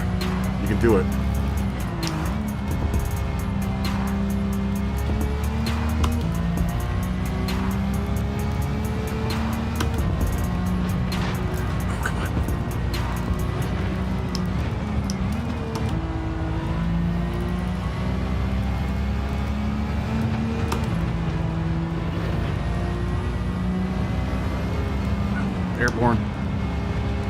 It's not good.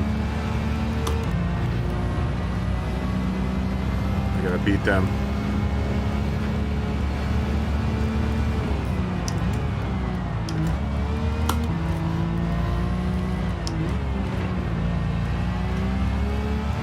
Let's get there. By the time we get to the little carousel, we might be able to beat them on the straightaway. Gotta catch them coming downhill here.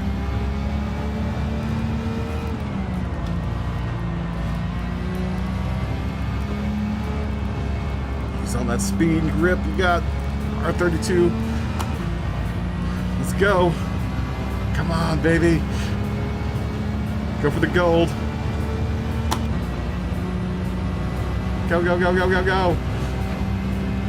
Come on. Catch the slipstream. We're gonna get there. Go. Get up to the start-finish line. Little ding. With 8.6. Oh, we made it.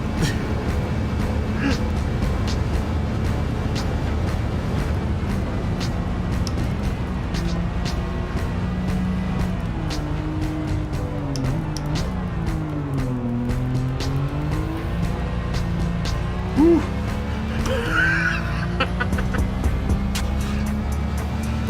Oh, you're not gonna get past me, Supra. Uh-oh, no way, dude. Yes!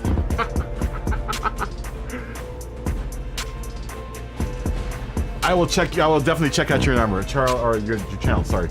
Charles Bingham Super Beast USA. Okay, I'll definitely check it out. Everyone check out Charles's channel, man. Whew, it is hot in here. Yes. Now I've got this idea. I'm kind of pissed that I didn't think about this a long time ago. Because I'm actually having fun now at this point. I'm having fun playing with the AI now that I know to avoid them altogether. I'm gonna drive as fast as I can in the fastest car that I have. Oh, sweet. Oh, I want that GTO. Someone's gotta pick. Which car do I pick? I'm not gonna pick one until you guys say something. Left, middle, or right? Which one? I want the GTO, is what I want.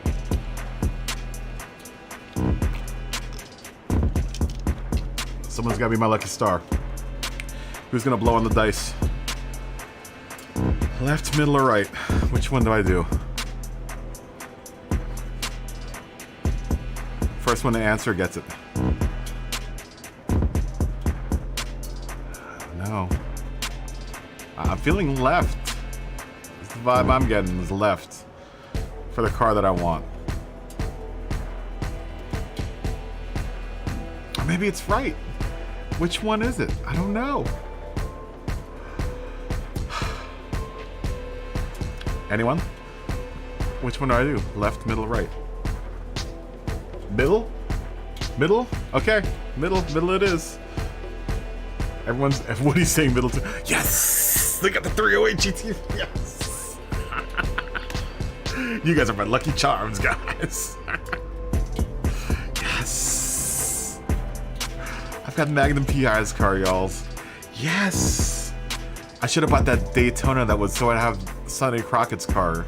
And they had a Testarossa. I would have had all the great cars in the mid-80s,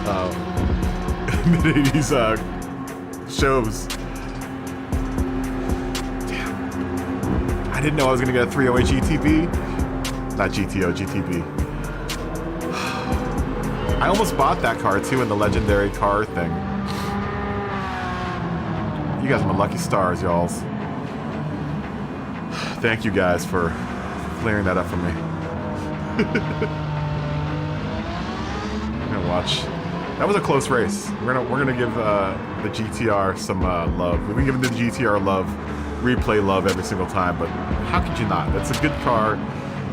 I've been driving it really clean for the most part. Let's see what I get turned in this race.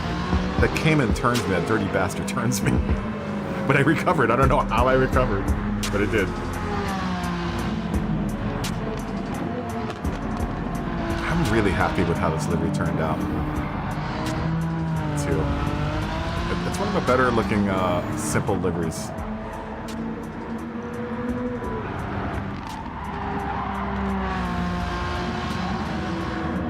broke that as expected. I should have bought the Testarossa. I don't know why what I was thinking. I was like, I should get that Testarossa. I don't know when I'm ever going to drive it.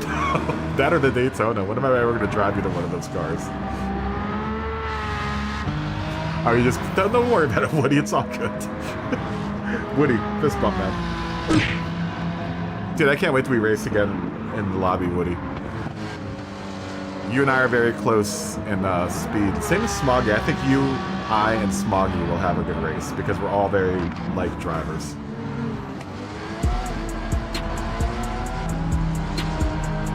Oh, you like my movie story? I've got tons of those, man. Tons of movie stories. That's probably one of the best stories, though. That's one of my favorite stories because it's got a heart to it, man. It goes to show that every Hollywood director and producer out there isn't a complete moron. Oh, see, look at that. Look at that Porsche. No regard. But then it gets back on track. That was amazing. Oh, really? He worked on sets on Cincinnati, really? Yeah, they shoot in Ohio a bunch. Ohio is one of those states that you wouldn't think that they shot in, but they shoot in Ohio more than you think. Ohio, and they've been trying to make Michigan work. Michigan's been trying to pass a really aggressive tax incentive to get studios to work there. I think Ohio's was trying to do it, but it's a double-edged sword, man, that whole tax incentive to get movies to shoot in your town. Smoggy is fast. Smoggy is very fast. But Smoggy and I have very, very good races together. You know, because normally the lobby is like 9 million A+ guys. There are a couple A guys, and then Smoggy, me, or you. Every now and then we'll have like 3 B guys in there. I am very much into Star Trek, Charles. I actually had the opportunity to work on that new Kelvin series, the J.J. Abrams. I was working on something else. They asked us to do it, but then they took someone else. But I actually went to the premiere for that movie. The very first J.J. Abrams Star Trek. It was fun. He would send you pics with this. That's really cool. That's really cool. I don't have any pics of the stars. I have a pic with me and R2-D2, and that's about it.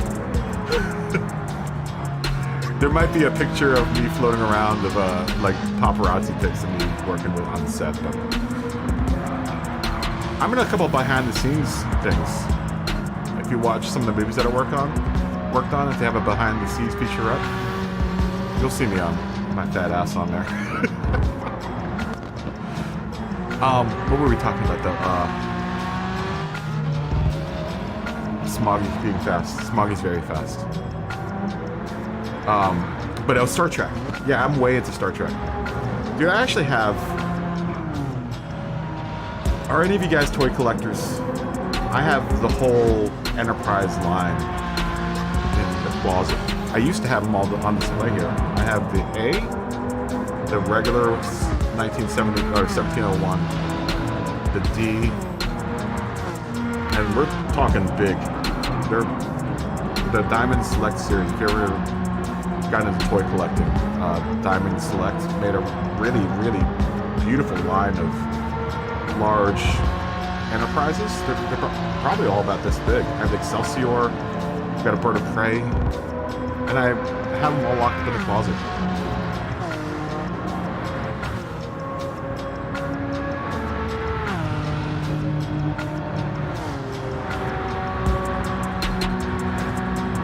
Oh, that makes sense, Woody. Yeah. You can make good money off of that too if you have a location that, especially for parking, because we need a lot of parking in the movie business. If you own like a land for parking, buku bucks. Make lots of money off of that. Yeah, lots of money off of parking. Dude, I've got not a huge toy collection because a lot of that's back in Virginia. But I've got a pretty alright toy collection here. I stopped collecting toys I figured, what's the point? If I'm gonna either collect toys or build models, I'd rather just build models. Nothing against anyone that collects toys. You know, a lot of people that collect toys, and that's cool. That's a cool hobby. And I did it for a little bit. But after a while, I was like, you know what? I kind of want to build the stuff that I display instead of, you know, kind of the thrill after buying something is gone after you've bought it. You appreciate it for about a month, and then you're like, it's just another part of the collection. That's why I started building models, because at least I could build them. You know, so I get a little bit more, my money stretched further. You know, I can spend $100 on a model and have, you know, a month and a half of entertainment. Whereas with a toy, I spend $100 and the thrill is over after you buy it. But I'm way into Star Trek, man. We were just talking about that last night. And I was trying to decide whether or not Deep Space Nine or Voyager was my favorite Star Trek series so far. I haven't seen any of the Picard stuff. I haven't seen any of the Discovery stuff. At least not enough of it to make a decision about it. The Strange New Worlds thing I'm really looking forward to, because that's supposedly supposed to meld together all the Star Trek universes. And supposedly the new J.J. Abrams Kelvin series movie is going to bring all of them together, like the, you know, Next Generation series, the older series, Discovery, and whatever. That's what they say. I don't know.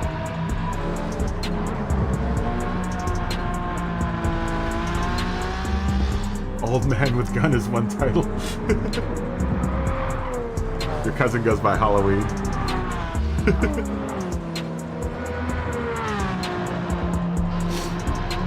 What movies has he worked on? There's a bunch of stuff, man. You'd be surprised where movie companies will go to shoot. You want to seize candy livery? That's would be good though. White and black only. I actually live down the street from a See's Candy. Do you like See's Candy? Not many people know about See's Candy outside of Los Angeles, or lots outside of California. I got a See's Candy down the street. I used to live down the street from a See's Candy factory, actually. I don't know what state, you live in North Carolina, right? Do you guys have See's Candy restaurant, or stores there? That's all over California. See's Candy. It's good stuff. Little on the expensive side, but it's good stuff, man. Good stuff. And by the way, I know everyone knows. Most everyone knows about In-N-Out. A little overrated. That's my opinion. They've got good cheap burgers, but their fries are horrible. And if you're a burger joint and your fries suck, that's a big problem with me. You don't know all the names. That's okay. It's all good, Woody. It's all good. Oh, we completed that. The R32 did it with flying colors. I should have never doubted that car. I was like, oh, this car will never get to run with it'll never be able to hang with the Group 4s. But they're just fine with the Group 4 cars. Group B rally cars. So is this last one rally cars? Do I have to do rallies? Oh, how dope. I get the, that's gonna be nice. The Sport Quattro S1 Pikes Peak 87. That's on my hit list. Sweet. This is close. We're close to finishing, I think.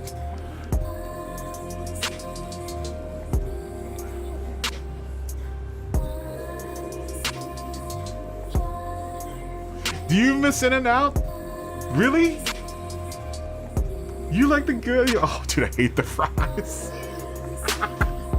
Boosted. I hate the fries. Did you live in Los Angeles or California before you went to NOLA? Because I know you said you've been out here before, and you have a bunch of restaurants that you wanted to recommend. Dude, I can't stand In-N-Out fries. Their burgers are good. Dude, I'll admit their burgers for what you get. for the price are really, really good. I'm not willing to sit in the drive-through line though. Dude, the drive-through line at In-N-Out is like 30 cars deep. I don't care if it goes fast. I will not go into that restaurant because of the lines.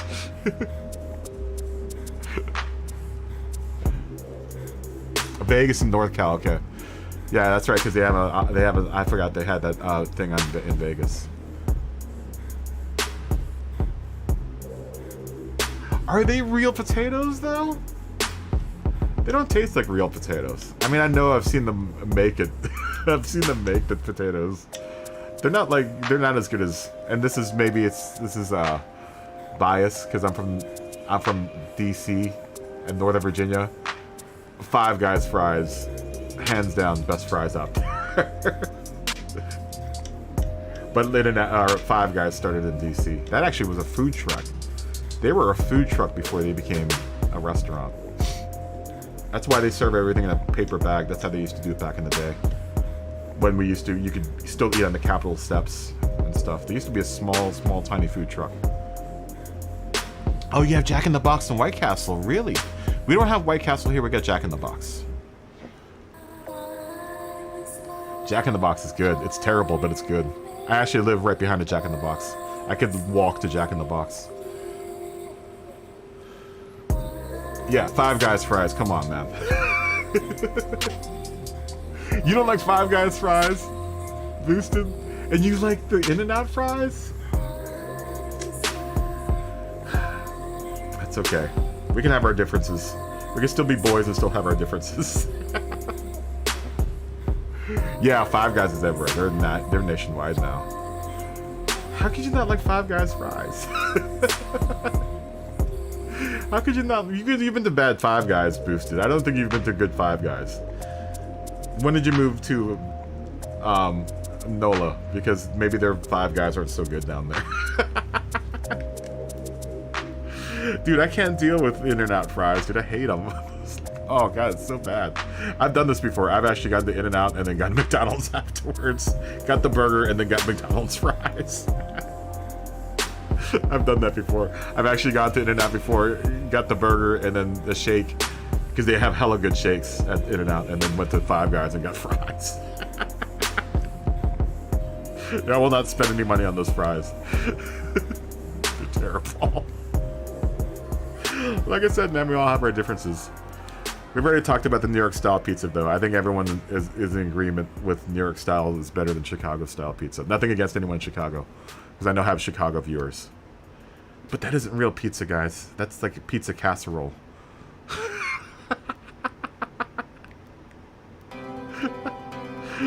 Chicago style is pizza casserole, man. There's no way around it. Dude, I wish we had a cookout. We don't have cookouts out here. We're not that cool.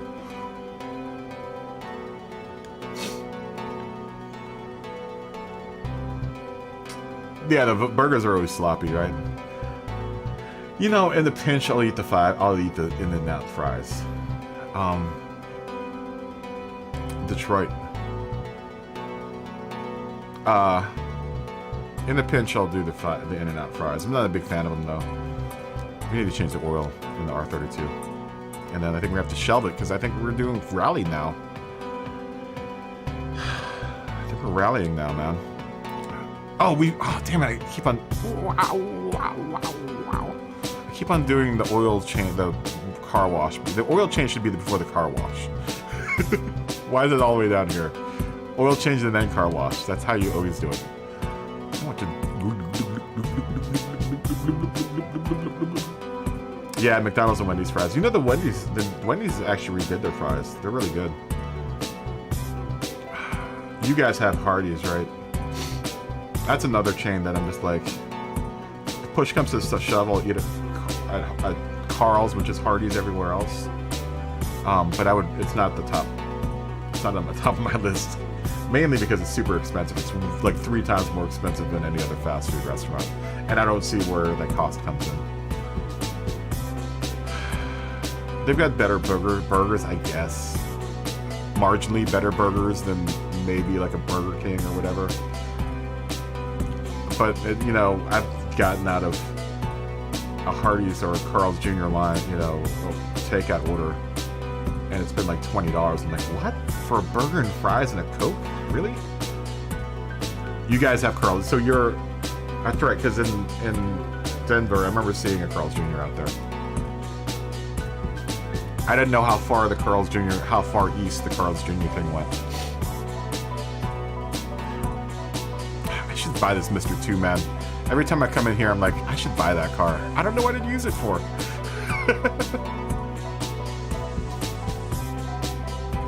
Oh yeah, the Wendy's Natural Cut fries, they were good.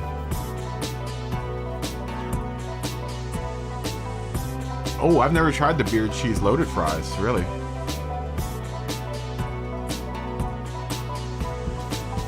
Yeah, the Hardee's is too expensive. Y'all don't have Jollibee chicken though, do you? I think that's slowly making its way out to the east side. I know Virginia's got a couple of Jollibee's chickens. Jollibee's started out as a Chinese chain, but it's really, really popular in the Philippines, so it's kind of by default become a Filipino chain. And we've got a bunch here. Not a bunch, but enough. And their chicken is so good, dude. Oh my god, it's so much better than Popeyes.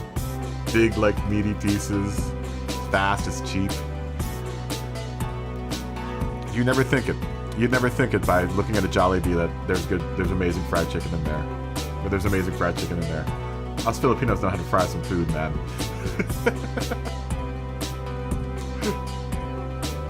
Oh, okay, so we need to get a rally car. I don't think I have. Oh, you know, I have the GR Supra, the GR Yaris. Might actually do good at all these races. I have the GR Yaris. Let's get in the GR Yaris. What's the PP limit on this? We probably need to hook the GR Yaris up a bit for rally.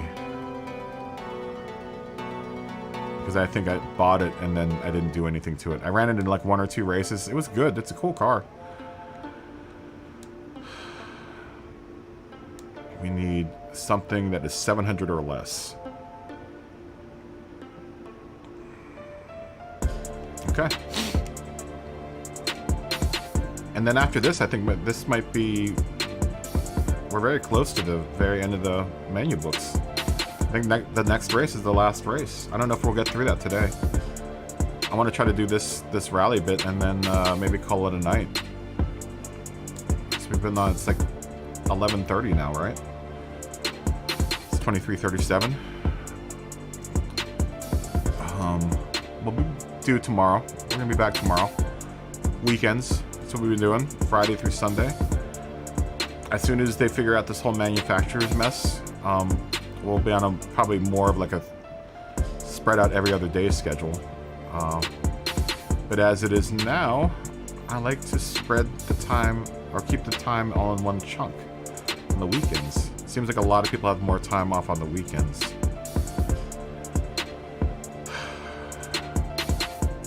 Where is that Yaris? Where did you go? It's got a Castrol livery on it. Fist shaking. You're hungry now. Everyone's hungry now.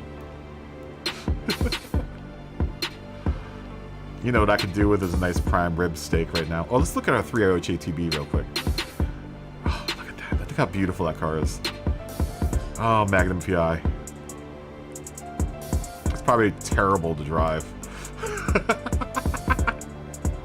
It's probably the worst car in the world to drive, right? The early Ferraris weren't very good cars. They definitely weren't very reliable. This car actually, from what I understand, and I've been told this by a lot of junkyard owners, back in the day when I still used to go to the junkyard for fun, I'd still do it if the junkyard was close to me. But they used to say that a lot of the 308 GTB motors would end up in the junkyard, and for a while there, it's actually hard apparently to find a 308 GTB with its real motor because a lot of people replace them with Chevy 350s because they were awful motors apparently. I don't think they were very good performing. They just broke down a bunch. So apparently, so for a while there, you could go to a junkyard and find a 308 GTB motor just sitting there. Am I right, William? I know you worked in the automotive industry, so you would know better than I do. That's just a story I've been told. I'm like, really? You could find the 308 GTB motor? After I heard that, I was like, every time I went to a junkyard, like, maybe I'll run into the GTB motor while I'm out here. Yeah, apparently a bunch of people dropped those motors for 350s. Put a Chevy 350 in there. That's got to be an insult to Ferrari. Alright, so the GR Yaris is at 603.22. We have to be below 700. We probably have to raise this car up to do rally. So let's go buy parts for this car. We need to get dirt tires. Let's start off with that first. Where are the dirt tires? Are they first page? Second page. There you go. We need these. Oh, you worked at the salvage auto. Yeah, that's like my dream job. I know that sounds funky, but it's like my dream job. I spent a lot of time at the junkyard, man. I love the junkyard. If you haven't spent a good afternoon at the junkyard, you haven't lived life. I could spend hours at a junkyard just looking at stuff, man. Oh, I love the junkyard. This car has a turbo on it, no? I wish it would tell you. I'm pretty sure it's got a turbo on it.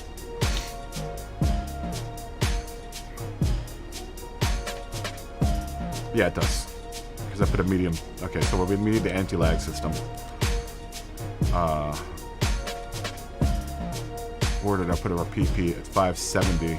We have to be below 700, so we could probably do quite a bit to this car.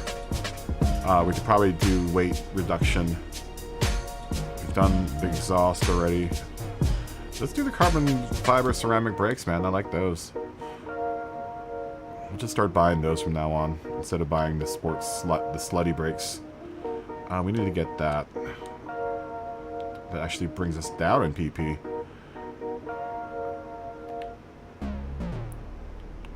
Let's go with this. Do we have a racing intercooler? We already bought it. Okay. We didn't do the crankshaft, huh? I guess it's a 573. Yeah, it is like a swap meet, right? Yeah, they did the old Jags, the XKEs, right? And 350s. Dude, that would be fun, dude. That'd be a fun job. I mean, I'm sure it'd probably get old after a while. But it'd be great for someone that was trying to restore cars, man. You get the skinny on all the good parts that are coming in, all the good cars that are coming in.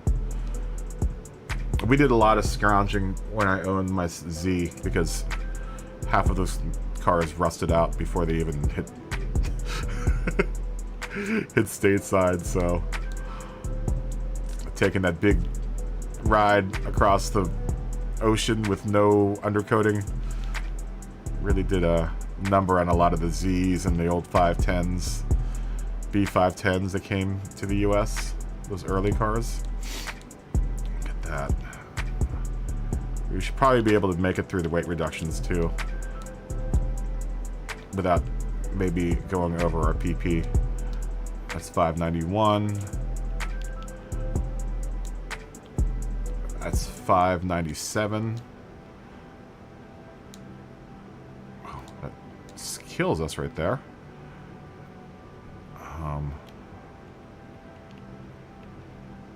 Oh, and I can't get the fourth one, huh? Wow, this might be the wrong card for this then. So we're not even close to our PP, which is 700. We'll try it out. I mean, I've got another rally car. Like a rally specific car.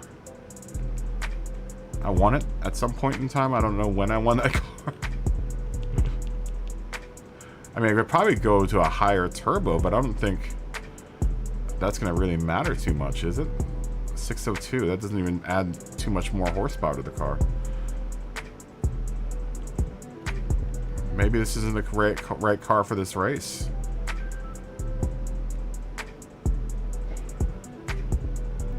Oh, yeah, let's look at it real quick.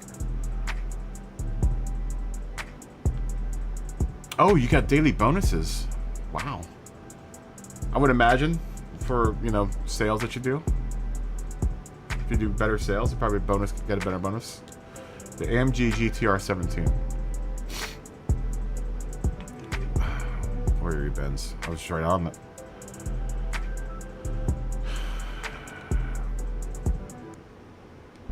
Did I not look at Benz? AMG. Sorry.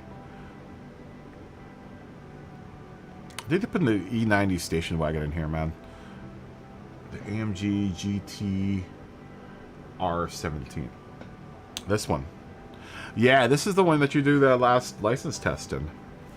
For 1A, right?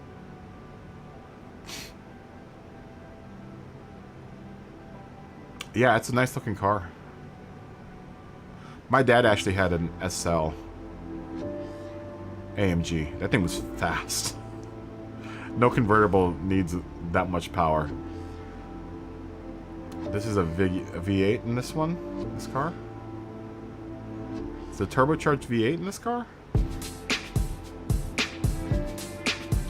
This would be a fun car to do a livery on.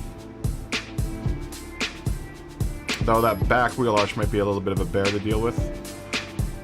This would be a fun car to build a livery on.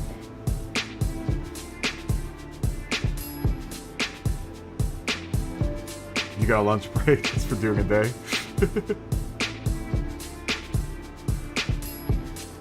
They do kind of look fuzzy, huh? They do have those AMG brakes. That's funny that the Brembo brakes, well, I guess because it's the Brembo. Because you would imagine that these brakes in this car are probably ceramic too. Maybe not, it's a road car, so.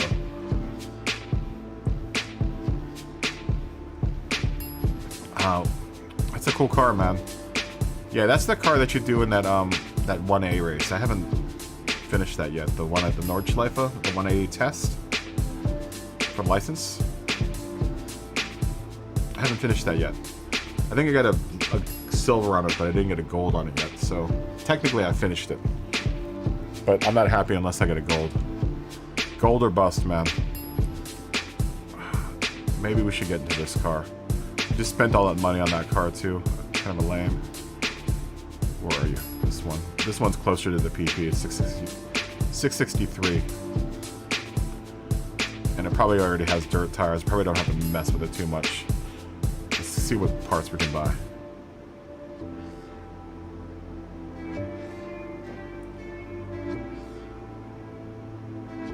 Yeah, the Sequoia. I wouldn't want ceramic brakes on a road car. When would you actually get the brakes up to heat? It must be so hard. How does this car not come with dirt tires already? Oh, it really drops the car's PP. Oh, we'll just buy this just in case.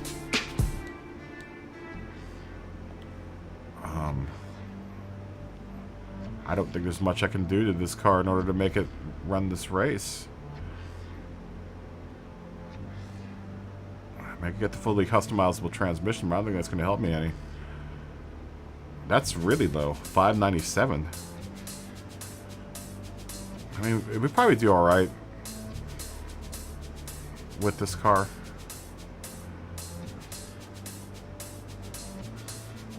But there's nothing really I can buy or anything that can convert that's going to be... I don't think it's going to hang as well with the Group B cars.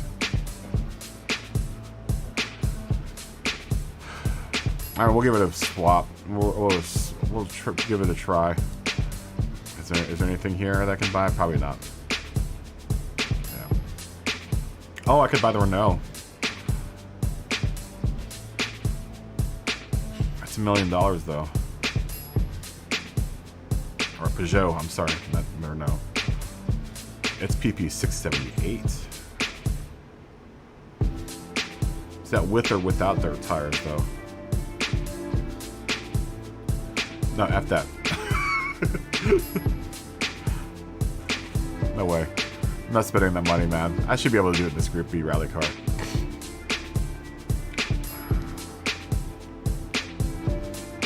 Let's see what they suggest. Focus Group B rally car is what they suggest for this whole thing.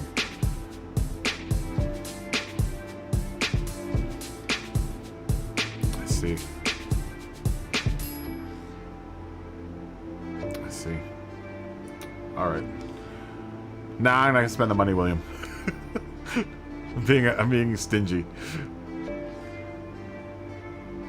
As soon as you put the dirt tires on it, the PP drops considerably. We'll do Fisherman's Ranch first. How about that? I know everyone hates this race, so we're going to just start with this one first.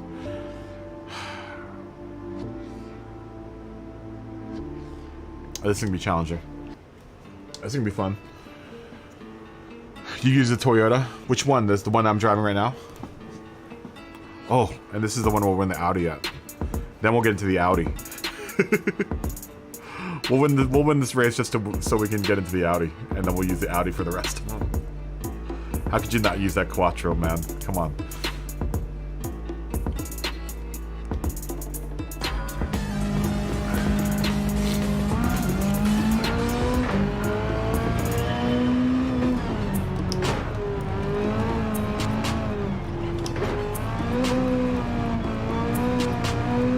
Is that an NSX? It is. Is there an NSX Group B car? Oh, I hate that jump.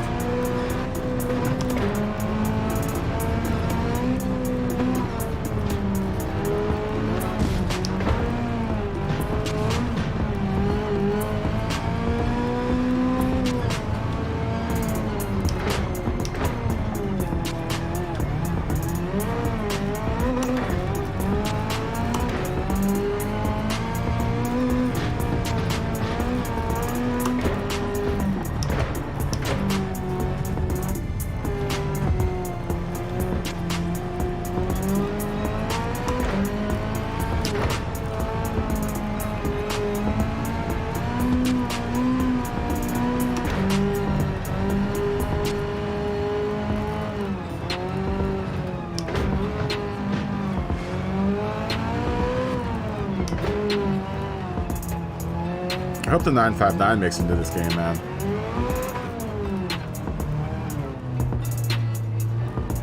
Speaking of off-road, great off-road cars.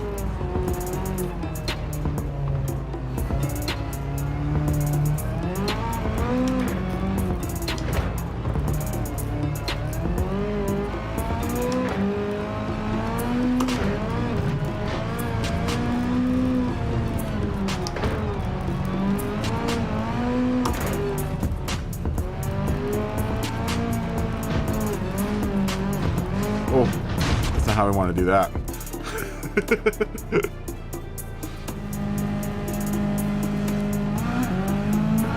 I want that Audi so bad I can taste it.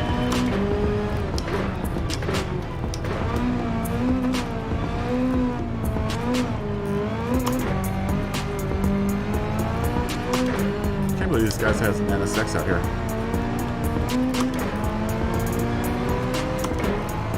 I guess you could put dirt tires on anything.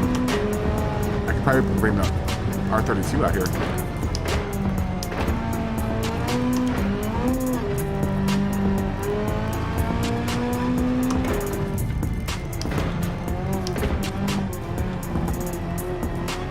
I know less about setting up a rally car than I do about setting up a road car, so I really don't want to mess with it.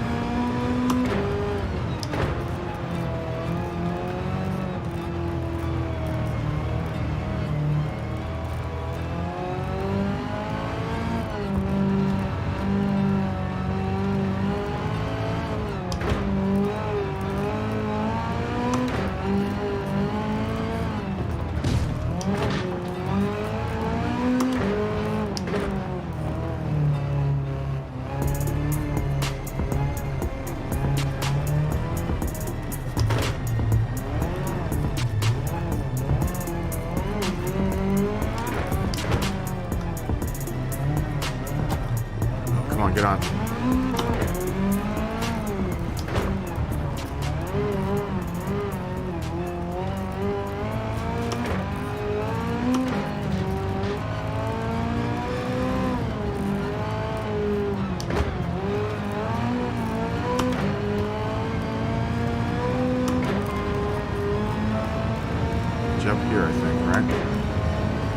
to avoid the jumps. Can.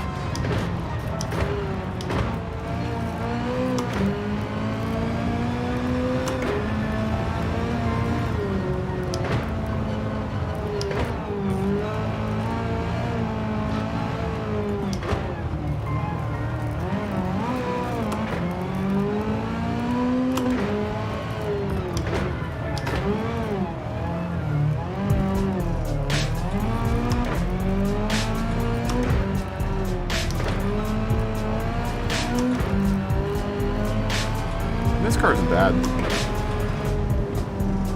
Oh, I hate the jumping physics in this game, man. Why does the car do that in the air? It doesn't make any sense.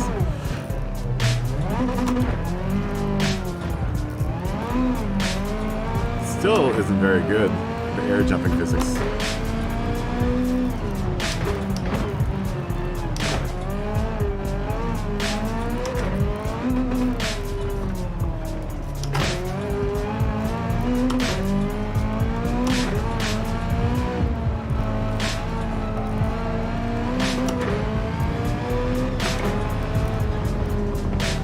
That's more like how it should be jumping.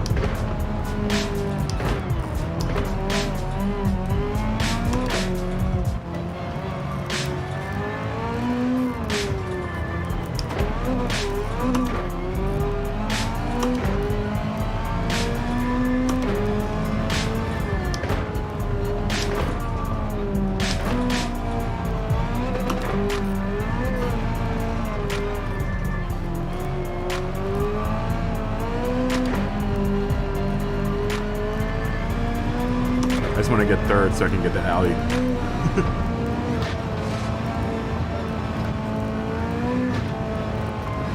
Oh, come on.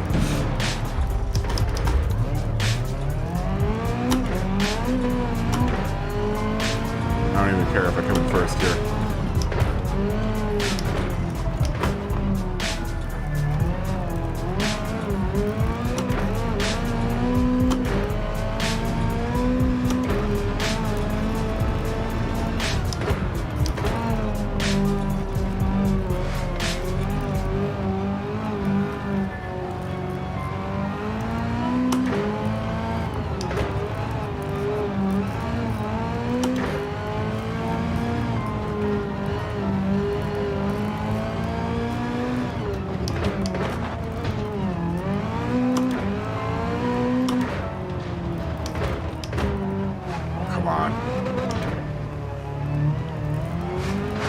I'm not even getting close.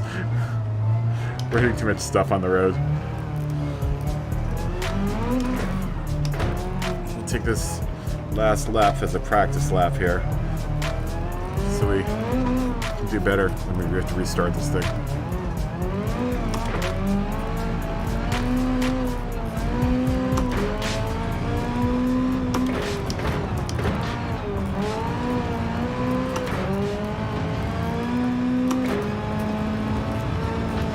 Come on. I might have had a chance to catch up, but I think I just lost it. Hitting too much stuff now.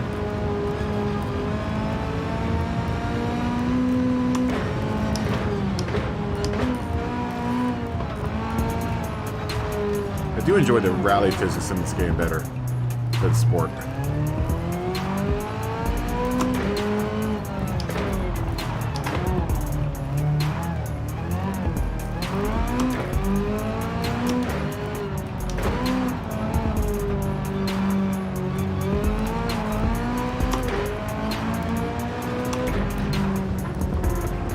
Over that GTR. I want you.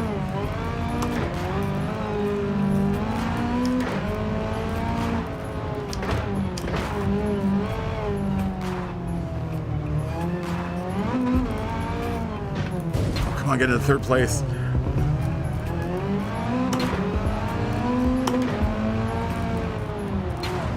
Go, go, go, go, go.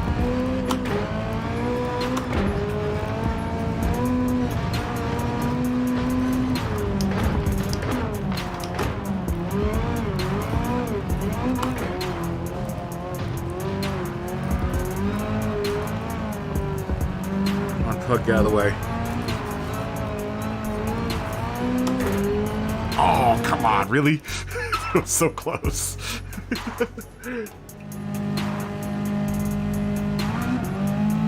Probably not. I don't really work in the movie business anymore, Charles. I kind of retired.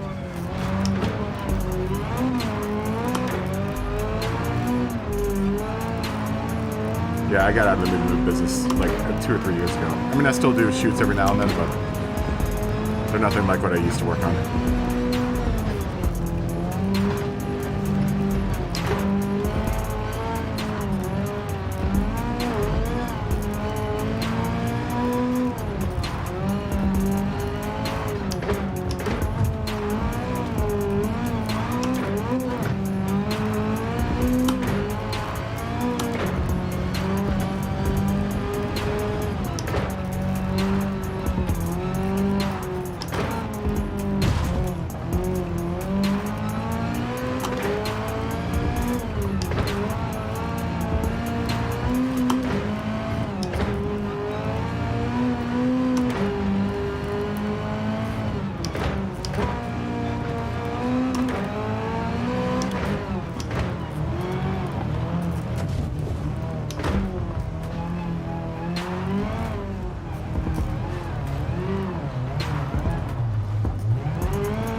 Audi so bad. I can taste it.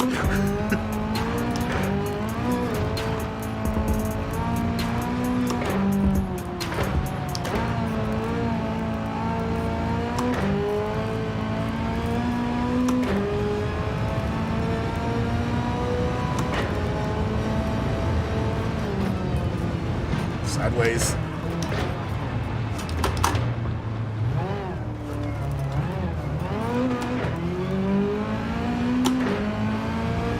I hate the jumping physics in this game, man. They're terrible.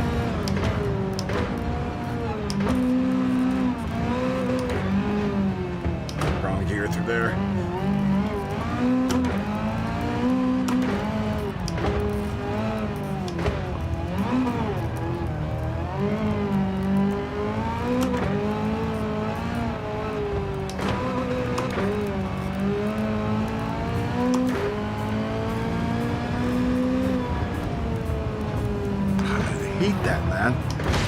Dude, that is not how cars jump in the air.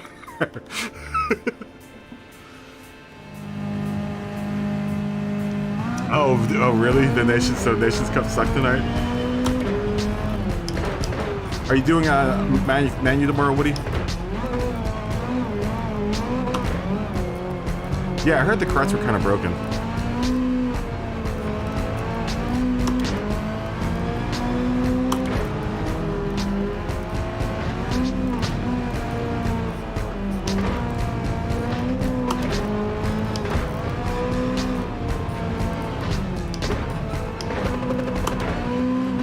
To go as slow as I can over those stupid jumps, man. I'm gonna minimize the car getting airborne.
The rally is fun though, man.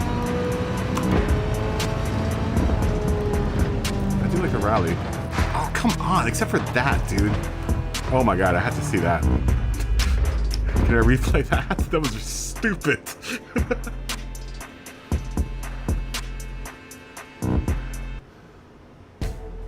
Oh, you don't think you're gonna do good? I'm not very good at that track layout. I don't like Tokyo. That I like the way the other. If they do that one, the non-reverse one, I like the non-reverse one. But it's not my favorite Tokyo layout. I don't mind the dirt racing. The dirt part I don't mind. It's when you get airborne. You have to really like nurse the car over these jumps because the car will go funky.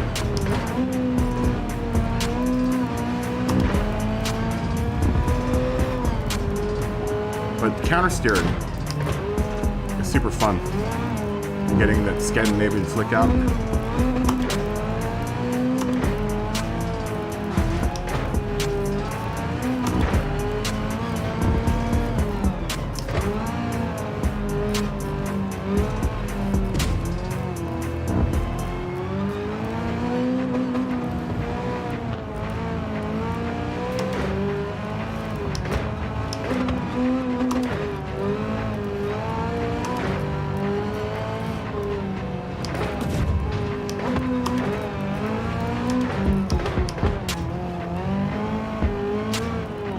The truck is to not get airborne.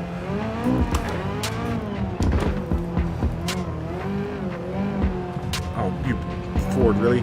Mustang?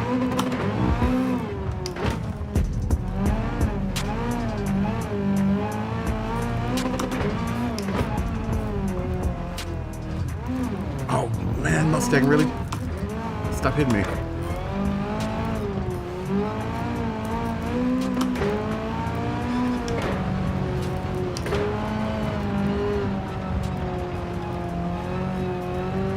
Jump if at all possible. This one.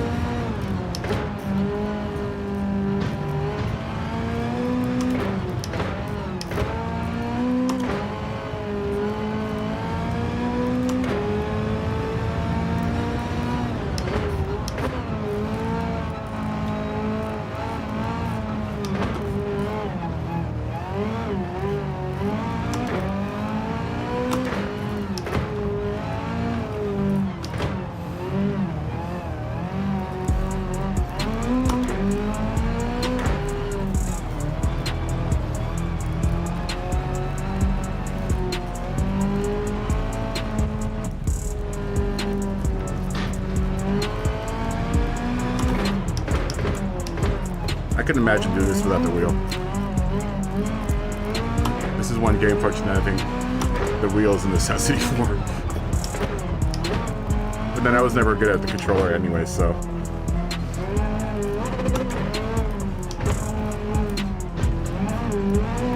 Otherwise, I think the only thing with the wheel setups is if you have a load cell. I think that makes a big difference. Otherwise, I don't think a wheel has any more advantage over the controller in this game.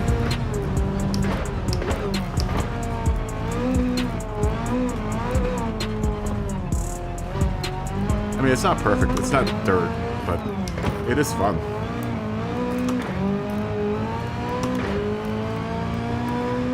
Dirt definitely does a better job at rally. But of course, that game is all about rally, so it should be good at rally.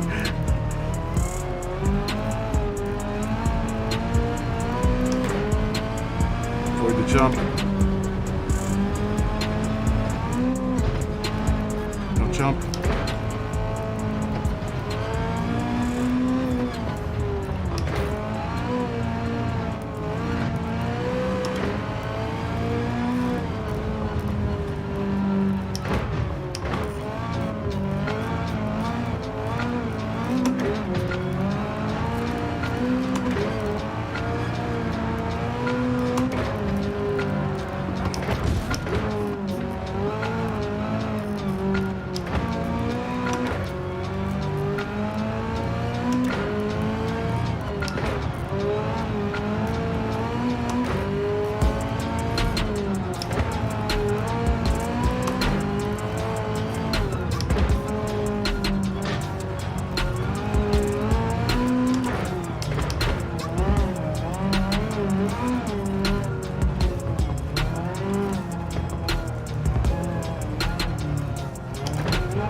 Dude, that stupid jump.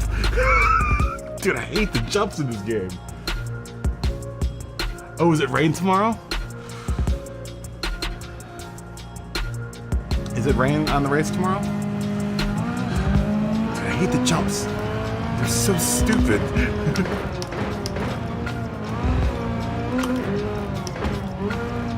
It's like your car goes nose up.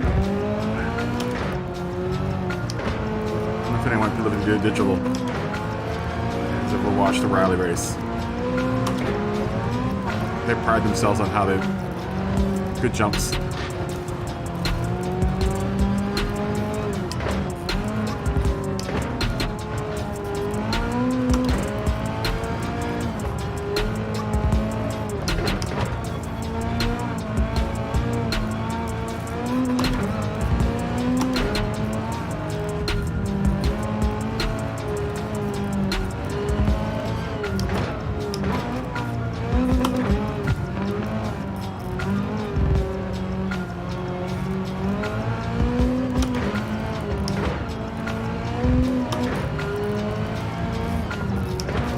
Right, I think I saw actually Chipaghetti practicing that race, and there was rain.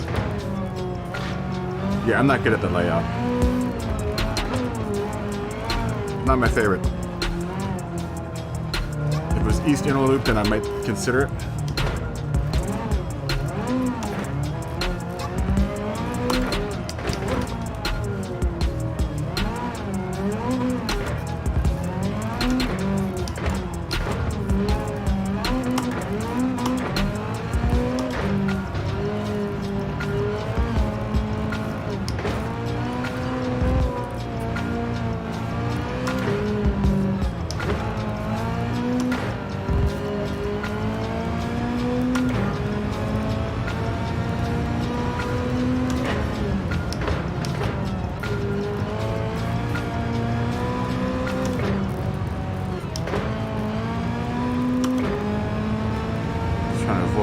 Jumps. I'm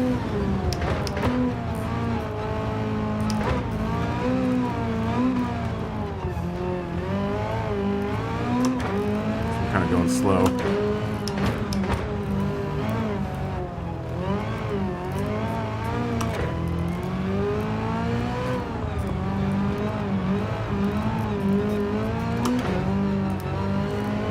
It's a big one.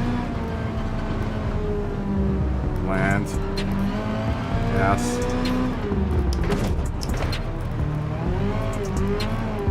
Oh, don't do that.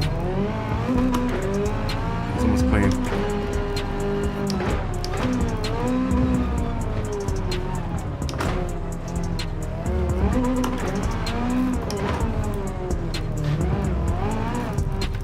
Oh, you dirty computer. I never set the brake balance for this car, did I?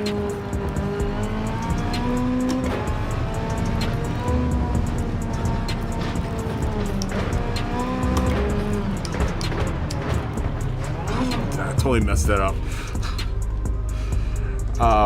Probably should go with a +3.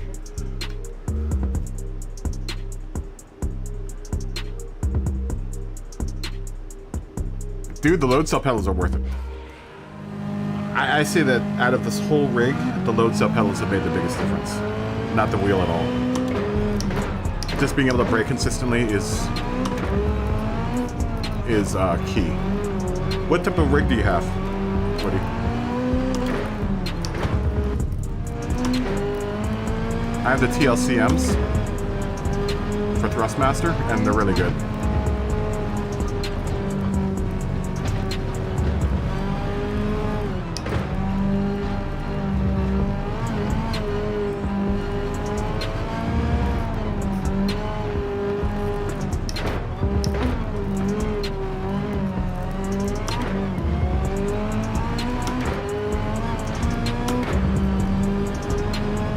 If you have a Logitech, you can actually modify them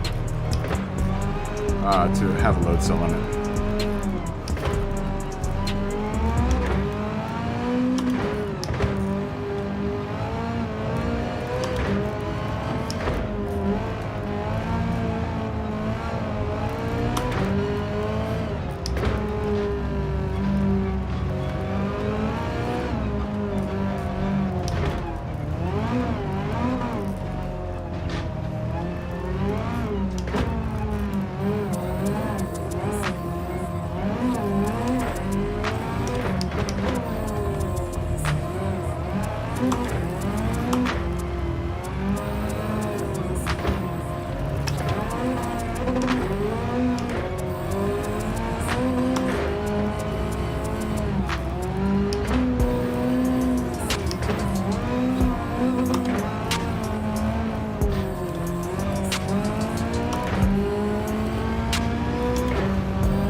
Back and they come around.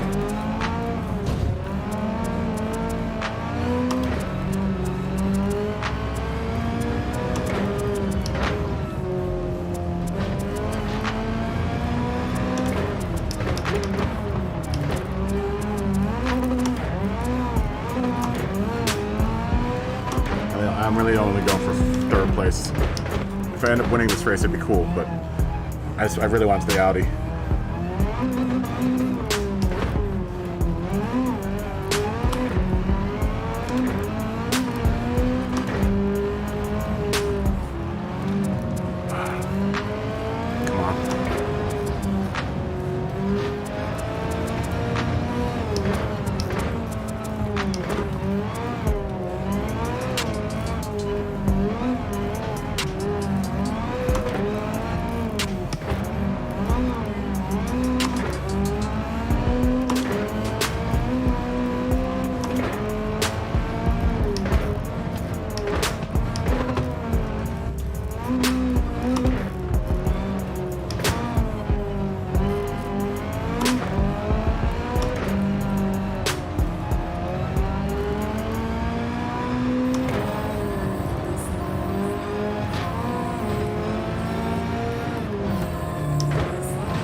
Third place right there.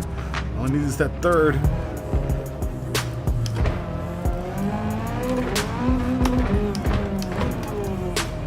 Come on.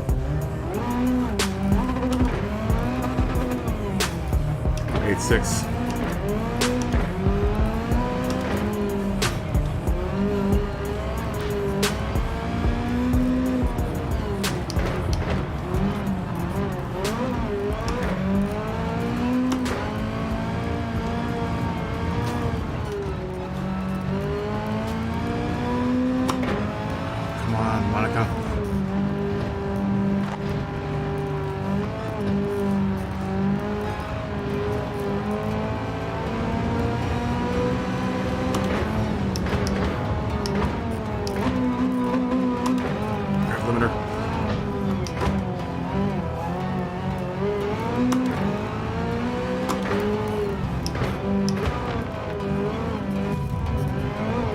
come on.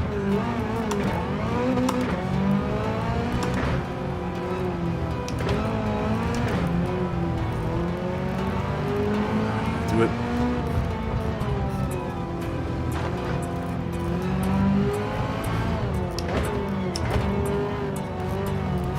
That's the car I want.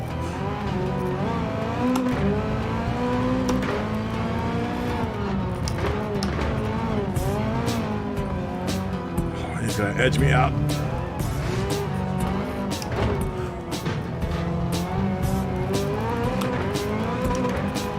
Nice to come in first. I don't think I am.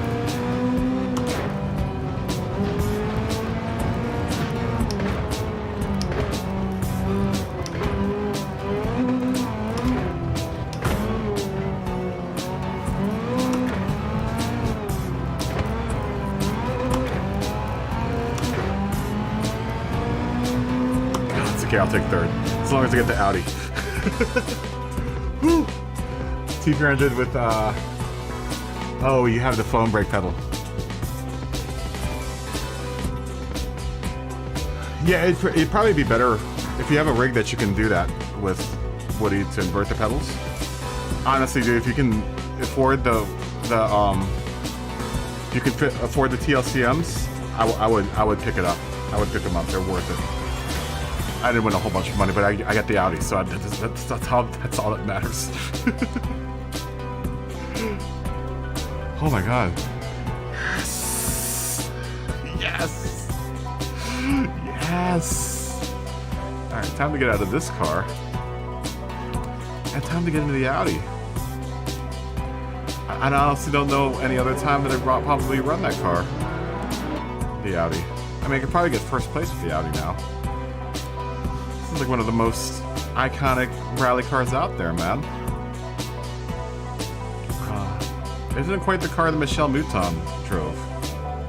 At least I don't think it is. This is the Pikes Peak version, so. Let's look at our new Audi.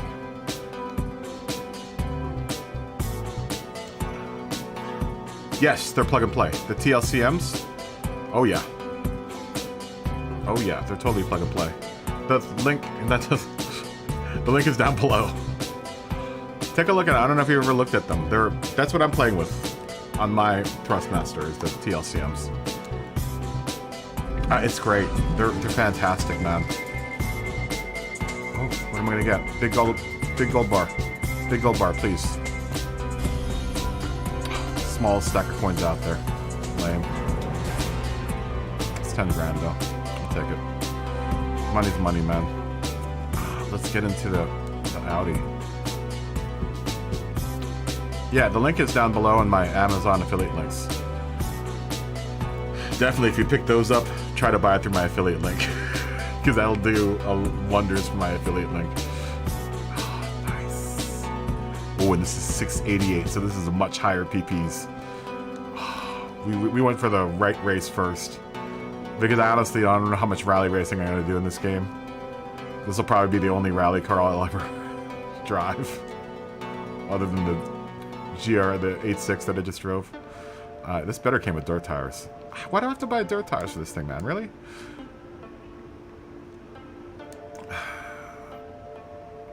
I'll take a power restrictor just in case. I don't think we're going to need it, though. I think that everything has been done to this car, right? Man, it's a race-prepped car.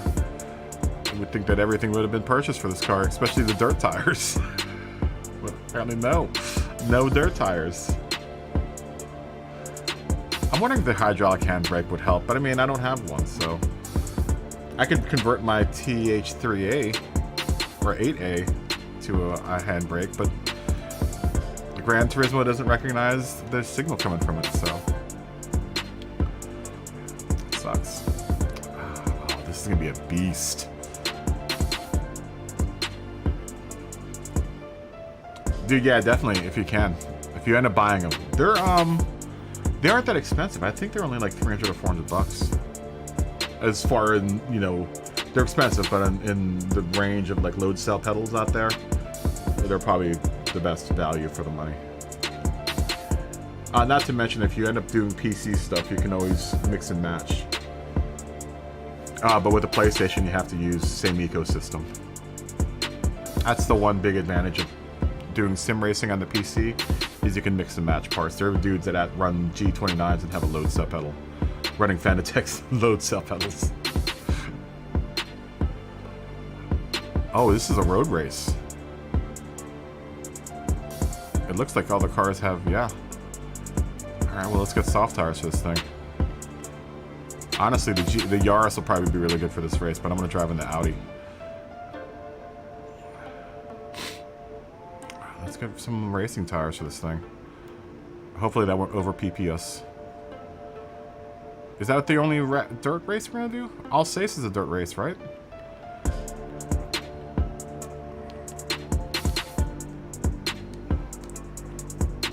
Oh, that's going to over PP us. That's okay. We have a restrictor.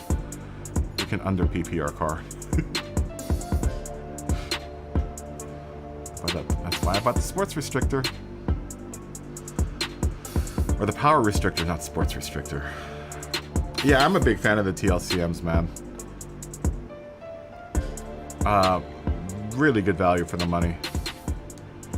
I haven't had to do too much for maintenance. Every now and then I'll take apart the springs and stuff to clean it. But for the most part, I really don't have to do it. It's pretty self-contained. 702. 704. How did that go up? 700. Damn, we're gonna have to run this car really ragged here. 88%. 88%.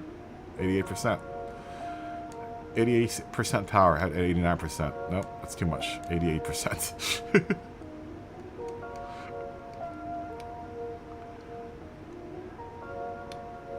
Put some ice on it. You know what? I could actually bring the R30. I should bring the R32 back out for this race. Yeah, why not? No. We're gonna run this. We're gonna run the Quattro. We'll run the Quattro and see how it is.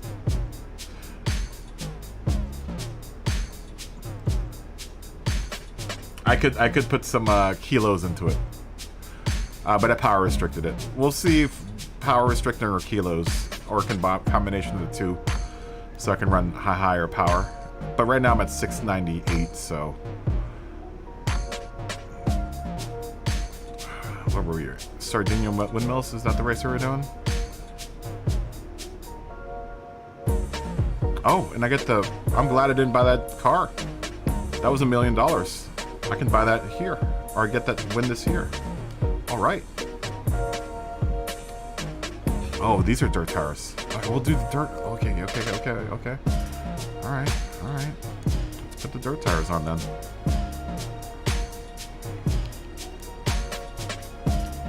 Look at that pug.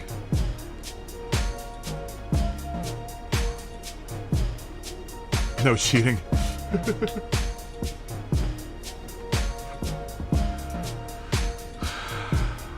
Pug 205, man. Or is that a Renault? That's a Pug. Peugeot, yeah?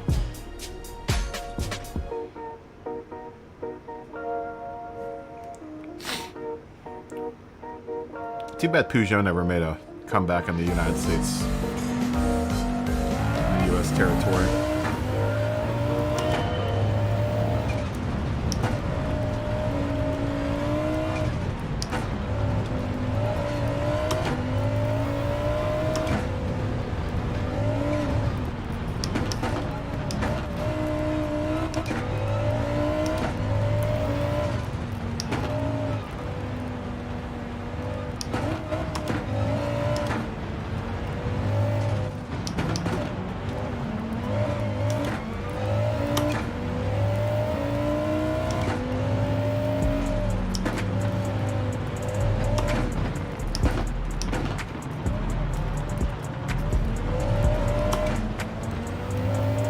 Josh Benelli.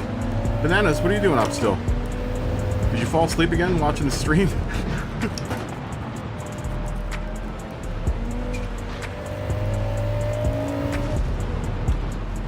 Ooh, this car's good. It's a little out of control, but it's good.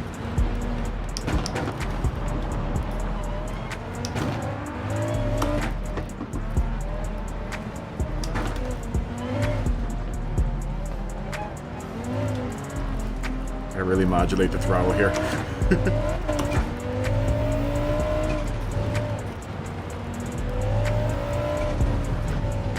Don't do that.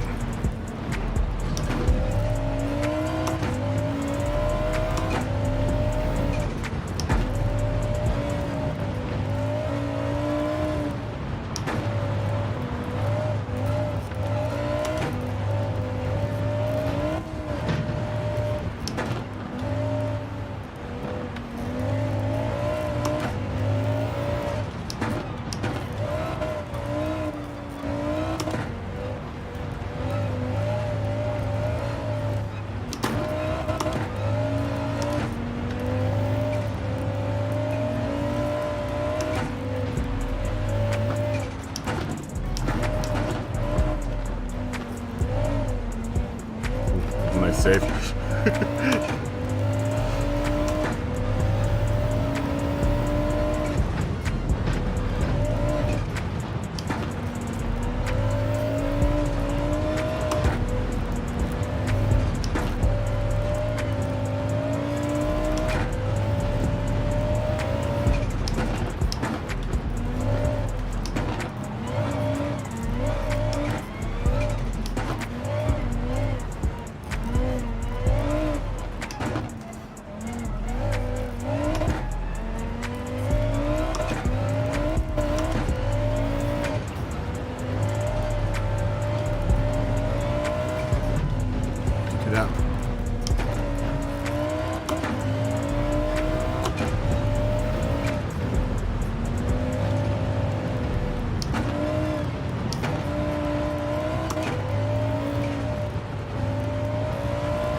Come on.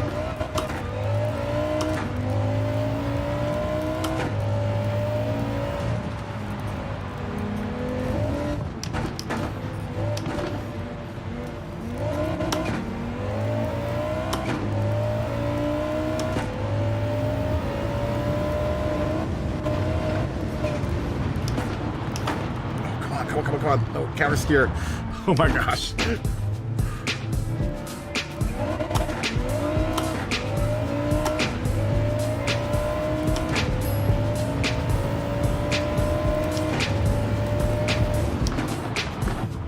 Doing too bad for running. This being the first time I've ever run this track before. I never did a whole heck of a lot of drifting or rallying in sport. If they're gonna put rally in though, they should really put more tracks in. You know, it kind of feels. Oh my gosh! I'm still streaming. You just got back up to go to work.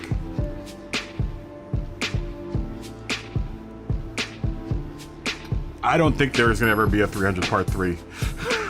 Charles. I don't think so. Zack Snyder seems to be up in his eyes and other DC projects, so I don't know if that'll ever come out. The second one didn't do very well either. And Zack Snyder's been kind of hit and miss with the movies lately.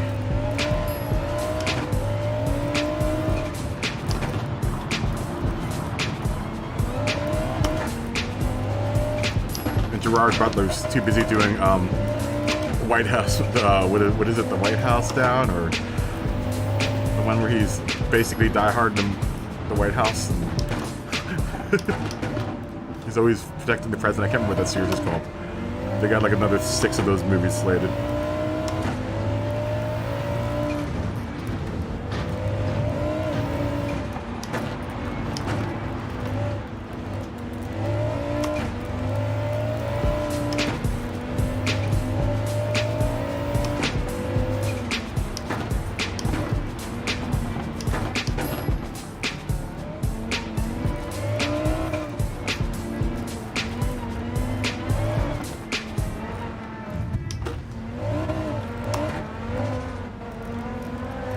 He brings an SX out to the rally track. Do people really rally NSXs?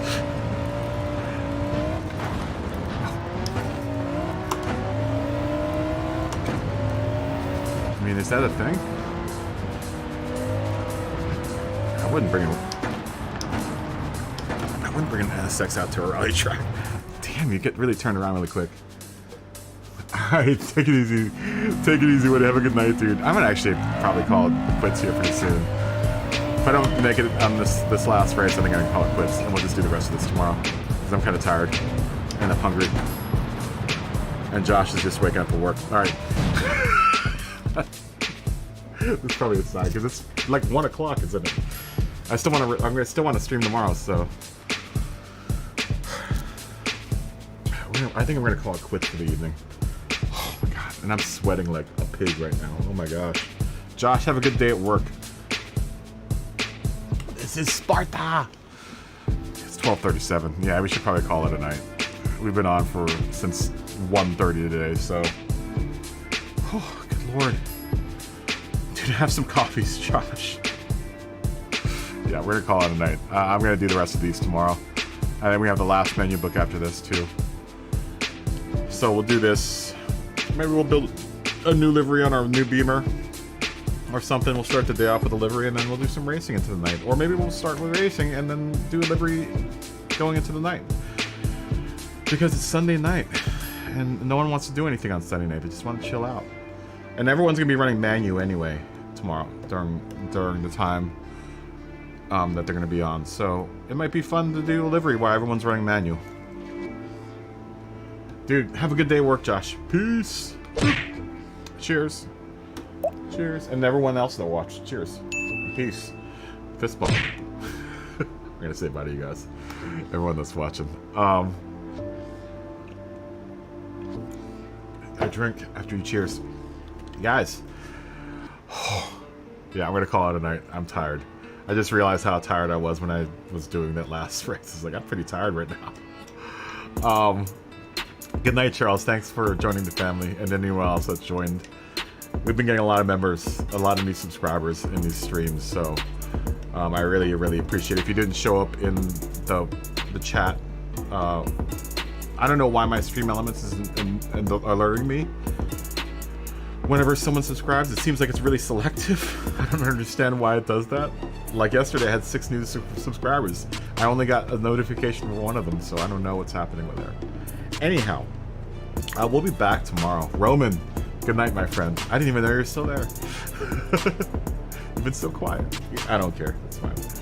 Anyhow, we'll be back tomorrow. I'm going to try again around noon to 1:30 or something like that, maybe 2. And then we'll finish these off. Maybe we'll finish off the cafe books and then we'll do some livery editing as everyone starts doing the manufacturers races. But y'alls are awesome, dude. That's really, really appreciate everyone that kind of hung out for the whole thing. Roman, you've been around for the whole time pretty much. Josh pretty much has been around. Well, Josh probably went to sleep for a bit. William's been out. Charles, you've been with us for a while tonight. Dude, thanks to everyone, and then everyone else that's left a like and stuff, man. You guys are awesome, dude. You guys are always the best part of my day. I'm hoping that was a good part of your day. Tomorrow, around noon, maybe 1 or 2, I'll put a thing on the YouTubes. Hit that bell, that notification bell. Hopefully that will tell you when I come on, but I usually put something up like 2 or 3 hours before I come on, so, Oh, you're playing Apex too, okay. I know, you fall asleep regularly, Josh. Anyways, I'm gonna go. I'm gonna eat some dinner and then get some sleep and then be back here tomorrow. But until then, everyone, stay healthy, stay happy. Namaste, Josh and everyone else, namaste. And I'll see everyone tomorrow around noon or 1 or 2. But have a good night. And have a good day at work, Josh. Peace. Good night. Good night.